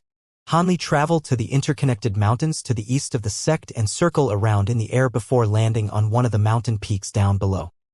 He swept a sleeve through the air and over 10 golden flying swords shot forth, transforming into streaks of golden light that were over 100 feet in length, which disappeared in a flash. Hanli then sat down with his legs crossed, making hand seals in silence. However, loud rumbling was erupting incessantly halfway up that mountain peak. Xianxia stood behind him with curiosity shimmering in her eyes as she surveyed her surroundings. At Han Li's current power level, constructing a small cave abode naturally wouldn't take too much time. Less than 10 minutes had passed when he abruptly opened his eyes and said, "All right, the cave abode is complete. You can arrange the interior however you like. Let's go in first, and if there's something you don't like, I can make some adjustments for you. If you're missing some things, you can take my elder badge to the sect and get everything you need. I'm going to be in my cave abode refining a few treasures in the next few days, so you can familiarize yourself with the sect first." "Yes, master." A hint of excitement appeared on Xianxia's face upon hearing this. Han Li flipped his hand over, and several shiny objects appeared over his palm. There was a badge, a flag, a bead, a flying sword, a bronze mirror, as well as 6 or 7 other treasures of remarkable appearance. You should be able to use these treasures, and they're all pretty decent. Refine them and use them to protect yourself. That badge is a treasure to activate the restriction around these mountain peaks. Refine that one first before you leave this place. "Thank you, master. Your kindness will not be forgotten." Xianxia's parents were both core formation cultivators, so she could immediately identify that these treasures were far better than pretty decent. All of them appeared to be either high-grade or top-grade treasures, and she would definitely be able to make use of them even after reaching the core formation stage. As such, she immediately expressed her gratitude before accepting the treasures with elation. Hanli chuckled as he flew toward another mountain peak as an azure streak of light, flashing a few times through the air before disappearing from view.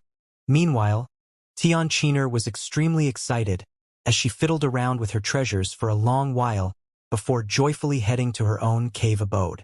On the other side, Han Li had already returned to the cave abode that he had been absent from for close to a century. Everything was still in an identical state to when he left them, and a strong sense of nostalgia welled up in his heart. He then pulled out the spiritual herbs, spiritual medicines, spirit beasts, and spirit insects from his storage pouch, planting the medicines and herbs in the medicine garden, then placing the beasts and insects into the appropriate rooms. He then entered the secret chamber without any hesitation to refine his second batch of azure bamboo cloudswarm swords, preparing to infuse them with his newly obtained auric essence. However, that was only the first step. Han Li was also planning to infuse the myriad-year profound jade he had obtained from the North Night Palace into the swords as well.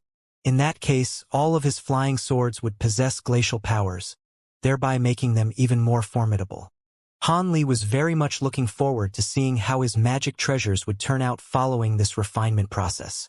Han Li was in seclusion in the secret chamber for 4 days and 4 nights.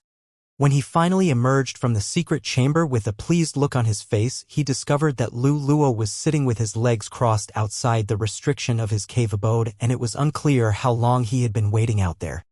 Han Li contemplated the situation for a moment, and he could roughly guess the purpose of Lu Luo's visit.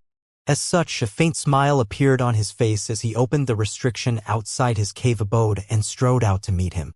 Lu Luo was ecstatic to see Han Li, and he hurriedly rose to his feet as he cupped his fist in a salute. "Junior Marshal Brother Han, I heard from Marshal Niece Tian that you went into seclusion to refine your treasures. I thought I'd have to wait a few more days, but you've come out already. I obtained some things in the Great Gene, so I decided to refine my treasures again. I initially planned to be done in 2 or 3 days, but it took a little longer than I expected. My apologies for keeping you waiting, Senior Marshal Brother. Have you come here to speak to me about the Ancient Sword Sect and the 100 Possibilities Pavilion?" Han Li asked in an unhurried manner. "That's right. Almost all of the elders from those 2 sects have been deployed, and it seems that some of them don't believe you've actually reached the late nascent soul stage. Lu Luo replied with a smile. All right, then let me meet them to dispel their suspicions, Han Li said in a calm manner. That would be best.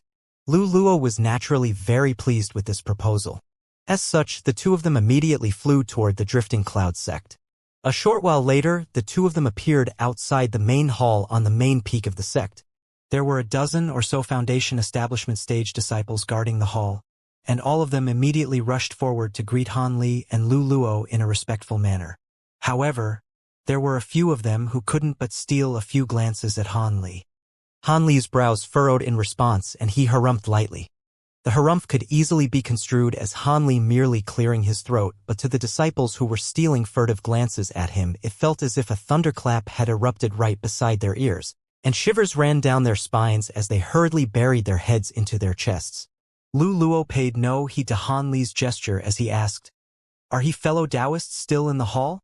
"Yes, the seniors from the Ancient Sword Sect and the 100 Possibilities Pavilion have been meditating within the hall this entire time, and nothing has happened," one of the disciples quickly replied. Lu Luo nodded in response. Meanwhile, Han Li had already ascertained the cultivation bases of everyone in the hall with his spiritual sense. There were 2 mid-nascent soul cultivators and 3 early nascent soul cultivators in there. It appeared that the Grand Elders from both sects had arrived in person. At his current power level, even a normal late-nascent soul cultivator would be no match for him, so he naturally didn't regard the cultivators in the hall as a threat. Thus, he didn't say anything and strode directly toward the hall. Lu Luo faltered slightly upon seeing this before hurriedly following along, making sure to walk a step behind Han Li as a gesture to highlight who the star of the show was. Lu Luo had only taken a few steps when, to his surprise, he discovered that Han Li had disappeared. He could physically see Han Li, but if he were to use his spiritual sense to try and detect Han Li's presence, he would discover nothing but empty air. Lu Luo immediately drew a sharp breath, yet at the same time, he was feeling slightly concerned. This type of complete aura concealment technique could only be used by high-grade cultivators against cultivators of a lower caliber, whose spiritual sense were far inferior to their own. As an early nascent soul cultivator, even though he could clearly see Han Li walking right in front of him, he was still completely unable to sense his presence. This meant that if Han Li wanted to assassinate early nascent soul cultivators like him, he could literally sneak up right next to them without drawing any attention to himself. Of course, he was also rather concerned. After all, Han Li was unleashing this type of secret technique in order to intimidate the Grand Elders of the Ancient Sword Sect and the 100 Possibilities Pavilion, but he had only recently reached the late nascent soul stage, while the 2 Grand Elders were both seasoned mid-nascent soul cultivators. If it turned out that his spiritual sense wasn't powerful enough, his concealment technique would be seen through, and far from being intimidated, the 2 Grand Elders would scoff at him for playing a childish trick. At times, there was only a fine line between stamping one's authority and making a fool out of oneself. Of course, Lu Luo was aware that Han Li wouldn't dare to use such a technique unless he had a high degree of confidence in his ability to pull it off. Even so, he was still feeling rather uneasy, and his emotions were quite conflicted. There was only a short corridor leading up to the hall, and before long, Han Li and Lu Luo had arrived at their destination. Everyone immediately turned their attention to Lu Luo, then turned to appraise Han Li with astonishment in their eyes. Lu Luo was greatly relieved upon seeing this. It appeared that none of the 5 nascent soul cultivators had been able to detect Han Li's presence. After all, the 5 cultivators' expressions changed drastically as they rose to their feet in quick succession. An elderly man with a head of messy hair stood up, and the astonishment on his face was replaced by a slightly grave smile as he said, "Fellow Taoist Han really has become a late nascent soul great cultivator already. Even with my mid-nascent soul stage cultivation base, I was unable to detect your presence." This man was none other than the Grand Elder of the Ancient Sword Sect, Eccentric Jean. A purple-robed man quickly came to his senses as well as he said, "Indeed. It's only been just over a century, yet Brother Han has already reached the late nascent soul stage. The rate of your cultivation is simply unheard of." This man was Eccentric Pyre of the 100 Possibilities Pavilion. Han had encountered both of these men back when he was attending a ceremony at the 100 Possibilities Pavilion, and he had even fought eccentric Jean once before. In response, Han merely smiled and said, "I was only fortunate to have stumbled upon some opportunities during my journey. I was unaware that all of you will be visiting, and I apologize for making you wait so long, fellow Taoists." Haha, don't mention it. To cultivators like us, days pass by in the blink of an eye, eccentric Jean chuckled. Han smiled upon hearing his as he turned his attention to the other 3 cultivators. 2 of them were new nascent soul cultivators from the 2 sects, while the final one was a young woman with a set of gentle facial features. This was the female ancient sword sect cultivator he had also encountered during the ceremony at the 100 Possibilities Pavilion. This was quite a haughty woman who had once attempted to use a rather profound secret technique on him, but completely failed to assess the limits of his abilities. However, it did leave Han with a rather deep impression of this woman. Han swept his spiritual sense toward her, and a hint of surprise appeared on his face as he said, "You look well, fairy bright scent. I can see that you've already reached the early nascent soul stage bottleneck. You should be able to progress to the mid-nascent soul stage in about a decade." The young woman's expression was slightly strained at the sight of Han turning his gaze toward her, and her face paled significantly upon hearing Han diagnose her recent cultivation progression to a fault. Prior to meeting Han, the most skeptical among the 5 nascent soul cultivators about Han progression to the late nascent soul stage wasn't eccentric Jean or the other mid-nascent soul cultivator. Instead, it was none other than this young woman. Over a century ago, during the ceremony held at the 100 Possibilities Pavilion, this young woman had also only recently reached the nascent soul stage. However, she possessed a treasure that allowed her to cultivate at several times the speed of a normal cultivator. Through the use of this treasure, she had made several breakthroughs in a short period of time, thereby allowing her to reach the nascent soul stage at such a young age, and she was lauded as an exceptional prodigy in the ancient sword sect. However, during the ceremony, she had encountered Han, who had apparently been cultivating for a shorter span of time than her, yet possessed a superior cultivation base. As such, she couldn't help but want to test out Han's abilities. In the end, she was completely unable to verify the extent of Han's power, but she still wasn't willing to concede and settle for second best. She thought that with the assistance of her special treasure, it would only be a matter of time before she caught up to Han. However, only a century had passed by, and Han had returned from his travels as a late nascent soul cultivator. Fairy Brightscent was stunned upon hearing this, and refused to believe it to be true. However, Han had just displayed the might of his spiritual sense, and when he cast his gaze toward her, the young woman had been struck by a sense of asphyxiation. Furthermore, he was able to easily identify her cultivation situation with unerring accuracy. All of this was extremely shocking to her, and only after a few seconds did she manage to force a smile onto her face. "As expected of Brother Han, your assessment of my cultivation base is completely spot on. Looks like you really have become a late nascent soul great cultivator. With Brother Han overseeing the Dreamcloud Mountains, no one would dare to offend our 3 sections." Haha, indeed, Fairy Brightscent. At Junior Marshal Brother Han's current age, our Dreamcloud Mountains will be safe for at least 700 to 800 years.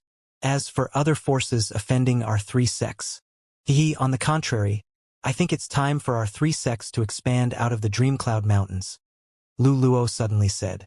Everyone stirred upon hearing this. Han remained silent with a smile on his face, but he slowly withdrew his secret technique, and his aura reappeared before becoming more and more powerful.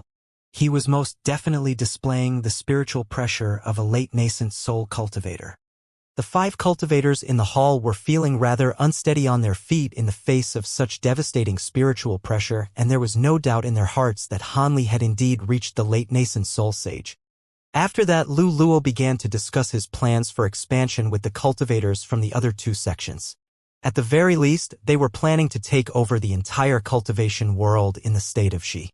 From his words and mannerisms, it was clear that he was already regarding the ancient sword sect and the 100 Possibilities Pavilion as subsidiaries to the Drifting Cloud.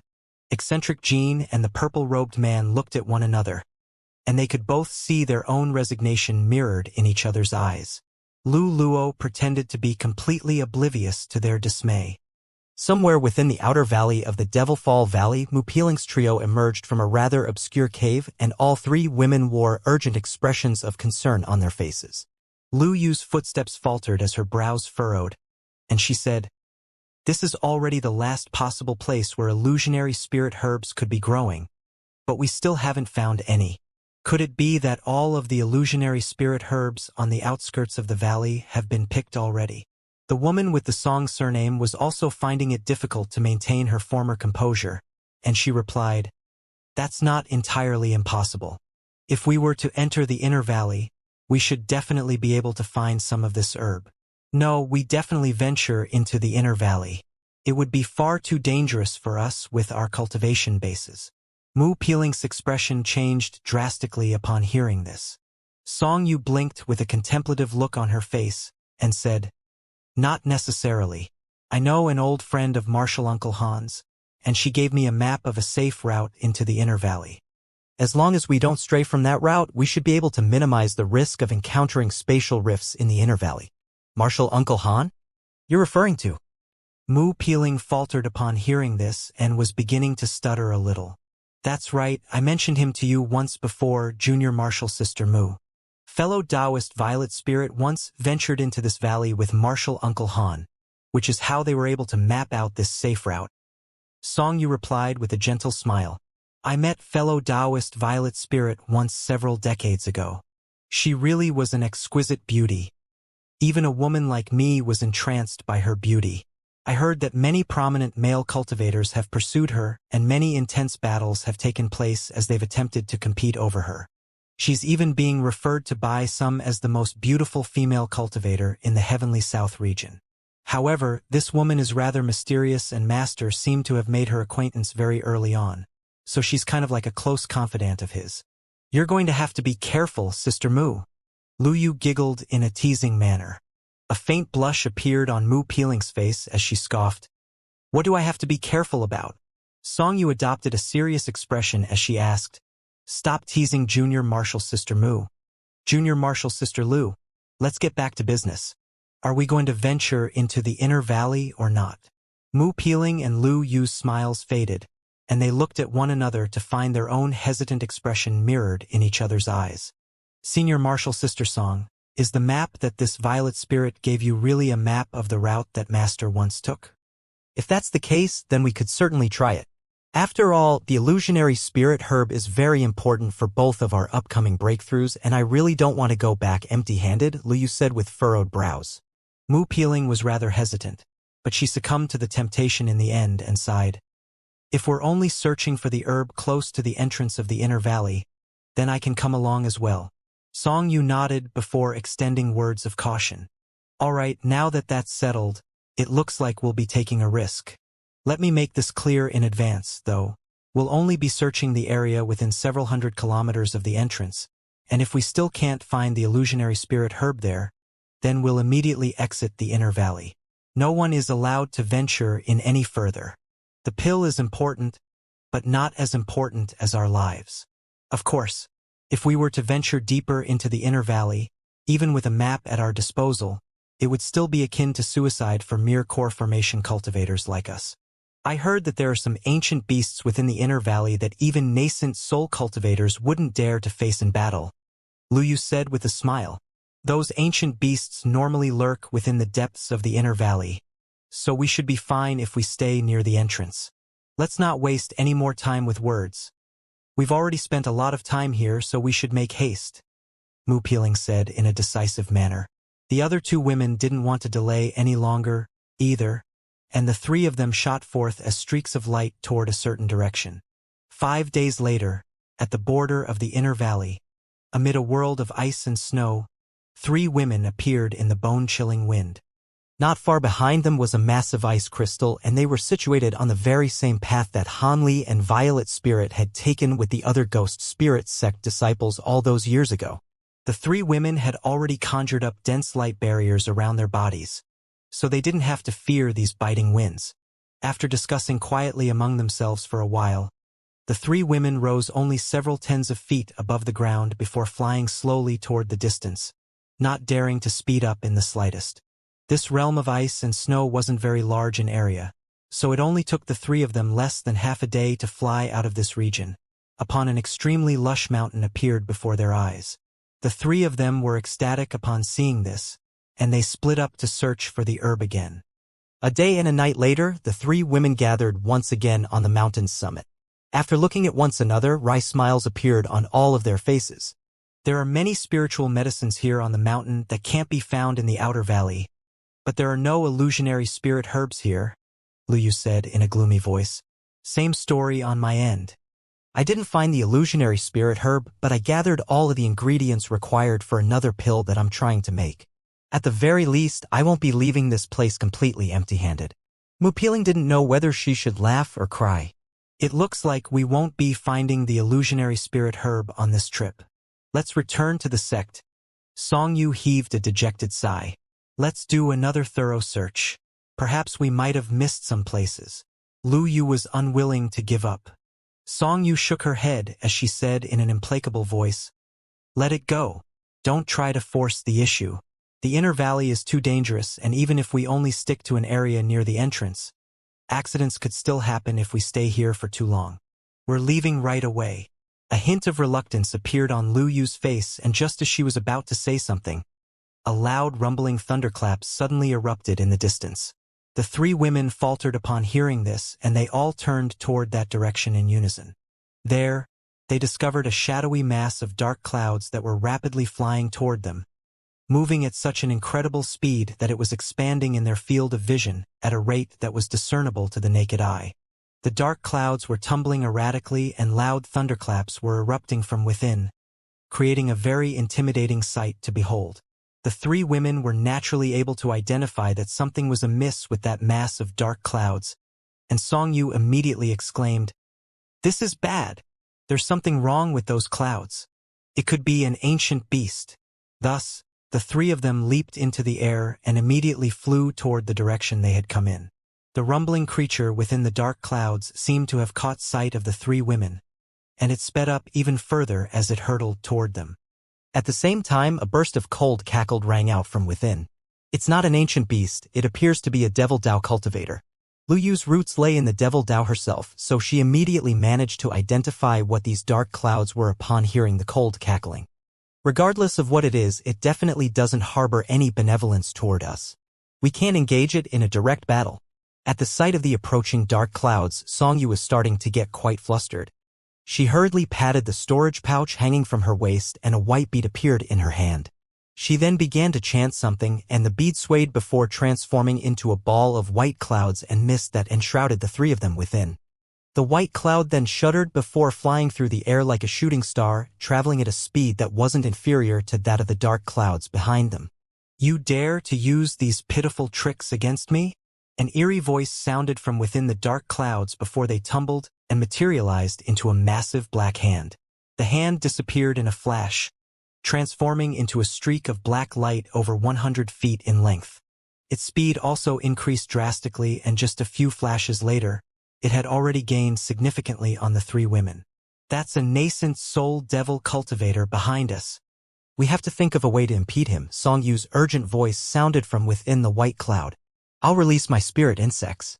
Even if I have to sacrifice my centipedes, I'll make sure to stop him in his tracks for now," Luyu offered. As soon as her voice fell, 7 or 8 snowy white centipedes that were around half a foot in length shot forth from within the white cloud before throwing themselves at the pursuing black light. "Huh? 6-winged frost centipedes? Haha. If it isn't Luyu, you little brat. Are you trying to use these little bugs to hold me off?"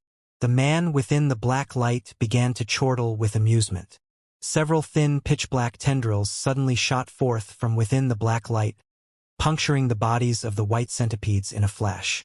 Meanwhile, the streak of black light itself simply skirted around the centipedes without any pause or hesitation. The centipedes were completely stationary as they hovered in midair. Only after a short while were they completely engulfed in black flames and were incinerated into nothingness. The 6-winged frost centipedes were somehow completely unable to withstand these peculiar black flames. The three women within the white cloud were horrified upon seeing this. In particular, Luyu was extremely stunned. She didn't know who this devil cultivator was, and his voice sounded very unfamiliar to her. but he had somehow managed to glean her identity just from seeing her centipedes. The black streak of light was simply far too fast, and before the three women could think of any strategies to keep it at bay, it was already upon them. It circled through the air before transforming into a massive black hand again, reaching out toward the white cloud without any inhibition. The three women cried out in unison as three swords, a long halberd, and a scepter shot forth from within the white cloud at the same time. Black light flashed over the surface of the massive hand, and it grabbed a hold of all of those treasures. When it spread open its fingers again, all of the treasures had disappeared. However, in that split second of delay, the white cloud suddenly exploded and three streaks of light hurtled toward different directions. The three women were splitting up so that at the very least, not all of them would be doomed. However, an incredible sequence of events then unfolded. A large swath of black light suddenly erupted from the massive hand, sweeping toward all three women at once, and dragging them back despite the fact that they were all flying in different directions. Thus, the massive black hand captured all three of them at once. The three women were stunned and horrified, and protective spiritual light was flashing desperately over their bodies as they attempted to free themselves with all their might. However, right at this moment, a cold harumph sounded beside their ears. Bursts of black chi wafted out from the massive hand, spraying the three women directly in the face, upon which all three of them immediately fell unconscious. Only then did the black hand release the three women and transform into a vast expanse of black chi. The black chi then converged toward the center to form a tall and broad humanoid figure. The humanoid figure's entire body was pitch black in color, yet its eyes were shimmering with a harrowing green light. The black figure looked at the three women and cackled. Who would have thought that it would be these three? This is good. If I can capture them, then that man will be even more wary of me. All three of these women are closely related to you. You probably won't sacrifice yourself to save them, but I'm sure I'll be able to extort you a little. After an indeterminate period of time, Songyu, who was the most powerful among the three women, awakened first. She looked around to find that she was lying on the cold hard ground with stone pillars that were shimmering with white light all around her. A jolt of shock ran through her heart and she immediately sat up. At the same time, she made a hand seal in an attempt to unleash her protective spiritual light. However, a cry of surprise erupted, and Songyu slumped to the ground once again. I've already placed a restriction on you, so don't even think about using your magic power. You're now no different from Immortal. A lazy voice suddenly sounded, drawing the horrified gaze of Songyu. In the corner of a cave, there was a tall and broad shadowy figure sitting with his legs crossed. Due to the fact that he had been sitting completely still, Songyu had failed to notice him initially. Almost at the exact same moment, she discovered that she was indeed unable to draw upon any of her magic power. It appeared that a powerful restriction really had been placed upon her, and her heart sank upon making this discovery. Who are you? And why have you captured us? Songyu looked around to discover Mu Peeling and Lu Yu lying next to her. Even though they were both unconscious, they appeared to be largely unscathed, and she was very relieved to see this. I didn't think that I would encounter the three of you in the Inner Valley. You can only blame your terrible luck for running into me and doing so right at a juncture when the three of you could prove to be useful to me. Martial Niece Song, if the three of you stay here without trying to pull any shenanigans, I won't hurt any of you. However, if you try to escape, then don't blame me for hurting you, the humanoid figure threatened in a cold voice. Songyu faltered slightly upon hearing this. Martial Niece? I don't recall having a senior like you in our sect. You must have the wrong person, senior. It's no surprise that you don't recognize me. All you have to know is that you're my martial niece. How's that little brat, Violet Spirit? The humanoid figure asked. You know Violet Spirit? Who are you? Songyu yelled with alarm. It's simple for me to show you who I am, the shadowy figure murmured before suddenly rising to his feet and making his way towards Songyu. After just a few steps, the humanoid figure had emerged from the darkness and revealed himself to Songyu. He wore a set of long black robes with a skeletal head on his shoulders. There was also a pair of large tusks protruding from his mouth, creating an extremely terrifying sight to behold. Furthermore, the man had an arm exposed, and that arm appeared to have been constructed from shimmering metal, which was also very unsettling.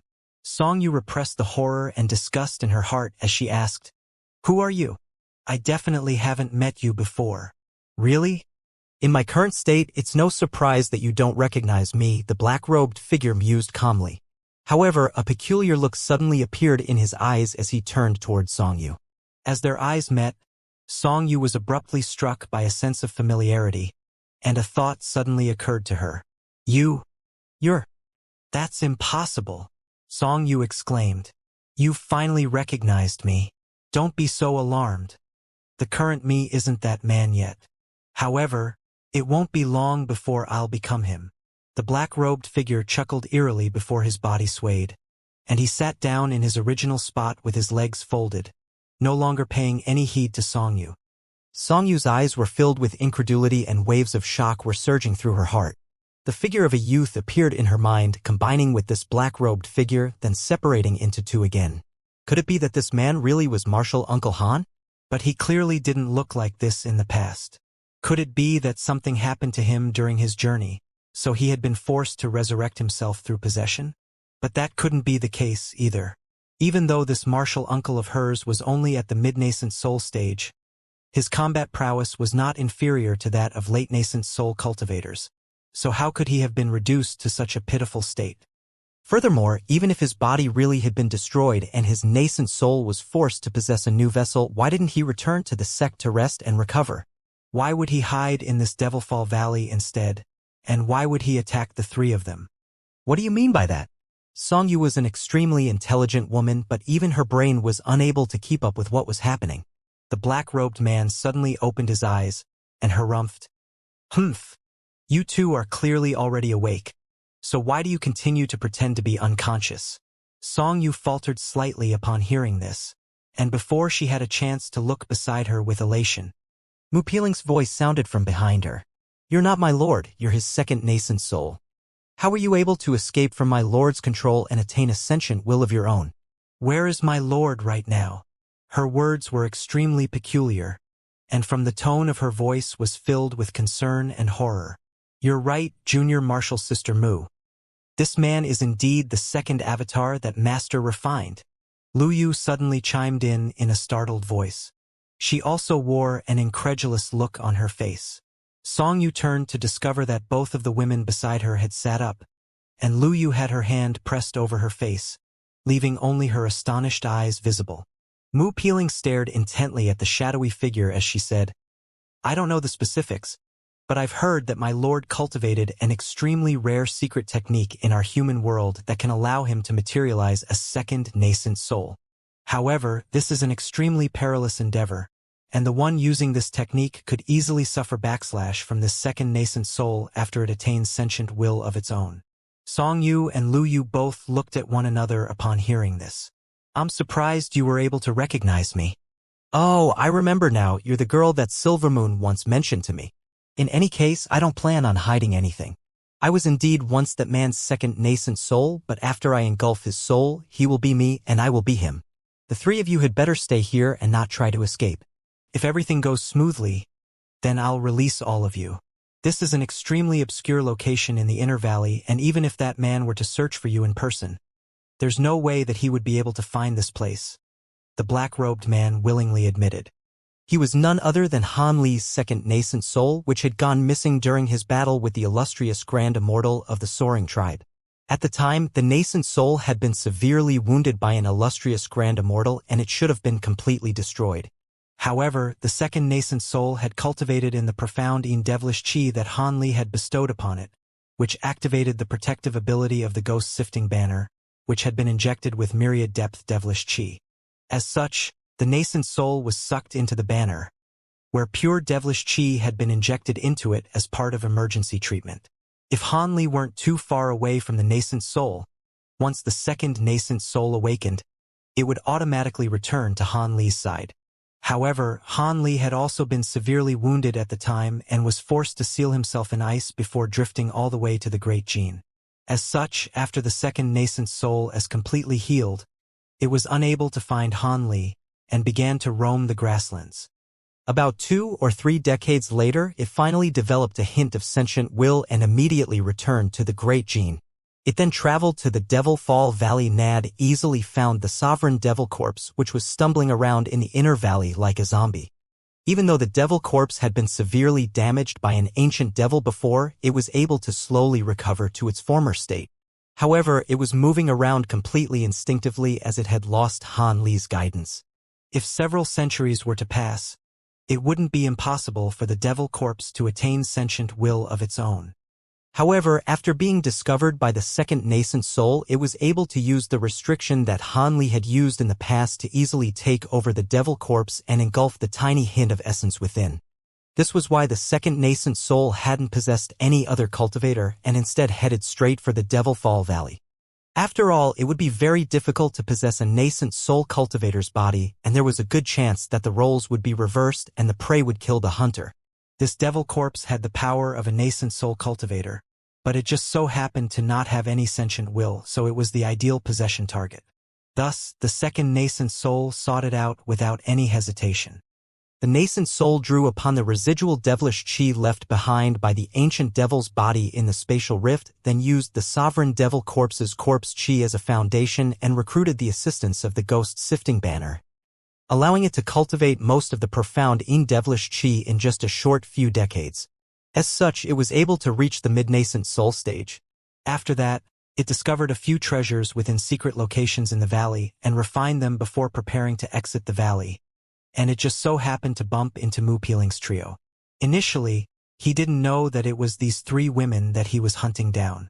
However, due to the fact that it had cultivated the profound devilish chi, then been injected with pure devilish chi, and finally engulfed the sovereign devil corpse's essence, the nascent soul had become completely different from Han Li. It was extremely aggressive and vicious, and it immediately attacked these three core formation cultivators. On the one hand, killing them would completely eradicate any possibility of them revealing its location to anyone, and on the other hand, it would be a good way to vent its ferocious tendencies. However, after sifting through Han Li's memories, the second nascent soul was able to identify the three women, and after a brief hesitation, it changed its mind. Instead of killing them, it captured the three women and set up a restriction to detain them here.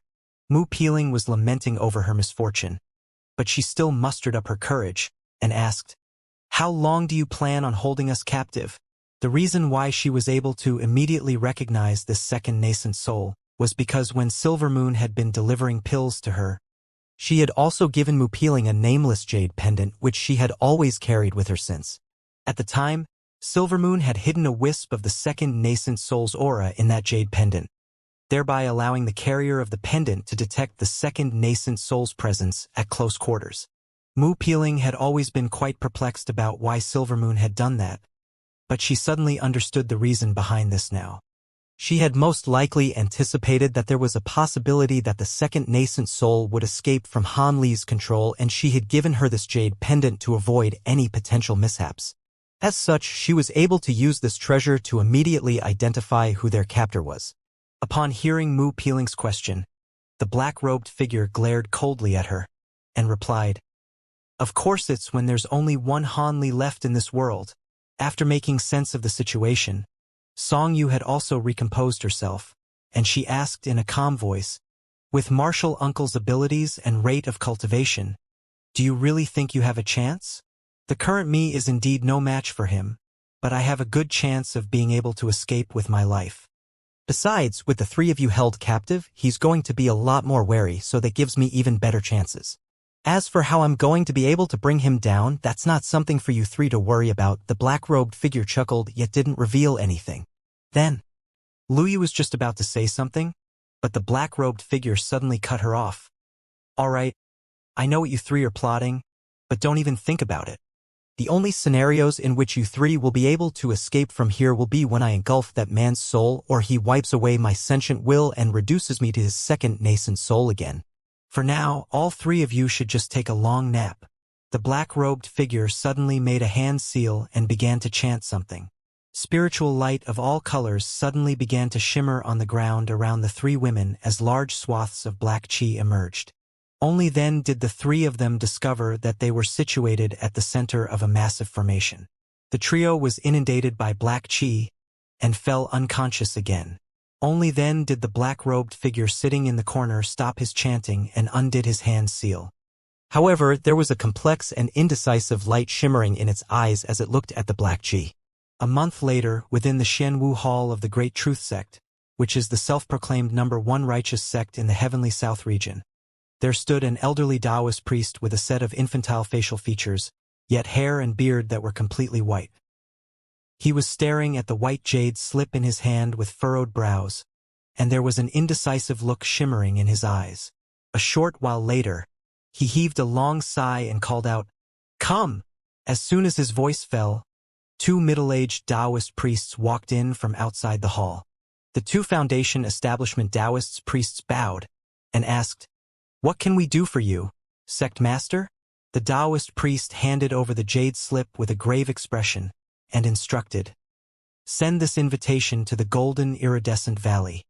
Tell them that a 4th-grade cultivator has appeared in the state of Xi and that the Drifting Cloud sect has extended invitations to their celebratory ceremony. As the Grand Elder, if he's going to attend the ceremony in person or if other seniors will attending in his stead." The 2 Taoist priests' expressions changed slightly upon hearing this before both of them said in a respectful manner, "Yes, Sect Master. We'll be sure to deliver the message." The 2 of them then took the jade slip and left the hall as 2 streaks of light. At the Heavenly Yang Pond, a renowned restricted area of the Harmonious Bond sect.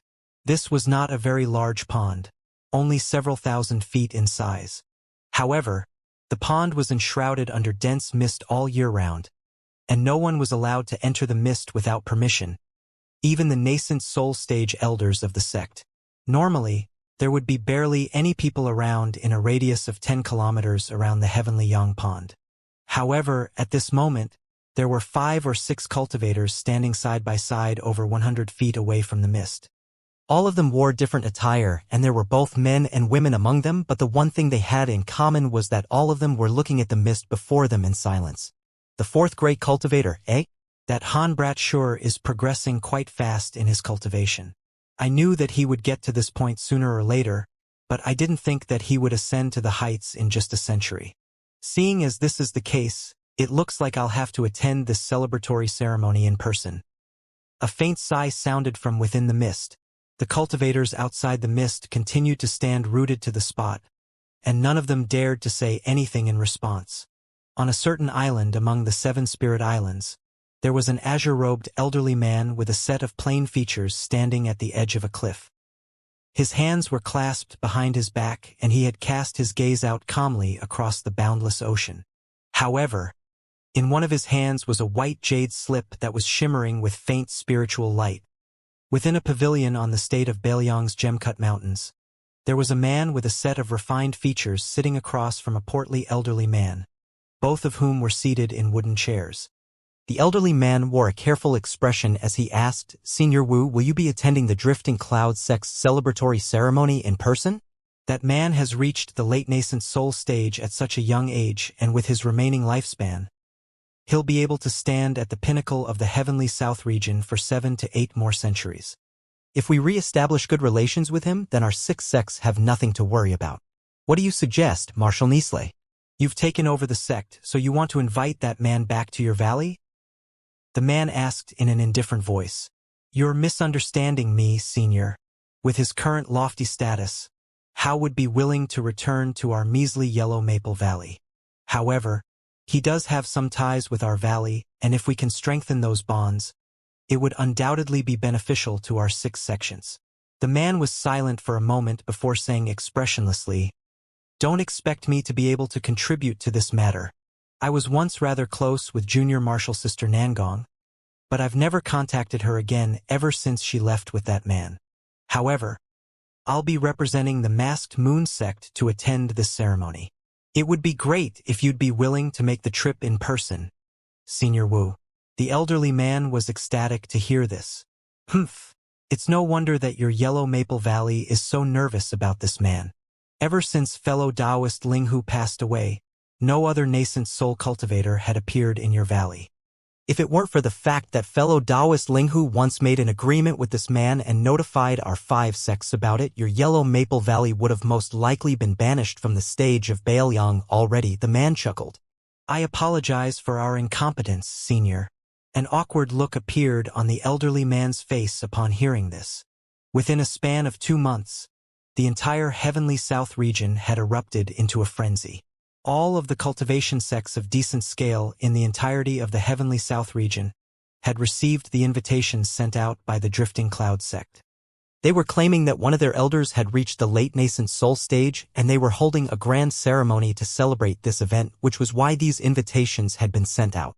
It wasn't made clear on the invitation which elder they were referring to, but Han Li had established himself long ago as the #1 cultivator in the Heavenly South region beneath the late nascent soul stage, so it wasn't difficult to guess that Han Li had to have been the elder in question. Thus, all of the sects were in a state of uproar. Some of the sects were completely overawed and immediately agreed to attend the ceremony. Some of the larger sects were rather suspicious about the authenticity of this news, but they also all agreed to send at least an elder to attend the ceremony. Thus, Han Li's name shook the entire Heavenly South region once again. Regardless of whether one was an itinerant cultivator who had been dwelling in seclusion for many years or a member of a prominent cultivation sect, it was extremely likely that they had heard Han Li's name at one point or another. Everyone was discussing spiritedly about the 4th great cultivator of the Heavenly South region who had ascended to the late nascent soul stage at such a young age.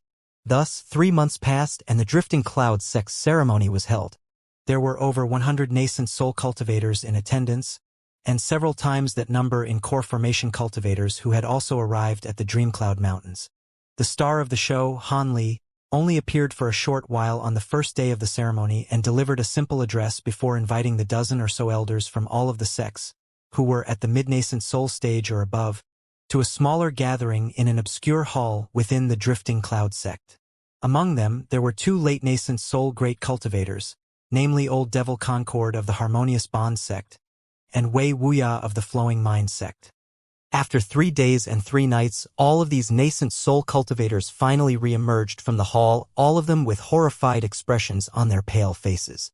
Wei Wuya and Old Devil Concord were also quite disheartened and wore strained expressions on their faces. Some of the cultivators present at the ceremony naturally noticed this, and tried to inquire about what had happened during their gathering. However, the nascent soul cultivators being questioned either remained silent with wry smiles on their faces or shook their heads with fearful expressions or completely ignored the questions being directed toward them in general. That made all of the cultivators even more curious. The ceremony lasted half a month, during which time Han Li made no further appearances. To everyone's surprise, the dozen or so most powerful nascent soul cultivators present took no offense to this whatsoever, and as soon as the ceremony came to a conclusion, all of them fled the Drifting Cloud sect as if they were escaping from something extremely fearsome. Thus, all of the remaining cultivators were even more curious about what had taken place in that obscure hall. What could have possibly petrified so many powerful nascent soul cultivators to such an extent? Even though none of the nascent soul cultivators in question were willing to disclose any information to those who had attended the ceremony, all of them had a few close friends and relatives whom they revealed the situation to. Thus, the news that everyone had been dying to hear was leaked in the end anyway. However, the contents of the news shook the entire Heavenly South region again. It was revealed that this new great cultivator of the Drifting Cloud sect had challenged Wei Wuya and Old Devil Concord to a sparring match during the small gathering. This was quite a normal request. After all, this elder Han had just reached the late nascent soul stage, so he was taking this opportunity to test out his abilities as well as to intimidate all of the other mid-nascent soul cultivators. However, what came as a surprise to everyone was that he had challenged both Wei Wuya and Old Devil Concord at once. Furthermore, the result of the sparring match had everyone even more flabbergasted. Han Li unleashed several incredible techniques and summoned a few absurdly powerful treasures to easily defeat the 2 great cultivators. Wei Wuya and Old Devil Concord had stood at the pinnacle of the Heavenly South region for several hundred years. Yet even after joining forces, they were still swept aside with ease by Han Li, and both of them had sustained some injuries during the sparring match. What was even more astonishing to everyone who had witnessed the match was that Han Li didn't even appear to have unleashed all of the tricks up his sleeve. All of the nascent soul cultivators were completely speechless. During the remaining time, Han Li held a discussion with all of the nascent soul cultivators about cultivation experiences and insights. However, all of them felt as if they were sitting on a bed of nails the entire time, and the last thing they wanted to was to remain in Han Li's presence for any longer. Thus, all of them fled the obscure hall at the conclusion of the 3 days, looking as if they had just seen a ghost. This astonishing news spread like wildfire, and it was naturally the case that most people didn't believe this to be true. However, the news continued to spread, and all of the nascent soul cultivators who had been present during the sparring match chose to remain silent, and not even a single one of them stepped forward to refute these claims. Only then did everyone realize that this news could indeed be true, and the entire Heavenly South region was completely stunned. Thereafter, anyone who discussed any topic concerning Han Li spoke in hushed tones, regardless of where they were and to whom they were speaking, and they didn't dare to extend any disrespect toward Han Li with their words. Thus, Han Li's reputation as the #1 cultivator in the Heavenly South region slowly began to spread. In the air above the sea close to the 7 Spirit Islands, a middle-aged Taoist priest with pristine and translucent skin was facing an azure-robed elderly man from afar. Both of them wore dark expressions and remained completely silent. After a long while, the azure-robed elderly man stirred as he broke the silence. "Why have you suddenly come here and invited me to this place through voice transmission, Brother Sunreach? You're not here to challenge me to a staring contest, are you? If you have something to say, then just say it." This azure-robed elderly man was none other than one of the 3 great cultivators, Wuxia. "Brother Wei, why are you asking a question that you already know the answer to? Can you not guess why I would invite you to meet me out here?" The middle-aged Taoist priest asked calmly. "Hee. Looks like even you can't sit still any longer after hearing the news, Brother Sunreach." A hint of a deriding sneer appeared on Wuxia's face. A grave expression appeared on the Taoist priest's face as he asked, "Does that mean the rumors are true? You and old Devil Concord really did fall to a disadvantage against that man." Wuxia's eyes narrowed as he asked, "We fell to a disadvantage? Even you think that to be true? What do you mean? Could it be that you and Concord really were unable to defeat that Han brat?" Master Sunreach exclaimed. "You think far too highly of me, Brother Sunreach. Even after we joined forces, we were only able to last a short while before both of us were completely crushed." Wuxia replied with a wooden expression. "That's impossible. No matter how powerful that Han brat is, he's still just a new late nascent soul cultivator. It would already be extraordinary if his combat prowess were slightly superior to one of ours. How could it be the case that both of you combined were unable to defeat him?" Master Sunreach shook his head vehemently, refusing to believe this. A fearful look flashed through Wuxia's eye as he said, "I take no pleasure in admitting mine and Concord's inability to match a new great cultivator. Do you think there's any reason for me to lie to you? Also, you can laugh at me all you want, but I'm not afraid to tell you that this man is unfathomably powerful. On the surface, it appeared that we suffered a close defeat, but he hadn't even used his full power yet. I could sense that if he wanted to, he could have killed Concord and myself right there and then." Master Sunreach was completely rooted to the spot upon hearing that. "Of course, if you don't believe me, you're free to head to the Drifting Cloud sect and challenge him for yourself. You came all this way here from the Great Truth sect, so I suppose that must be what you're planning to do already." A cold smile suddenly appeared on Wuxia's face. Master Sunreach's expression changed slightly upon hearing this, but he didn't refute that assumption, indicating that Wuxia had indeed been right. "If I were you, I would save myself the humiliation. In any case, I'm about to reach the end of my lifespan anyway, so no matter how powerful that Han brat is, it doesn't matter to me. However, you and old Devil Concord will most likely be around for many more years, so I'd advise you not to get on that man's bad side," Wuxia said calmly. "What? You're about to reach the end of your lifespan, Brother Wei?" Master Sunreach faltered slightly before a shocked expression appeared on his face. "Indeed, I reached the late nascent soul stage over 200 years earlier than you two did, so it's only natural that I'll be passing on ahead of you two.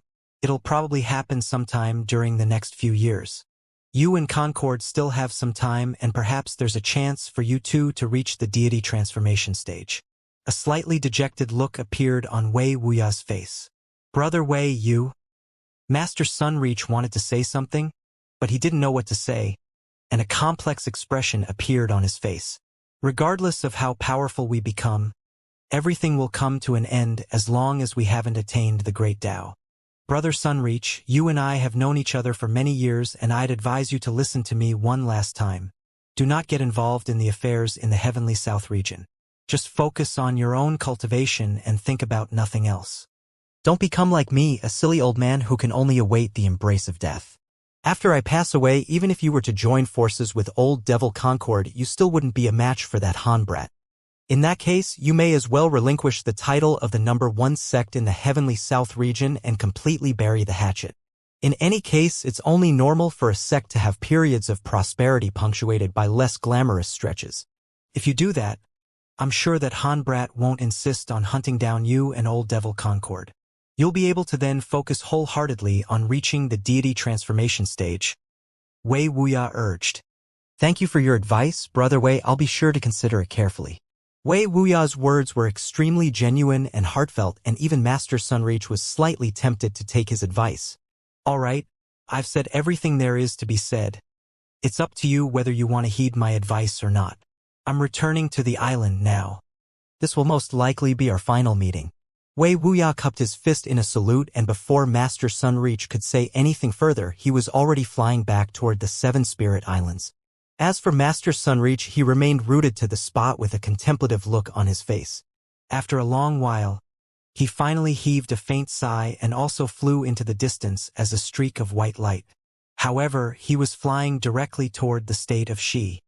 He still wanted to see Han Li's power with his own eyes before he made his decision. If this new great cultivator really was as fearsome as the rumors suggested, then he would immediately heed Wei Wuya's advice and go into seclusion to try and reach the deity transformation stage. A month later, another piece of news began to circulate throughout the Heavenly South region. It was said that Master Sunreach had visited the Drifting Cloud sect in person, only to depart after only half a day. Following his return to the Great Truth sect, he suddenly announced that he was going into seclusion for an indefinite period of time. This piece of news naturally drew further speculation from the sects within the Heavenly South region. However, at this point, even the most dim-witted cultivators could figure out that this Grand Elder of the Great Truth sect had definitely been able to come out on top against Han Li. Otherwise, why he put on such a display of weakness as soon as he returned to his sect? As such, Han Li's reputation as the #1 cultivator in the Heavenly South region had well and truly been cemented. The Drifting Cloud sect's influence also began to expand drastically, and within the short span of a few months, they had taken over most of the state of Xi. All of the other cultivation sects in the state of Xi either had to concede to them or re-establish their sects in another nation. Due to the fact that the Ancient Sword sect and the 100 Possibilities Pavilion were also situated on the Dreamcloud Mountains, they were spared from this assimilation process and also managed to expand their forces as well. However, they had virtually become subsidiaries to the Colossus that was the Drifting Cloud sect, and they were constantly basking in a mixture of pain and pleasure. In a cave abode within the interconnected peaks of the Drifting Cloud sect, Han Li sat with his eyes tightly shut and his legs folded inside a secret chamber. There was a massive formation that had been carved onto the ground, at the very center of which a pair of snowy white wings was hovering in the air. There were arcs of silver lightning flashing incessantly over their surface, but at the same time, they had been enshrouded within a ball of azure and white flames. With each and every revolution, immeasurable and dense layers of runes would emerge on the surface of the wings. Han Li was making hand seals to activate the formation spell, which was unleashing azure and white pillars of fire that were constantly refining the wings. After an indeterminate period of time, Han Li withdrew his hand seals and opened his eyes. He looked at the wings rotating slowly within the flames and pointed a finger toward it. The wings immediately shuddered as azure light erupted from within. The silver arcs of lightning running along its surface also rumbled violently, creating an astonishing commotion. However, Han Li's brows were slightly furrowed with discontentment. After a brief pause, he suddenly opened his mouth and expelled a small azure cauldron from within. The cauldron spun around in the air before landing on the ground before him. What is it now?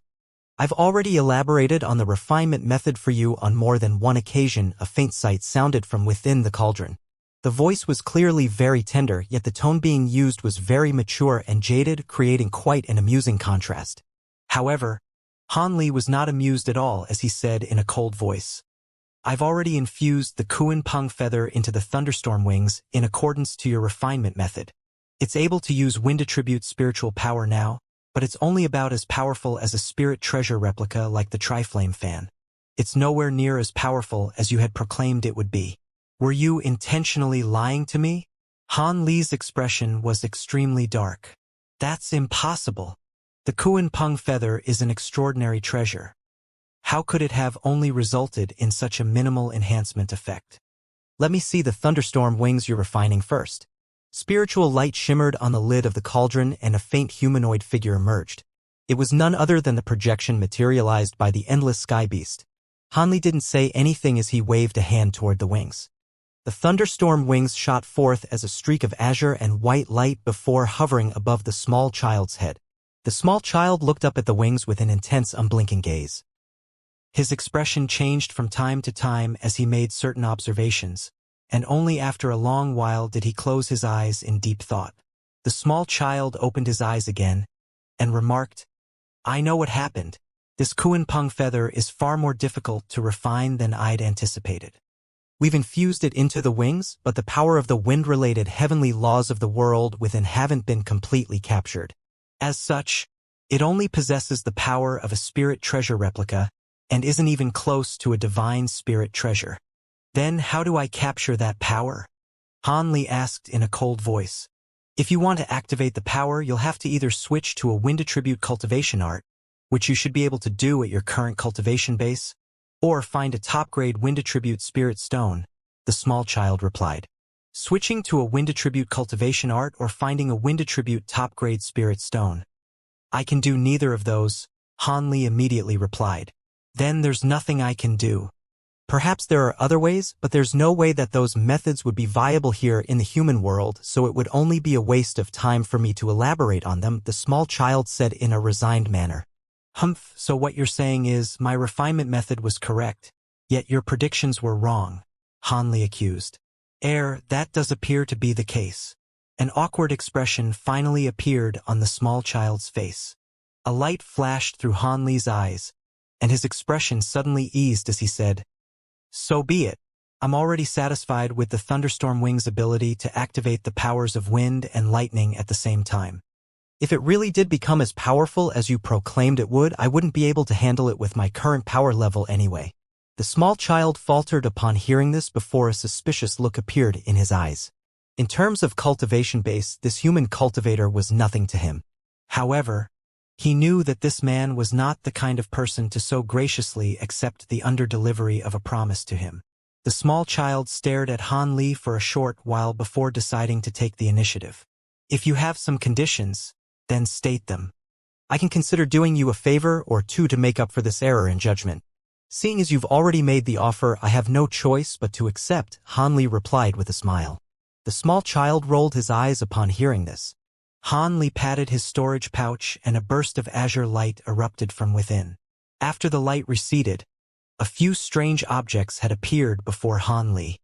There was a fist-sized clump of transparent gluey substance, 3 shiny black crystals, one of which was big while the other 2 were smaller, a black and white bead, and pitch-black thumb-sized eyeball.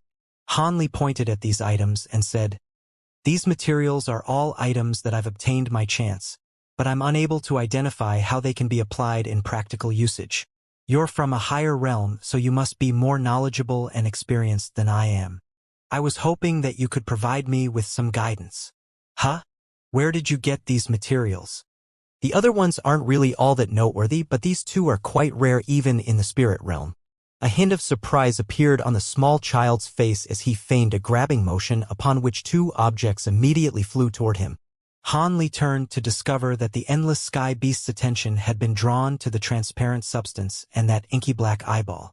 Do you recognize what they are? Please tell me how you obtained these 2 items first, fellow Taoist Han. The small child turned to Han Li with a hint of bewilderment in his eyes. I found one of them in a fire cauldron that had been burning for an indefinite number of years, while the other one is the third eye of a 3-head demon beast, Han Li replied. That makes sense. It's exactly as I thought then. The small child nodded as if he had expected that response. He picked up the ball of transparent substance first and introduced, "This thing from that fire cauldron is known as the fire spirit threads, and they're an exceptional material for refining fire attribute armor, which are quite rare even in the spirit realm. Its true form is an even rarer form of Yin-type, and if it were to be constantly heated by scorching flames and melted as a result, it would form this type of substance. Fire spirit threads." Hanli looked at the transparent substance in the small child's hands, and a peculiar look appeared on his face. This was the first time that he had ever heard of this substance, but no matter how he looked at it, it didn't appear to be in a thread-like form at all. A hesitant look then appeared on the small child's face as he said, "This is not the fire spirit thread's final form. It's going to require a cultivator who specializes in fire attribute cultivation arts to refine this substance into strands before it reaches that stage." That's something that's going to be beyond you. Fire spirit threads are a rare treasure in itself, and it can either be used as a material or refined directly into weapons. If you were to refine them into weapons, their powers wouldn't be inferior to that of the average flying sword. However, what's rather strange is that this type of fire spirit threads should be faint blue in color, yet your one here is semi-transparent. It seems to be a little different from how I remember it to be. A thought occurred to Hanli, and his expression changed slightly as he asked, "Oh, I see. How long would it normally take for this kind of substance to form over flames?" The reason why this material is quite rare is precisely because it takes a long time to form. At a minimum, it'll take over 100 years, and at most, it can even take up to several centuries. Normally speaking, the longer this process, the smaller the material's mass will become, but it'll also increase in purity, the small child explained. "I see." A flash of enlightenment appeared in Hanli's eyes. "What is it? Have you thought of something?" The small child looked at Hanli with a curious expression. "Nothing much. Tell me about the other thing." Hanli smiled and didn't reveal anything as he turned his attention to that eyeball.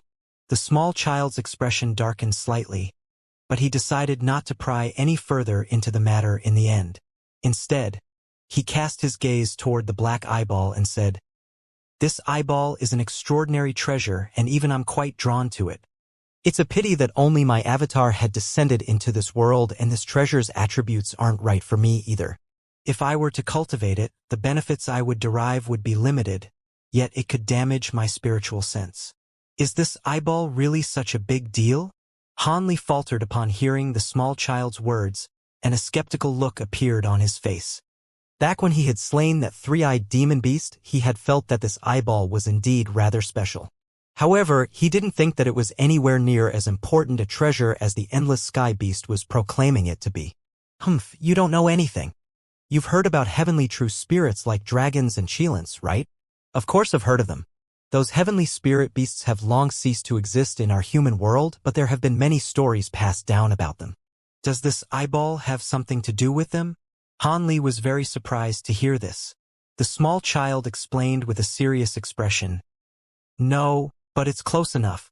This is the third eye of the Sci-Fi beast, the sworn enemies of the dragons, and this eye is the vastly renowned law destruction eye in our spirit realm.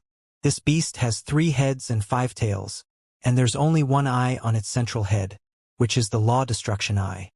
It's said that the Sci-Fi beast will never open this eye on normal occasions, but once it does, it'll be able to directly tear open space and slay enemies through the powers of the eye alone. Of course, this eye on its own won't be quite that powerful. However, if it were to be cultivated using some kind of secret technique, it can be used to unleash some strang techniques. It can be used to directly attack the enemy and see through the majority of illusionary techniques. Even movement and teleportation techniques can't escape the tracking abilities of this eye. This is why some cultivators who specialize in techniques like the Heaven's Eye technique regard this eyeball as a revered treasure and would go to great lengths to try and obtain it." Hanli drew a sharp breath upon hearing this. He stared blankly at the eyeball in the small child's hand and was momentarily at a loss for words. If this was the true law destruction eye of a Sci-Fi beast, then its value wouldn't be far off from the golden jade tome. However, this law destruction eye doesn't appear to be very pure. Looks like the 3-eyed demon beast that you killed wasn't a true Sci-Fi beast, but was only a spirit beast that inherited a part of the Sci-Fi beast's bloodline. Also, it appears that you extracted the eyeball before it had a chance to grow into full maturity. I don't know whether to congratulate you on your luck or lament your loss, the small child sighed with a shake of his head. What do you mean by that? Hanli asked. It's very simple. If this were the eyeball of a mature Ci-Li beast, then it would naturally be impossible for someone of your cultivation base to cultivate the law destruction eye. However, seeing as it's not a fully mature eye, you can give it a try, but the law destruction eye that you attain from cultivating this eye won't be anywhere near as powerful. Also, this eye isn't the eye of a true Ci-Li beast, so the abilities that you'll attain from cultivating it will also be slightly different from those of the true law destruction eye. The small child explained in a serious manner. So you're saying that the abilities of this eye will be far inferior compared to those of the law destruction eye? Hanli asked. Normally speaking, that would be the case, but this is not without exceptions. I recall that the Scorching Heaven Demon King of the Spirit Realm's 9 Spirit Mountains seemed to have inherited part of a Fire Chelan's bloodline, but the true fire abilities he attained were quite fearsome even to a true Fire Chelan. However, these cases are extremely rare, but if I recall correctly, you seem to be planning on sneaking over to the Spirit Realm through a spatial node. In that case, you're going to have to cultivate this law destruction eye. A hint of a smile appeared on the small child's face. Why's that? Hanli raised his eyebrows in surprise. He had inquired the Endless Sky Beast about spatial nodes a long time ago, but unfortunately it was also the beast's first time descending into the human world, so it knew a very minimal amount on this topic. However, it was suddenly bringing up this subject again, and Hanli found that to be rather perplexing. The Ci-Li beast can't forcibly travel through spatial rifts to other realms like the heaven-roaming Kuan Pong or a Luo Mian beast can, but it possesses abilities that can weaken the boundary between realms. As to how much the boundary would be weakened, that would naturally depend on the power of this eye. The small child replied calmly. Does this eye really have that kind of ability? Hanli was truly tempted now. Once you cultivate this eye, you'll naturally know whether it can grant you that ability or not. Why would I lie to you? The small child chuckled. Hanli fell into deep thought upon hearing this. The small child merely smiled and continued to examine the two objects in his hands while Hanli mulled over the issue. When Hanli raised his head again, he had already managed to compose himself, and he asked, setting these two items aside for now, do you recognize the other two materials? It appeared that he had completely cast the matter about the law destruction eye to the back of his mind. A hint of surprise flashed through the small child's eyes upon seeing this, but he still replied nonchalantly, those 3 crystals are dream separation crystals. They're a little noteworthy, but can only be used to refine disposable treasures that can unleash illusionary techniques on only one occasion. So it's not very useful to normal cultivators like us. However, I've heard of a heavenly illusion sect in the spirit realm that once offered astronomical prices to purchase these crystals, but quickly repealed this order for some unknown reason. As for whether this crystal can serve some other purpose, that's beyond me. After all, these crystals are quite rare and as a result, their uses aren't very well documented. As for that black and white demon core, I cannot identify it at all. However, its attributes seem to be very special. Would you be able to describe the appearance of the demon core that it belonged to? That demon beast's appearance is very strange. Hanli's brows furrowed as he recalled that demon beast which had the appearance of a pile of rotten flesh, that he had slain in the lake within the Devilfall Valley. After hearing Hanli's description, the small child thought to himself for a while before finally shaking his head. I've never heard of any demon beast like it. I can only assume that it's some type of mutant demon beast. However, from your description, it appears that the demon beast wasn't very powerful, so its demon core most likely won't be very useful either, the small child analyzed. But this demon beast's ability to conceal its aura is very interesting. Perhaps this demon core can be used for tool refinement purposes. Hanli mused. He feigned a grabbing motion and the black and white demon core immediately flew into his hand. After rotating over his palm for a while, wisps of black and white chi began to emanate from it. But there was a clear separation between the two types of chi, creating quite a stark contrast. The small child turned his gaze to Hanli and hesitated momentarily before offering, "How about this? As compensation for my error in judgment with regard to your thunderstorm wings, I can provide you with the methods to refine the fire spirit threads and law destruction eye. However, Whether you'd like to refine these 2 items and whether you can succeed in doing so is completely up to you. All right, we'll do as you say. Han Li accepted the offer without any hesitation, as if he had been waiting for the small child to make that offer all along. The small child faltered momentarily upon seeing this, and a slightly gloomy expression appeared on his face as his body swayed and disappeared. The 2 objects in his hands naturally fell toward the ground. However, Han Li reached out and grabbed the transparent substance and the black eyeball before they could fall very far. Almost at the exact same moment, the endless sky beast began to transmit its voice to him, and the contents of the voice transmission were none other than the refinement methods for these 2 items. Han Li's heart stirred and he immediately sat down with his eyes closed, paying close attention to the voice transmission. Half a day later, several Foundation establishment stage stewards were gathered within a pavilion at the foot of a mountain within the drifting cloud sect. They were sorting through a pile of materials in a storage pouch when a streak of red light suddenly flew into the pavilion. The red light circled through the air before landing in the hand of one of the blue-robed cultivators. The red light transformed into a ball of flames, from within which a jade slip and a badge came falling out. The blue-robed steward caught the 2 items, and upon closer inspection of the badge, his expression changed drastically as he hurriedly reached both hands into the fireball. Moments later, the fireball disappeared amid a loud explosion. Yet the blue-robed cultivator's expression only became more grave.